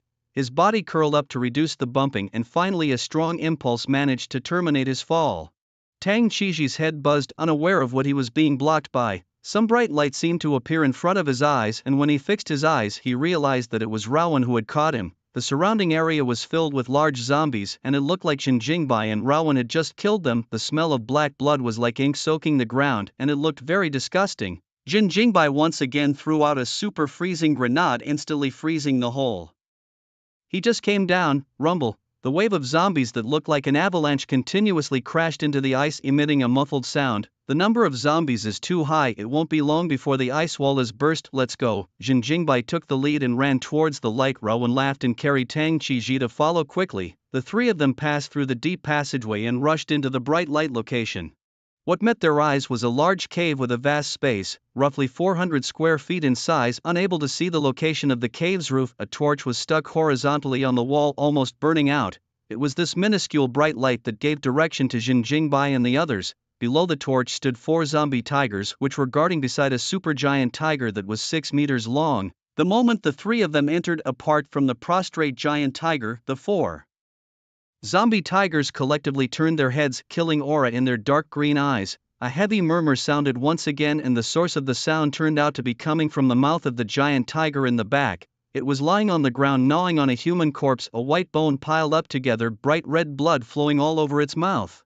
Good fellow, are we in the wrong place? Rowan froze. How come the beast army did not see but instead saw a group of tigers? Do you think the torches on the wall would be inserted by tigers? Jin Jingbai calmly swept his eyes at the bloody white bones in the giant tiger's mouth, not taking the zombie tiger seriously at all. It was nothing more than a level 2 zombie. The only thing worth his attention was the prostrate giant tiger. The three of them were able to vaguely see that there was a black passage behind the giant tiger, and it was obvious that they couldn't get through without taking out the giant tiger. The bones that the giant tiger was gnawing on should be from the fierce beast legion. Tang Qiji was a little nervous. He was very worried about his daughter's safety at the moment, and his face became cloudy. Luckily, that pile of white bones was known to be the thick bones of an adult at a glance, or else Tang Qiji would have to go crazy in a hurry. In order not to hinder Jin Jingbai and Rowan's play, he took a few steps back to make room. And as a sniper, Tang Qiji shouldn't have been standing in the front row. At the same time, the 4 zombie tigers tensed their bodies and viewed the prey-like pack coming towards the 3. The roar of the tiger was deafening, and with the roar the zombie tigers pounced with a ferocious aura. Rowan smiled broadly and swung his sword. The violent wind whistled and swept. Dark green blood splattered across the sky. A zombie tiger pouncing on the side was his knife waste. The blade of the strong wind, his rotating blade, violent, tearing open the tiger belly. Jin Jingbai's side is even more simple and brutal, directly attacking with fists and feet. As a D-class alien, killing a level 2 zombie only required 1 punch. Boom! The zombie tiger's head was blown apart by Jin Jingbai's terrifying force with a single punch. Brain matter and blood mixed together and splattered onto the hard cave wall like a hideous picture of a bloodbath. Roar! Suddenly an angry zombie tiger sneaked in from the side. Jin Jingbai stood calmly in place. Tang Qiji, who was hiding in the back row, raised his gun to aim at this zombie tiger and directly pulled the trigger. Whoosh! Silent and recoilless bullets shot out silently. The zombie tiger in the air was hit by the bullet. The explosion of fire in the robust tiger body blast the zombie was like a kite flying out of the line. Rowan's broadsword in the trend to catch up. The cold light flashed. The zombie tiger was cut into 2. Blood like a fine rain sprinkled down. Body pieces on the ground smashed out. Muffled sound. Where did the other one go? Rowan blinked and turned his head to look inside the cave. Suddenly a tiger's roar resounded within the cave. The zombie tiger with a mouth full of blood appeared beside Tang Qiji at an unknown time, and both he and Rowan failed to react as their pupils contracted violently. Bang! In this flash of lightning, an explosive bullet shot out from Jin Jingbai's pistol, precisely locking onto the zombie tiger's head. The zombie tiger that pounced on Tang Qiji was sent flying to the rock wall by the explosive bullet, half of its head rotting into a persimmon. Tang Qiji awoke with a start. He immediately raised his sniper rifle and aimed it at the zombie tiger's head and pulled the trigger. As the sound of the head bursting fell, all 4 secondary zombie tigers were killed. Before and after less than half a minute, the 3 people's movements were crisp and clean, and for the first time, their cooperation was quite tacit. Tang Qiji breathed a sigh of relief. Thank you, Mr. Jin. A small matter is not worth mentioning. Jin Jingbai calmly put away his gun, his gaze locking onto the giant tiger that was 6 meters long. This guy is still cha rice, completely disregarding the death or life of his little brother. It seems to be a fudia. Rowan lightly laughed. At a glance, it's a level 3 zombie. Can you do it? Oh, Jin Jingbai glanced at Rowan. Jin Jing gloves folded into a hand axe and gripped his hand tightly. Rowan moved his shoulders and a bone-crunching sound came from his body unexpectedly soared once again, and his swollen muscles seemed as if he could kill a rhinoceros with a single punch. Berserk, Rowan's exclusive skill. Every time he turned it on, he would make himself stronger and taller, pulling up a hard level of his alien ability. According to the evaluation, Raowen's psychic ability should be at the peak of E grade, and in the berserk state it even crossed into D grade. How could a man say no? Raowen hemmed and hawed. Mastering the berserk, he would no longer lose his mind. The third-grade zombie tiger is not moved, still humming and puffing to continue to chew on the flesh. Eyes with arrogance, did not take Jin Jingbai and others seriously. Between gasps, the zombie tiger's mouth and nose actually exhaled golden flames. The surface of the flesh and blood in the mouth were roasted by this flame, eating very well.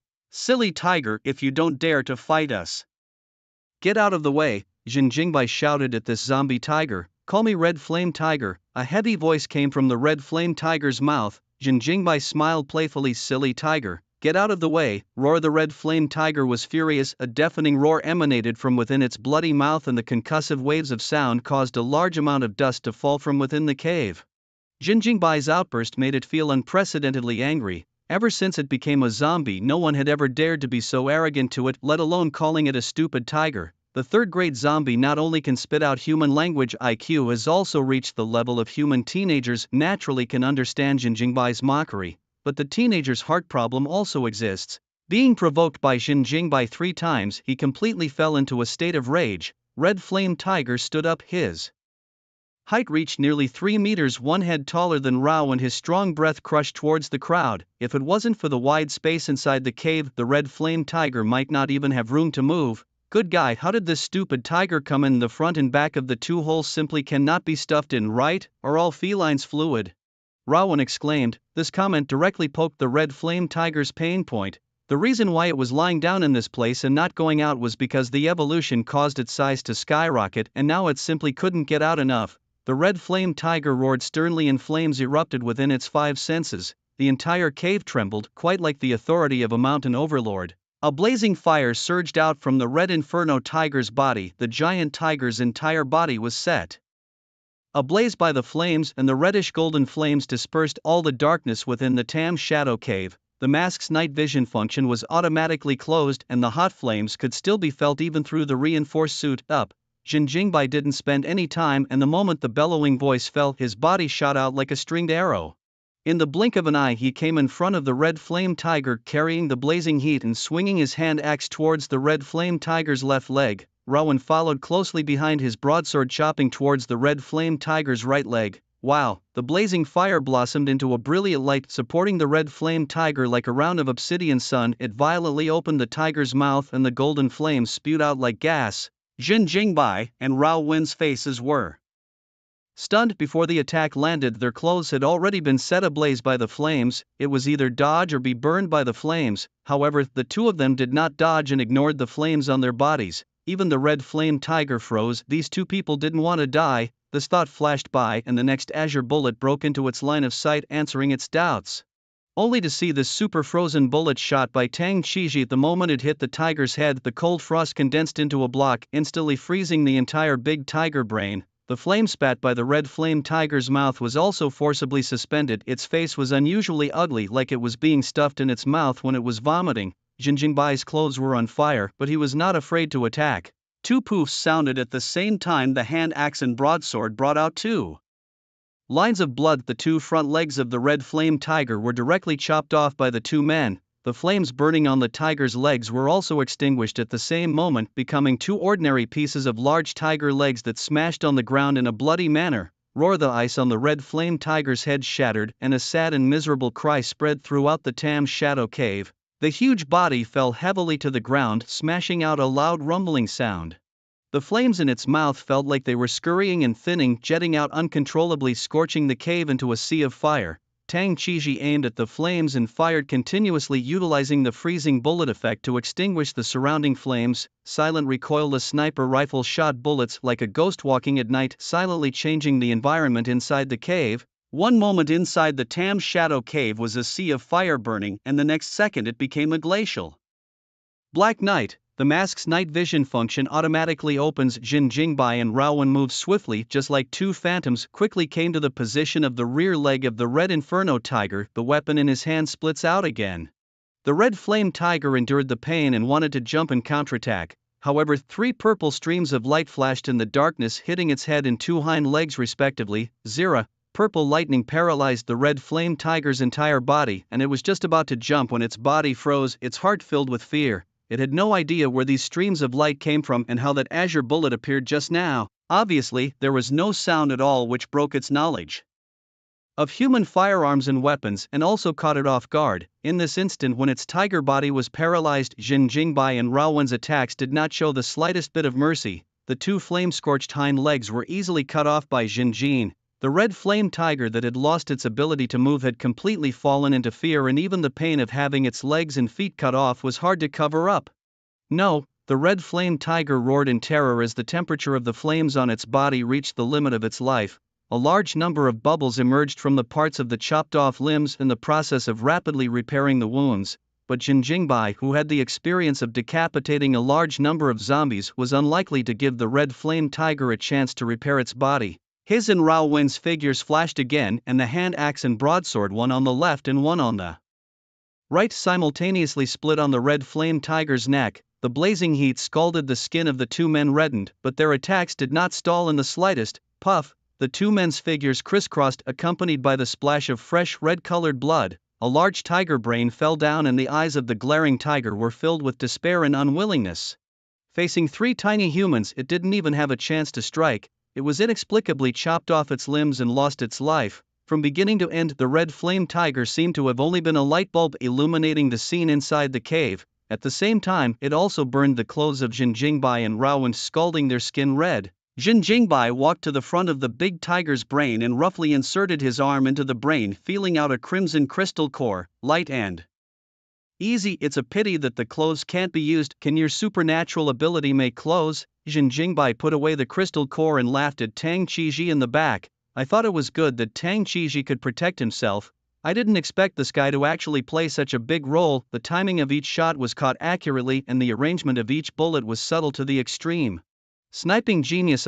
If it wasn't for Tang Qiji's good sniping, I'm afraid that Jin Jingbai and Rao Wen would have wasted some effort to take down this red flame tiger. Don't look at the fact that the red flame tiger was taken down by the three of them in seconds. In reality, the strength of the red flame tiger was very powerful. Even the fierce beast army hadn't been able to take it down. From the scene, one could tell that the people from the fierce beast legion had definitely come down, but the red flame tiger was lying alive and well, so it was obvious that they hadn't been able to take it down. The Beast King and the others were most likely in the depths of the Tam Shadow Cave. They were either blocked by the red flaming tiger to block the way out, or there were other things in the cave that bound them. Can't build it, clothes aren't machinery. Tang Qiji was clearly a little less confident when he said this. After all, tires and glass weren't mechanical either, but his psychic ability could build them. Maybe his psychic ability was really the same as what Jin Jingbai had speculated. As long as he thought it was mechanical, he could transform. It might not be possible. Let's go. Your daughter should be in the depths of the Tam Shadow Cave. Jin Jingbai let out a light laugh, not caring too much.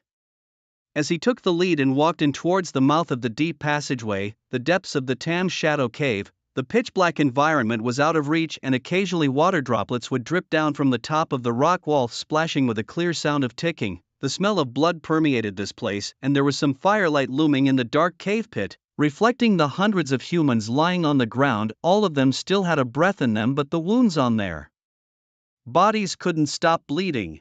The earth inside the cave seemed to be alive, and any blood that dripped on the ground was sucked into the soil. Sister, we don't die. Oh, a wonderful young girl, probably in her late teens, was sitting on her knees next to a curvaceous imperial sister, crying softly. Lime green pale light surfaced on her small white hands, gently pushing the woman's body as she cried, her eyes red and swollen. Shu Hui slapped away Tang Xian's small hand, and as she sat up, she couldn't help but cough lightly a few times and spit out blood. The soil instantly absorbed the blood without leaving a trace.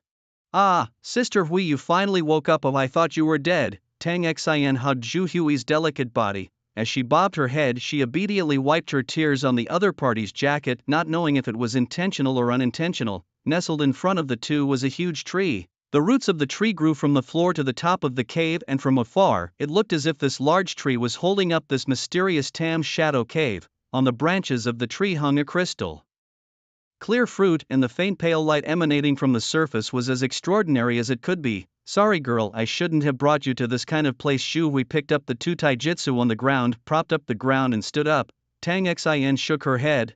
Don't blame Sister Wee, it was me who asked to come. Alas, you didn't even leave a letter for Uncle Tang. After so many days, Uncle Tang must have been mad with anxiety.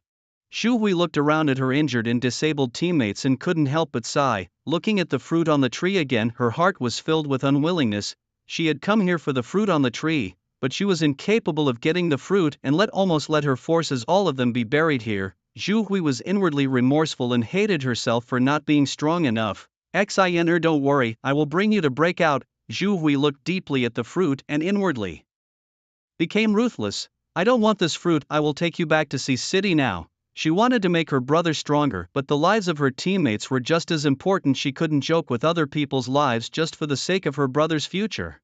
This time, the line of the Tam Shadow Cave was indeed a mistake in her prejudgment. Everyone's judgment was wrong. No one had expected that the fruit tree within the Tam Shadow Cave was actually a large tree that had opened its spirit. Although it's only level 3, the cave is coiled with its roots, directly making this fruit tree's strength comparable to level 4.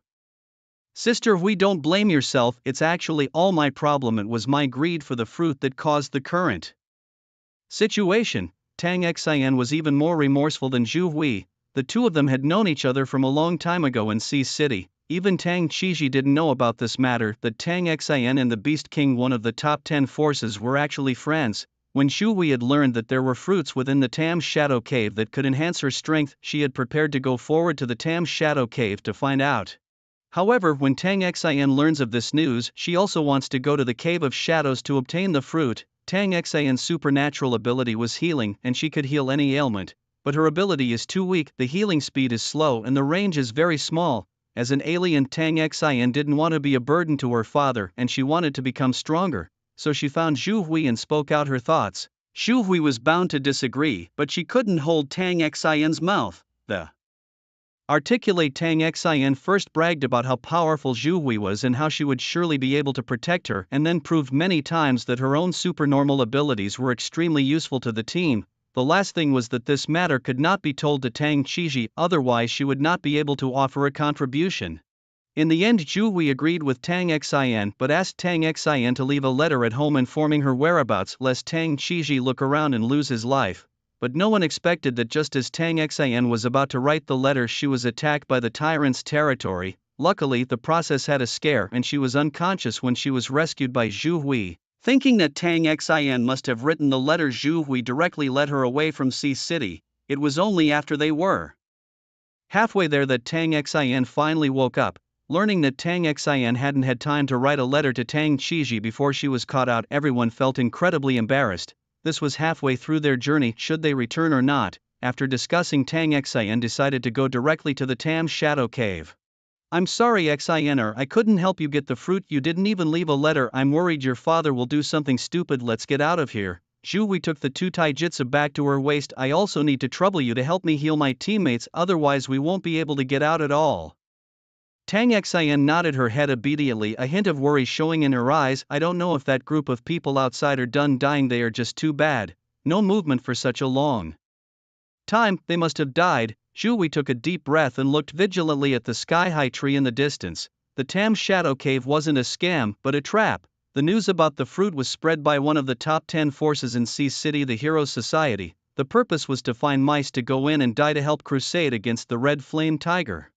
However, the people of the Fierce Beast Legion were resourceful and skillfully bit back at the Hero Society. The entirety of the Fierce Beast Legion hid in the depths of the Tam Shadow Cave. Instead, the people of the Heroes Guild were all annihilated by the Red Flame Tiger above. Just as the two of them were talking, an angry tiger whistle suddenly came from above. Zhu Hui's delicate body tightened, her palm subconsciously resting on the hilt of her sword. Tang Xin, who was in the process of treating the Manticore Legion, was also startled. Immediately afterward, a slight vibration occurred in the Tam Shadow Cave and a large amount of debris dust spilled down. The tiger's whistling gradually changed flavor, the sound becoming more and more odd, not like a demonstrative roar, but more like a sorrowful scream. What's the situation? Could it be that there are other people coming? Zhu Hui's brows knitted slightly. She didn't think that the people from the Heroes Association had the strength to overthrow the Red Flame Tiger.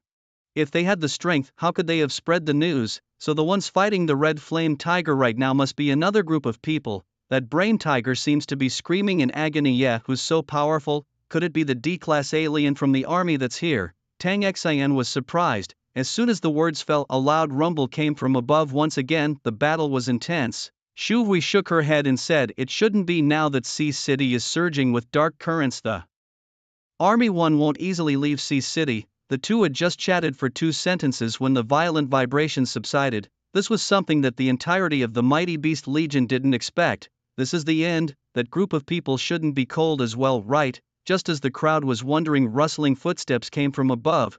3 figures walked slowly down the slope.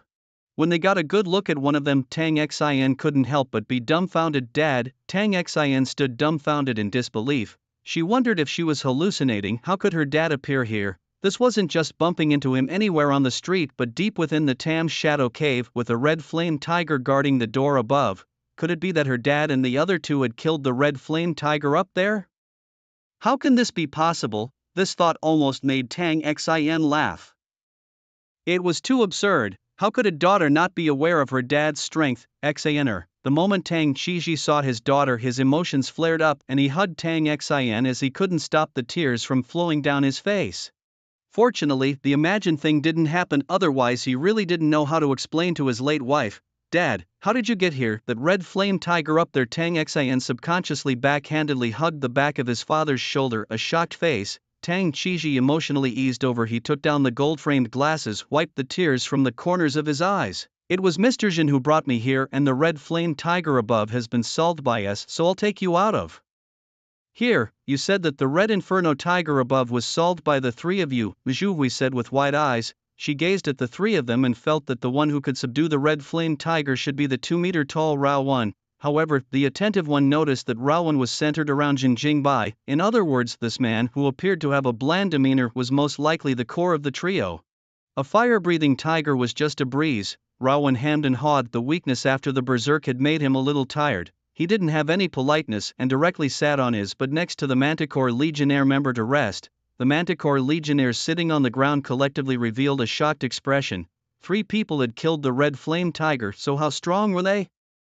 Even if there was a D-class alien present, there was no way to finish off the red flame tiger in such a short period of time, right? The crowd was astonished. Tang Qiji took the initiative to talk to his daughter about the process of his arrival, while Zhu Hui on the side walked towards Xin Jingbai. "Hello, my name is Zhu Hui, I'm the big sister of the Fierce Beast Legion." Zhu Hui stretched out her small white hand, a smile appearing on her delicate face.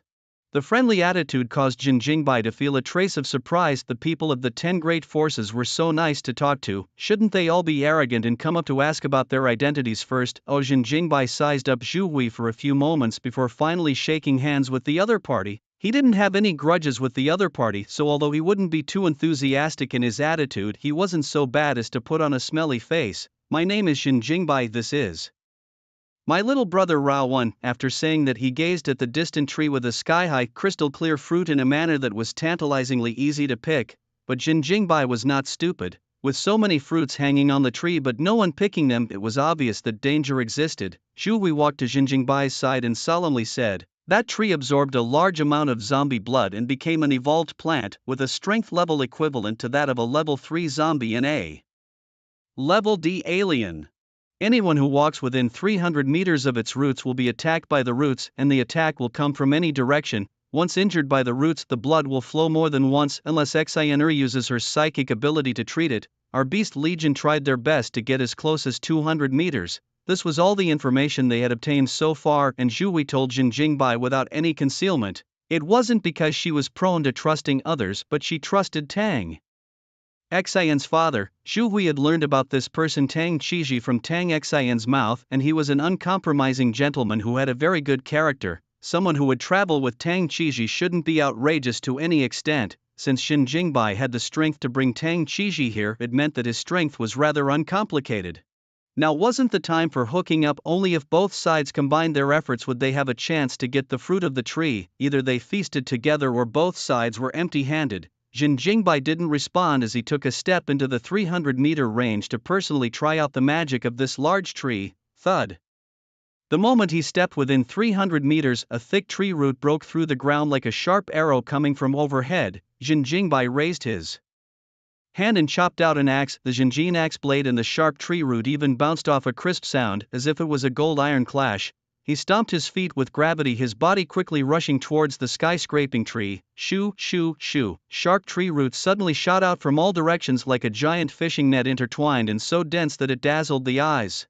However, Jin Jingbai was assisted by Ain, an artificial intelligence within his mask. Ain took the lead in marking out the tree roots that would attack Jin Jingbai first. Depending on the proximity of the roots, they were marked with different colors. Jin Jingbai knew exactly which tree roots would attack him first and would not be confused at all. He quickly swung his hand axe, his body dragging out several residual shadows, and the dense tree roots collided with each other in a chain, hitting out a tinkling crunching sound, and relying on his own strength alone, he pushed across to a distance of 200 meters. The thick tree branches were like a long whip swinging and like a sharp arrow piercing. With Jin Jingbai's continuous advancement, the tree roots that attacked were more and more, and the direction was even more unpredictable, especially the tree roots that pierced the ground, making him almost fail to dodge them.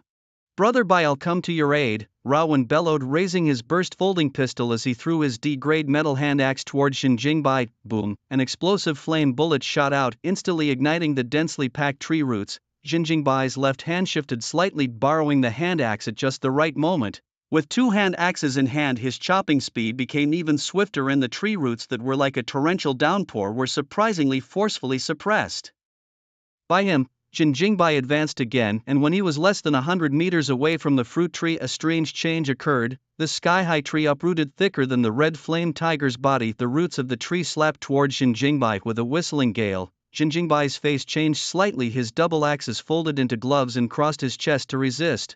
Bang! A vast huge force came. Jin Jingbai felt like he was hit by a train. He intended to forcefully resist, but the ground under his feet even suddenly moved. Rumble! Jin Jingbai's eyes stared and realized that the position he was standing on was actually a giant tree root as well. In a flash, Jin Jingbai felt the sky spinning and his body lifted out uncontrollably. Although he was not injured, he forcefully retreated back to the 200-meter position, right at the moment of landing.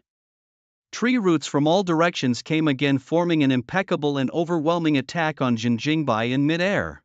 With a click, Jin Jingbai quickly pulled out an explosive grenade from his waist and dropped it. Rumble fire shot up into the sky, and the airwaves of the explosion lifted the mid-air Jin Jingbai off the ground again. Dense tree roots swept past his back, narrowly dodging the wave of death. Jin Jingbai stabilized his stance and landed on the ground, forced to withdraw from the 300-meter range. TSK, it seems like there's some trouble.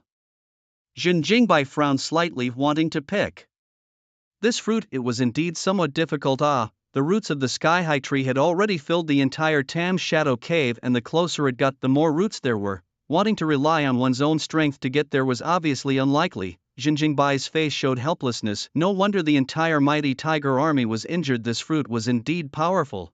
Even he could only break through to a distance of 100 meters, not to mention the tigers who only had E-class psychic abilities. Jin Jingbai glanced at the people around him. He found that the mighty Tiger Legion was all wide-eyed, their mouths almost long enough to stuff down a fist. Holy shit! He rushed to a distance of 100 meters by himself. What was this guy's origin? A D-class alien, right? He brought Xioner's father here. He really does have some strength. Why haven't I heard of this character in Sea City before? He's a big shot. It seems like it's not a problem for us to go back alive. We just don't know if we can cooperate in a wave and take the fruits together before we leave. The people of the Beast Legion showed their adoration. Strong people would be respected wherever they went.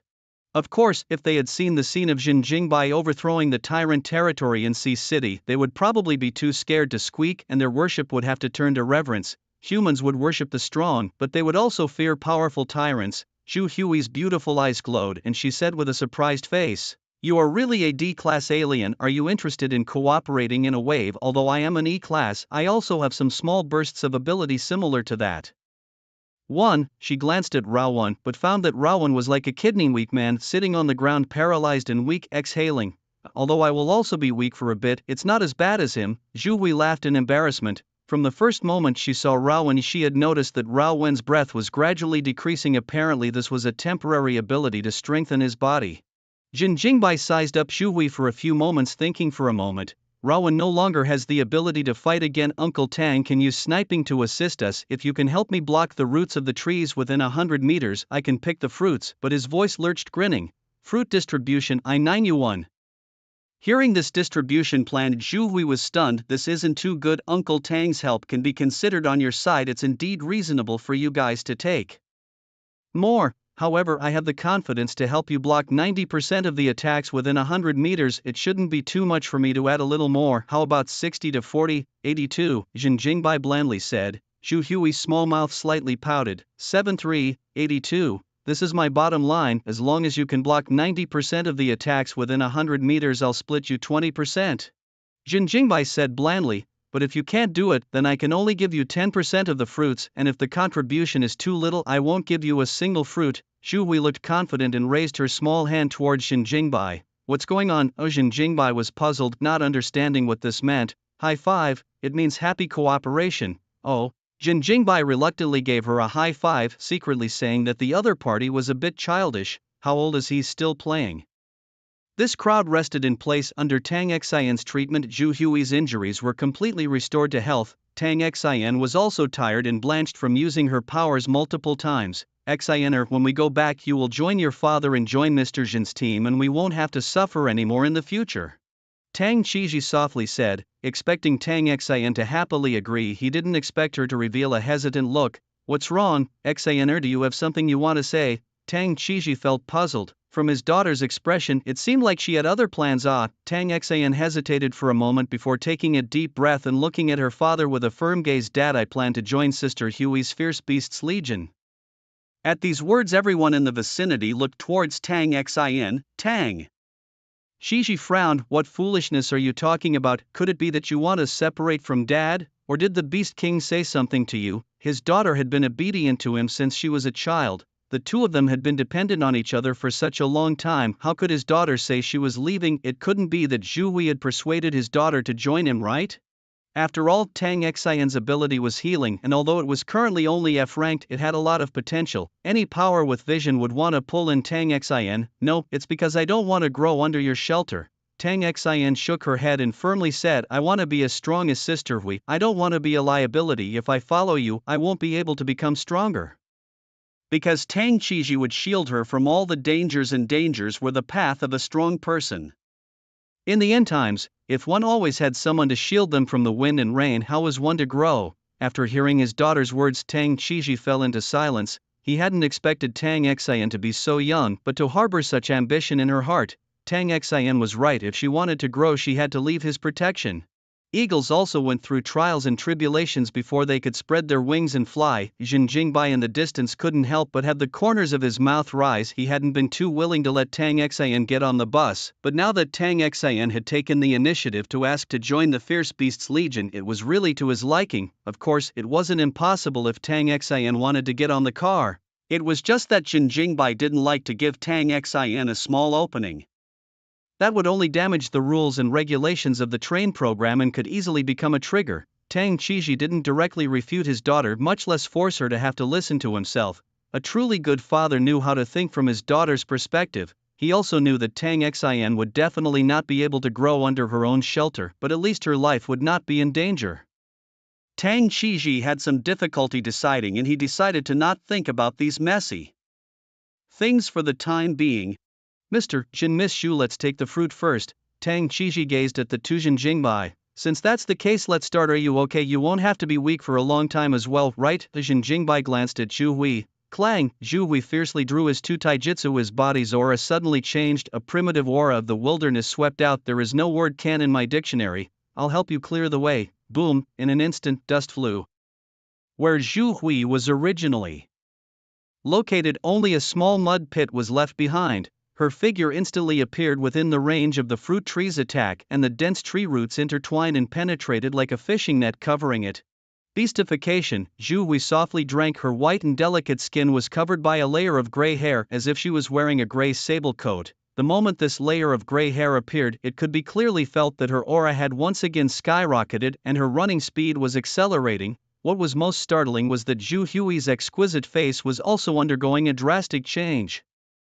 Gray fluff covered her delicate face completely. Her 5 features were collectively displaced and enlarged. Her azure eyes were filled with a murderous aura. Her agric nose was not too elegantly slightly cocked, and 2 sharp fangs with a chilling light grew out from the corners of her mouth. A vast beastly aura swept across the entire field. Beast King Zhu Hui's special ability, Boar Beastification. Zhu Hui's figure turned into a gray line rushing towards the fruit tree at this moment, leaving a deep footprint with each step across. The two taijutsu flashed with cold light and were held tightly in the palm of the hand. Zhu Hui turned from a shapely imperial lady into a half-orc clad in an animal fur coat, her savage aura even more terrifying than that of a real beast. Her fierce face was murderous as her speed and strength rose to unprecedented heights. Jin Jingbai was able to tell that the gain effect of this bestialized state was even more terrifying than Rao Wen's berserk bonus. There was no doubt that Zhu Hui's state had also reached the level of a D-class alien. Perhaps this was the power that was exchanged for face value. Facing the swift attack of the fruit trees, Zhu Hui's double blades danced about like a wild boar, bursting through, cutting down all the roots in front of her, and the tree roots sneaking up behind her were completely unable to catch up with her speed. A little something. The corner of Jin Jingbai's mouth rose slightly as his entire body exploded with power, shooting out like a sharp arrow.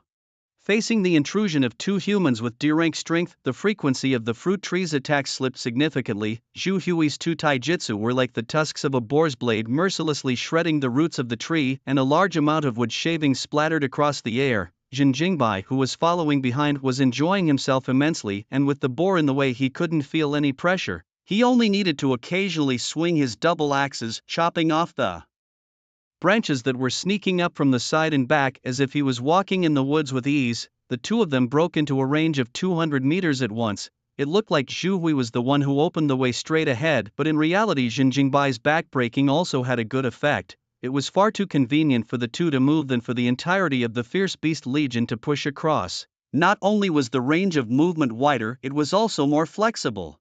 Zhu Hui was able to break through to 200 meters alone, but the process would be very tiring and it would become extremely difficult after 200 meters. Now with Jin Jingbai breaking the back, it was completely different. Not only could she easily break into the 200-meter range, but she could also join forces to charge forward. In the split second of stepping into the 200-meter range, Jin Jingbai immediately followed and burst forward side by side with Zhu Hui. The two of them quickly swung their dual swords and dual axes, their entire bodies transforming into several residual shadows as if they were bulldozers charging across the field, colliding with a large string of starbursts. The clanking and crunching sounds echoed within the cave, and the flickering firelight caused the onlookers' hearts to be torn again and again. The spectators were more nervous than the participants. Tang Qizhi immediately set up his sniper rifle, squeezing the reinforced bullets with different effects in his hands, firing as appropriate to achieve the best assisting effect. A bullet broke and silently erupting in the dense tree roots, and colorful dazzling rays of light flashed one after another inside the cave. Boom, boom, boom. Bullets with three different effects, explosions, ice seals and lightning exploded around Jin Jingbai and Zhu Hui, helping the two of them weaken the fruit tree to a great extent. With Tang Qizhi's assistance, Jin Jingbai and Zhu Hui stepped into the 100-meter range intact. Advancing another 50 meters, you'll help me cover. I'll jump up and pick the fruit, Jin Jingbai shouted out a reminder. The goal of the two was to pick the fruit, not to fight the fruit tree to the death. There was no need to waste too much time and physical strength with the fruit tree. Don't worry, a clear and pleasant voice came out from within the boar's head, a strong sense of dissonance that made Jin Jingbai feel less comfortable. It was hard to imagine that this kind of sound was coming from the mouth of a boar. Enjoy it with your eyes closed, but it's scary with your eyes open. The most outrageous thing is that Zhu Hui's body is still shapely, even more so than before the animalization. If this pig's head can be changed back to the previous face, it would be absolutely charming. Snort. At this time, Zhu Hui's body shape lurched, her nose exhaled a mouthful of hot air like an air arrow shooting out. The two taijutsu crossed his chest, making a forward charge. Rumble. The huge tree roots arrived as promised, flinging themselves out of the dirt and fanning out in a straight line towards both Jin Jingbai and Zhu Hui, bringing up tornadoes and mud and sand, whistling and sweeping. I'll do it. At this moment, Zhu Hui bellowed, her strong leg power stepping out deep pits on the ground. She transformed into a white stream of light and quickly climbed up the huge tree roots. The two taijutsu danced and swung chaotically, slashing out a trail of cold light like a sweeping sword chi. By the time she refalls back to the ground, regardless of whether it was the thick tree roots in all directions or the huge tree roots that swung, they all suddenly shattered into thousands of wooden pieces. In midair, boom, the wood poured and smashed down from the sky, and the sweeping wind whistled past, blowing the clothes of the crowd, hunting and clattering. The shocking scene caused even Jin Jingbai to be moved. This guy is not half a star stronger than that. What tyrant! Ah, Jin Jingbai laughed out loud, recognizing Zhu Hui's strength from the bottom of his heart. Just based on this strength of the other party, it was worth taking 20% of the fruits. It is true that the top 10 forces are not all like tyrants who pull the crotch, there is still real material in it. Jin Jingbai didn't froze, he took this opportunity to quickly break through. The moment he was only 15 meters away from the fruit tree, he directly leapt up.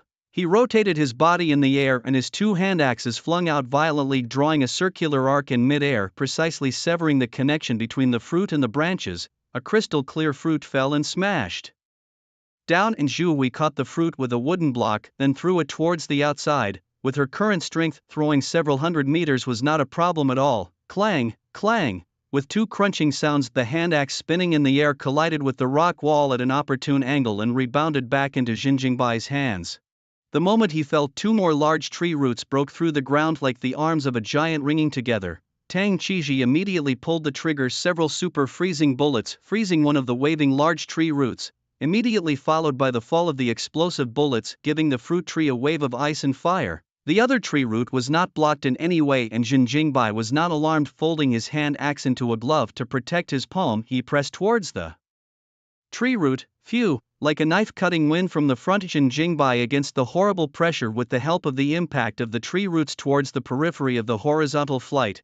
On the way he also pulled on Zhu Hui, and they were like kites off the line, flying to 300 meters away. The two of them landed on the ground with their entire bodies intact. Zhu Hui's animalized state was quickly lifted, her gray pig's hair retracted into her body, her features gradually returned to normal, and she returned to being a graceful beauty. Jin Jingbai breathed a long sigh of relief, feeling that this operation was exceptionally easy. One of the most crucial points lay in Zhu Hui's great outburst at the end, directly splitting the roots of a large tree several meters thick, helping him open up a safe passage. Even the fruit tree was in a moment of dismay, unable to react. This is done? The entire Beast Legion was dumbfounded, their lifted hearts didn't even have time to put down, and Big Sister just came back safely and with a great harvest. Too strong. Is this the strength of a D-class powerhouse? My eyes can't even keep up with the speed of their movements. It turns out that we are just a burden. When Big Sister didn't take us with her, she turned out to be so strong. Oh, a strong man cried tears of pain, feeling immensely ashamed of his own weak strength. The crowd clustered around, their eyes filled with reverence. In contrast to Jin Jingbai and Zhu Hui, they felt like they were a bunch of losers. It was clear that everyone had the same starting line, and as a result the gap between each other had widened so much. Tang Qiji, who was playing as an auxiliary, seemed to be ignored and silently put away his sniper on the side, with only Raowen and Tang Xian having paid attention to him. Dad, your sniping is so timely, I didn't even see that you had talent in this area before, Tang Xian said with excitement. Raowen, who had recovered some of his condition, laughed loudly. He lightly patted Tang Qiji's shoulder. It's possible, Uncle Tang, those Beast Legionnaires don't know what they're talking about, and your contribution is very great, brother, but I must know about it.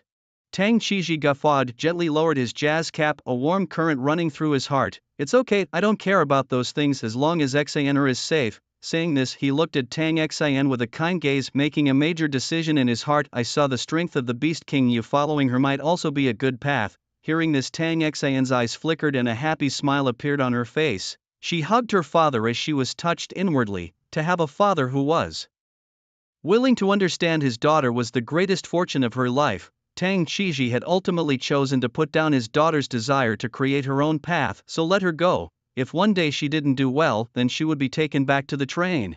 After all, Jin Jingbai's train will be traveling across the country. Tang Qiji also had a lofty goal within him. He wanted to become the strongest mechanic. He would help Jin Jingbai create a miracle train, a pure land that all of humanity would want to set foot on.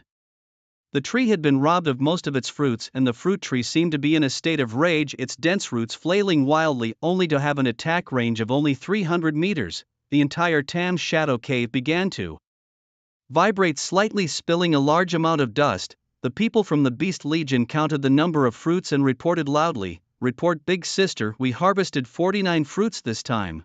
49. Ah, we only have 20% of the share, so yes, Zhu Hui was a little unhappy calculating so many fruits, but she can only take 20%, it is really a little less. After some mental calculations, she realized that her side could only get 9.8 fruits. Can't divide the whole number, can't even come up with 10. Seeing as you contributed enough, I'll give you 10, Jin Jingbai said with a generous look. For the sake of my contribution, can I give 2 more? Zhu Hui blinked her beautiful eyes, her delicate face full of expectation. Seeing her this pathetic look, Jin Jingbai sneered, impossible to give you more than 0.2 has been my greatest gift to you. Change others, I only give 9. Shu Hui's small mouth pouted, stingy man, indeed men are unreliable. It will only affect the speed of my sword, or Xianer is good. She trotted to Tang Xian's side, picked him up and spun him around. Xianer will follow Sister Hui in the future. You're guaranteed to eat fragrant food and drink spicy food. Tang Xian landed in a daze, nodding dumbly. Anyone who was suddenly picked up and spun around would be a little confused. After saying this, Zhu Hui gazed at Tang Qizhi and put away her playful smile. Uncle Tang, you let Xianer follow me. I promise you that even if I have to give my life, I will protect Xianer. Tang Qizhi smiled and nodded. Okay, in the future Xianer will rely on you. If you encounter any trouble, you can always find us. Receiving an affirmative reply, Zhu Hui's face bloomed with a smile once again.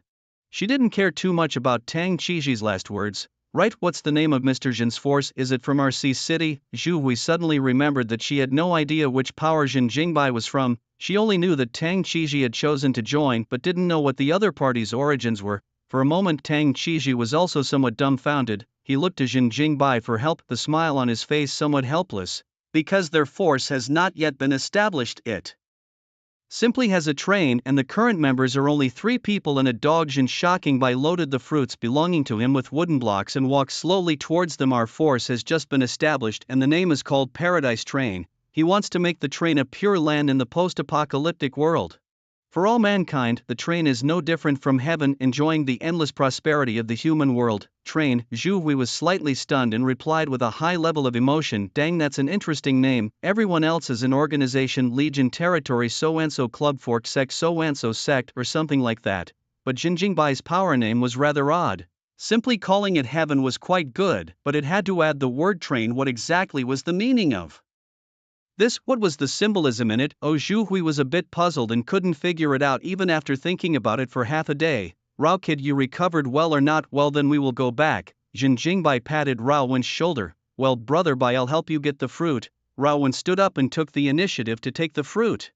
Rumble. Suddenly, the vibrations in the Tam's shadow cave became violent and the crowd realized that the situation was not right. Someone turned their head to look at the fruit tree and realized that the roots had actually started to spread 300 meters away. Quickly move, the roots of the fruit tree are spreading towards us, that person shouted. The people didn't dare to hesitate and immediately raised their torches and ran towards the upper level. The vibrations in the cave became stronger and stronger and the phenomenon of large rocks smashing down had already appeared. The roots of the fruit tree were frantically surging, no longer filling the depths of the Tam's shadow cave, seemingly wanting to rush out of the ground. Rumble. The moment Jin Jingbai and the others escaped from the depths of the Tam's shadow cave, the back passage was completely flooded with rocks and mud, raising a sky of sand and dust. The fierce beast Legion and the others also saw the corpse of the red flame tiger. They didn't have time to express their inner shock when the hissing of a large number of zombies suddenly came from the front. Jin Jingbai's frozen passageway was finally burst by the zombie swarm. The densely packed zombies were like an ant colony breaking out of the dike, and the crowd's scalp was numb and the dense phobics had goosebumps. It's over. How are we going to get out now? In front of us is the passageway. To get out we have no other way to go. We can only kill our way out. It's just a wave of zombies. The beast army will charge with me. Zhu Hui pulled out her twin swords and shouted with passion. The beast legion's faces turned black and they collectively took a fighting stance. Things have come to this, we can only fight to the death. Let's all go our own way. We'll meet again in Sea City. Jin Jingbai grinned lightly and immediately shouted. Rao Wen opened the way. Good Lu. With a sound, Rao Wen swung his sword violently, like harvesting wheat in general. In the group of zombies split a bloody channel. Rao Wen's broadsword swept across the battlefield. The sharp blade was like harvesting wheat, chopping the zombie herd in front of him into crumbs. He charged ahead like a savage mad bull, charging a bloody path for his teammates. Jin Jingbai followed closely behind Rao Wen, not needing him to make a move at all. Tang Qizhi gazed at his daughter, inwardly wanting to call out to her to come over and walk together, but he knew that it was nothing more than concern. With the strength of the fierce beast legion, the zombie horde in front of them would not be able to defeat them. Tang Xian at this time also happened to look at Tang Qizhi. Father and daughter looked at each other, their emotions all revealed in their eyes. The daughter smiled and nodded, indicating that she didn't need to worry about herself. Tang Qiji then released a smile and turned around to chase in the direction of Raowen. Brothers, don't let the people of Paradise Train see the joke, show your strength, let's kill out together. Zhu Hui shouted out with his dual swords raised in his hands, Fierce Beast Legion, kill!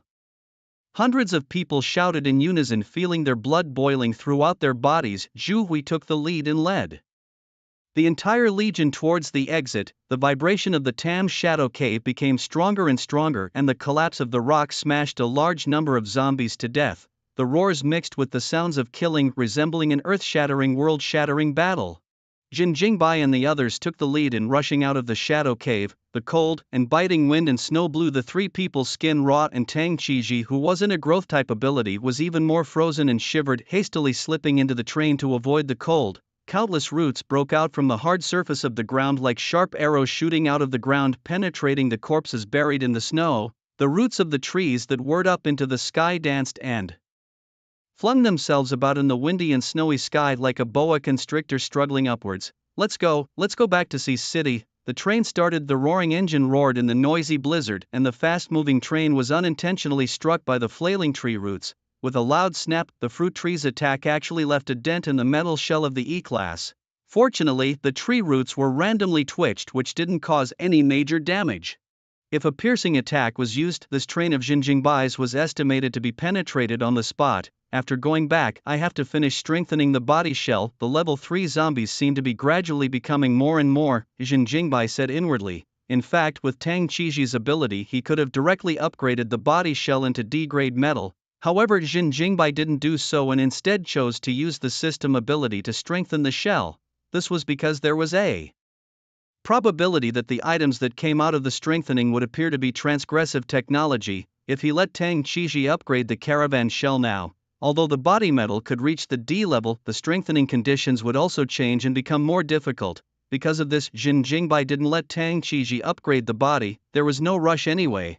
Raowen put the fruits on the table and asked with a smile, brother, by how are these 39 fruits going to be distributed? From his demeanor he could tell that he very much wanted to taste these fruits, but in the way of Jin Jingbai hasn't given his word yet, so he doesn't dare to steal them privately. You and Uncle Tang each have one, let's see the effect first. Jin Jingbai picked up 2 fruits and handed them to them. The fruit is for eating, there is no need to be stingy, Raowen and Tang Qiji gave a thank you and then couldn't wait to bring the fruits back to the dormitory car. The train quickly left the Tam Shadow Cave tourist area. The roaring noise was more than noisy, and through the window they were able to see that the area was suffering from destruction.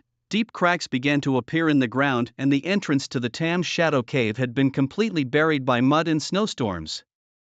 It's a pity, there are still a dozen or so fruits that I haven't gotten yet, Jin Jingbai lamented. Suddenly a holographic projection screen surfaced in front of his eyes. The image presented the scene behind the train where the earth began to sink layer by layer. The dark hole pit was so deep that it couldn't be seen, and a deafening roar resounded through the sky. At this point a line of armored vehicles emerges from within the sunken snow. A closer look revealed that they turned out to be members of the Manticore Legion. They had also killed their way out from within the Tam Shadow Cave and were rapidly approaching the train as Zhu Hui drilled out from the car's sunroof position and smiled and waved at the train's main driver's seat. What she didn't know was that there was no one in the main driver's seat at all, and the caravan was operated by the AI the entire time. No wonder your power is called Paradise Train, so that's how it is. How about a competition to see if my armored car is faster or your tire train? Inside the caravan, Ain relayed Zhu Hui's voice in. Jin Jingbai inwardly cut a sound, secretly saying that the other party was childish, then leisurely said, Ain, get on the track. With his order, the train immediately approached towards the track, and the moment the tires on both sides and the track touched, the rubber suddenly retracted into the metal frame. The sleek metal rollers rotated at high speed on the track, fitting perfectly with the train's track strip. For a moment, the speed of the train skyrocketed, directly soaring to 300 kilometers per hour, leaving the legions of fierce beasts far behind. All of a sudden they were gone. This was the benefit of the track, being able to speed up the train to a great extent. If Jin Jingbai strengthens the train together with the track, the speed of the future train will only get faster and faster, easily breaking the fastest speed of the high-speed train. This was something that rubber tires could never compare to. Seeing the train disappear from view, Zhu Hui couldn't help but laugh dumbfoundedly and said, this guy's desire to win and lose is still quite strong. Big sister, did you see just now? The tires of that train turned into metal wheels. Holy shit, this is black technology, right? Morphing wheels? It can run on both snow and rail. Will it also be able to run on the sea? Wouldn't that be a sea train? The entire Beast Legion was talking, the shock in their hearts hard to hide, on the train. Jin Jingbai didn't bother eating the fruit. His body strengthening conditions would be completed in a few more days, so waiting for the body strengthening to be completed before eating the fruit would maximize the benefits. Reem walked lightly and poured a cup of black tea for Jin Jingbai, standing quietly at the side. Raimu, if I load battle data for you, will it disturb your program? Jin Jingbai asked curiously. He suddenly remembered that although Raimu couldn't fight, she could be made into a combat robot. Raimu smiled and responded, Raimu has a database of stored knowledge that my master can load for me. Boss, I suggest you experiment with number 1 first, Ayin suddenly interjected. Knowledge data may be successfully loaded, but there may also be data conflicts, and repeated trials are needed to ensure that nothing goes wrong. Ayin seemed to know that Raimu's value was higher than ordinary labor robots, so he took the initiative to give advice. Alright, let's load a fighting skill into number 1 first and have it come over and practice with me to see how effective it is. Jin Jingbai got up and walked towards the first floor where the space was vast and suitable for moving his arms and legs. Loading mercenary fighting technique data for number 1 is being loaded successfully. Ayin utilized the infinite connection function within the train to download the data into the number 1 intelligent chip and dispatched it to the front of the train. To find Jin Jingbai immediately, the fighting arts and boxing techniques were all downloaded by Ayin from the City B and City C networks, and he didn't just download the fighting aspect of the data but downloaded everything within the two networks. Ayin hacked into the network servers and all the information was copied by him into the train database, including everything about everyone before the end of the world. When he returned to C City to recruit employees, Jin Jingbai would also open this information to screen for talent. Soon robot number 1 arrived in front of Jin Jingbai. Without any nonsense, it directly started the cutting test. The robot closed in on Jin Jingbai, punching and kicking, his body agile, his hard body colliding with Jin Jingbai's flesh with a muffled sound. Facing the mercenaries' fighting technique, Jin Jingbai didn't have a trace of panic, although he hadn't learned fighting arts or any boxing techniques after fighting with zombies for such a long time. He also knew a lot of fighting techniques, coupled with the fact that his physical strength was stronger than number 1. The two fought back and forth. From this, Jin Jingbai deeply felt that the addition of fighting techniques and boxing techniques really boosted strength. Obviously, number 1's strength and speed were not as high as his, but he was able to skillfully neutralize every one of his attacks, making up for the flaws in strength and speed with skill. It was true that inherited combat techniques were even more refined than the ones he had realized on his own. Jin Jingbai decided that in the future he would set aside a period of time every day to learn combat techniques from number 1. Very good. Ayin, load all the martial arts for number 1 to see. Jin Jingbai said freely. A large amount of data was transmitted wirelessly to No. 1 inch, which contained a wide variety of fighting techniques from various countries' militaries, punches, kicks, stances, swords, knives and so on from various schools. As the saying goes, mixed but not refined. But this problem would not appear on the robot. After the data transfer was complete, Jin Jingbai once again fought with number 1. Number 1 inch, who had mastered a large amount of combat data, was obviously even more ferocious than just now. Regardless of whether Jin Jingbai stayed close or pulled away, number 1 was able to utilize the corresponding moves. Now Jin Jingbai's shortcomings of not having learned orthodox combat techniques were gradually magnified. He clearly felt that he had a great deal of flaws and chicken points in terms of his combat techniques. After a few hundred rounds of punching and kicking, Jin Jingbai and number 1 each picked up their weapons to spar. Jin Jingbai held a double axe and number 1 held 2 large swords. The 2 axes and knives touch each other. Gold and iron clash with a crisp clanging sound, rubbing up the stars and flames is particularly beautiful. The fighting action is like an art performance. In fact, every collision between the two was quite dangerous. If placed in a life-and-death fight, a slight carelessness would directly take away the enemy's life. After an unimpeded battle, Jin Jingbai was drenched in sweat and he was even more determined to learn combat skills. Brother Bai, the door to the first floor hatch suddenly opened and cold wind whistled and rolled in, scraping one's face like a knife. Raowen bowed his body and walked in, saying with an excited face, Brother Bai, I've crossed over into the ranks of D-class psychic abilities. This fruit is really powerful. I feel like I have endless energy. One punch is able to kill a red flame tiger. He quickly swung his fist, showing off his power to Jin Jingbai. After the berserk, his height had reached 2 meters 6. Riding on his robust body, just standing here would give people a sense of oppression. Alright, I know, hurry back, but also killed a red flame tiger with one punch. I think you can't even beat no one, don't believe you to try. Jin Jingbai waved his hand with a disgusted face. There was no way. Rao Wen's height was just too outrageous. The 2-meter high carriage couldn't accommodate him at all. It felt like a giant was forced in. It was hard to watch. Are you kidding me? How could I possibly not be able to defeat a labor robot? Saying that, Rao Wen casually punched at number 1. But what he didn't expect was that his punch was nimbly avoided by number 1. Number 1 inch, who had assumed a fighting stance, seemed to be a bit eager to try. What's going on here? His brother by enhanced robot number 1. Rao Wen's interest was piqued by number 1. I've loaded the combat data for him so you can practice with him, and if you think it's good, he'll be your trainer from now on. Is it really that powerful? Let's go practice with me. Rao Wen drilled out of the compartment with great difficulty and went to the weapons compartment to practice with number 1. Don't look at number 1's small figure, but in a fight it's never about who's taller. Tall people had ferocious strength, but they were not invulnerable. A person with a small body, the range of movement will be more often, can be attacked from some tricky angles to play the effect of surprise. A large and a small figure, 2 figures exchanged blows in the carriage. Jin Jingbai wasn't worried about the carriage being destroyed at all anyway. With Tang Qiji in the car, anything broken inside the car, he could be approached for a quick fix. The 2 figures crisscrossed and the pure white carriage was knocked out with 3 large dents. Rao Wen, who relied purely on brute force to fight, was actually beaten up against a robot with full-level combat skills. The 3 dents in the carriage were all made by Rao Wen. Tsk tisk Rao boy, you're too lame, Jin Jingbai mocked nonchalantly. White pot, what's going on here? The nest can't even fucking hit it. Rao Wen touched his swollen face and spat out a slurred confession.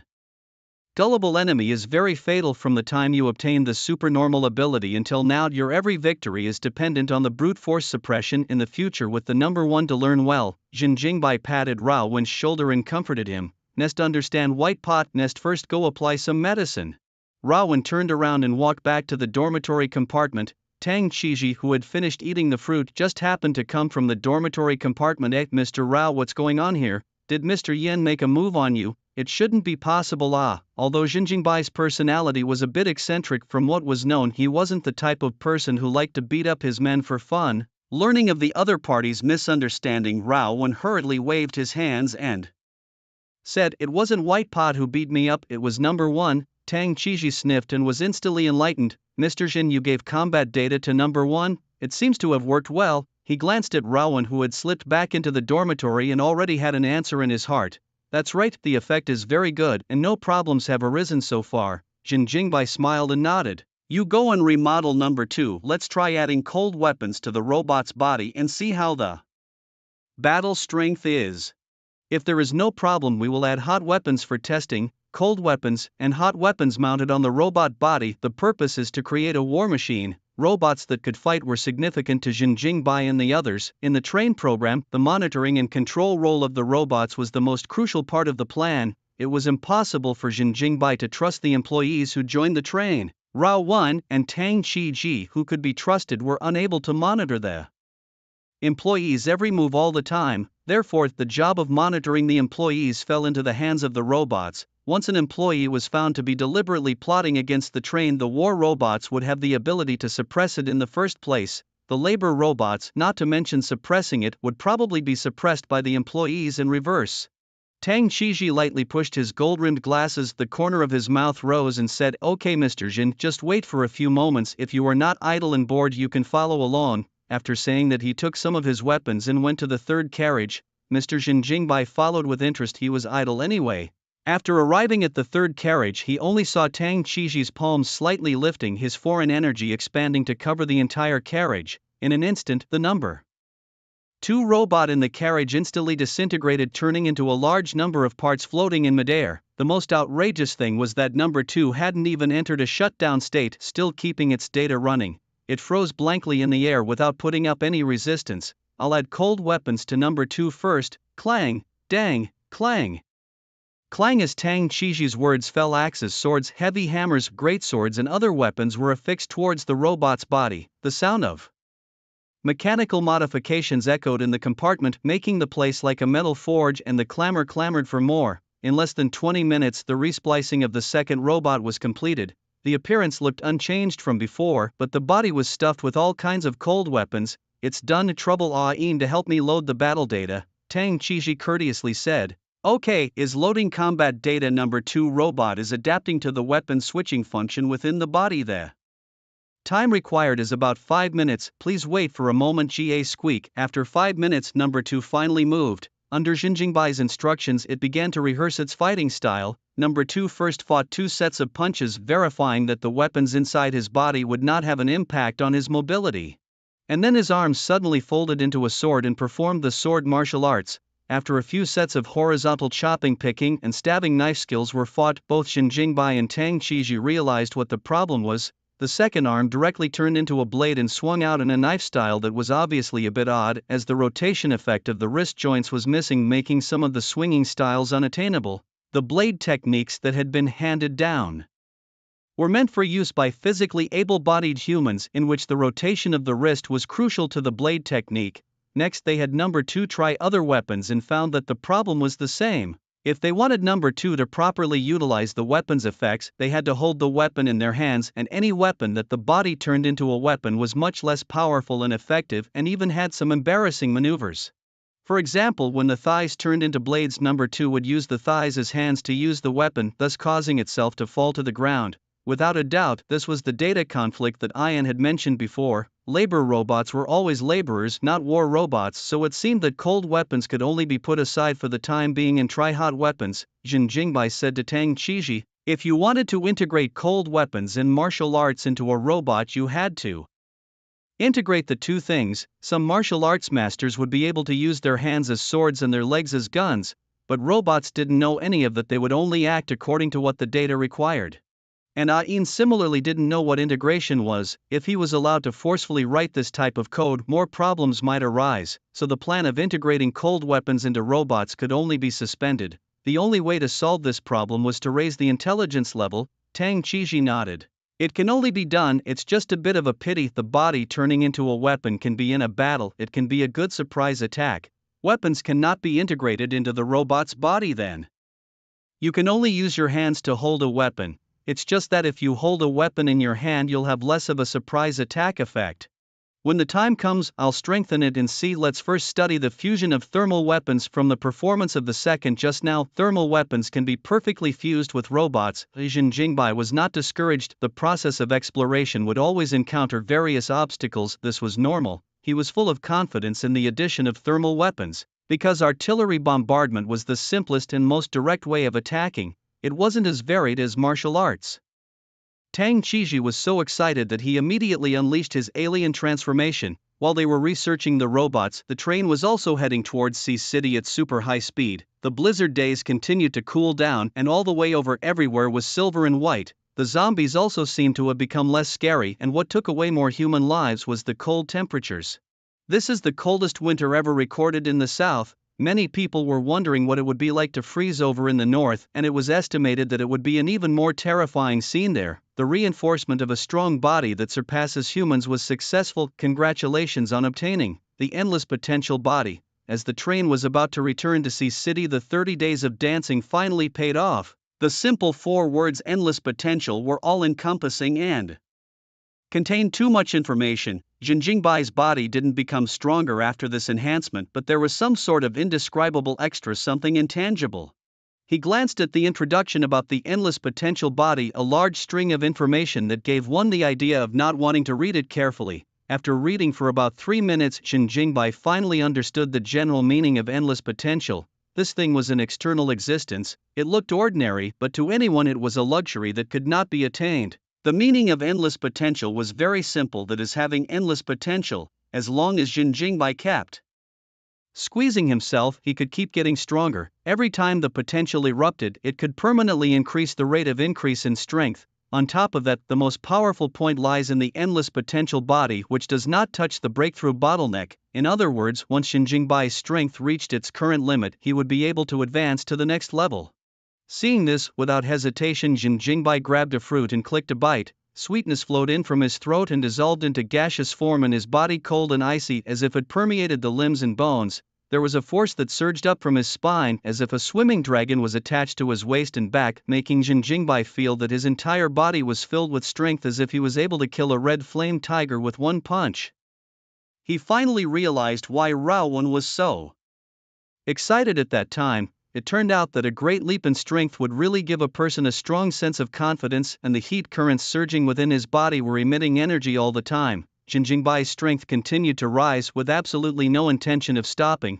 Although there was no bottleneck, he was able to clearly perceive that he was about to step into the C-rank ranks.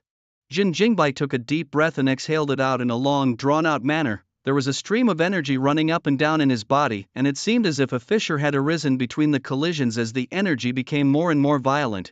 Jinjingbai's bones, blood, tendons, internal organs, skin, etc., were all washed and baptized dozens of times by this energy. He felt like he was being reborn in a fire, his skin itching as if there were countless ants crawling within his body, and his bone density growing crazily. Dark sweat stains were discharged from the surface of his skin, and Jinjingbai immediately went inside the bathroom to rinse his body, washing out all the black oil. It was only after the energy in his body stopped scurrying that he stepped out of the bathroom. He realized that his skin had become fairer and more delicate, but it wouldn't give off a pale and weak feeling like an effeminate man. If he wore an ancient costume, anyone who looked at him would think that this was a sharp and introverted immortal cultivator, seemingly soft and weak, but actually a creeping submerged dragon. This is stepping into the C grade. Jinjingbai himself was somewhat incredulous, as if realm breakthroughs were like child's play, unable to feel any bottlenecks or difficulties. After eating a fruit and taking a hot bath, he stepped from D rank into C rank. It was so simple that it was unbelievable. Now what level of strength Jinjingbai had reached he himself wasn't sure, but it was definitely a qualitative leap. Jinjingbai went to the sofa and settled down, picking up the fruit on the desktop and directly nibbling on it. The second fruit entered his stomach, and the familiar feeling of energy struck him once again.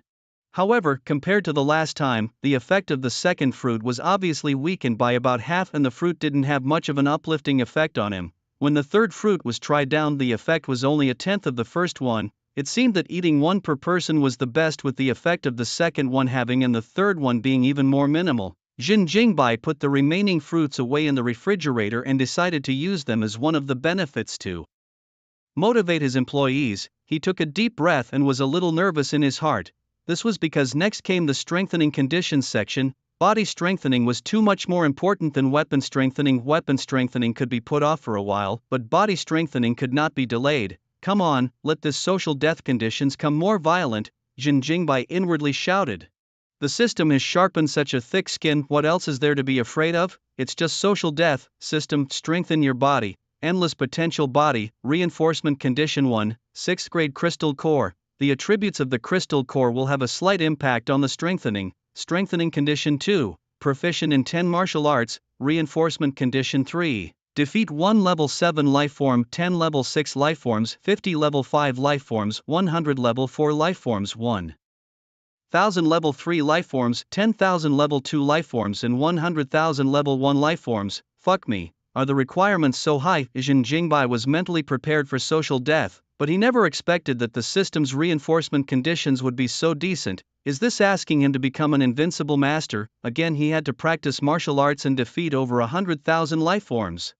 A small number of them are strong, and a weak number of them are strong. It was truly a dilemma of right and left, not giving a single chance to steal a moment. Jinjingbai couldn't help but frown slightly. This crystal core attribute will affect the strengthening effect. Could it be that crystal cores with different attributes will affect the attributes of my body? It felt like this tip was very intriguing, like a teaser that made people think. It seems that the choice of crystal core attributes needs to be more cautious. As he looked through the car window, a huge wall surrounded by buildings appeared on the white snow. It was none other than Sea City Center. After a few days of train travel, Jinjingbai and the others were back in Sea City.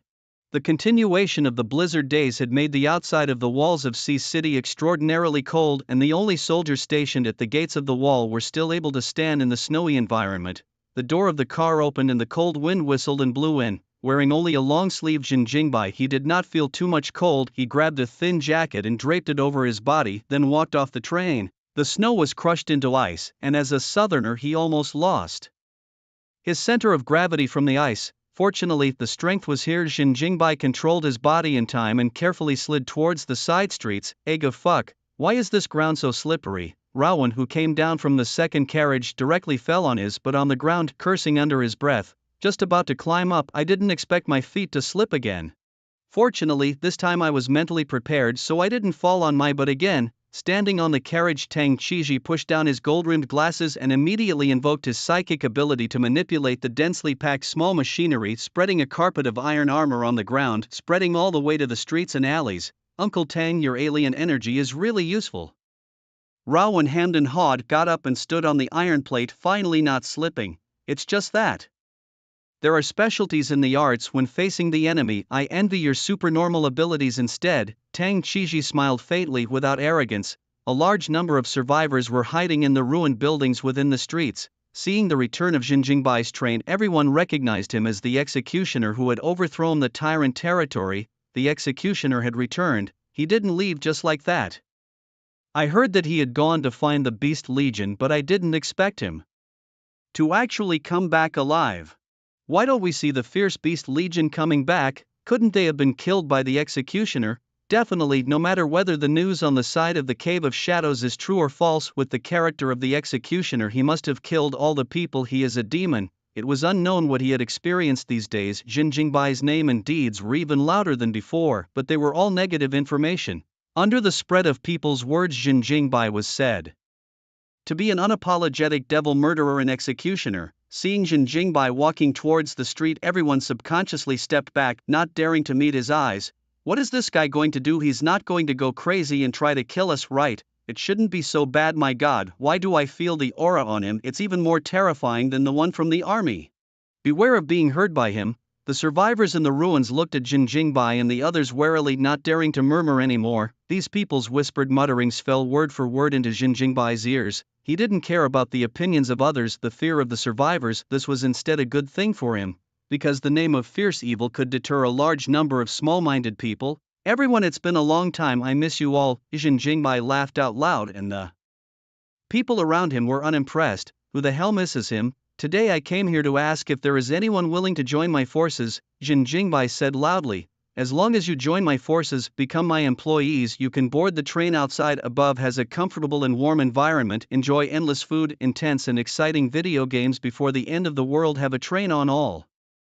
Every word that Jinjingbai said was the truth, so he was quite courageous. What was portrayed in his mouth was like a demon's whisper, full of endless temptation. He opened his arms and his voice was loud and clear. Join my forces and you will be able to enjoy all the prosperity of the world. Those who board the train will no longer be frozen by the cold temperatures, will no longer be afraid of searching for food, will not have to worry about having their heads chewed off by zombies while they sleep, and will not have to be afraid that they will have too many resources and have their lives taken away by an alien. Jinjingbai's words were brutal and true, speaking of the things that survivors were currently most worried about. The world outside the walls and the world inside the walls were two completely different things. To enter the city center, one had to surrender a certain amount of supplies. But this kind of blizzard weather made it difficult for the survivors to search for supplies, and it was already unknown how many people ended up freezing to death on the streets in order to search for supplies. The end of the world was too cruel, and the humans who were at the beginning of the end of the world were the most unfortunate. People also finally realized that compared to surviving the end times, being a daily laborer in the peaceful times seemed to be a very happy thing. Although it was all about survival, at least you wouldn't lose your life so easily. Without money one could still earn again, but without a life one could lose everything. Jinjingbai grinned as he saw memories and longing in these people's eyes. He immediately increased his compulsion. As long as you master useful skills, you can join the Paradise Train, you can be a chef, you can be a vehicle engineer, you can be an AI programmer, you can also be an ex-soldier, an alien awakening. As long as you contribute your values, you can board the train and enjoy prosperity. No need to surrender your supplies, just show your abilities. It's not just a pie in the sky, it's not exclusive to bosses, as long as you know how to avoid the shortcomings of your strengths and weaknesses. Drawing cakes is a universal skill for all. Jinjingbai only told these people the benefits of boarding the train, but did not tell these people the cruelty of boarding the train. In his and Tang Chiji's train plan, this train could indeed become a pure land for humanity. But the prerequisite was that these people were loyal enough and possessed value. Once they lost their loyalty or value, these people would be gradually downgraded. Downgraded from luxury carriages to ordinary carriages, downgraded from ordinary carriages to bases, and lowered from bases to no place to stay. But if they are loyal and have outstanding abilities, then these people will not only be able to enjoy a comfortable environment, eat pre-apocalyptic feasts, and play the holographic projection games that they never had in the peaceful era, but also obtain everything they want. Every word and phrase of Jin Jingbai hit the survivors straight in the heart. Those who had the ability but didn't have the supplies to surrender to the Sea City Center were all tugged at by the picture he painted, tugging at their heartstrings. Many were dumbfounded, and some of them developed evil thoughts. But when they saw Jin Jingbai's devilish smile, the evil thoughts that flared up in their hearts were instantly doused with cold water.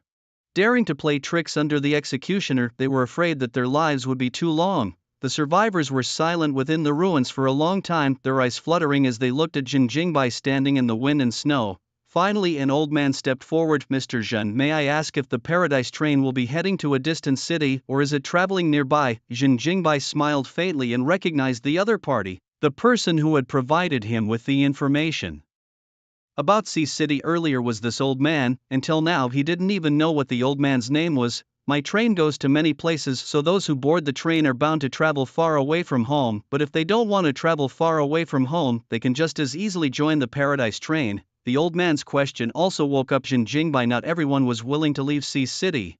Even if they didn't make it to the city center, they wouldn't want to go to other cities because this was their hometown. Jin Jingbai's tone changed and continued, "I will establish a base in the center of Sea City. Those who don't want to leave Sea City, I will provide supplies and send you into the center of Sea City to arrange other tasks." When the crowd heard that they could enter Sea City Center, they clamored and talked. The train was described as beautiful, but that was all just their imagination. Downtown Sea was different. They had seen the bustle of downtown Sea and knew everything inside. The happiness in front of their eyes had more of a real impact. The train had given them the idea of joining the forces, while Sea City Center had completely ignited the hearts of the crowd.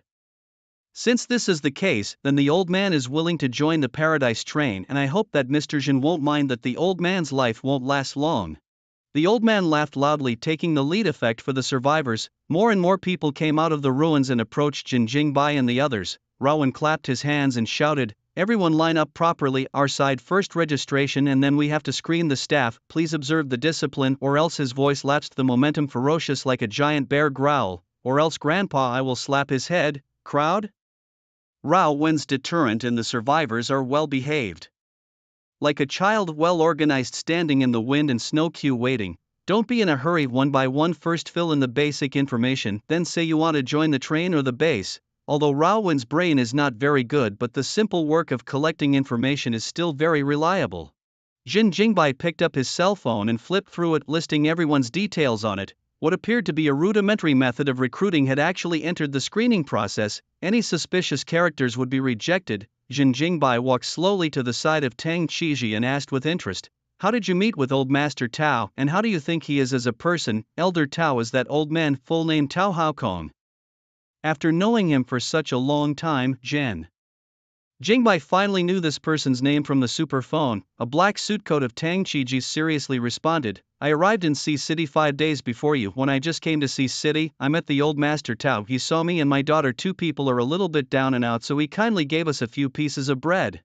It is also that bond I and he after familiar with. Tao old man for people upright and kind, not what sinister and cunning generation. I see people have always been quite accurate, will not be wrong," said, his eyes cast to Jin Jingbai. "Mr. Xin, you intend to let Master Tao as the person in charge of the base? Since we are going to establish a base, there must be a person who can be trusted a little bit to help control the base and arrange matters big and small." After all, Jin Jingbai and the others wouldn't stay in the base area. They would have to take the train to the major cities to explore information, gather resources, and establish the strongest force in the country. There was indeed this idea. Jin Jingbai smiled slightly and didn't deny it. "But you said that you are a good judge of people." He was curious to know what kind of existence he was in his teammate's mind. Tyrant, a psychopath, or an executioner? "Regarding your opinion, I am different from others." Tang Qiji was completely unafraid of angering Jin Jingbai and said bluntly, "Outsiders think you are a demon, an executioner, and a psychopath, but in my opinion, this is only your appearance, not your inner self. Those who could become a party lord in the end times were all controversial existences. It is impossible for a strong person in the end times to be merciful and kind. Even the strongest with the best of reputations, their backs are absolutely bloodstained. the law of survival of the fittest was displayed to the fullest in the post-apocalyptic world. Those whose minds were still stuck in the peaceful era were either reduced to refugees or died in the mouths of zombies.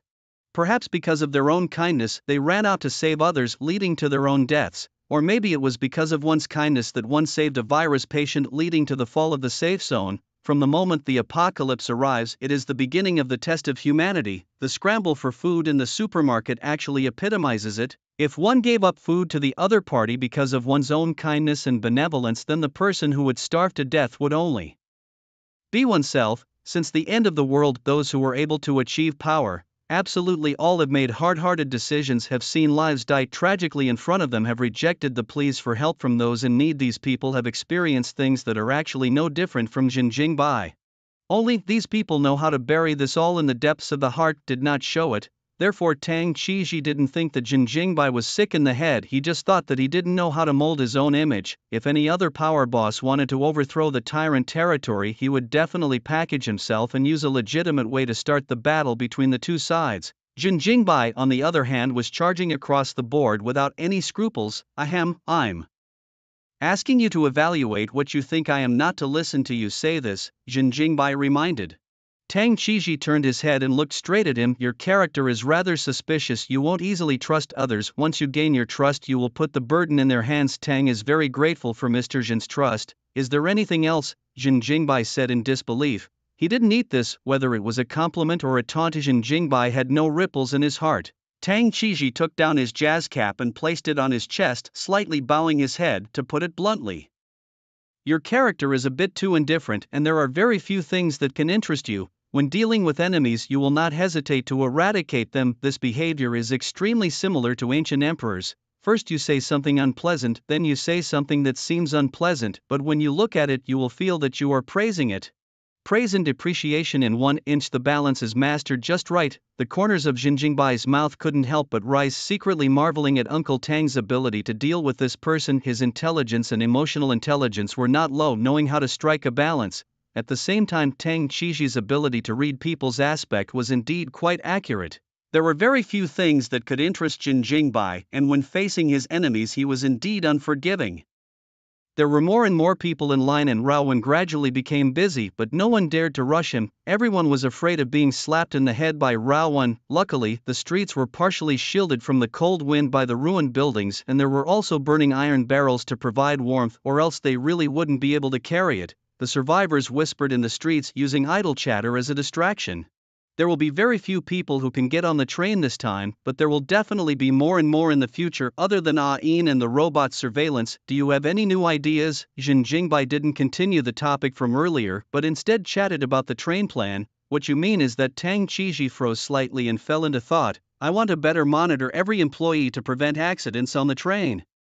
With artificial intelligence and robots monitoring Jingbai still felt that it wasn't enough. He needed more means to make sure everything was safe. Tang Qiji took a deep breath. A domination scheme with dark overtones brewing within. He was somewhat hesitant, opening his mouth several times only to close it again. After some inner struggle, he finally gritted his teeth and said, Mr. Jin, I can use all the mechanical knowledge I have now to create a special bracelet, but I don't know if you agree. Speak and listen. Jingbai's demeanor was bland. He had long since discovered that Tang Qiji was in a bad state. I'm afraid that this program is somewhat unseemly.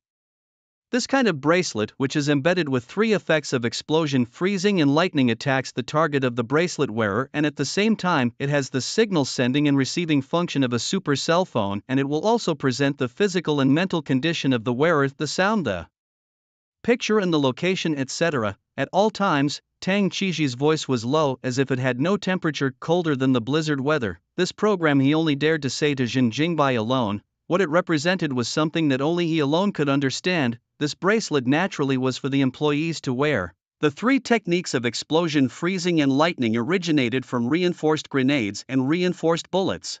Reinforced bullets were actually compressed versions of reinforced grenades. Tang Qiji's supernatural ability was quite heaven-defying, directly utilizing this technique to compress the bullets inside the bracelet. Once again, the target of these 3 effects was the person wearing the bracelet. If all employees wear this bracelet, then Jinjingbai and others will grasp the life and death of the employees. And the bracelet also has a signal transmitting and receiving function, which means That the bracelet wearer is a signal source directly helping the train to expand the signal detection range, plus the bracelet monitoring screen and sound. Unless the distance from the train is too far, every move of these people is under Jin Jingbai's surveillance.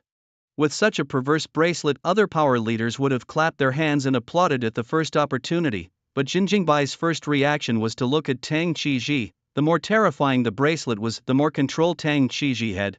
Because the bracelet was created by Tang Qizhi coupled with his special psychic ability, he could unlock the bracelet at any time. In other words, the employee's one was actually in Tang Qizhi's hands, not Jin Jingbai's. Whether this program can pass or not depends on how much Jin Jingbai trusts Tang Qizhi. Interestingly, Jin Jingbai stood in place and laughed joyfully. His eyes were sharp and a large amount of information flashed through his mind. Is it to trust Tang Qizhi as a person, or to choose some kind of means to restrict Tang Qizhi, or to directly negate this program? An extremely difficult problem to solve was thrown to Jin Jingbai's side. The program was very good, it could perfectly control the dynamics of the employees, and it could also expand the detection range. But Tang Qizhi's control over the hand loop was too great. Once he wanted to plot against the train, he could unknowingly drive a large number of employees. Wouldn't the train become Tang Qizhi's dowry at that time? Human nature could not withstand the test, and Jin Jingbai could not guarantee that Tang Qizhi would not rebel in the future. Even Tang Qizhi himself does not know the future of himself, and a large number of temptation can still remain loyal to Jin Jingbai. Both men in the snow and wind fell into silence. Tang Qizhi was waiting for a response, and Jin Jingbai was thinking over and over again from multiple perspectives. A large group of people were filling out information within the streets and alleys, most of them choosing to join the base, with only a small number willing to leave with the train. Seeing this, Raowen sneered in his heart. Don't look at these people now. Each and every one of them was thinking of entering C city center. Later on, when they knew that the train was the pure land of mankind, they would definitely break their heads and rush to get on the train. Half an hour quickly passed. Jin Jingbai and Tang Qizhi just stood there not saying a word. I don't know how much time had passed, but Jin Jingbai suddenly grinned and said, "No problem, just use your proposal." Tang Qizhi unexpectedly said, "Mr. Jin, you don't worry, I won't worry, because as long as you dare, I have the ability to bury you and your daughter together." Jin Jingbai revealed an oozing smile, not at all like he was joking. Raowen and Tang Qizhi, who were familiar with him, knew that what he had just said was absolutely serious. If Tang Qizhi dared to betray Jin Jingbai, would really bury father and daughter together. Tang Qizhi didn't care about his own life, but he cared about his daughter's life. Jin Jingbai pondered for a long time, and in the end he realized that he had fallen into a misunderstanding. So what if the bracelet could control employees? He who possessed unlimited potential would only become more powerful in the future, so why should he be afraid? This was not his usual style. "Don't worry, Mr. Jin, I'll keep your words in mind," Tang Qizhi responded solemnly to show his loyalty. He quite admired Jin Jingbai's vigor. Knowing full well that it was an ability to wield power, he still handed it over to him. "Go back to the train, build more labor machines, and try to have them replace our production work. The production of war robots is also urgent and must keep up with our train plan." "I understand, please rest assured, Mr. Jin." Jin Jingbai casually waved his hand, then walked towards Raowen, who picked up the information filled out by the survivors for checking and screening. The first step was to confirm whether the information filled out by the survivor had been misrepresented, followed by the person's value and loyalty. Zhang San, male, 44 years old, imperial chef of a 5-star Chinese restaurant. Isn't this guy an extrajudicial lunatic? Li Si, male, 32 years old, listed company as an artificial intelligence program developer. This head is not bald at all, and not wearing a plaid shirt, it feels unprofessional. Jin Jingbai pinched a list, checking the information. Wang Wu, male, 36 years old, mechanical engineering research and development staff. What the hell kind of name is this, a diamond bachelor? Shenjiu, female, 28 years old, second-line movie star actor. Ran to cast. What resume want to warm my bed? Not. Lao, 8-inch, male, 30 years old, pig farmers. Feel that this is a bit useful, can help me animal husbandry on the train, but this name is really not to do the secret small burger that. Jin Jingbai found that most of these people want to go into C city center, and only a small number of people are willing to follow the train. Brother Bite, there are just so many people filling out information today, how do you think it should be distributed? Raowen walked to the side and asked. The purpose of the base established in the center of C City is to let them help us collect supplies. We mainly look at 2 points, one is obedience, the other is physical strength. Jin Jingbai handed the C City information to Raowen. Look at what meets the conditions, first screen out 200 people, as for the personnel who will board The train, it will be up to Jinjingbai to personally select them. If you want to get on the train, loyalty is first, skill is second, and physical strength is third. The train doesn't need too many people to help gather supplies. Usually there are labor robots to do it for them. Only when the labor robots weren't enough would the employees be allowed to help. So skill was more important than physical strength. The first batch of employees on the train, the main thing they did was to research technology and help Tang Qixi modify the robots' weapons, train kinetic energy, and so on. Only after the employees' technology level came up would Jinjingbai go and recruit people who knew about planting, animal husbandry, and production. After heavy screening, Jinjingbai picked out 30 people and talked to them face to face. After an interview, he managed to scare off 11 people, kick out 9 people, and finally leave 10 people behind. These 10 people were all of the more obedient kind of character, put in the pre-apocalyptic world, the proper working emperor. 7 of them were in the technical field of mechanics and programs, 1 was a top chef, and 2 were elemental aliens. 1 was a young lad who manipulated the gold element, and the other was a soft girl who manipulated the water element.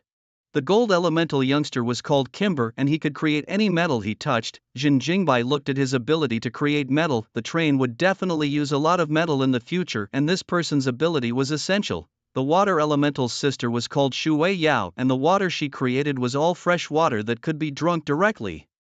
With her, the train would never have to worry about fresh water again. That's right, this girl is a drinking water girl. As for the combatants, Jinjingbai didn't want any of them. The war robot program was a great success. The thermal weapons were perfectly fused into the robots. There was no discomfort. There was no need to recruit war employees for the time being. There are war robots guarding the train, plus the train itself has been retrofitted with a large number of weapons. The security is absolutely full. Raw boy, I have something for you to do with your fists. To the caravan, wildly beaten, probably Jin, shocked white voice lurched, immediately called up the reinforcement panel. Query: E-level anti-alien metal body, reinforcement condition 1, 100 pounds of D-grade metal, 100/100, reinforcement condition 2, resist 10,000 attacks, 354/10,000. Reinforcement condition 3, give the body 100 cleanings, 35/100. Well, attack the caravan 10,000 times with your fists. Exercise your body and just wash the front end 65 more times on the way. Come on. Jinjingbai patted Raowen on the shoulder as encouragement. Why do we need to attack the caravan if we are not exercising our body? Raowen puzzled. This is a special boxing practice to refine boxing in the wind and snow. Don't ask so many questions, ask again and eat my fist.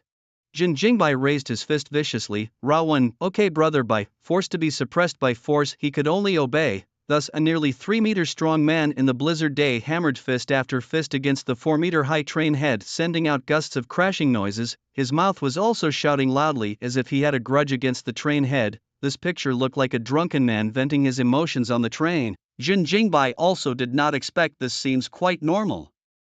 Body hit condition, it would actually be accomplished in such a silly form.